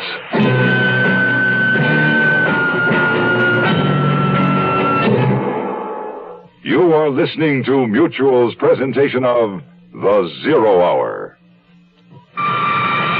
What is a Harrier? It isn't a helicopter, but it could land in your backyard. Harrier. It isn't a conventional jet, but it can match the speed of sound. Harrier. It's a revolution in aviation, and the Marines are looking for good men to fly it. Harrier, Phantom, Skyhawk, Cobra, Marine Corps. If you're a college man thinking of aviation, think Marine Corps and talk to the Marine officer who visits your school. The program is PLC Air, and there's no campus training. A few good men can even get free civilian flying lessons while they're still in college. The Marines are looking for a few good men who want to fly the Harrier, Huey, Intruder, Bronco, and the Marine Corps. Hello, this is William Conrad. If you're planning a trip abroad this year, you'll be returning to the United States through customs. You'll be asked to declare, either orally or in writing, everything you've acquired abroad and have in your possession at the time. Your baggage and belongings will be examined, and during thorough examinations for illegal narcotics, you may experience a slight delay. In order to clear customs more quickly, it's a good idea to keep all sales slips and have them handy when you make your declaration. Also, do your best to pack the articles you've acquired abroad in the same suitcase. Know before you go about customs rules and regulations. For free information, contact the U.S. Treasury Department's Bureau of Customs District Office nearest you and ask for customs hints for returning U.S. residents. You'll find the Customs Office listed in your phone book under U.S. Government. Tomorrow at this time, rest your eyes and listen here to this week's continuing study in suspense, Someone's Death. I'm Rod Serling, and this is the Zero Hour. Today's episode brought to you in part by Ford Motor Company and Metropolitan Life Insurance Company. This is the Zero Hour on Mutual Radio.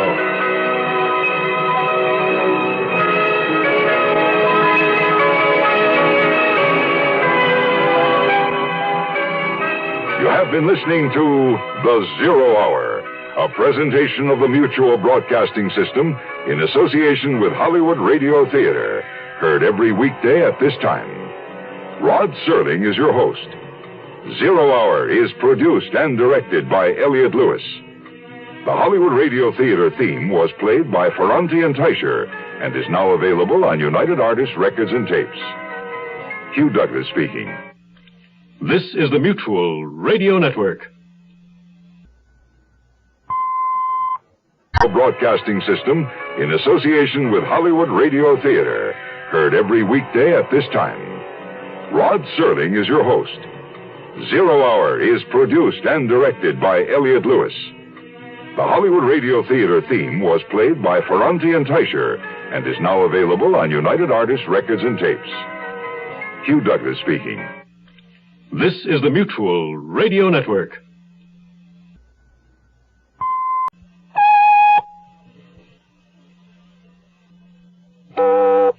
I'm Rod Serling. You're listening to the Zero Hour. Rest your eyes.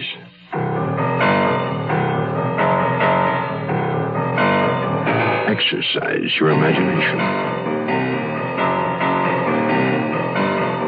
This week, Charles Larson's inside story of television murder. Someone's death.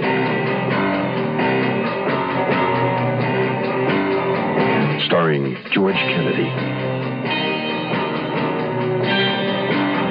Joyce Bulifant,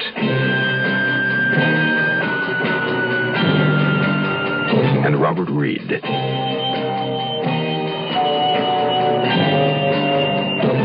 In Elliott Lewis's production of The Zero Hour.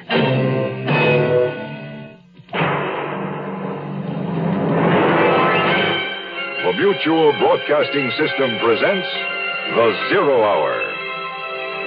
Sponsored in part by the makers of B8 Juice, the makers of Wrigley Chewing Gum and Beechnut Chewing Tobacco. This is the Zero Hour on Mutual Radio.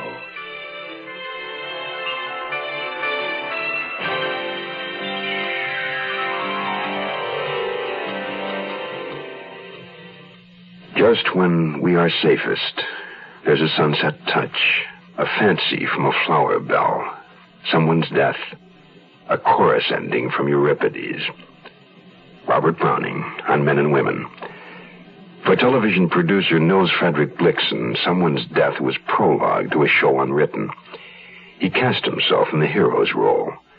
His youthful casting director, Joanna Redfern, his leading lady. But somebody is not following the script. A second Someone's Death has been written in. Nor is Joanna Redfern playing her part as she should. The heroine is not supposed to be found at the scene of the crime with blood on her hands. For Nils Frederick Blixen, life behind the camera was never this frustrating. But that's the difference between fiction and fact. And the fact remains. Someone's death was murder. Our story continues after this word. I was in South Korea with the Peace Corps. We were the first rural health program in Korea. What a lot of us did was to go around and check to see if there was a TB patient in the house. A lot of these people had never, ever had any kind of medical attention at all. I remember one case. She was in pain. She was in real pain, and the doctor examined her and became very concerned. And he told us later that had she not come in, she would have died. I was very, very proud, But you've probably heard this, and you'll hear it again and again from volunteers. The volunteer himself gets more out of it than he actually gives to the people who's supposed to be helping. Volunteer for the Peace Corps. The Peace Corps is one part of action. Action is doing something. There is something you can do. Get into action.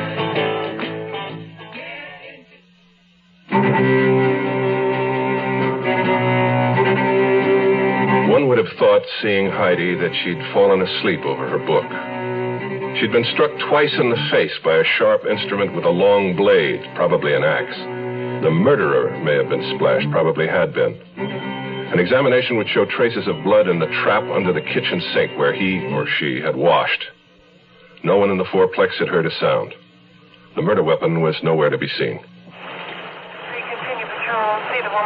I stood in the doorway and watched a police car drive red away, the face in the window blurred by rain.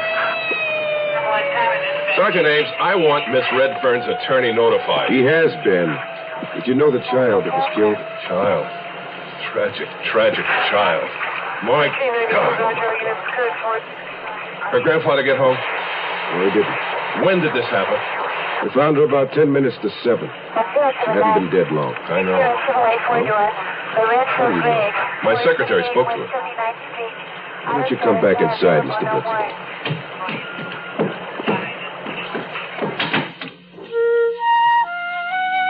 In Red's apartment, Detective Ames took a statement from a pale, perspiring René Ortiz, who protested he knew nothing. He'd come home with a severe headache, he'd taken 3 aspirins, and he'd been awakened by the police at 7. I believe you have a roommate, Mr. Ortiz, Mr. Leeds. Oui, Bobby Leeds, oui. Where is Mr. Leeds now? I am sorry, I cannot tell you. He is no longer living at my place. We had a little disagreement. Where does he work? No. Bobby does not work. He is a lily of the field. Occasionally, he acts. You might say he is a mimic, a female impressionist. Okay. Thank you, Mr. Ortiz. You may go. Oh, and send up the boy, Phil Waters, will you? Oui. Incidentally, Mr. Blixen, you said the little girl called your office tonight. At what time was that? About 6:30, I should guess. I had looked at my watch at 6:25, and my secretary said Heidi had called a little before that, and then she phoned back about 6:30. And you spoke to the child at that time? My secretary spoke to her. Your secretary's name and address, Mr. Blixen? Miss Mary McGrath, 400 Willow Way, and that's in Glendale. Uh-huh. Would Miss McGrath be familiar with the little girl's voice? Absolutely. They'd spoken to each other many times. On the telephone, On and off the telephone. There's no way she could be fooled, not even by a professional mimic like a female impersonator? Well, my secretary certainly didn't say anything. It was Heidi's voice as far as she was concerned. And that's all I can go on. May I ask one question? Certainly. Do you have the murder weapon?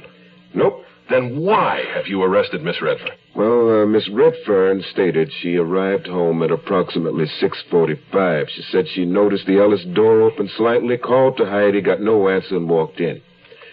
Now, we came along a few minutes later, heard someone cry out. Miss Redfern was standing over the body with blood on her hands. Schreiber picked me up the next morning to go see Red where they were holding her at the Sybil Brand Facility for Women. Oh, in my opinion, Nils, it would have been better to concentrate on tying her to the Gladstone murder. Now they have to show a connection between Gladstone and Heidi, and I don't think they're going to be able to do that. Is that your good news for the day? Well, it's a try. What are you dragging your heels about? Get her off the Gladstone murder. She bought a gun. Well, let him do a ballistics test on it. Niels Frederick, I'm afraid there's a bit of a hitch there. What do you mean? You see, the other day when your boss Todd had Red fired, she went home, got in her newly repaired car, drove down to the pier, and took the boat trip to Catalina. And threw the gun overboard. Yes, that's right. It's at the bottom of the ocean. Nobody will ever find it. Hey, what you got there? It looks like tomato juice. It's V8. What you got there? It's V8. Looks like tomato juice. It's V8. Try it. Wow. It sure doesn't taste like tomato juice. Mm-hmm. It tastes like V8. A great natural blend of 8 garden vegetables. V8 cocktail vegetable juice. V8. Carry it with you. Bring Swimmers Gum. The big fresh flavor. Bring Swimmers Gum. Carry it with you. Bring Swimmers Gum. The big fresh flavor. Bring Swimmers. Carry the big fresh flavor wherever you go, whatever you do. It's the finest spearmint flavor. The great biggy taste, delicious to chew. Swimmers Gum. Carry it with you. Swimmers Gum. The big fresh flavor. Swimmers Gum. Carry it with you. Swimmers Gum. The big fresh flavor. Swimmers Gum. Carry it with you. We'll return to our story in a moment. Absolutely lovely dress. Oh, thank you. Thank you. Really? Good old Harry. What a host. When Harry throws a party, nobody goes thirsty. Here, let me freshen up that drink. Good old Harry is such a great host. How come Bill and Jean had such a terrible fight? I want to go home right now. Oh, it's a great I don't care. Such a drink. No, I want to go home right now. Now How come Bob had a little trouble driving home? And how come everybody who felt so good last night feels so bad this morning? Maybe good old Harry is not such a great host after all. Maybe good old Harry is a pusher, a neighborhood pusher. Harry pushes alcohol. So if you serve alcohol, please, don't be a pusher. And if you're a guest, don't let good old Harry or anyone else push you into drinking more than you want. A public service message from this station and the National Institute on Alcohol Abuse and Alcoholism. When I saw Red come into the visiting room, she seemed to have grown smaller. Behind her, the police matron who brought her in stood and gazed like a cat at a remote distance. There was a glass wall between us, and Red's voice came to me through a phone. Like my outfit? How are they treating you? Do you need anything? Could you send me the trades? Oh, sure. They'll be lucky if Schreiber doesn't sue for false arrest before it's over. Don't tell me you two hamburgers still think I'm innocent. As the day is long. There's never a Kleenex around when you want one. How's Leonard Ellis? Leonard, I don't know. The police tell me he's been hospitalized. They found him in some bar. Told him about Heidi, and he began to get severe chest pains. The poor guy. All right, I'll check into it. Red, did you notice anything out of the ordinary before you went into Ellis' apartment last night? Just the door was open. Was that usual? Well, it was never open. They were all burglar freaks. They hear them every night. There are enough locks and chains and bolts to outfit a dungeon on every door. Our time was up. The matron was approaching. I told Red I'd be back. She put her hand on the glass, palm flat, and I rested my palm on the other side against hers as though we were touching. I left the building. By the time I got back to the studio, I didn't think anything was worth too much. There was a strange secretary in my office. It took me a moment or two to remember that last night at the office, just before Jack and I had stepped out into the rain, Mary had told me she was flying out in the morning to Chicago to see her sick father. I smiled at the new secretary. She had the heat turned up and her coat over her shoulders, but none of it seemed to warm her in the least. I picked up all my messages from her desk, including one from Tibbet in research. It read, "The threatening letter, the words were cut out of Star Eyes Comics, April 15th, 1972 issue. Good man, Tibbet." I spent the next 10 minutes on the phone.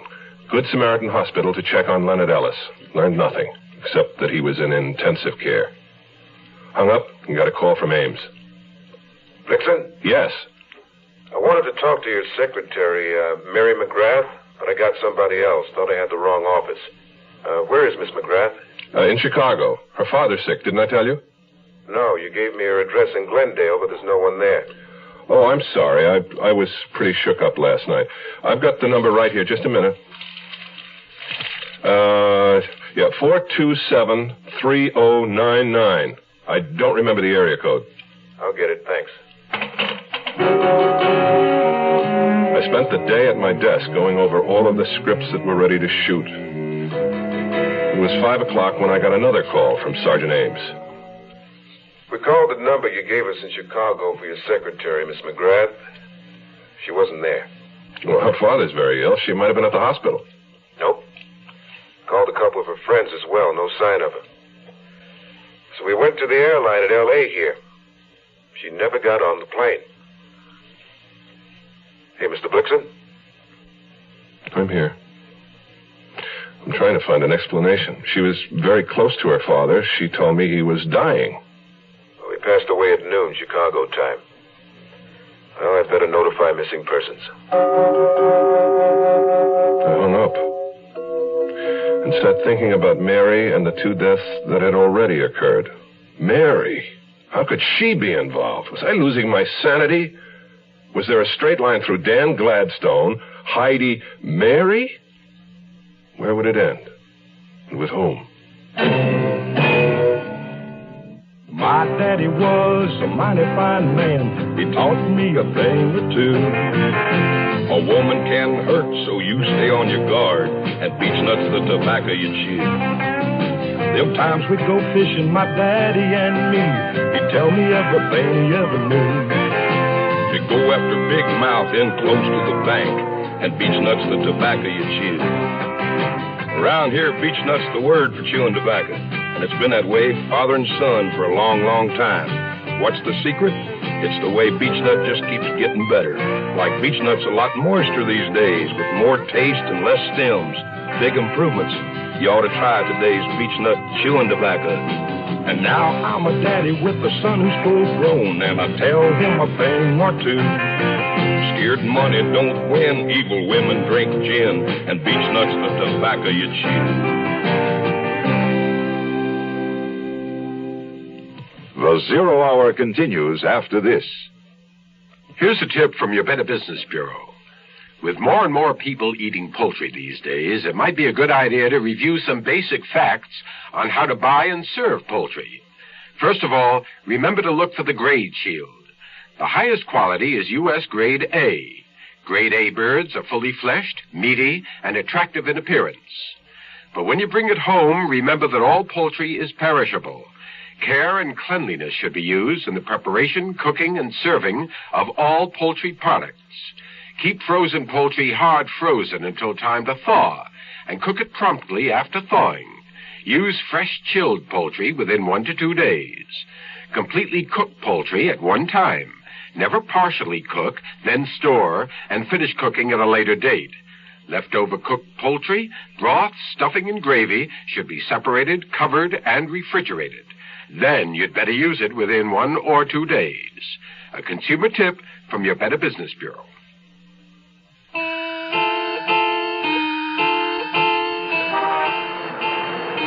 Jack was parked in his usual place waiting for me, reading the late edition of the Times and looking at the legs of starlets as they passed the checkout point at the gate. Hi, Mr. Blixen. Hey, what do you hear from our girl? I saw her this morning. She'll make it. Let the traffic clear a little bit, Jack. I just want to sit here for a minute. You know, my wife, Dolores, she's got it all pegged.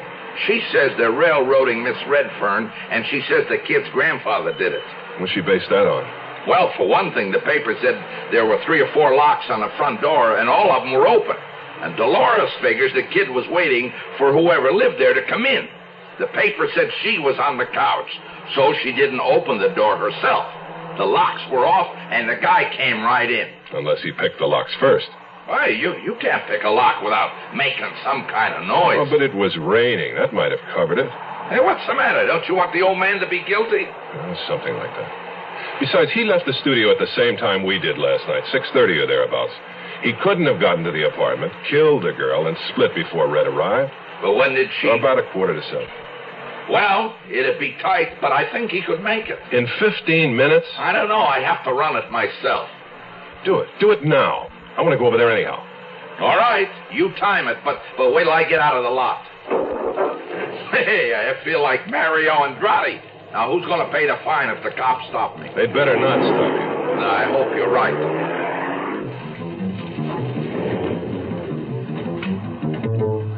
We crossed Santa Monica, turned right onto a congested alley, left a narrow street, and east again toward Vine. There were no automatic signals on Jack's route. At the boulevard stops, he paused and nosed at once into honking traffic. 12 minutes and 20 seconds later, we pulled to a stop in front of the fourplex. Okay, how about that? You're a professional driver, and you barely made it. Ellis was drunk. The streets were wet. No, I can't buy it. It's out of reason, all out of reason. Leonard Ellis was the only one in the whole house who couldn't have done it. Except, of course, Miss Redfern, maybe? Yeah, that's true. You better not wait, Jack. I want to pick up something from the garage, and I've no idea how long I'll be. I'll see you tomorrow. Yeah, right. On the walk, Boom Boom, wearing shapeless coveralls and a pith helmet, was using a small hand hoe to replant one of the rain-shattered rose bushes. Ah, dear Frederick. You see, Sherry, it is foolish to try to raise anything beautiful in this violent city. I loathe that little girl, that Heidi, but she was part of the house, part of the fun. And now she's gone. Joanna's in jail. Poor Leonard is in the hospital. Bobby's left. Nothing is the same. Bobby's left? Do you know where he's gone? He called. He wanted to know about the funeral. He's living with another boy in La Cañada. I want to ask you a favor. I understand Heidi kept a number of magazines, comic books, in the garage. Oh, too many. I was going to call the trash man. Well, before you do, I'd like to go through them, if I may. Bon chance then, chérie. As I walked along the root buckle driveway, I could hear Phil practicing. He was home. I paused under the ground floor window to listen. It's not bad, huh? It was Boom Boom's husband, Fred, pushing through the screened back door, coming down the warp steps with a glass of wine in each hand. He looked curiously clownish in wide, baggy pants, a gray undershirt, and loose carpet slippers. And that's how I pegged him, a quiet clown. Compliments of the house, Mr. Blixen. Thank you, Mr. Hayworth. I didn't want either of you to go to any trouble. It's Fred, and you're a guest. And guests are no trouble to Boom Boom. They're the breath of life. Drink it. She makes it. That's very good. Boom Boom says you want to look through the comic books in the garage, huh? Come on, I'll help you. The garage was ramshackle and unfinished, built for the thinner, taller cars of the 20s. It wasn't true that the comic books were piled to the roof, but there must have literally been thousands. Stacked along both side walls and the rear, some loose, some tied in uneven bundles, some torn and old, some recent. Which one you looking for? Star Eyes, April 15th, 1972. Star Eyes. We tackled it from opposite sides, restacking as we went. Halfway through the first pile, I thought I heard footsteps outside. It sounded like someone paused outside the garage near the heavy raised door, perhaps to watch and listen. Fred, engrossed in the search, hadn't noticed. I swallowed the last of the wine, and I drifted toward the entrance. I looked casually down the drive and into the rear yard and along the porch. There was no one there. And the guitar practicing had ceased. I'm up to March. April 1st, 8th, April 15th. Here it is. Good. Let me see it. Fred, you see these holes in the pages? Now, I say that Heidi cut the words out of this magazine for the threatening letter she sent to Red. But the writer threatened to kill Dan Gladstone. I know Heidi was a weirdo, but she wouldn't have killed nobody. She could drive. She could have been out of the house that night. Mr. Blixen, if you tell the police all this, you know what they're going to think? No, what? Well, if Red figured out that Heidi killed her great love, and if she came out here and found the magazine and put two and two together like you just did, couldn't the police say that was enough motive for her to kill Heidi? Fred Hayworth wasn't a clown. I was. There was no answer I could give him. I just walked away. At 4:30 in the morning, I gave up the idea of sleep, and I stepped onto my balcony to wait for sunrise. At 8:30, I was in Walter Tibbetts' office in research, seated at the chrome desk under the cobwebs, comparing my mutilated copy of Star Eyes with the whole one that he had. So, what do you expect to accomplish with this thing now that I, run it down for you? I'm not sure. I was playing detective. I hoped that I'd be able to help my casting director. You mean that nice kid they arrested, Joanna Redfern? Yes. Help her. How? Oh, that's too complicated. Just believe me when I say it didn't work. Wait a minute there. What was that? What was what? Let me see your copy. Walter, what are you doing? Pages 17 and 18 are missing from your copy. And they weren't part of the original cutout? No, because I showed you those parts. Peter Lorre and the Bug-Eyed Monsters. What does that mean? And on page 18 as well, continuation of same story.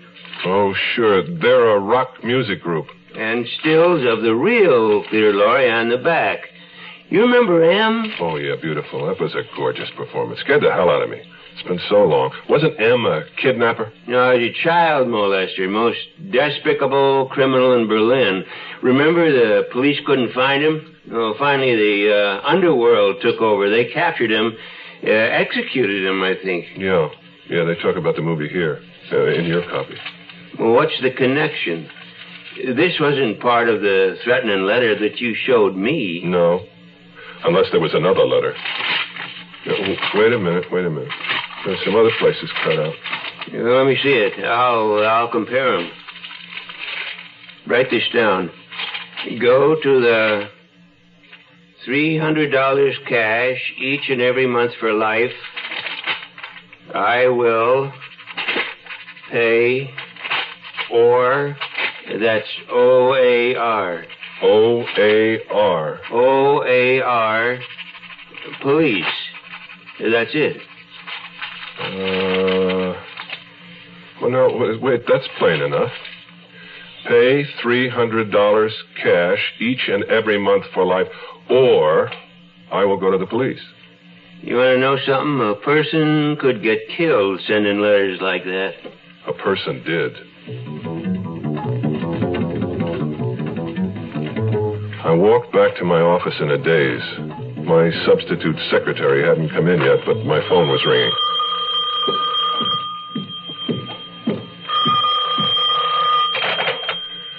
Blixen here. Ames, I called your apartment. You left early. What is it, Sergeant? We found your secretary, Mary McGrath. The bullet, fired at close range, had entered her left eye near the nose, shattered the back of the skull, and spent itself inches short of the kitchen drain board. The brackish odor of death permeated the small house from end to end. According to the deputy coroner, she had been dead for approximately 40 hours. You are listening to Mutual's presentation of The Zero Hour. Your Heart Association presents Stiller and Mira. Honey, I'm going to test you. Mm-hmm. Now, if you have high blood pressure, what are the things you should do? Watch your weight. Right. Follow your doctor's instructions on smoking. Yeah. Take your medicine. Good. Get plenty of rest. Terrific. Hey, honey, let's stay home tonight, huh? And exercise, but Don't overdo it. Right. We'll stay home tonight, okay? Okay? Yeah, and you got to rest before you get tired, right? Exactly. So we'll stay home tonight, okay? Okay, we'll stay home tonight. Terrific. Hey, wait a minute. What? You don't happen to have high blood pressure, do you? Me? Of course not. I had my checkup at the doctor. I'm terrific. And I made an appointment for you. Why? Because I love you. And only a doctor can tell. Another way to protect your loved ones is to give to the Heart Fund. Young I may be, but still I'm a man. Just turned 18 and I'll do what I can to find me a place where I can be me. Get ready for life, be free as the sea. Oh, where do I go from here? Where do I go from here? I'm finished with school, but what did I learn? Don't wanna detract, wanna see things instead of all over the world. There's so much to do. The call of the sea, don't you hear it too? Oh, where do I go from here? Where do I go from here? What about the new Navy? You'll get your chance at success. Learn an exciting job and see the world. Call toll-free 800-841-8000 or see your Navy recruiter. Be someone special in the new Navy.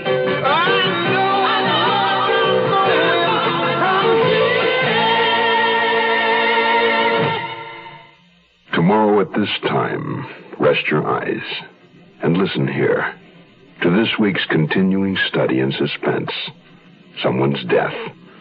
I'm Rod Serling, and this is the Zero Hour. Today's episode brought to you in part by V8 Chews, Wrigley Chewing Gum, and Beats Nut Chewing Tobacco. This is the Zero Hour on Mutual Radio.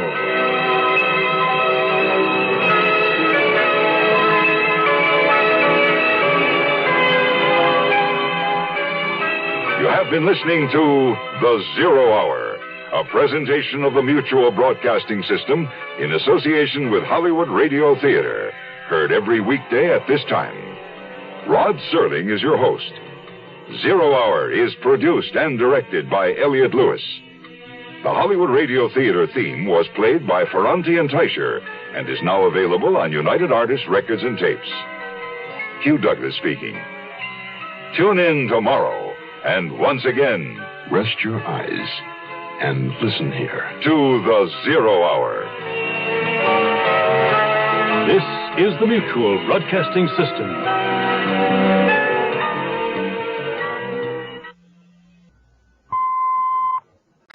The Hollywood Radio Theater theme was played by Ferranti and Teicher and is now available on United Artists Records and Tapes. Hugh Douglas speaking. Tune in tomorrow, and once again, rest your eyes and listen here to the Zero Hour. This is the Mutual Broadcasting System.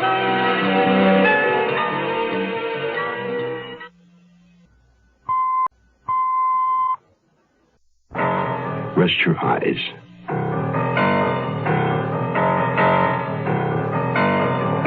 Exercise your imagination. This week, Charles Larson's inside story of television murder. Someone's death.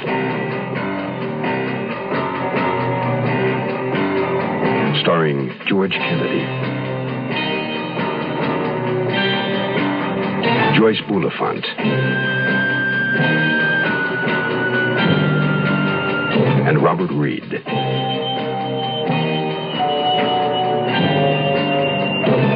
In Elliott Lewis's production of The Zero Hour.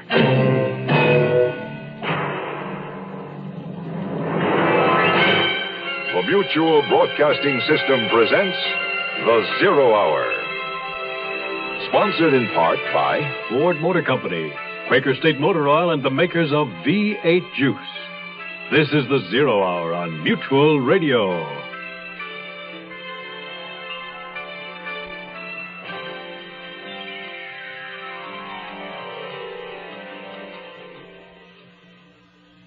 As a producer of TV murder mysteries, Nils Frederick Blixen is cognizant of a formula. It goes something like this. A murder is committed and someone innocent accused.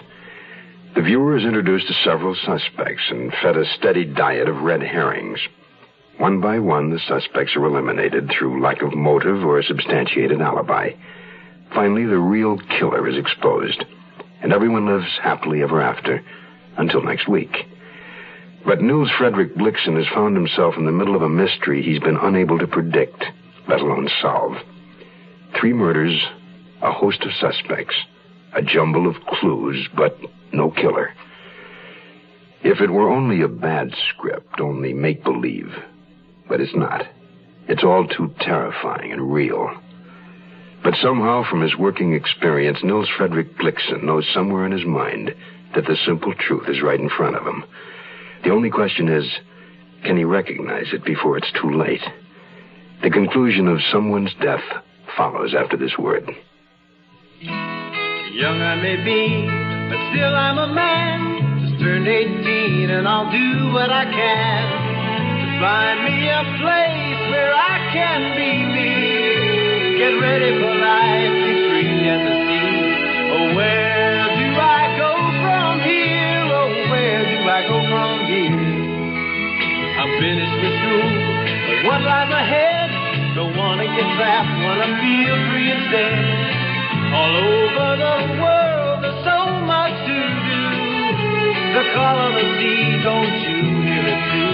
Oh, where do I go from here? Oh, where do I go from here? What about the new Navy? You'll get your chance at success, learn an exciting job, and see the world. Call toll-free 800-841-8000 or see your Navy recruiter. Be someone special in the new Navy. I know where I'm going from here.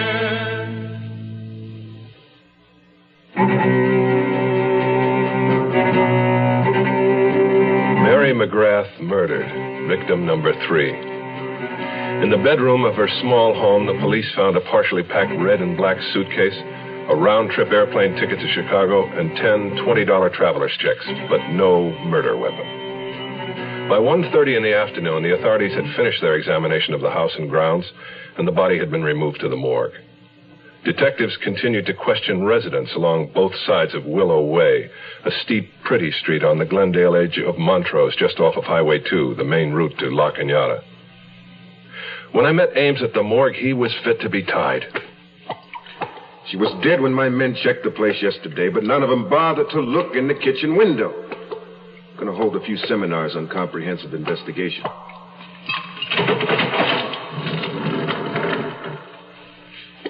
All right, Mr. Blixen? Yes. Yes, that's Mary. This is senseless. It's absolutely senseless. My mind really fights this. I know she's dead. I just can't accept it. This was a woman who didn't have an enemy in the world.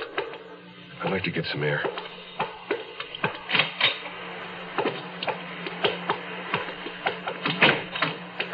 Well, feel better? No. Yeah, thanks. Tell me, Sergeant, had Mary been sexually attacked or robbed? No. I don't understand. Well, she was shot with a .22. Same gun that killed Gladstone. What? Well, then, that clears Red. Is that so? Why? Well, she's in custody, that's why. Oh, different fingers could pull the same trigger at different times, couldn't they? In any case, she's still being held on a double charge. It wasn't a .22 that killed Heidi. No, it wasn't. And that's got to be one of the weakest points of your case against her. Oh, really? Since when has an axe been a woman's weapon? Oh, since about Lizzie Borden. Oh, my God. Haven't you ever shaken hands with Red? I doubt if she could lift an axe, much less... Look, Mr. Blixen, we don't know that an axe was used in the Ellis case. It was an axe-like weapon. That could be pruning shears or a hatchet or a small hand hoe. Now, I'll be honest with you. Heidi Ellis died of shock and loss of blood. The wounds themselves weren't deep. A woman might easily have made them, even a weak woman. Incidentally, your attorney, Mr. Schreiber, is in the building. He said he'd drive you home if you needed a lift. Yes, call him, please. And thank you. Yeah. I could scarcely breathe. Hand hoe. Where had I seen a hand hoe recently? I was barely aware of getting into the car with Wade Schreiber. Homebound traffic had begun to clog the freeways. Wade wanted to take the surface streets. I said, Anything was okay with me. Anything. You look beat, Nils. It's been one of those days. Listen, did you ever see Peter Lorre in M? What's Peter Lorre have to do with anything? M was the story of a child molester. Well, Heidi was a child. You think somebody was trying to... Heidi told me that she'd seen Dan Gladstone about a week before his death. She'd left school in the middle of the afternoon, not feeling well. And Gladstone, she wouldn't tell me what he wanted or what he did. But it was clear from her attitude that something strange had happened. Well, Gladstone has a record, but molesting children wasn't part of it. Well, there's always a first time. Now, if Gladstone did try something funny, what have we got? Well, we've got a new case, a motive for murder on Heidi's part. Especially if Gladstone tried it a second time. Heidi may have thought first of blackmail, then changed her mind. Yes, but who killed Heidi then? Who would want to kill Mary? Where does her death fit in all this? I don't know. Wait, I'm lost. Red was innocent, I knew it. But there were 3 people dead. What were we missing? Hello, this is Hugh Downs. Recently, I participated in a Ford LTD fuel economy run from Phoenix to Los Angeles, where the average for 5 cars was 18.8 miles per gallon, with standard 351 V8 engines. The high was 20.3, and I averaged 19.7. My first reaction was surprise, because I think you'll agree the numbers sound a little high. So I'd like to stress that gas mileage depends on many factors. Things like total weight, maintenance, road and driving conditions, and you might not get the same results. But probably most important of all are your personal driving habits, how you behave when you drive. And one of the things we did in the test was to make a point of never exceeding 50 miles an hour. I think all of us who participated would agree that driving reasonably is a very modest price to pay for something else you can get from a Ford LTD. The good feeling of riding in a solid, well-made automobile. The quiet riding Ford. The closer you look, the better we look. We'll return to our story in a moment. Provide for their college the safe and easy way. It's sure with payroll savings. Yeah, join that plan today. So always remember, it's a proud way to save. Take stock in America. Buy U.S. savings bonds.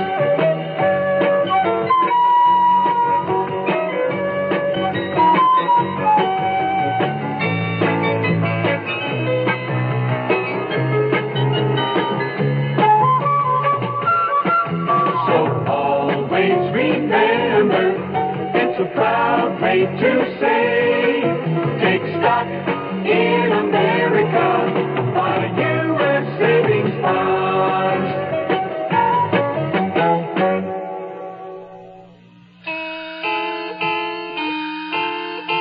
Heidi Ruth Ellis, age 14 years, 1 month, and 6 days, was buried in Hollywood's Robindale Cemetery on Thursday, the 7th of June at 11:15 in the morning. It had begun to drizzle shortly before 9, but the cemetery officials had prudently erected a canvas canopy over the small open grave during the night, and both the ground and the mourners remained dry. I recognized the pallbearers, Bobby Leeds and Renee Ortiz, solemn, still not speaking. Fred Hayworth in an ancient black suit and pearl gray cowboy hat. Preston Andrade, the only man beside Wade Schreiber who wept openly, and Phil Waters. Surprisingly, only 2 women were present, Boom Boom Hayworth looking like an ill gypsy, and a stout, pleasant-faced lady in a hooded raincoat who reminded me vaguely of Mary. As the young priest's comfortless voice droned on, I became aware that Wade Schreiber had left my side. I eased backward onto the wet grass and ascended the slope to join him.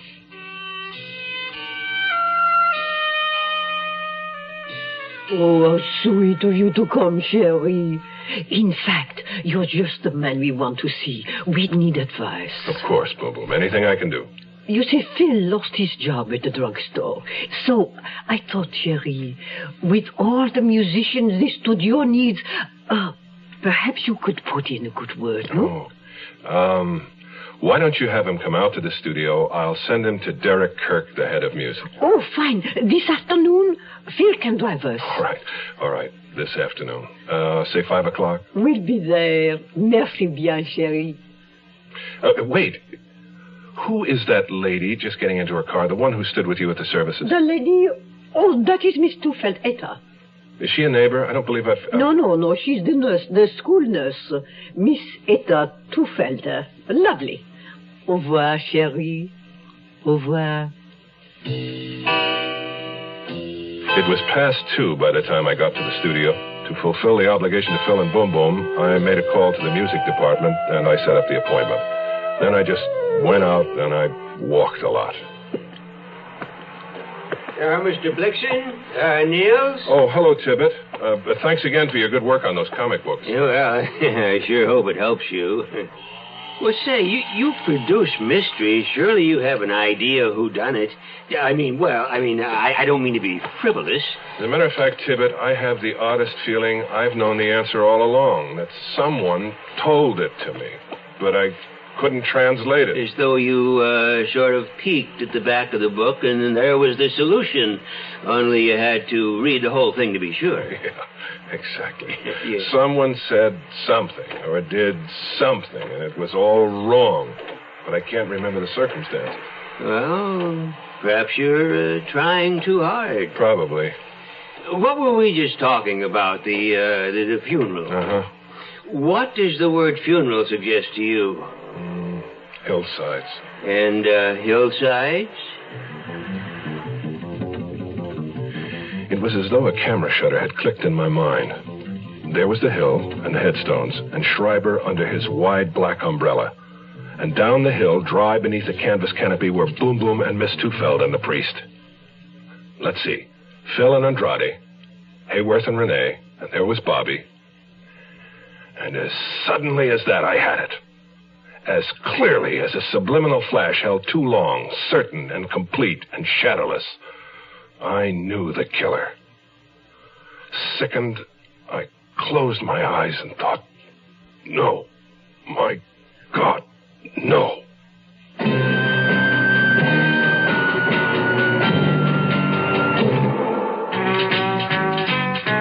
Just when you need it more than ever, you can find it more places than ever. That's Quaker State Motor Oil. Why do you need it more? Because if you're using your car less, that engine just isn't getting the exercise it needs. But Quaker State's quality protection is tailor-made to handle deposits that build up in an underworked engine. Now that you need it more, it's available more places. Nice to know. Quaker State your car to keep it running out. Hey, what you got there? It looks like tomato juice. It's V8. What you got there? It's V8. Looks like tomato juice. It's V8. Try it. Wow. It sure doesn't taste like tomato juice. Mm-hmm. It tastes like V8. A great natural blend of 8 garden vegetables. V8 cocktail vegetable juice. V8. The Zero Hour continues after this. जी हाँ, ये खानदानी मंसूबा बंदी का मरकज है. Mais oui, c'est le centre de planning familial. Yes, this is the family planning center. There are family planning centers in more than 100 countries today. The women who come to these centers can't afford to go to private doctors, but they want to plan their children, when they're going to have them, and how many they're going to have. The trouble is, there aren't enough centers. Just in the United States, there are nearly 5 million women who have no way of getting modern family planning help. And that's nothing compared with the world problem. Some countries don't have enough family planning centers. Some don't have any at all. This year, again, many women will have babies not because they want to, but because they have no choice. Sad for them. Sad for the world. With family planning help, these women too will have babies only when they choose. So that all the people of the world may have this freedom of choice, support Planned Parenthood.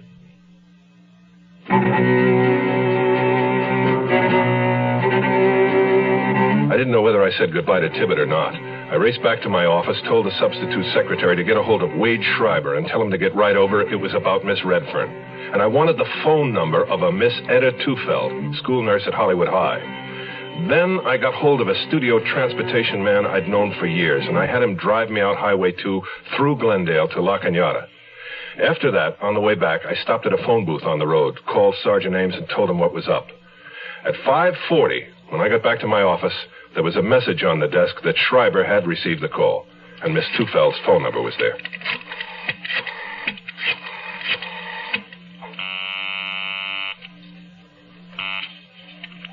Hello?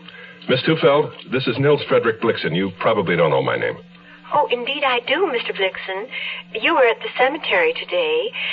Mrs. Hayworth pointed you out to me. Miss Tufeld, I need some information about Heidi Ellis's movements last May 15th. Now, that was a school day, a Tuesday. Heidi told me she'd reported sick to you and that you'd sent her home. Tuesday, yes. Yes, I remember. I certainly did send her home. At about what time? Do you recall? Yes. That would have been about 1:30. I thanked her. I made one more phone call to a drugstore. I asked one more question and hung up. And then just sat there, idly moving a herd of ceramic hippos around my desk. Then I involuntarily got up, walked to the door, and opened it. In my outer office, Boom and Fred, still in their funeral finery, were on the couch reading the trade papers while their nephew Phil stood braced sadly against the hall jamb like an abandoned dress dummy. They had come by to report on Phil's job interview with the music department. I invited them in and scrounged up soft drinks without ice. Mon chéri, you are fidgety. Why is this? Miss Redfern's going to be released. She's innocent. Oh, the police suspect someone else then? They do now. Of which murder? Of all three. The same person committed all three. And you know who it is? I know. You see, the thing that threw everybody off was that Gladstone was killed first. That was a mistake. Heidi was the threat. Sherry, the little girl. Think back to the 15th of May.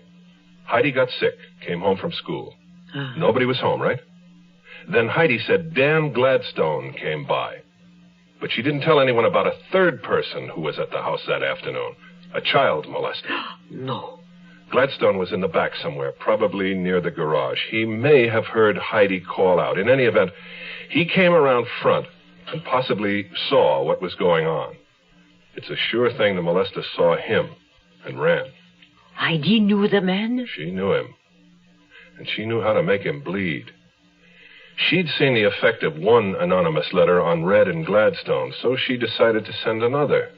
She cut out an article about a fictional child molester called M and mailed it. When the man got the letter, he assumed Gladstone had sent it. It wasn't hard to get Gladstone up on the hill and kill him. Just leave a message with his landlady that Red wanted to meet him in their favorite spot, something like that. And then a gun, one shot, and M was safe. Except a day later, another anonymous letter arrived. And this one asked for $300 a month for life. And he knew it was Heidi he had to kill. He called her. He probably told her he wanted to discuss terms. She unlocked the door and she let him in. Oh, but to kill her with an axe? Oh, no, he didn't. He probably used a pair of pruning shears or a small handhold, like the one you were using in the roses, Boom Boom. But Dan Gladstone must have seen the other car when he goes up to Ruby Drive. Didn't he notice? It was the kind of a car that no one ever suspects. Driven by someone everybody talks to and nobody notices.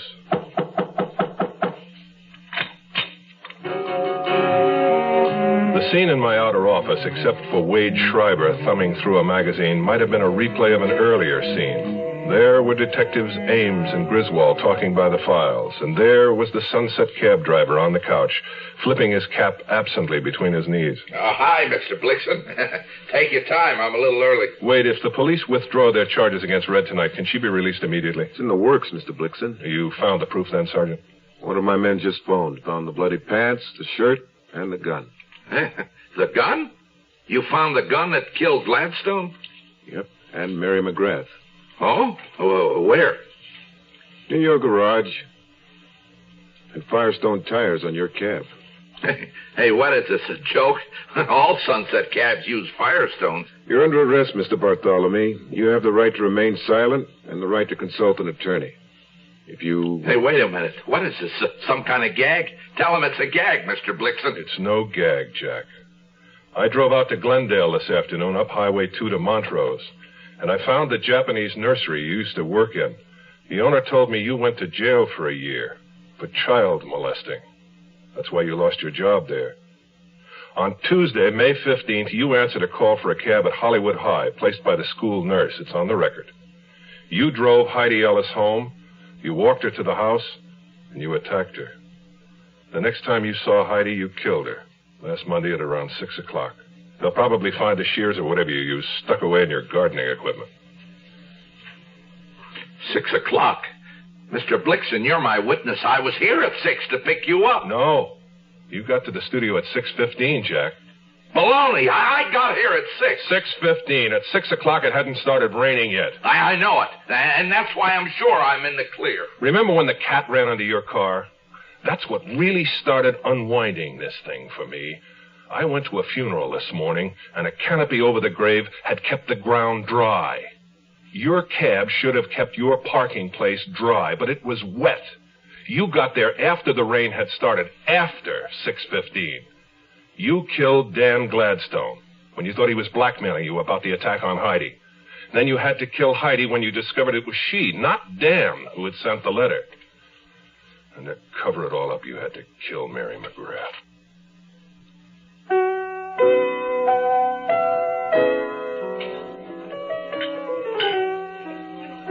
Well, it was all put together. I was in a bar with Schreiber having a much-needed double on the rocks. I could see him in the phone booth talking fast and furious. And when he hung up, there was a smile on his face. Well, you're reinstated with the network. Incidentally, I didn't quite get the cabbie's explanation about why he killed Mary McGrath. Well, it's very simple now that I understand it. He had just killed Heidi, and he needed an alibi, so he enlisted Mary's help. He told her Heidi was in the cab, waiting, some kind of surprise for her grandfather.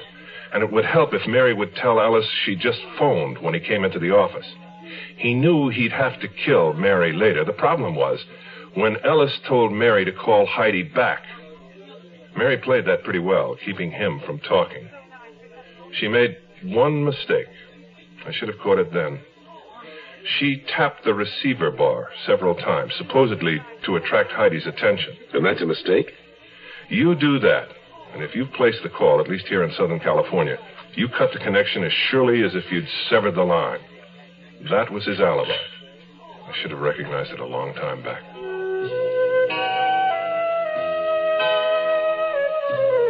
Joanna Redfern was released from custody the 8th of June. She was back to work 3 days later. The studio calmed down, and so did I, except for one thing. When Red came sweeping into my office, as usual, she knocked over an ashtray and she bumped her knee on the sofa. She threw her arms around my neck. She kissed me on the forehead, on the nose, on the mouth, and on both eyes. Oh, good grief, I love you. Did I ever tell you that? Will you marry me, Red? No. We can go. No. Who is it, then? Wade? I love Wade, but it's certainly not Wade. I'm not going to marry anybody. You can't love both of us and not marry anybody. That's absolutely ridiculous. Why? I don't see why I can't love 1,000 people. I do. I will. I'm still young. Bye, darling, and thanks for saving my life. A kiss on my forehead, and she swept out of the room, still as inaccessible as an alpine flower. I sat down and I took all the little ceramic hippos on my desk and arranged them into a broken heart. But I was smiling with love at my age.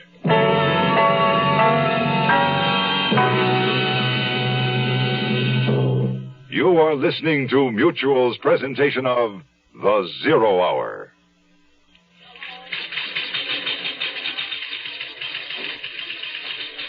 There's a disease in business today we might call spiritual schizophrenia. You see it in individuals who apply one code of conduct in their personal affairs and a quite different one in business or government. The belief seems to be that we are less responsible as individuals when we make business decisions, that business has a different code. When you think about it, that doesn't make sense. Profits are not the only gauge of business success. Business doesn't change the priority of values. We are born to the community of man first. The others are secondary allegiances. Make your personal morality work where you work and see the difference. The community of man, God's club. Be an active member. This message has been brought to you by Religion and American Life in cooperation with this station.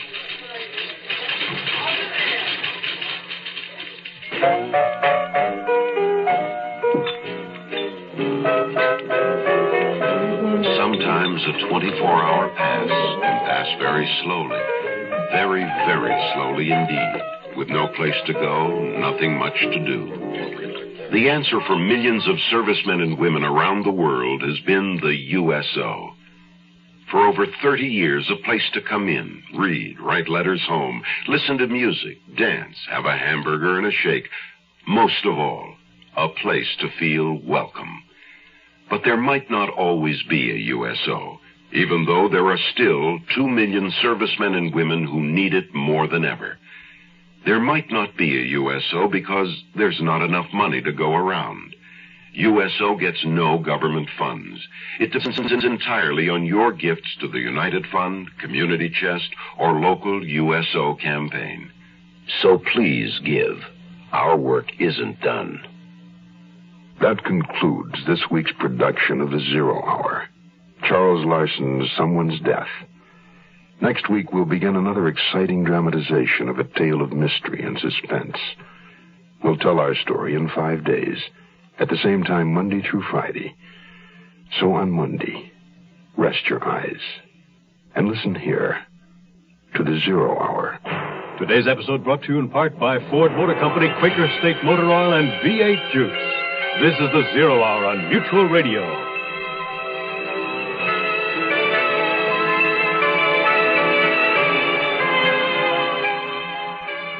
You have been listening to The Zero Hour, a presentation of the Mutual Broadcasting System in association with Hollywood Radio Theater. Heard every weekday at this time. Rod Serling is your host. Zero Hour is produced and directed by Elliott Lewis. The Hollywood Radio Theater theme was played by Ferranti and Teicher and is now available on United Artists Records and Tapes. Hugh Douglas speaking.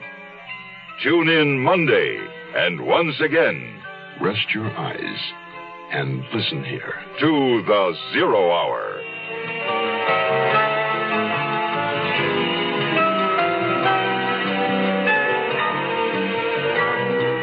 This is the Mutual Broadcasting System.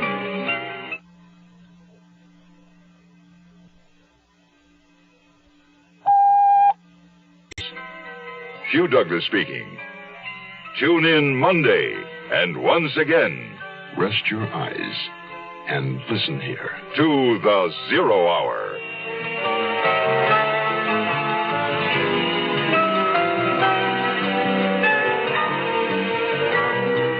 This is the Mutual Broadcasting System.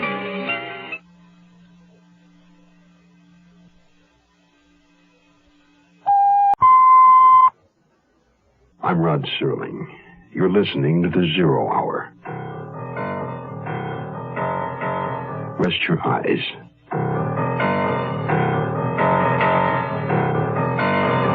Exercise your imagination.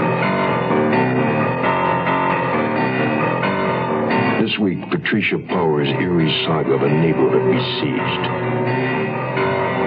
Face of the Foe.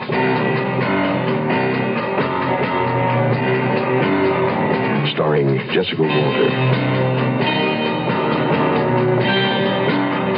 Joseph Campanella, and Judy Carn.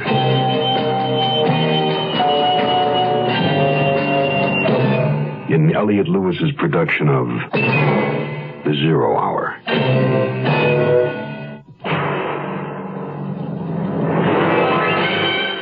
Mutual Broadcasting System presents The Zero Hour. Sponsored in part by Bitch Not Chewing Tobacco, V8 Vegetable Juice, and Camphor-Phenique. This is The Zero Hour on Mutual Radio.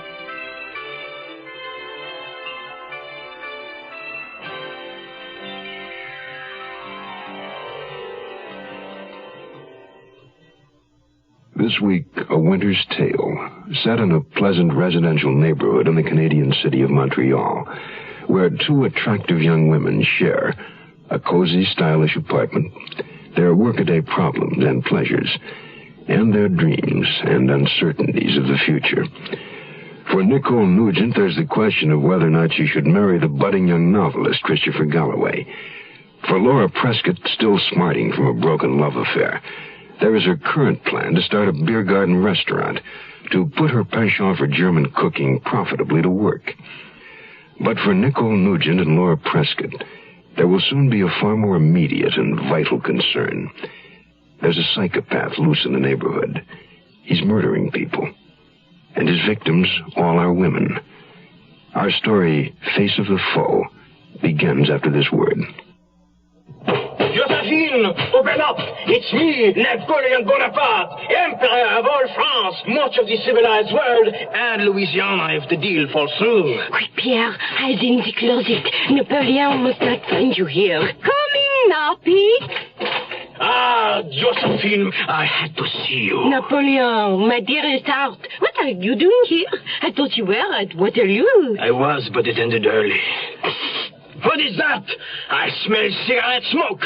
You know I hate you to smoke. I didn't. I don't. I started again. Aha! The smoke coming from that closet. Come out of there, you scoundrel, and on guard. It was only in there to pick up the dry cleaning. Take that, you filthy escargot. This world history lesson was brought to you by your American Cancer Society, which says smoking can be injurious to your health. Touché! In more ways than one. Asphalt and concrete, neon and steel. Nowhere, anything real. Bolted doors on the houses, shutter doors on the hearts. Broken dreams in the concrete, murder dreams in the steel. Grief in the darkness, grief in despair. Picture this. A cold, blustery winter's evening in the city of Montreal. In front of a cozy fire in the living room of their shared apartment, Nicole Nugent and Laura Prescott sit over their after-dinner coffee. Till Eulenspiegel. How does that sound to you as a name for my restaurant? Till Eulenspiegel? What is it? It's not a what is it, it's a who is it. A collection of satirical tales were written about him back in the 1500s. He was kind of a German hippie of his time. Liked to play tricks on the establishment, including innkeepers. Now that you've told me, it's a great name. But will the customers know who he is? His legend will be proclaimed on a plaque outside the door and on the back of our menu. I just hope this place I have an appointment to see tomorrow turns out to be as ideal as it sounds. It's a delicatessen restaurant with modern equipment, even an area at the side for outdoor tables and chairs, and it's right across from the university. A beer garden should have great appeal to college students. It sounds perfect. How come the owner is giving it up? He's retiring. What time is your appointment with him? Not until late tomorrow afternoon, so I have to try to get my mind off it. I'm going to a movie with Amy tonight. Want to join us? No, thank you. This is the kind of evening to curl up in front of the fire with a good book. Especially if the man you're in love with is too busy writing one to curl up with you. I take it Chris is on a deadline. Again. I'm not sure I want to marry a man who's already married to a typewriter. I wouldn't hesitate too long if a man like Christopher Galloway loved me. Be careful on your way out. You may run into the man in apartment 4. Oh, I hope not. All we knew of the man in apartment 4 was the name on his mailbox, T. Oliphant. He'd moved in a month ago. A tall, stooped, cadaverous-looking character with a bald, high-domed head and a gray prison pallor look to his skin. Every time Laura and I encountered him in the lobby, he looked at us through his thick-lensed glasses in a way that gave us both the creeps. A cold, sneering look, as though we were reacting to something that thoroughly disgusted him. He's a woman hater. I'm sure of that. Sybil Hepworth thinks he's the mad bomber. It's ridiculous to even ask where Sybil Hepworth gets any of her ideas. But where did she get that one from? Well, you know how he's always carrying a brown carton under his arm when he goes out? And she says she hears him hammering on something in his apartment all the time. So she figures he's in there making bombs. Well, you know Sybil. Sybil Hepworth was our apartment house busybody. Unfortunately, her apartment was right across the hall from ours. And now, as Laura left for her movie date, Sybil came flying out of her door to corner me with an idle comment about the weather, which was always her devious way of trying to strike up a gossip-laden conversation. Real wintry night out, isn't it? Yes, it is. Not fit for man or beast. But I notice it didn't daunt Miss Prescott none. She must have a very important engagement to go out to a night like this. Very. She's a beautiful girl. Used to see her going out all the time with a gentleman friend. But he doesn't seem to come around anymore. I suppose things between them must have gone as they say. Gone what? You know, like they write in the gossip columns.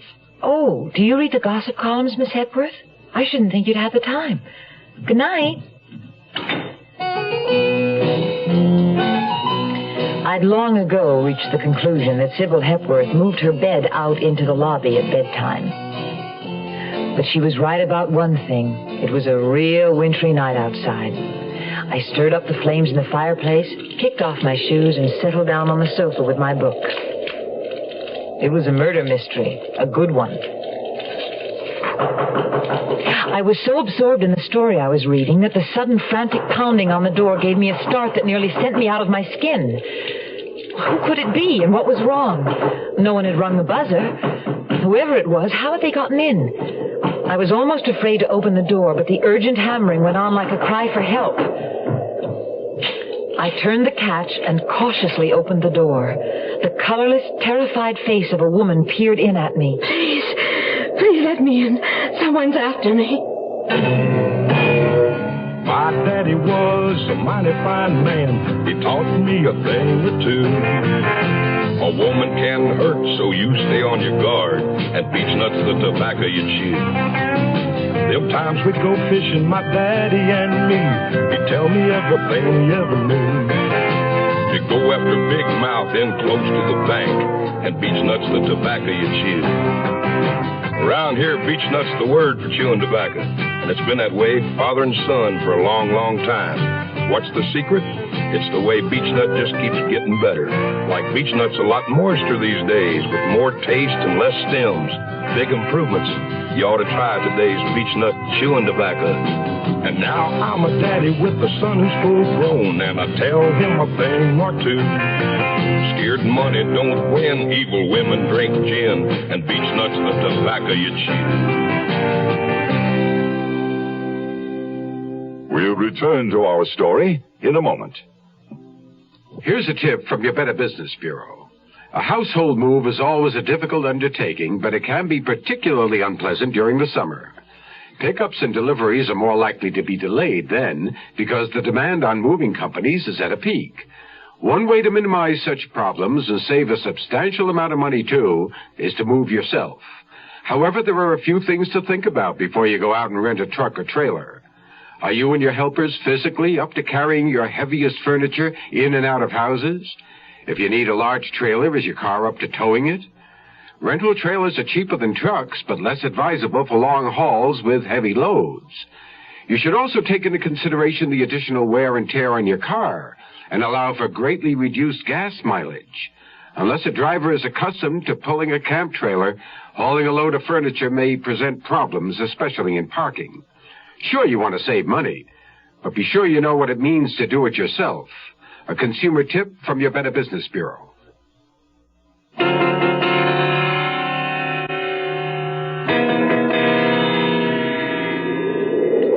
Oh, let me in, please. Yes, of course. He was right behind me, all the way down Winnicott Road. You're safe now. I've locked the door. Oh, thank you. Thank you. Come in and sit down. I'll get you some brandy, and then you can tell me what happened. With shaking hands, she put the armful of sheet